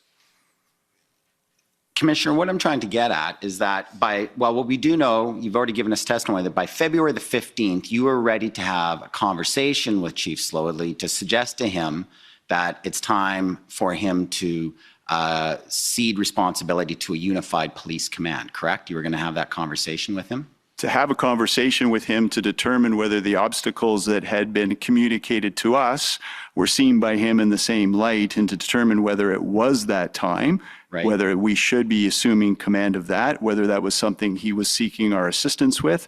And based on that conversation, I would then have to make a decision as to whether it was something that I felt should be elevated, or it was something that could be managed by Ottawa Police with our assistance. Yeah, that's right. You gave us testimony that to elevate it, you would have spoken to the Deputy Solicitor General to perhaps raise it to the Solicitor General's level, to then go over to the Ontario Civilian Police Commission to possibly make a direction under Section 9 of the Police Services Act to have the OPP take over. That's what you're talking about, correct? Correct, yes. So that was on your mind when you were thinking about having that conversation with Chief Slowly? That could be the inevitable outcome, yes. Yeah, by the 15th, it was 2.5 weeks on, that was a consideration that you had. You were losing confidence that whether the Ottawa Police Service on its own could make the decisions to manage the situation, correct? It was a conversation that needed to take place based on the description of what was happening with the activation of the plan. And you spoke to Commissioner Lucky from the RCMP that day, and she also shared the view that you had, that you were losing confidence in the Ottawa Police Service and its chief to manage the situation, correct? So you'll have to ask Commissioner Lucky her opinion in terms of losing confidence. I hesitate to say that we were losing confidence in the chief of police. We were certainly concerned about the ability to move the plan forward, and it required our assistance, and it may have required us to take command and control. You were aware by February 15th, it had been 18 days of the streets in downtown Ottawa blockaded, people being unable to access groceries in some cases, people with disabilities, difficulty getting out of their homes. There was horns blaring day and night. There was open fires. There was propane tanks and jerry cans. There was 300 to 400 commercial vehicles idling 24 hours a day. You're aware of all those conditions, Commissioner? I am, yes. And that would have been very difficult every single day for the people and businesses in downtown Ottawa? That would have been very difficult. And no doubt that's a situation that, in your view, could have or should have been ended earlier. Is that right? That's going to be something, I think, for this commission and others to determine. Perhaps it could have been ended earlier with more engagement through PLT. I would suggest that that was likely the evidence of Inspector Baudouin yesterday. I have not observed his evidence, but earlier engagement and more robust engagement of PLT, it is possible that the protest could have been ended earlier. Possible, yes. Yeah, and you've given us that testimony earlier. Yes. Yeah, and if there had been a proper operational plan prepared earlier, that also perhaps could have led to the protest being ended earlier, correct? It could have, yes. And just because an operational plan, just to put in a context, just because an operational plan is prepared and ready to go, that does not mean that we immediately move to enforcement. We're bound by the Ontario use of force model, and de-escalation is always going to be the first and foremost priority. But it is important to have the plan and the assets ready to go should the decision be made by the critical incident commander that deploying the public order unit is the appropriate and responsible next step. But Commissioner, we've heard evidence in this commission from a number of different witnesses that policing resources from the OPP and others were delayed because there were concerns that the Ottawa Police did not have a proper operational plan for the deployment of those resources. Would you agree with that? There was a delay in the OPP sending resources because you didn't have confidence that the Ottawa Police had a plan. No, I would not agree with that there was a delay because we did not have confidence in the plan. We were providing resources for tasks and job descriptions that were required. We needed to define the resources that were required, and to do that, we required a plan. Right. So until you had a plan, you yourself couldn't identify the resources, and you weren't prepared to have OPP resources go until you've seen a plan where you felt those resources would be properly deployed, correct? So we had a plan, yes. That's right. So there was a delay until we had a proper plan, correct? Yes, not an intentional delay to say we're not sending resources. I think it's really important to put it in context because there has been some concern and some reference to not enough resources being there for functions that were required to be performed. And I just want to be clear that that was not the case. Believe me, Commissioner, the people in Ottawa knew what the context was at that time when there was that delay.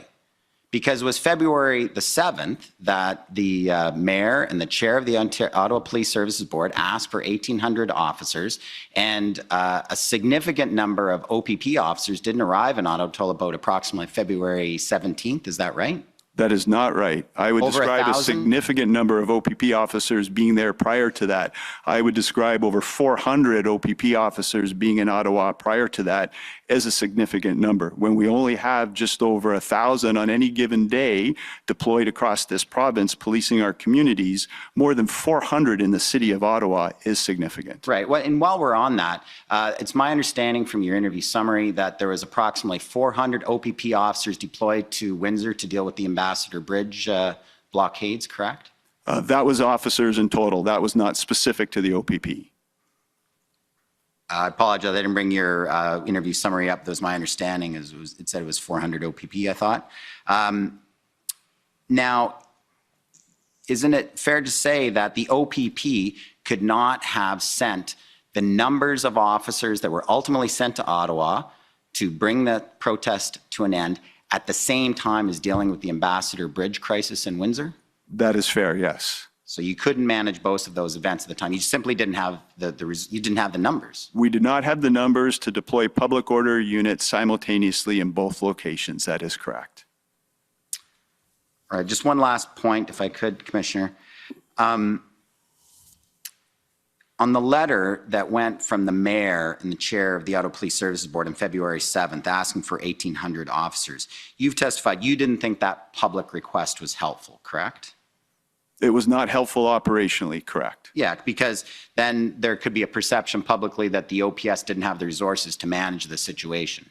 Making OPS vulnerable as well as other jurisdictions across the province. Right. But don't you think it was already obvious to everyone on the city streets of Ottawa, whether it's the residents or the protesters themselves, that the Ottawa Police did not have the resources to manage what was happening? That was likely very obvious to a number of people, but getting into specific number of officers that is required is not best practice. You will note that we never discussed the number of officers that we're deploying publicly in relation to an operational plan. Well, but Commissioner, is it not the case that one day before the mayor and the chair sent that letter, it was the Solicitor General of Ontario that announced on February the 6th that they'd already sent 1,500 officers, right? That was publicly stated one day before, right? I don't know if it was one day before, but it was publicly stated before, and that was not the Ontario Provincial Police that released that number. Right, because that wasn't helpful either. That was not helpful. They were politicizing things. Who was politicizing it? Well, the Solicitor General. You'll have to talk to the Solicitor General about the why that was released and in what context. Well, okay, on that question about the Solicitor General, we're going to move on to the next, which is now it is the CCF.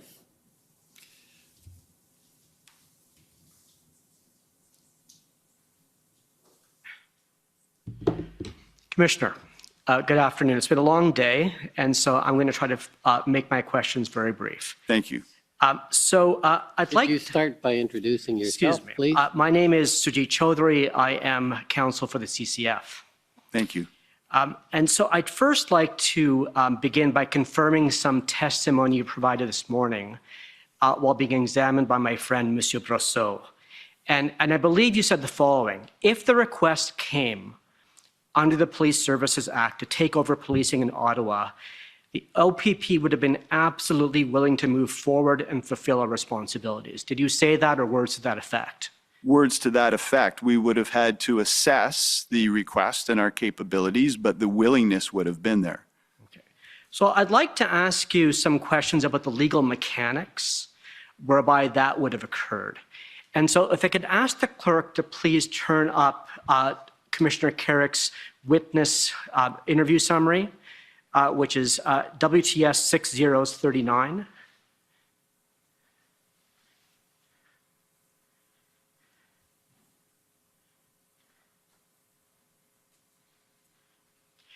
And if you could go to page 3, please.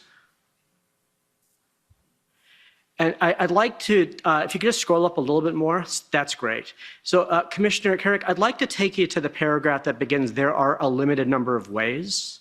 Yes. And so would you agree that in that paragraph you state that there are 3 ways in which the OPP could have taken over policing in Ottawa? One is by the Ontario Civilian Police Commission to direct it to do so.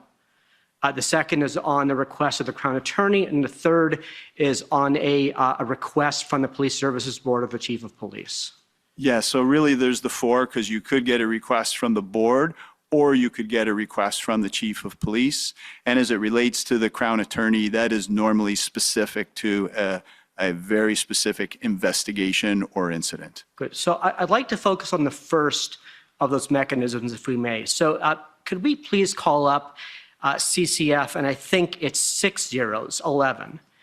And I'd like to go to page 15. This is the Police Services Act, sir, which I'm sure you're familiar with. Yes.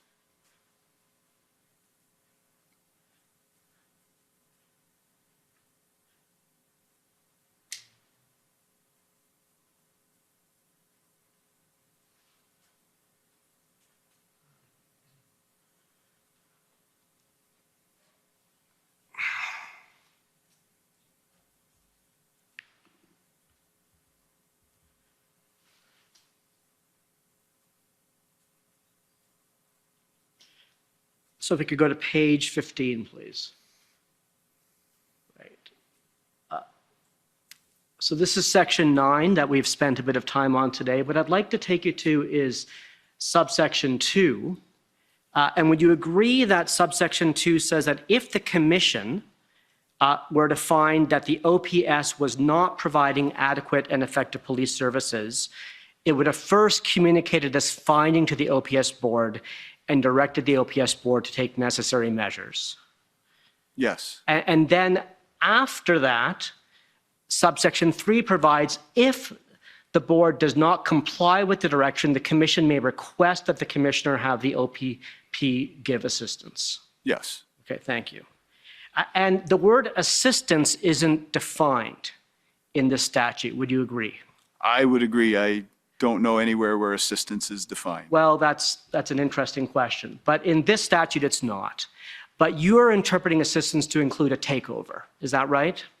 It could. So normally OCPC would provide direction in circumstances like this over the administration of a police service, so they can appoint a temporary chief. They can ask the OPP to provide policing services. They can appoint an administrator. There's various forms that this can take place. But it could include a takeover. I wouldn't call it a takeover. It's providing the policing services in the municipality.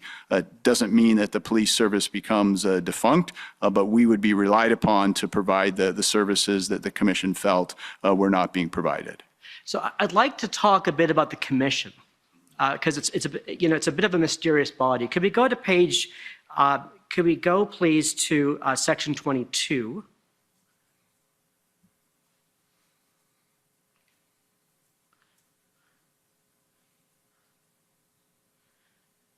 So, Commissioner, on this page and the next page, we have a list of the Commission's responsibilities. I'm assuming you're familiar with this provision? Generally, that's not something that I deal with on a day-to-day basis, so I'm not intimately familiar with it, but somewhat. And just for the sake of time, I was wondering if we could please call up CCF 6041.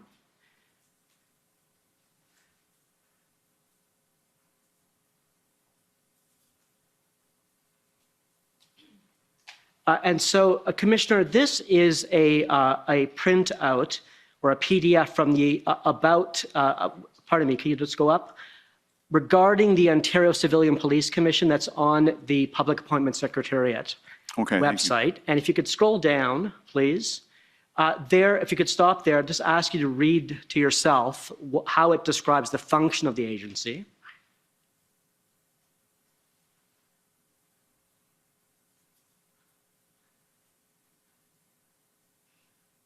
Yes, thank you. Could you continue to the next page, please? You can stop at the end of this top paragraph. Yes, thank you. So would you agree with the following, that the commission's mandate is mainly to conduct investigations and inquiries into the conduct of chiefs of police, police officers, and members of the police service boards, and to hear appeals on police discipline? That is a general description of their responsibilities. Yes, they're twofold. There's the adjudication piece, and then there's the investigative piece. There's the two mandates. And would you agree that the commission's mandate is very different than that of a municipal police board? Of a municipal police board? Such as the OPS board. So the OPS board has responsibility for recruiting and appointing and directing a chief of police, but the commission doesn't have that role in respect to you, does it? No, it does not. And the OPS board establishes objectives, priorities, and policies of the OPS, but the commission doesn't have that role in respect of the OPP, does it? No, it does not. And the commission is not exclusive to the OPP. Their responsibilities are overarching over all police services in the province of Ontario. So it's not a province-wide police board, is it? It's not a police board, but they have province-wide authorities. There's essentially three independent oversights. There's the OIPRD, the Office of Independent Review Directorate. There's the Special Investigations Unit. And then there is the Ontario Civilian Police Commission that are defined in the Act. And so it's correct that you wouldn't have had reason to brief the commission on a daily basis about the Ottawa protests, would you have? I have no interaction with the commission on a daily basis or at predetermined intervals. Okay, well then, let me ask you this question. So as a practical matter, under section 9.2 and 9.3, for the commission to exercise its power to provide direction to the OPS board and then request you to take over or assume responsibility for policing in Ottawa, if you don't interact with the commission, and if it's not a police board, how does it make that decision? Would you have to recommend to it that it take that decision? Or would the Deputy Solicitor General have to recommend to the commission that it take that step? That would be a question to ask of the commission. And this is one of a number of ways that you have highlighted. So the Police Services Board can also ask for that level of assistance. So you didn't make that recommendation to the commission, did you? No, I did not. Okay. And I don't make recommendations directly to the commission. Thank you. Commissioner, can I ask the commissioner a couple of questions about Ontario's emergency legislation, or are we out of time? You're not out of time as of yet, but you're working on it. Okay. So could we quickly turn to CCF 6038, please?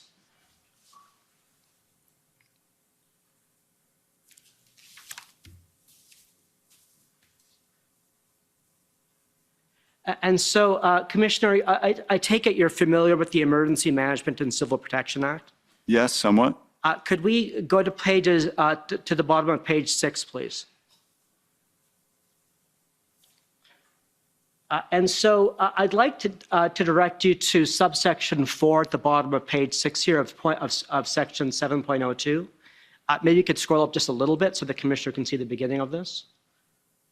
So these are emergency powers that are vested in the provincial cabinet in the event of a state of emergency. And so could we please go down to the bottom of this page, if we could stop there.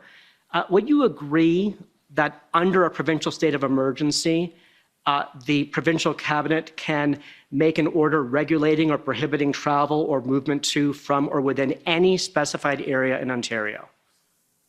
Sorry, can you point me to where that's articulated? That's Roman 2 under subsection 4, the very last line on that page. That's what that reads. Thank you. Could we go to the next page, please, and stop there? Could you please look at Roman 4? Would you agree that the provincial government, pardon me,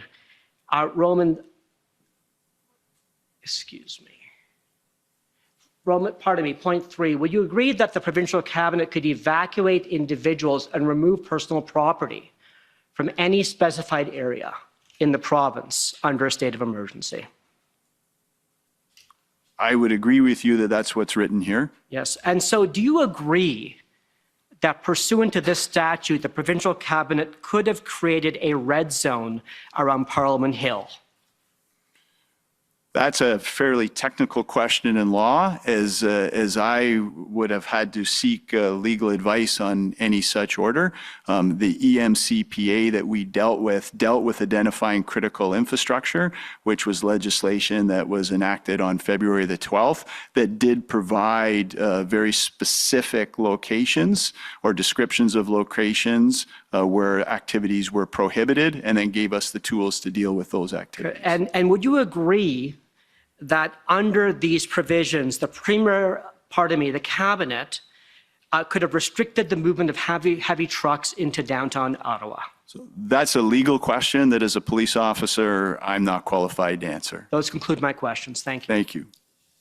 Thank you. Next is the JCCF, and who's on for the Oh, there you are. Okay, go ahead.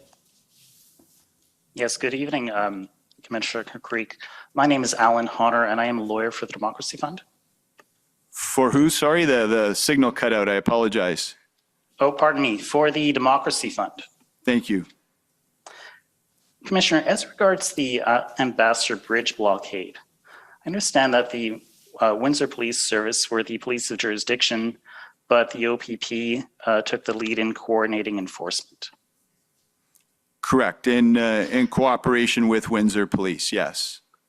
Right, and you told us that part of the reason for that was public trust, but wasn't another reason that the Windsor Police Service were not experienced with large protests?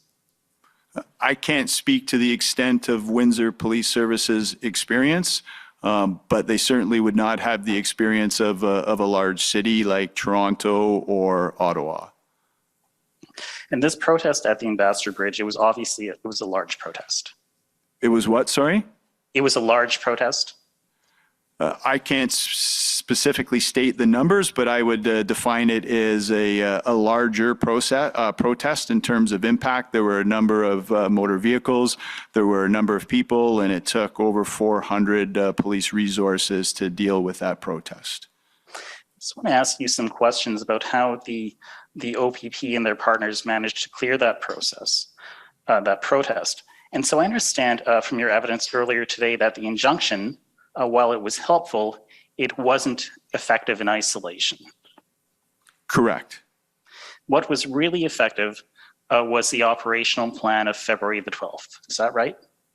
Yes, it was the operational plan of February 12th that enabled the police actions to successfully disperse the blockade, yes. And they were able to successfully disperse the blockade at the bridge on February the 12th. Does that sound right to you? Between February the 12th and into to February the 13th. It was a two-day operation. So can we pull up OTT 40689?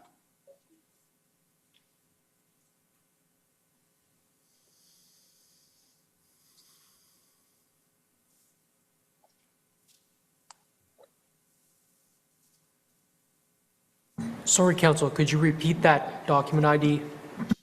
Yes, OTT 406819.0001.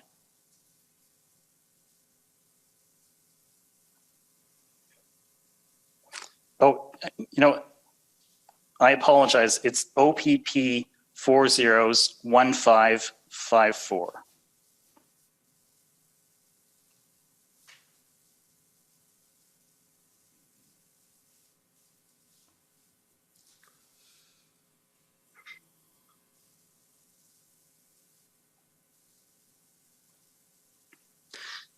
Sorry, if you see this document, it's an email from Commissioner Lucky to you. From you to Lucky, yes. And you say here on February the 12th that the OPP, the RCMP, the London Police, and POUs cleared the blockade at the Ambassador Bridge. So I'm just talking about at the Ambassador Bridge, not in the city.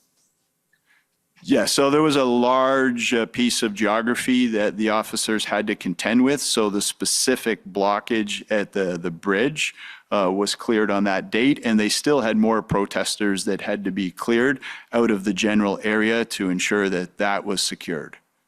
And that happened on the 13th. The second portion of the operational plan happened on the 13th, yes. Yes, thank you. And then in the early morning of the 14th, the Ambassador Bridge opened to traffic. Is that right? That is correct, yes. Okay, and obviously that was before the invocation of the Emergencies Act.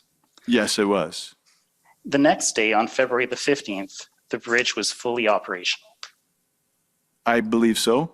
I believe so, but that's best to come from the local police service of jurisdiction or Superintendent Dana Early, but that's my understanding, yes.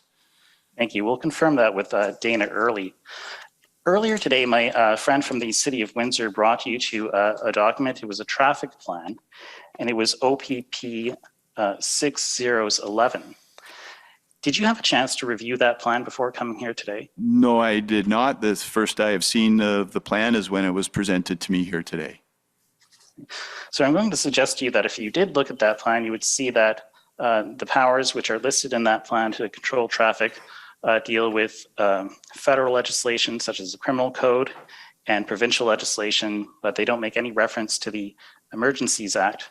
And it's for the obvious point that the plan was created on February the 13th, 2022. That would be correct. There would be no ability to reference legislation that did not exist.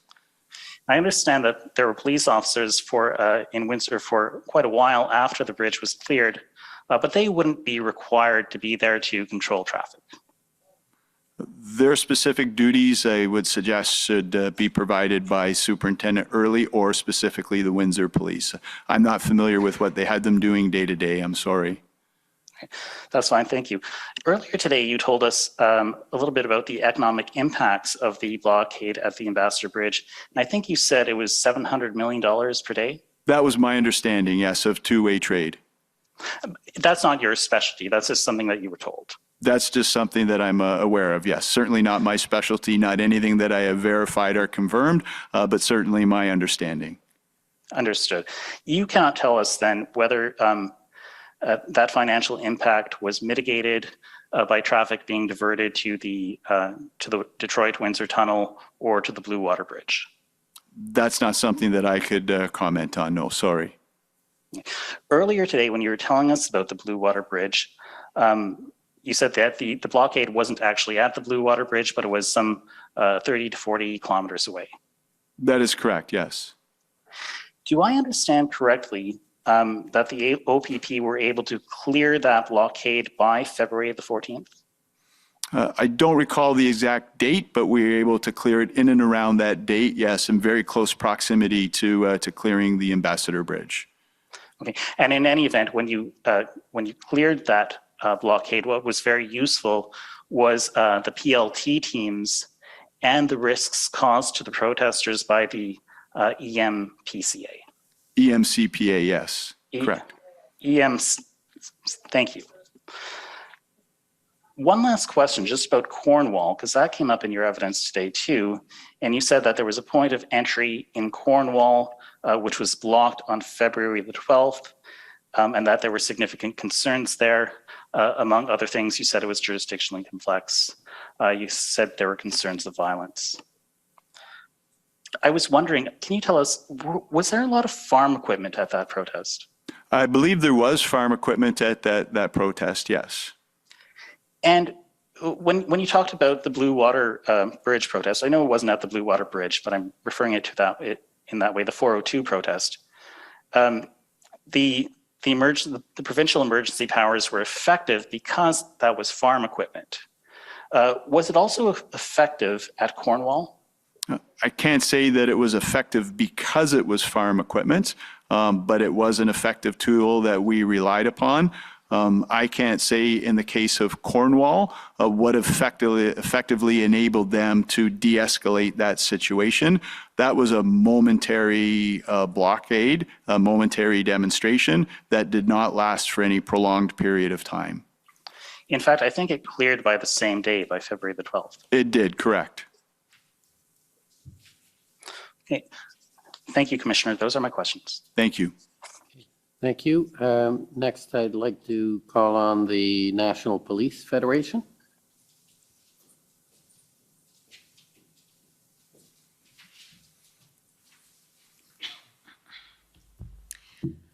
Hi there, I'm Lauren Pierce. I'm counsel for the National Police Federation. Hi.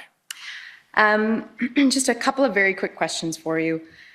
This morning, in response to some questions from Commission Counsel, you referred to having heard concerns about the underutilization of RCMP resources.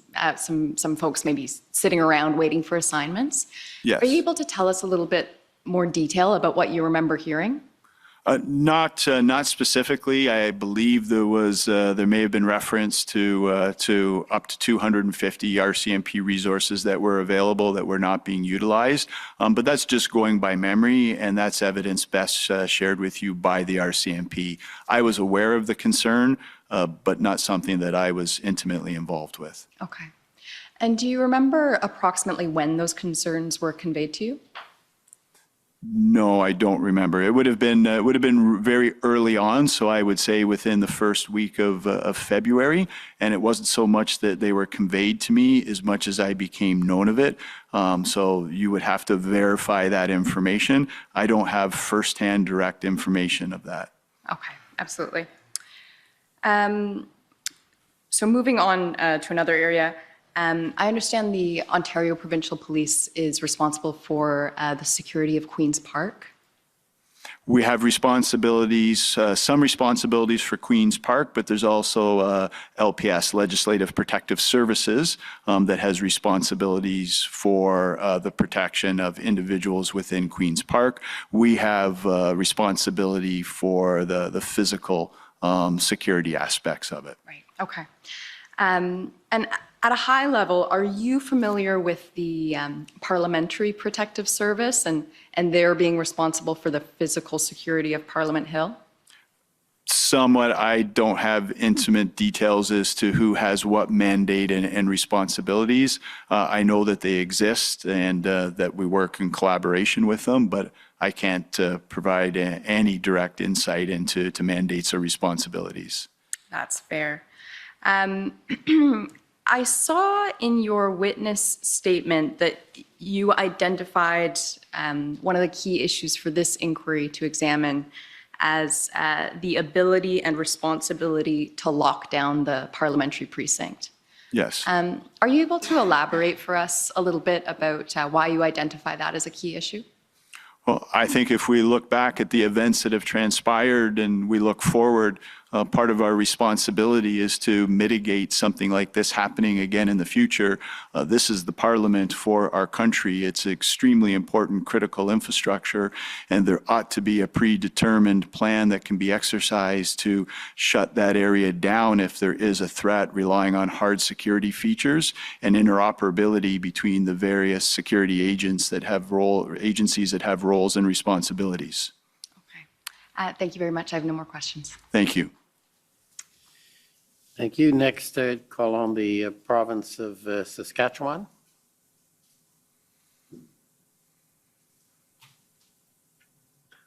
Good afternoon, Commissioner. It's Mitch McAdam from the Government of Saskatchewan.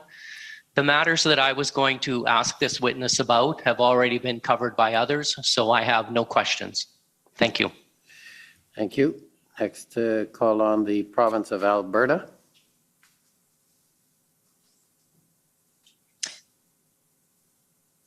Good afternoon. It's Mandy England. Good afternoon. It's Mandy England for the Government of Alberta. We similarly have no questions this afternoon. Thank you very much. Okay. Next, I'd like to call on the OPP.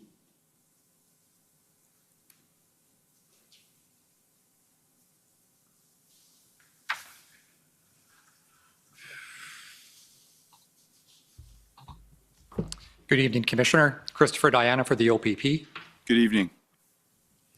We heard some evidence earlier, and you were taken to a series of text messages with Deputy Minister Di Tommaso. You remember speaking about those text messages? Yes, I do. And I believe your evidence was that your role in this was to provide him with, I think your words were situational awareness. Is that correct? That is correct, yes. And there were, if I remember, there were a lot of text messages in that exchange. Is that unusual that there would be that many text messages? This whole event and series of events were unusual, so it would be extremely unusual that there would be that amount of communication required back and forth between myself and the Deputy Solicitor General. And all the communication that you had with Deputy Tommaso, the text messages, the phone calls, did the deputy ever try to direct you to do anything? Absolutely not, no. Did the deputy ever suggest that you ought to be pursuing a certain course of action? No. Did anyone from the government of Ontario try to pressure you in any way? Absolutely not. Were you ever asked by the deputy if there were you asked by the deputy at any point if there were any tools that the OPP could use in helping you resolve this issue? I was certainly asked by the ministry, which is under the supervision and direction of the deputy, whether there were any tools that would be of assistance. And I believe the first meeting where those conversations commenced was on February the 10th. And ultimately, I made suggestions towards the Emergency Measures and Civil Protection Act that resulted in the ability to seize permits, seize vehicles, and there were charges related to not following the direction of a police officer. Right. So when you were asked for your views on the tools you could use, kind of what do you recall asking for? I mean, I think you mentioned a couple things, but what do you remember asking for essentially? Asking for the ability if somebody was engaged in unlawful activity that was posing a risk to critical infrastructure, and in this case, border crossings and other ports of entry, that officers have the ability to put an end to that by being able to seize the vehicle, seize a permit for the vehicle, what's called a CVOR, which is in relation to a commercial motor vehicle, and be able to seize a driver's license and impose fines. Were you provided with the tools that you requested? We were provided with the tools we requested, yes. And were those tools useful to the OPP? I believe that they were useful to the OPP, and not so much in that there were ample charges laid, but as a deterrent, being able to, as has been previously indicated, rely upon the framework to discourage or disrupt any would-be illegal activity or anything that is currently ongoing. Right. And I recall you mentioned Highway 402. Was that a context where those tools were used? I believe that those tools were effective in the Highway 402 blockage, yes. Switching gears to talk about the Federal Emergencies Act, did you know that the federal government was going to declare or going to invoke the Emergencies Act? I did not, no. When did you find out? At the time that it was invoked, it was made known publicly, and I think in and around that time as well, Commissioner Lucky and I very likely would have connected on that, but I received no official notification that it was going to be or that it had been invoked. Were you consulted by anyone within the federal government or on behalf of the federal government as to whether any of those tools would be useful to the OPP? No, I was not. Did RCMP Commissioner Lucky ever raise the issue with you as to whether those tools would be useful? No, we didn't have a discussion around specific tools that would be included in the Emergencies Act. We may have had discussions in and around, what is required for policing in general, but never in the context of the Emergencies Act. I did make her aware of what the advice I had provided in relation to the EMCPA, but no discussion specifically to the Emergencies Act or the contemplation thereof. Obviously, a big part of what we're doing here is kind of looking at what happened, but the other part is looking forward. My question for you in that respect is, would it be useful if the federal government, in such a context down the road, perhaps through the RCMP commissioner, consulted with the OPP commissioner about whether such tools would be useful? I think that would be appropriate and useful, yes. Or whether the tools would be necessary? Yeah, certainly if it relates to activities that are ongoing in the province of Ontario or could be going on in the province of Ontario, I think it would be nice to have the opportunity and to provide any insight or guidance that may be applicable. Now, obviously, you have a number of different types of relationships. You report up to the Deputy Minister, you have discussions with the RCMP Commissioner. How do you think such consultation could take place? I think it could go either and both ways. If the commissioner of the RCMP is the one that is providing that advice to the federal government, then that's an appropriate conversation to have between commissioners. If the federal government is asking for inputs from a provincial ministry, then that request should flow through the deputy minister to me if he deems or she deems appropriate that I provide such advice. Right now, switching over to intelligence and Hendon reports. Yes. There was a little bit of discussion and evidence about the origin of Hendon, but my question is, considering Hendon looks almost at a national picture and OPP is a provincial police service, how is it that the OPP ended up taking this on? We were dealing with a number of events and activities in 2001, and it was extremely important to us at the time that our decision-making considered impacts that may be felt nationally to decisions that we would make locally. And we required additional intelligence to be able to make those informed decisions. Hence, Hendon was born through the cooperation of our partners, which include the RCMP. But the RCMP did not have a similar program? There was not a similar product that I was in receipt of, no. Not as it specifically related to the activities that were of interest to us. We heard evidence yesterday from Superintendent Bernier of the Ottawa Police Service, who, when he saw, upon seeing the Hendon reports, remarked upon how comprehensive they were. In your role as commissioner, did you receive any feedback on the quality of Hendon reports?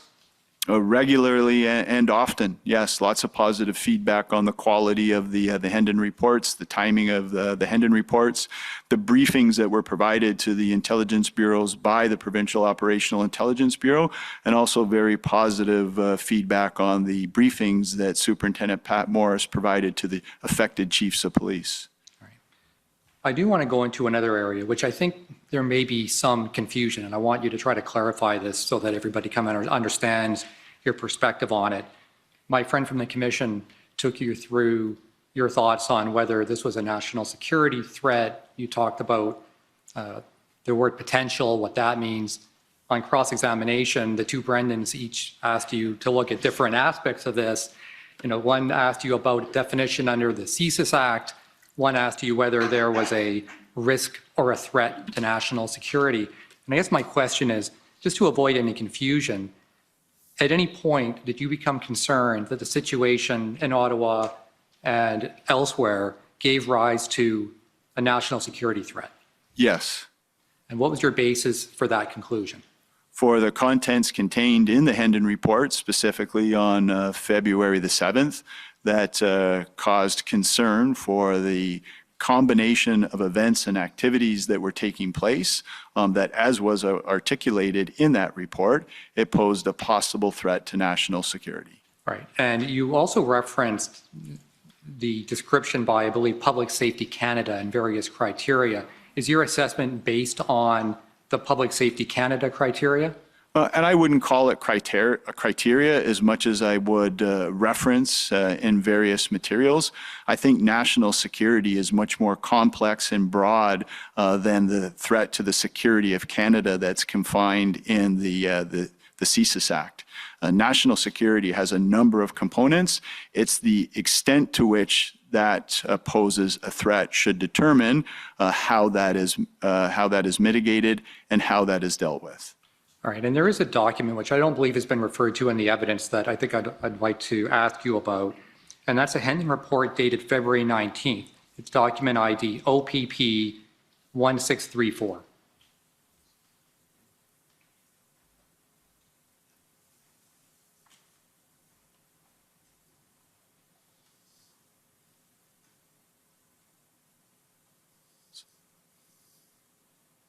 This is the one that refers to foreign influences, I believe, Councillor? It does indeed, yes. And so obviously you've reviewed this Hendon report consistent with your evidence, correct? Yes, I certainly can't provide you much more detail than that without examining it further, but I know that there were concerns raised in this report as well in relation to national security or the security of Canada. So let's go to page 6. And scroll down. All right, you see under assessment, if you scroll down a bit, okay, that's good. If you could just take a moment just to read the first paragraph to yourself, and I want to ask about that.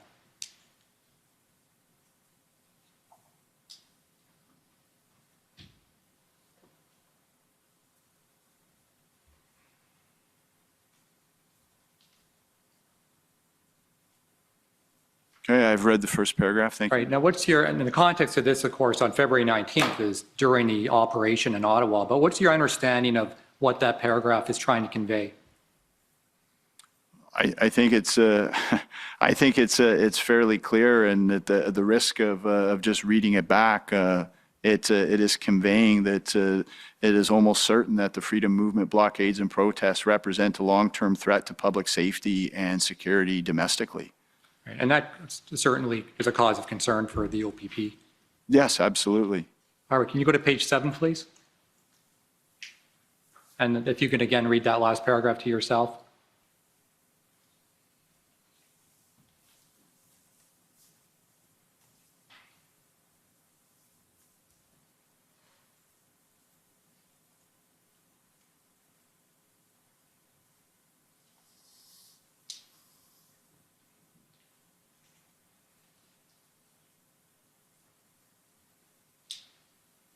Thank you. So when you look at this paragraph and you look at the previous one that I read, kind of what's the time horizon in this kind of assessment? Sorry, what do you mean by the time horizon? In terms of potential, threat or risk to Canada, is there a time frame identified in those paragraphs? I don't see a time frame specifically identified in those paragraphs. It would range from at that moment in time and looking forward. All right, that's fine. If we can put up, I'd like to address the concern raised by my friend counsel to the City of Ottawa in terms of the numbers that are at your disposal. If we can put up the OPP's institutional report, that's opp.ir. Probably a bunch of zeros and 1.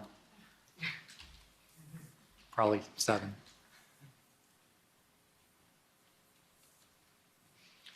All right, so you're familiar with this document, I expect? I am familiar with this document, yes. All right, can we go to page 36, please? All right, if you scroll down, okay, that's good there. All right, so do you see that chart? Yes, that's representing the number of frontline officers, which would be separate and apart from the number of public order officers that were in Ottawa and other specialties that were there. Right. So that's one component of the deployment that was there. So to your knowledge or understanding, are those numbers accurate when it comes to the number of frontline officers? To my knowledge and understanding, yes. All right, and you'll see on the top of the chart, it says OPP frontline officers provided to Ottawa Police Service, and then a footnote 50. If we can scroll down to the footnote. That footnote tells us that these numbers only refer to frontline officers.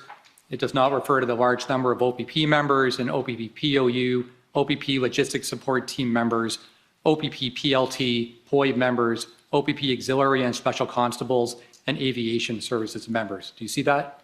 I do see that, and I see reference to a number of 463 over a 24-hour period. All right, and you have, again, no reason to be concerned about the accuracy of those numbers? No, I do not.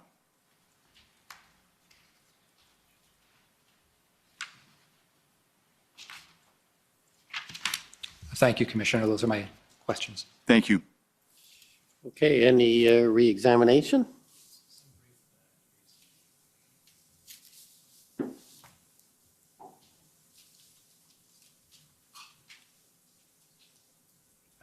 Eric Russo, Commissioner Counsel. For the record, Commissioner Creek, just 2 very brief points and 1 slightly longer point. The first is if I could get your witness summary up, which is WTS 6039. And if we go to page 5, in the middle of that page, this is just to clarify in response to a question from my friend, Mr. Champ, about the number of officers deployed to Windsor. And so if you see there at the last sentence of that paragraph, in total, the OPP deployed 410 members to assist WPS. The minimum number of members deployed in a 24-hour period was 38, and the maximum was 263. And it actually cites in footnotes to the institutional report. Yes. Is that is what is in your summary accurate in terms of the number of officers deployed to Windsor? Yes, and this is ranging from the time they arrived on ground to the end of February, or February 28th. Okay. And so it's not 410 at any one time. The maximum, as we see, is 263. Is that correct? That's correct. Okay. In total OPP deployed. Okay. A second document that I want to put to you is OPS 401547.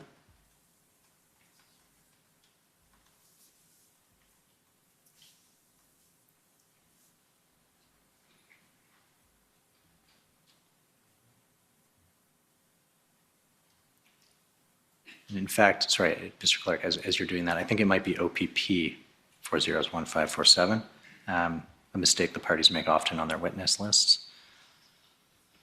This is, when the clerk pulls it up, it's an email from Chief Slowly to you and to Commissioner Lucky the evening of February 13th. And I asked you, and you were cross-examined sort of about the calls that you had, the two calls that you had with Commissioner Lucky on the 15th. You recall that? Yes. And I think you said one of your concerns was the delay in sort of moving forward. Is that fair? Yeah, so there were reports of obstacles that were preventing the planning team from moving forward. We had this email exchange on the 13th of February. It was consistent with the communication on the 12th of February that the chief was in support of the plan. However, by the time we got into the 14th of February and the morning of the 15th, we were receiving reports that there were obstacles preventing the plan from moving forward, and some of those obstacles were perceived that the chief had to approve the plan, which was inconsistent with the communication we had previously had, which was part of the need to speak with Chief Slowly myself to determine what was actually going on. Okay. And so I just wanted to clarify, you received this, you were still hearing after the 13th that Chief Slowly was, there was an impediment and that Chief Slowly might be part of that impediment? Maybe, yes. Okay. Which was inconsistent with what you had received from Chief Slowly the evening of February 13th. Correct. That was inconsistent with the email that I had received from Chief Slowly on the 13th. Okay. And the last issue I want to address is the issue of the tow trucks, because I think it's important that we all understand sort of the order and the sequence of events. And so if I could take you to OPP 401585, which is a document that I took you to this morning. This is the email from Deputy Commissioner DeMarco, which ends up being forwarded to you. If we go down to Deputy Commissioner DeMarco's initial email at the bottom,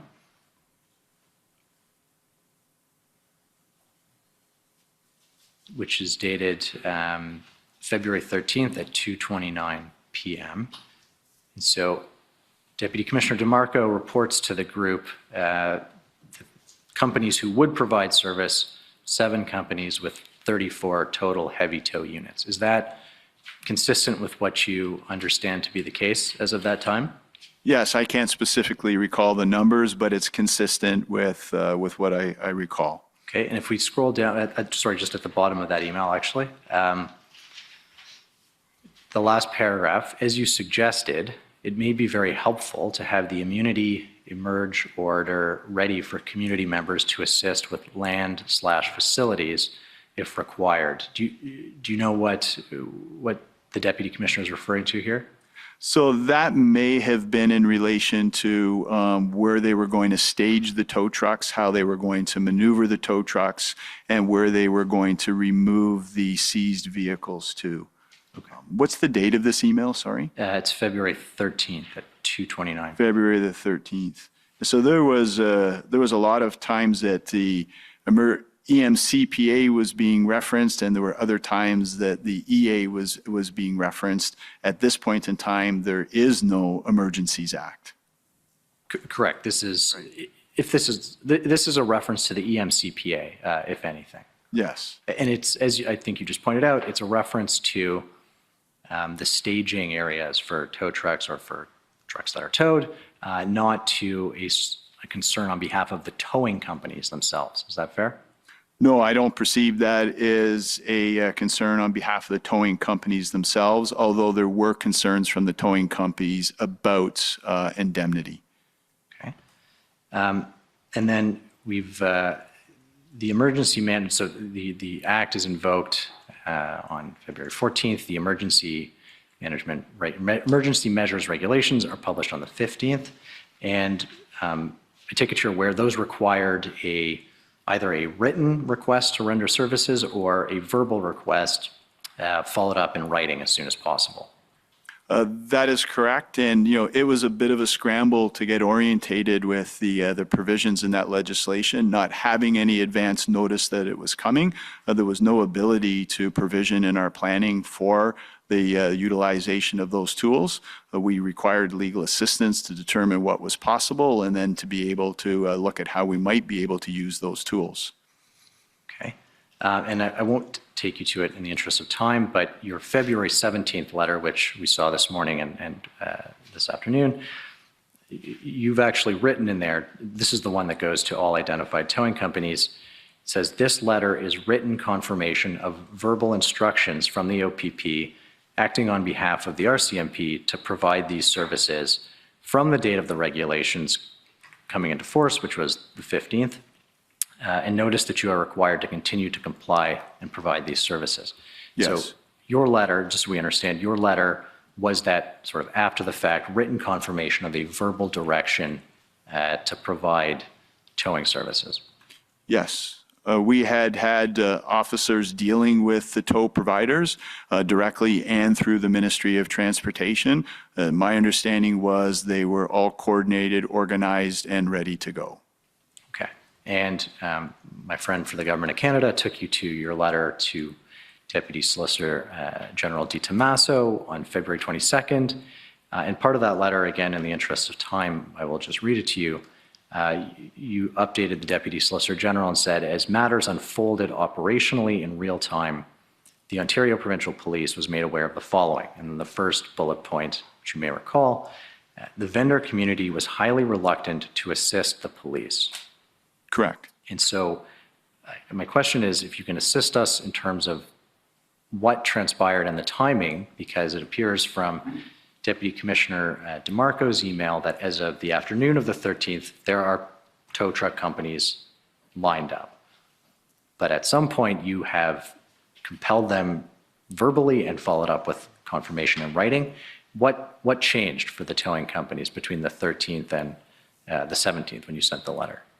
Yeah, for direct evidence, Acting Staff Sergeant Kirk Richardson was having the contact or coordinating the contact with the towing companies, but I can certainly share with you my understanding. There was concern that tow operators were becoming reluctant. They wanted to have some protections, that there would be no retribution or retaliation leveraged against them for participating, and there was still the ongoing concern over indemnification. So yes, they had been lined up, yes, they had been coordinated, but there were still concerns being expressed by some of the tow operators. The plan had a contingency that they could execute the plan with as little as 2 tow trucks, and we also had police personnel lined up to operate heavy tow vehicles should we not be able to get the assistance of professional tow operators. Okay. And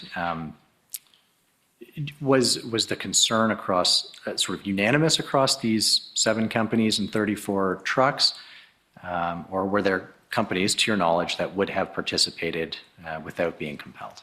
I can't say what the proportion of concern would have been, but I was assured that with or without, they would have been able to get the job done. It would have taken more time. It would have required potentially our officers having to operate tow trucks, but we still would have moved forward with the execution of the operational plan.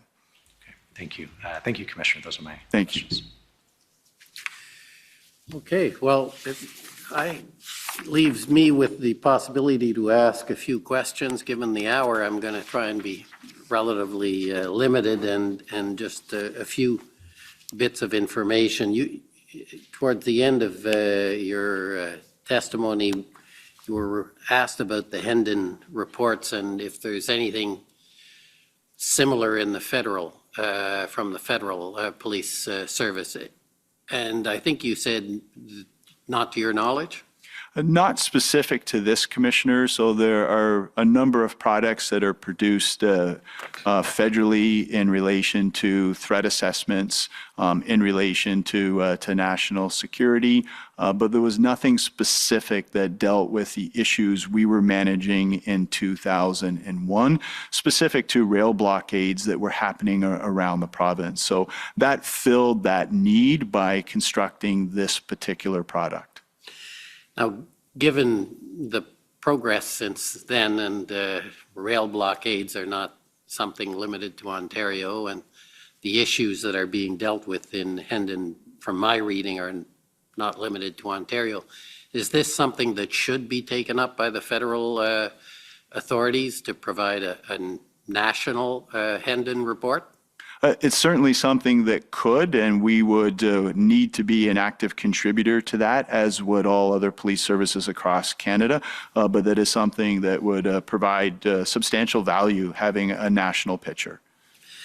And this is I have a note that I'd like you to complete for me. You talked about, and I may have the note wrong, that you thought the protests at the two different ends of the province, being Windsor and Ottawa, were, I have a note, something that they're coordinated or planned. Did you say that? And could you unpack that for me? Yeah, so my thoughts on that are I did not feel it was merely circumstance that we had two challenging demonstrations at the furthest points in the southern part of the province. We had protests going on in Ottawa that were challenging the capacity of police to respond, to then have a demonstration at the Ambassador Bridge to be going on at the same time, knowing the distance that it takes for police to mobilize and look after both locations. Well, at the same time, there were demonstrations taking place in Toronto. I believe that there is a possibility that that was organized and coordinated by somebody or a group of people. And so that's your belief, but I think you said you don't have any concrete evidence of that in terms of any documentation or something to support that, other than you as a police officer who's been involved. Absolutely no evidence, Commissioner. Just a suspicion, let's say, and something that I think strategically you had a responsibility to consider and be aware of. Okay, and another clarification, and I may have missed it. You recall the February 5th exchange you had with Commissioner Lucky, where there was mention of the Emergencies Act, and you were asked whether you had any other, and I know you had testified you weren't aware when they declared the Emergency Act, but between the 5th of February and the declaration, did you have any other exchange where the Emergencies Act was raised with Commissioner Lucky or anyone else? With Commissioner Lucky, not to my recollection, and certainly not with anybody else. No, sir. Okay. And then again, you talked about a incident command structure, the need for a consistent incident command structure across Canada. And I don't know if I didn't make a note as to whether one exists or does not exist. And if you could help me with that. There are defined command structures, but it is up to the individual police services which command structure they follow. So there would be some value in ensuring that all police services are following a consistent command structure. So in cases like this, where it warrants moving police resources across the country with more than 20 police services engaged, if we ever have to engage in something like this again in the future, having that consistent command structure would certainly be helpful. Okay, that's helpful. Thank you. There's one last area I want to, and again, I'm trying to just get a little more information, and this deals with the discussions you had with counsel for the OPP, and it's your inquiries about tools. And I'm trying to understand, did you say you had some input about what would go into the EMPCA declaration of emergency? Not into the declaration of emergency, Commissioner, but there was legislation that followed that through the EMCPA, and I was asked for my professional advice from a law enforcement perspective, whether there were any tools that would assist us with managing and protecting critical infrastructure. Now, did you have any input into the Ontario Declaration of Emergency and what went into it?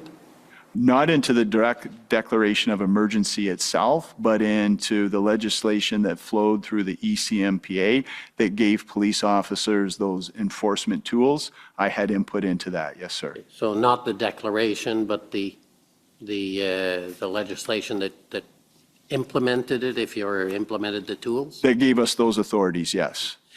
And in that discussion, did you ask for authority with respect to towing of vehicles? For compelling, Yes. for towing, that was definitely discussed. There were a number of things that I asked for that could not be supported by the legal team, and we did have discussion around compelling service providers. But the results of those discussions did not bear out in terms of tools that were made available to us. And is that because you understood the act could not empower the province to do that, or that it was a decision not to include it? Yeah, there was lots of discussion that happened in my absence, and the decision, it did not appear in the act, so I can't honestly say why it did not or to what extent that was considered. There was lots of discussion around it, lots of ideas proposed, and then we were grateful to receive the legislation when we did. But I guess I'm simply asking, was that one of your requests and then it went into the black box and you don't know what happened after? Yeah, there was no written request, Commissioner. So this was done through a series of meetings and discussions. So I wouldn't want to honestly say how far that discussion went, but that was certainly on the table and something that had been discussed.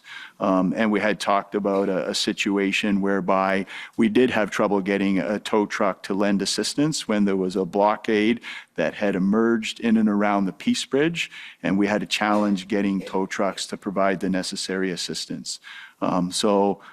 These types of things were discussed, but I can't say to what extent, given that it wasn't a written submission.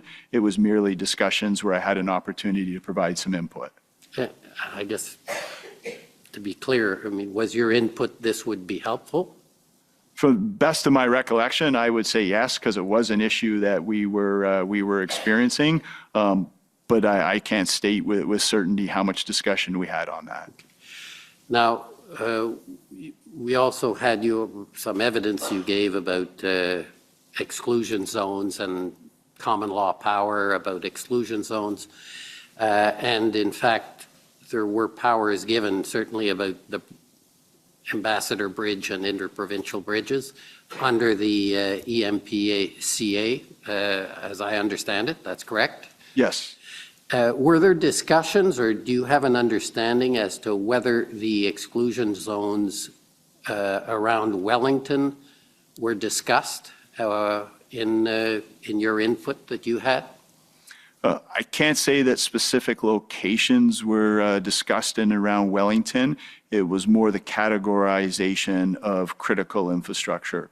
So I can't say that Wellington was discussed specifically. Was your understanding from the EMPCA and the legislation that followed that you could create an exclusion zone around Wellington under that emergency legislation? My understanding was that the officers could have exercised the authorities contained within to use those enforcement tools, which wouldn't have been the same as communicating an exclusion zone as defined under the Emergencies Act. But if they were asked to disperse from the area of critical infrastructure, the officers had the tools to proceed with charges or seize vehicles, licenses, permits under the EMCPA. So that was a tool that was available to officers in Ottawa in and on Wellington. And that's on the basis of critical infrastructure? Critical infrastructure. So I don't have the legislation in front of me, but I believe that that would have fallen into the definitions of the types of locations that would be covered by the EMCPA.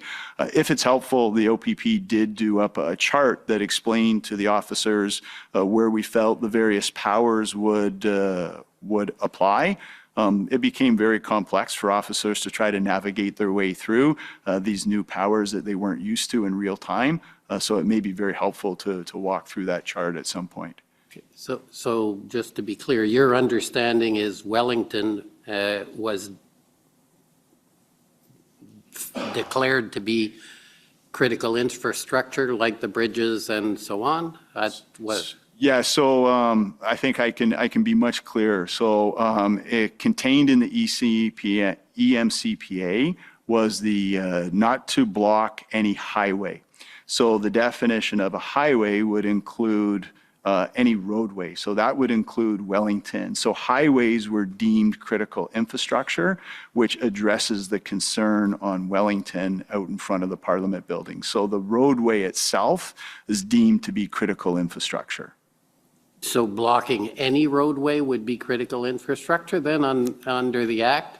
Yes, at that point in time. And as time went on, those authorities were narrowed to a much narrower scope to be specific to borders. But at that point in time, it was blocking access to any highway, as I understand it. So it would be, I guess you're explaining that that declaration prevented blocking any roadway in Ontario. Essentially, you had the powers under the Act to clear that. Absolutely, yes, sir. That was my understanding. Okay. Well, thank you very much for your testimony. Obviously, we've gone over. It shows how your testimony was important to the parties, and with our thanks. Thank you very much, Commissioner. Ready to go? Thank you. So we're going to adjourn until tomorrow. I just wanted to make one additional point. As I understand, we're starting with former Chief Slowly tomorrow, and his evidence will be in chief tomorrow. It's scheduled to take the day. In the unusual circumstances where he will go over to the next day, I've been asked whether there is any difficulty with his counsel speaking to him over the weekend before he enters cross-examination. And I just wanted to see if there were any issues being raised by counsel. It seems to me reasonable in the circumstances, but if there's any objection, I'd like to hear it. If not, then I will be giving that leave, given the circumstances. Seeing no objection, we will rise and we will reconvene tomorrow at 9:30. The commission is adjourned. La commission est adjournée.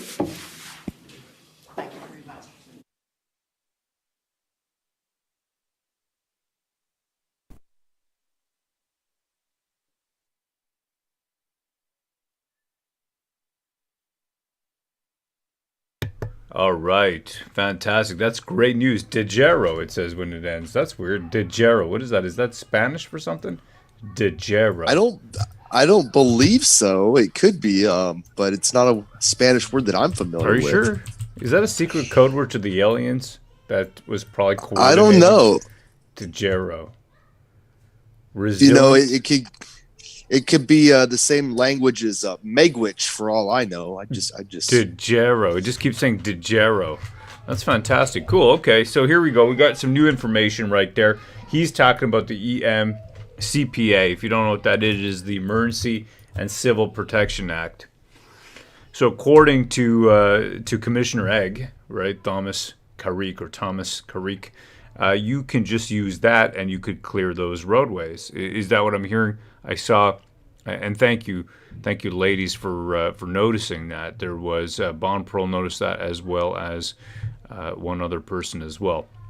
So I appreciate that, because it's hard, when you're just going through this, and then you sit there and, these guys, especially when the government lawyers come on and, they're just making things up and they don't actually want to get to any solution there. It's hard to stay on point and to keep, there's just so much blah. I'm sure you've seen that, Pan. It's just. Oh yeah. Yeah. The full day. This day was just full of it. Yeah, there was a lot of it today, especially. Oh, hey, what's going on? I'm on. Can I use your iPad to draw? You want to use the iPad to draw? Can I? Someone, you're my servant. Come here. DeGero Unchained says Renegade. What's the plan for tomorrow? All right, so we got Slowly. He's coming on tomorrow. That's going to be interesting. Slowly's going to be on. Hold on, let me just bring this Pan's logo. It seems like a lot of the testimony is trying to basically pin it on him or blame Slowly, Absolutely. So it'll be interesting to see how hard they come out swinging on him. See, this was interesting here because there was a fellow who asked, right? And he says, don't these guys get tired? It's amazing. Well, evil doesn't tire the way that we tire, right? Evil continues. That's actually why these guys have these 355K jobs, because their asses don't get numb. Now, sure, a lizard can't regulate its internal body temperature. It's hard for a lizard to do that, right? But these days with technology, they're able to maintain their body temperatures even in this environment. They're able to continue to do it, and that's the difference, is that we got to match their stamina, right? That's why I tell you guys. Did you guys pick up all the leaves outside? Yes. Every single one of them? Yes. Though if it looks like there's a lot, like not too much, but I mean there's a little bit, is because they fall down like now. They probably just fell a few down. You're telling me that they just fell down? That's your excuse for them for leaves being there still? Yeah. That they just fell just now? Yeah. We totally. All right, get out of here. I'm coming down. We actually did. Out of here. We actually did. Get out of here. Get out. Let me just. I'm gonna Just draw the iPad, okay? Yeah. Go ahead. No problem. I'm gonna come down. 1 second here. The duties of fatherhood are calling, after a 10-hour day on YouTube.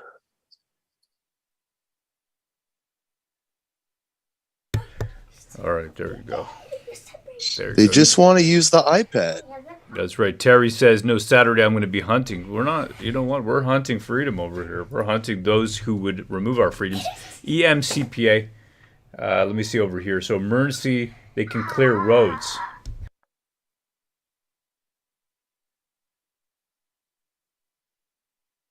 So in other words, they didn't need the Emergency Act. Interesting. Okay, let's see here. EMCPA, let's do some searches. EMCPA highway. Let's see. We got to do some searching around here. EMCPA. Oh, here we go. Auto police. Look at this. This is interesting. So one person in the chat put it very succinctly, and they said, this is an example of too much government. Yeah, it is. Well, they want another committee. Ontario law, EMCPA, now prohibits interference with any critical infrastructure, including 400 series highways, railways, airports, and international border crossings. It prohibits you from preventing someone from traveling to or from walkways, bridges, and highways other than 400 series highways, or preventing anyone from using them. It also prohibits someone from seriously interfering with the safety, health, or well-being of members of the public. Anyone who commits these illegal actions could face fines or be required to appear in court. Commercial vehicle driver's licenses and private driver's licenses can be suspended or revoked. That goes to show you, this is for immediate release from Ottawa Police on February 16th, 2022, a notice to demonstrators. Notice how it doesn't say no further notice to occupiers. That's interesting, too. Right? Yeah, they've changed up their language. So all no spam man, he says, so all roadways? Listen, maybe you don't understand. Okay, now I hate to say this, and I keep saying this, but I'm going to say it again. Maybe you don't understand, but we're in a post-legality world. We're in a post-law world. They can create... Post-truth. Thank you. Post-truth. Post-government oversight. It sounded at one point there at the end, he said, all highways are roadways, or all roadways are highways. Yeah, it says it right here. So here's the thing, right? Even if it's not legal, the police is interpreting it like that. It says right here, Ontario law. I'm going to increase the font so you can read it. Okay, here it is. Ontario law, EMCPA, now prohibits interference with any critical infrastructure, which includes 400 series highways, railways, airports, and international border crossings. It prohibits you from preventing someone from traveling to or from walkways. What's a walkway? Bridges and highways other than 400 series highways, or preventing anyone from using them. It also prohibits someone from seriously interfering with the safety, health, or well-being of members of the public. So if the police decide that that's how they're going to interpret this rule, this law, this mandate, they create anything up, it doesn't matter. An order in council, whatever. We're in a post-law Canadian existence, which is why I see, and I'm very happy to see it. You know, Daniel Smith in Alberta saying, "Hey, look, they're actively now pushing to enshrine their Sovereignty Act and encode that in their own law for Alberta specifically. That they're going to fight. They're not going to relinquish their sovereignty or their independence to the federal government." Now, of course, where that line and how far can you push it, right? What are, let's say they say, hey, you know what, we're not enforcing this handgun ban. Let's say they were to say that. So what's next? What's next? That's a great question. Well, then I guess the federal government has to make a move then. That's right. We got Marilyn Gree. She says, top tier penguin. Yeah, we had top tier penguin. Sujit Chaudhry, he seemed to be harping on about a technicality, right? A very, very technical reasoning. I mean, I'll have to rewatch that. It was extremely technical. The guy is a professional, though. He's a pro. He's a pro's pro. Ro, you're part rabbit, right? Says Pure Knight. No, I'm not. I don't have a part rabbit. I'm actually born in the year of the monkey. Okay. Nice. Yeah. So I'm a chimp. I'm a brown chimp. Let me see over here. We got. As long as you're not a Paul Chump. No, I'm not a Paul Chump. Oh, his pictures. Let's look at those before we look at this other thing. The oh yeah, your Paul Chump gallery was pretty entertaining. Oh yeah, I got these folders. I've got great galleries, and I just keep increasing. This is my scrapbook. It's just like it's my personal hobby. Over here, let's go up. Here we go. We got some great Paul Chumps. Let's look at them right now. This will be good.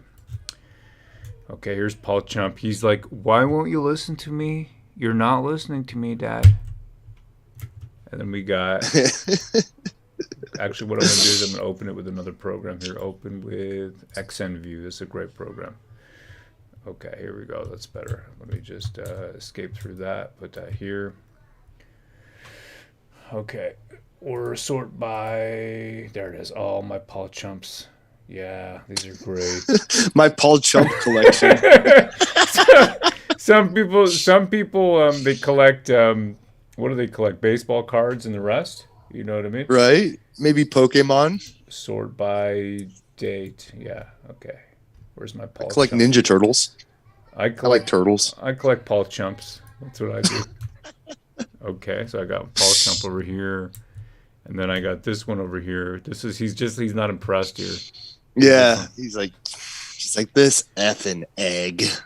He's like, this guy won't listen to me. He's like, but slowly, right? But slowly is the problem. Am I right? Am I right, though? Am I right, though? Am I right, though?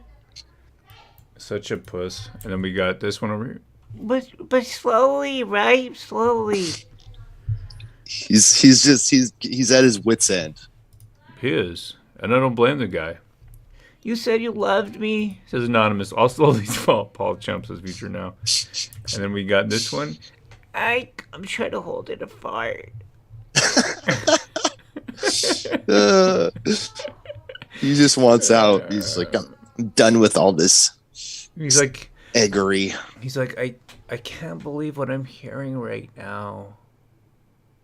I can't believe this right now. You guys, tax the rich. www.taxtherich.com. That's his. That's his site. Mind you, he wanted all your money, all the GoFundMe money. He wanted to turn it over to him and his BIA. That's what he wanted, so he could distribute it like Santa Claus to all the businesses downtown who cry the most. And then we got this one over here. He's just looking down. I think he's probably holding in a fart again. That's what he's doing there. And then, and then we got this dude over here. He's like, he knew that there was going to be a picture taken of him.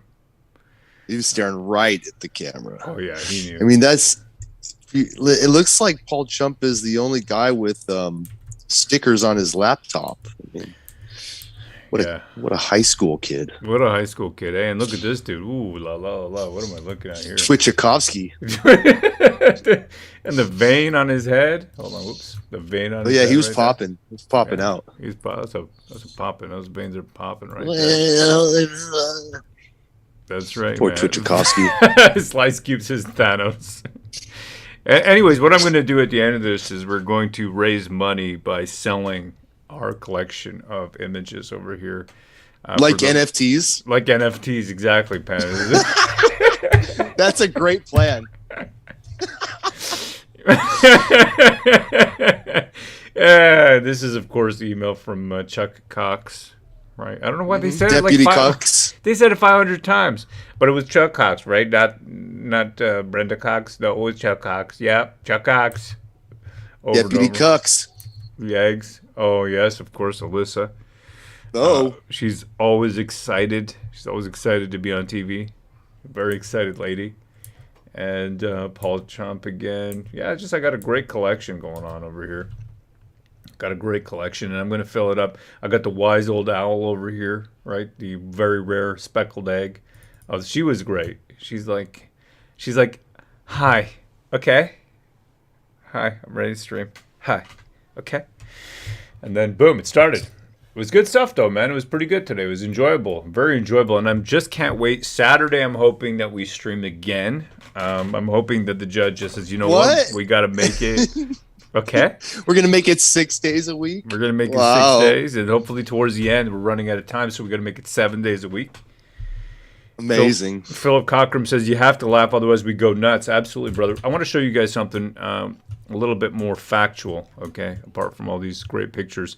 But this one is the whole Frank Graves thing. So this is the guy. Check this out. Public Order Emergency Commission. Social Cleavages Series.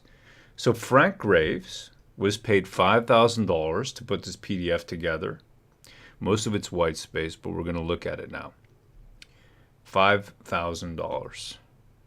This is his report on the convoy, correct? Exactly. And this is the guy who put out tweets like this, I guess, at the top here.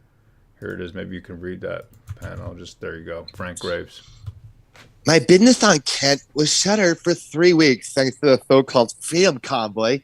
These thugs shut a city down based on some hallucinogenic, toxic, and anti-democratic jihad. Jihad? And that was the least of their enduring corrosive legacies. I mean, this guy right here, this is the guy who's an expert that they hire? Sounds like he's got a bias. I mean, can we get an unbiased perspective? Maybe? No. These are some of the documents, okay? So this is a whole list of the documents that they paid for. Wow, man, it just doesn't end. Anyways, I gotta look. Oh no, I think there's some error with the scrolling actually. Okay, that's incorrect. Anyhow, here we go. Let's take a look at this report that he put together. It's a commission paper. The views expressed are that of the author, not the views of the commissioner necessarily. What else we got here? Let's continue. Understanding the freedom movement. Okay, I'm going to try to summarize it rather quick, and then I'll ask Pan if you'd be so kind, brother, to read through some of the charts, because I did see there's some charts at the bottom. All right, so hold on a second here. We got, okay, let's just go straight to the charts. That's probably better. There's northern populism is the theory here.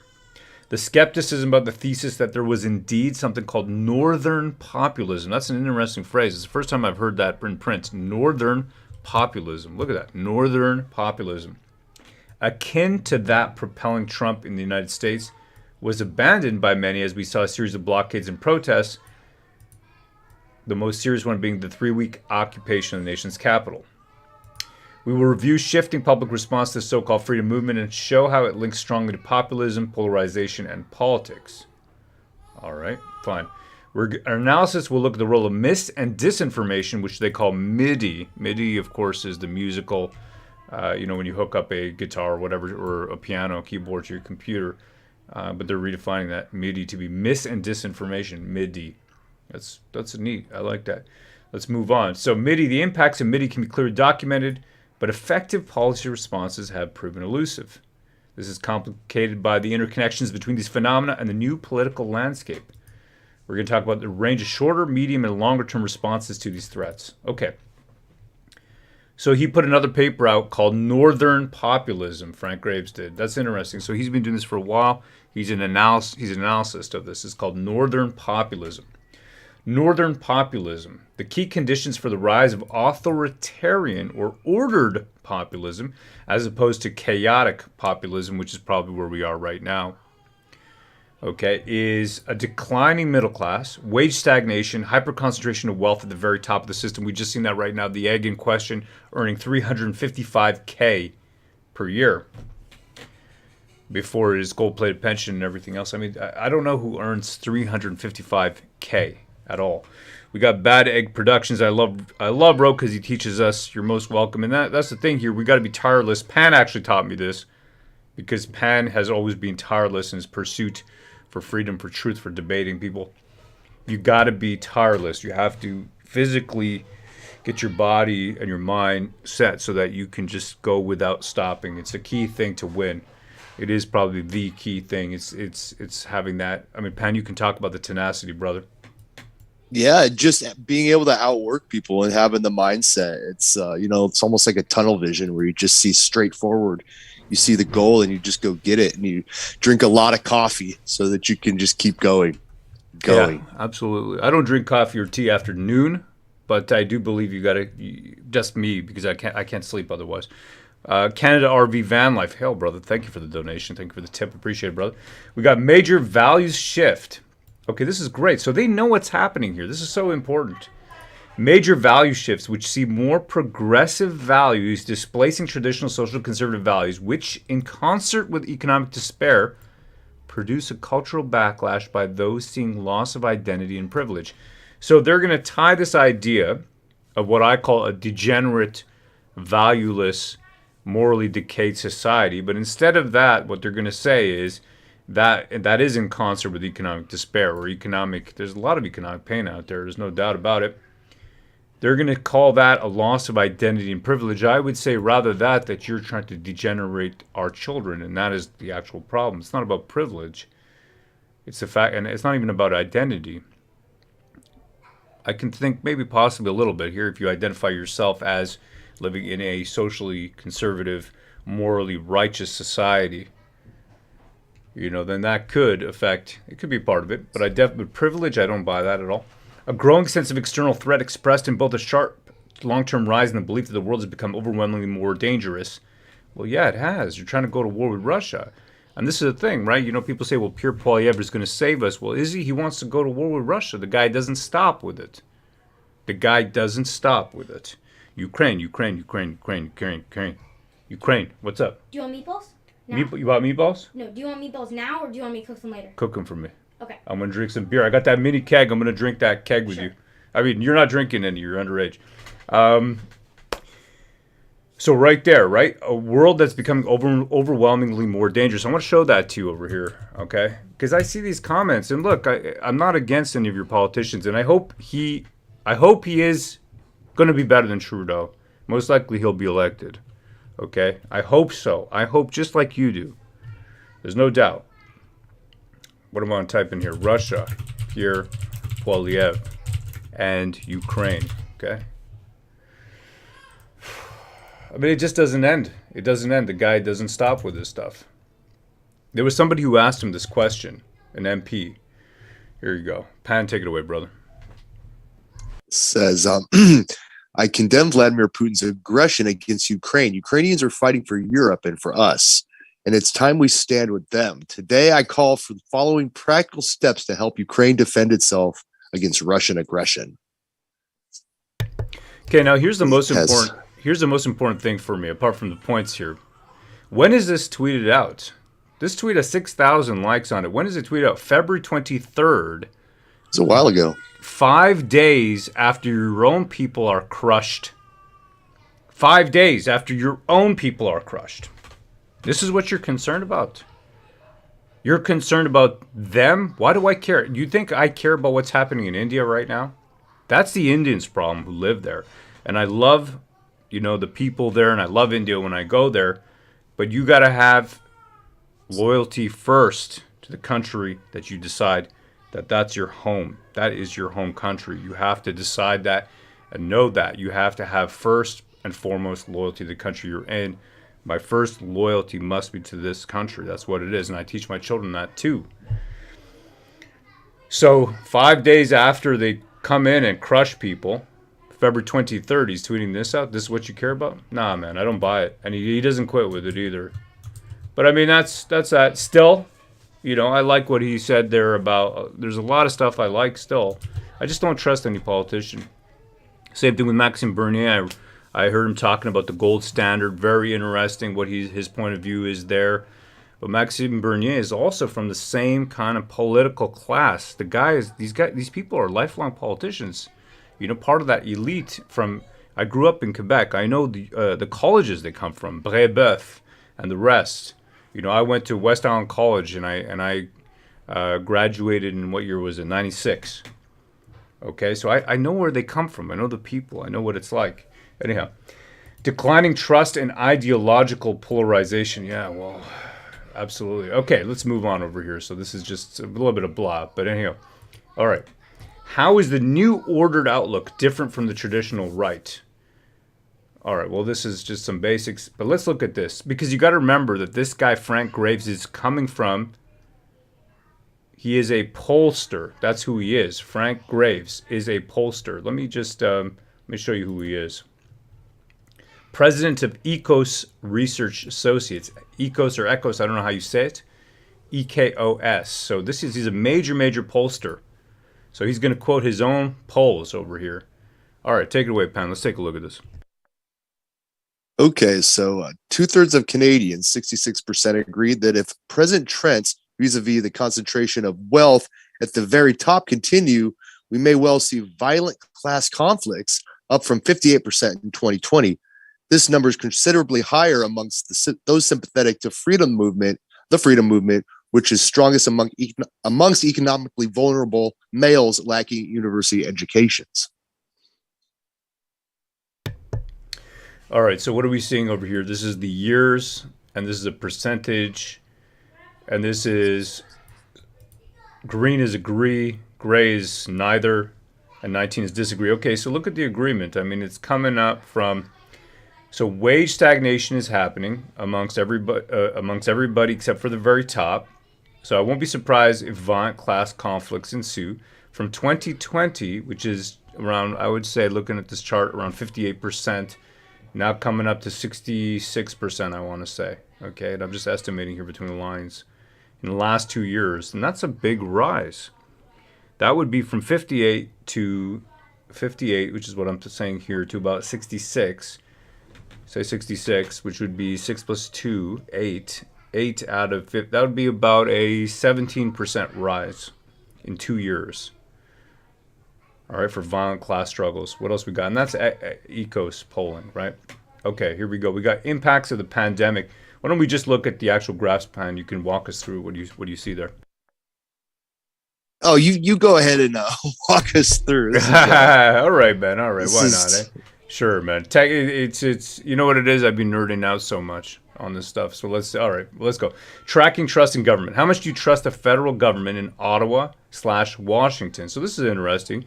Well, here we go. We got some opportunity for some discussion, Pan, because this is American versus Canadians.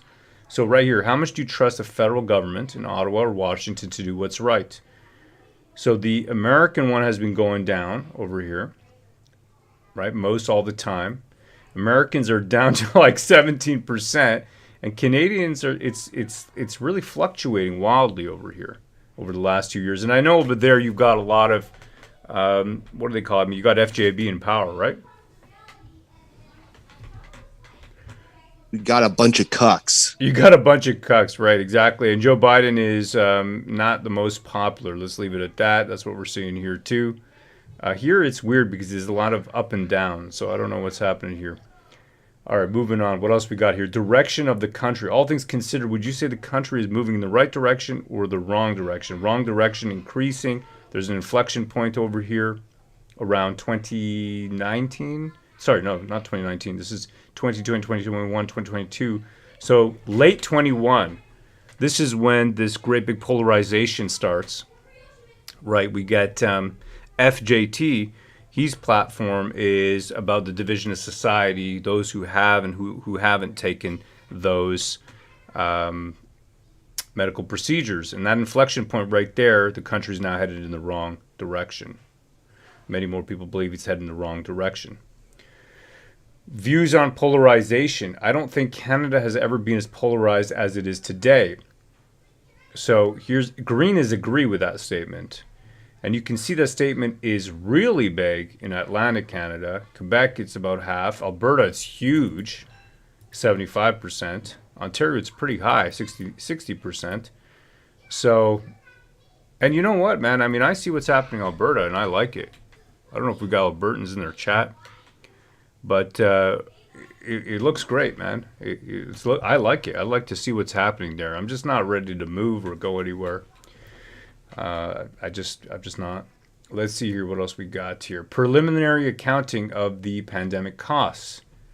Okay, so 71% think it's very serious. The polarization of our society on issues related to V's and mandates around those, it's a serious issue.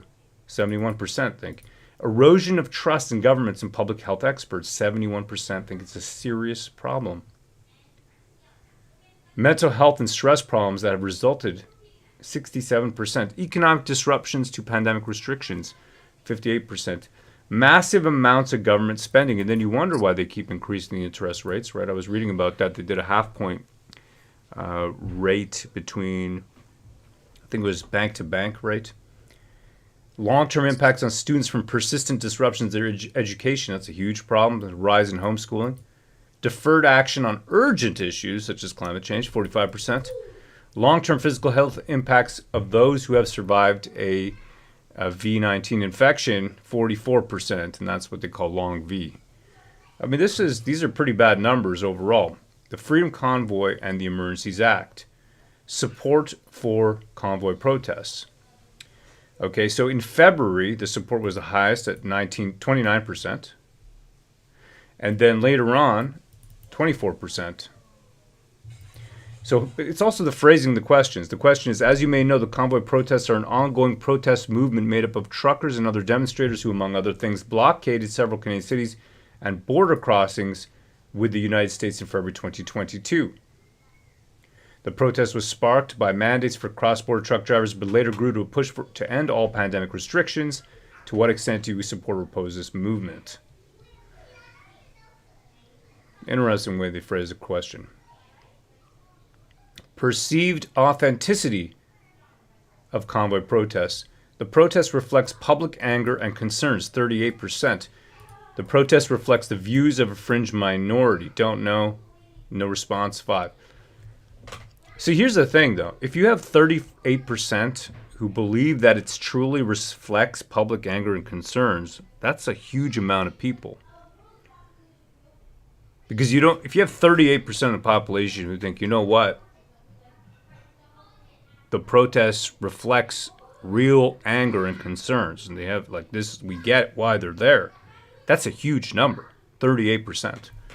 And that's if this, we're assuming here that their polls are correct even. Approval of government by support for protests. How strongly do you approve or disapprove of each of the following is handling the pandemic? So how about the government of Canada? Opposes convoy protest, 66%. Support convoy protest. Approve. I'm not sure how this chart is interpreted here. Open ordered index, open outlook, neutral outlook, same thing. Not quite sure how they're attitudes to immigration. This is always interesting how they try to tie in all kinds of different social topics together. What's your attitude to immigrants? 38%, too few, right number. Okay, so immigrants, do we have too few? We have too many. So people who oppose the convoy think we have 38% of them think we have too few immigrants. People who support the convoy, 49% think we have too many immigrants. I would say that you're opening up. I mean, for me, it's pretty clear. I got to say, I line up over here the same way. I don't know about you, Pan, but I mean, the number of refugees and the number of people who are not what I consider to actually be increasing the level, the high level that you want the country to be. You want to attract the cream of the crop. You can't save people from immigration. Can we tie all this together? What do you think of them tying all this together, Pan? What do you think, brother? Tying in immigration to the convoy. What else? Yeah, I mean, was that even an issue that was? Well, that right. It wasn't. I thought it was about mandates. It's about immigration now. Wait a minute. Yeah, exactly. It's. Sure, I would say more people who are, Freedom Convoy people who are there, I would say, more of them would want the right kind of immigrants, and they want good people to come and build a country, and they don't really think, hey, it's not a huge issue. We shouldn't, you don't try to solve your nation's problems by importing in more and more people, right? How does that help you? How does that help the problems that you have in your own country? I don't see how that helps you. I mean, I have seen, and I got no offense to any Syrians or anybody, right? But I've seen people come from Syria over here in the last couple of years at the parks near my house with nicer clothes and nicer cars than I have. And it's given to them by the government. And you can see all those government programs, and that's a huge problem. I'm paying tax. You're killing me out here.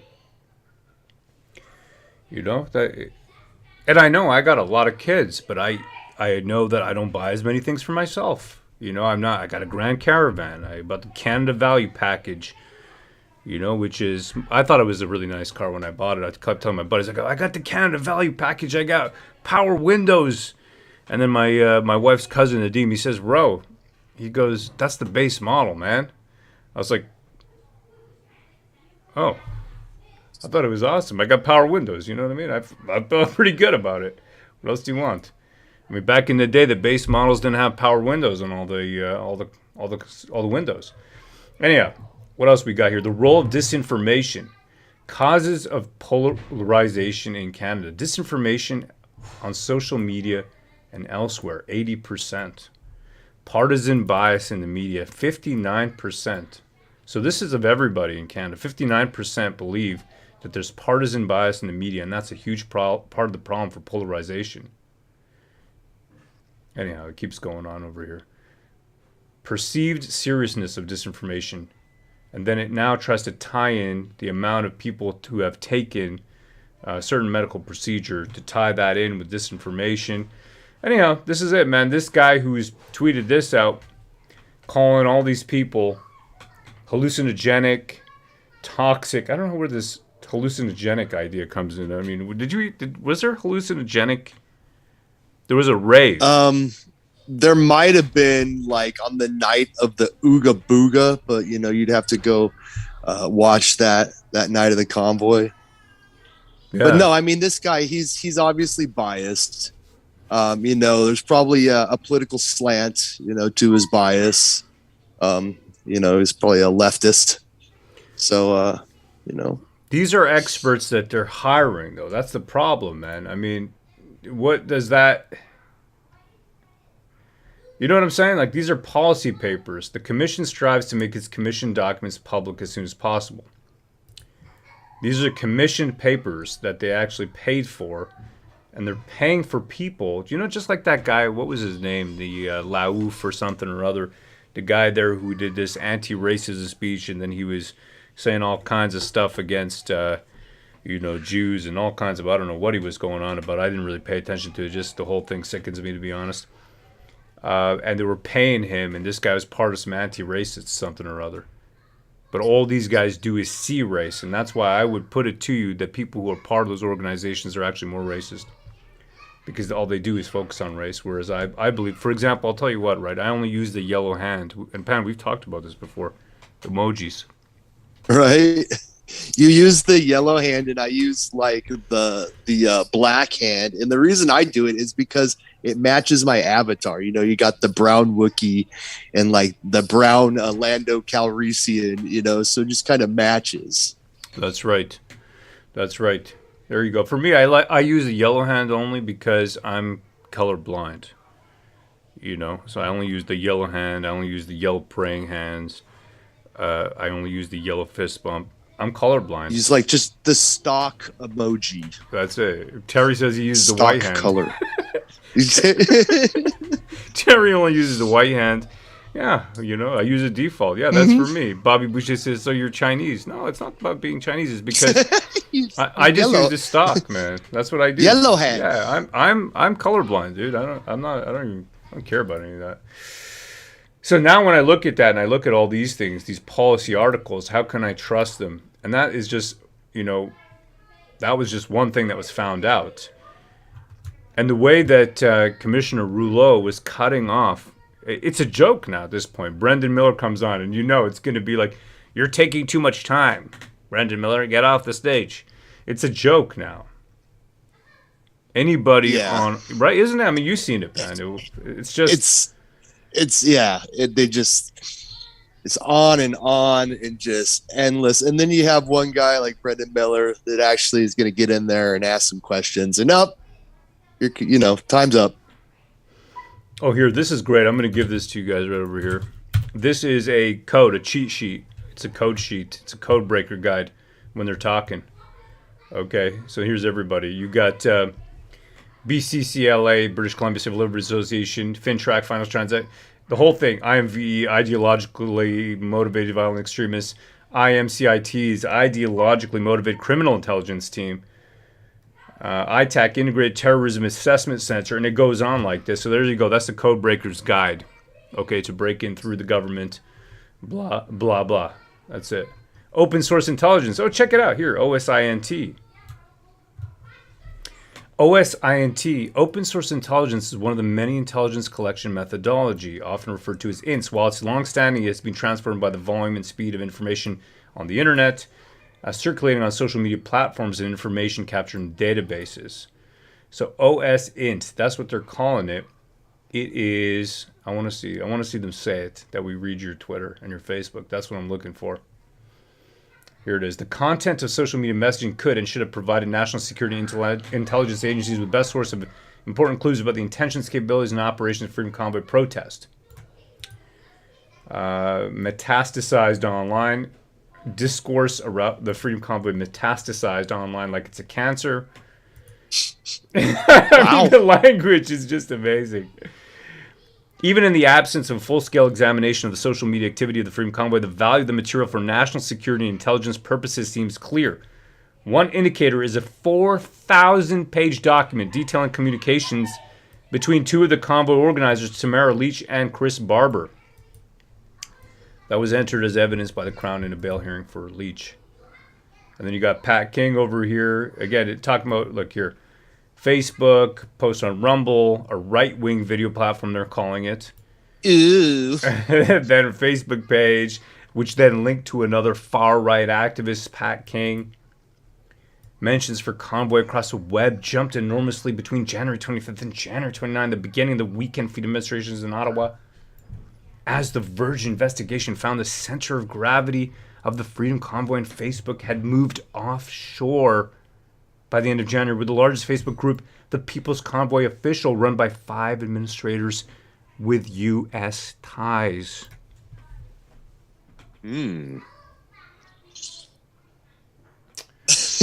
Yeah, those U.S. ties that were proven to be non-existent.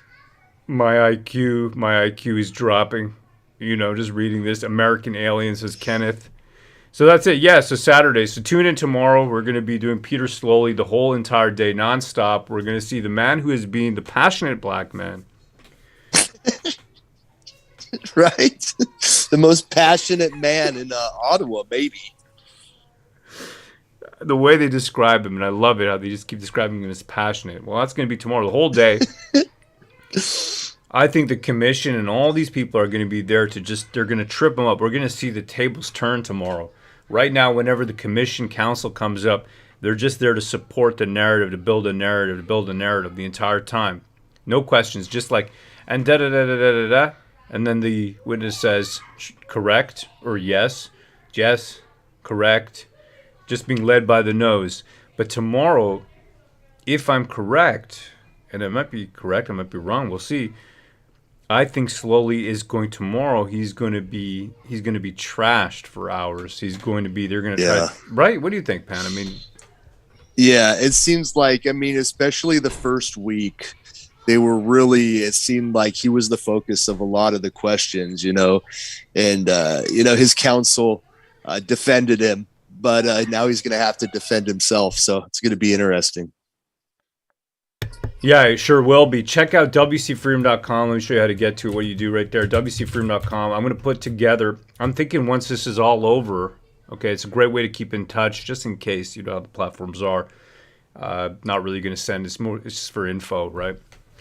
But I'm thinking to start to put together some syntheses, you know what I mean? Like some tight, nice little packages of information, especially when you want to just get that synthesis in your head. It's a great way to keep in touch with us, and especially given the internet status these days. I'm not going to talk much more about that, as you know. We got POL Gaming. He says, brother, get on Telegram. We're on Telegram, right? There it is. Here, I'm going to show you. There's the war campaign right there. We're on Telegram, so check that out, man. We've been there for a while. I love Telegram. I think it's a great, fast mobile phone platform. It's super quick on my phone. It works so well. What else, man? We're on BitChute, Rumble. We got an Odyssey that auto mirrors all the videos from YouTube. TikTok as well, if you like that. Personally, for me, TikTok's a bit of a hole. Like, I start watching TikTok, and before I know it, I'm just watching middle-aged women in yoga pants, Whoa. That's sort of my kryptonite. But we're on all the platforms. That's where we are. It's just that for us, for streaming YouTube, I think it reaches the most people. We get the most information out there to most people. 3 square meals of rat tomorrow, says Ubusun. Lisa says, night, friends and fam. Hail! Thanks for another great day. Well, thank you for coming here. I highly appreciate your time. If you do want to support us financially, want to take a look at what we do before we've been doing the freedom stuff, check out buyvestige.com. I'll drop the link in there to the chat. And that's a great way to take a look at what we're doing. Okay, really support us and really helps us to keep going and keep doing what we're doing. We've been active in the culture war, and here we are now in the freedom game. I don't know how, but I guess it's because of the political status. There's my dog. I'm going to go and play with my dog, grab some dinner, and I'm going to open up a mini keg. Wish me luck, Pan. I'm going to crack open a mini keg today. Yeah, have some fun. Mini keg. Party time. Hail the chat. Hail, brethren. Catch you tomorrow at 9 a.m.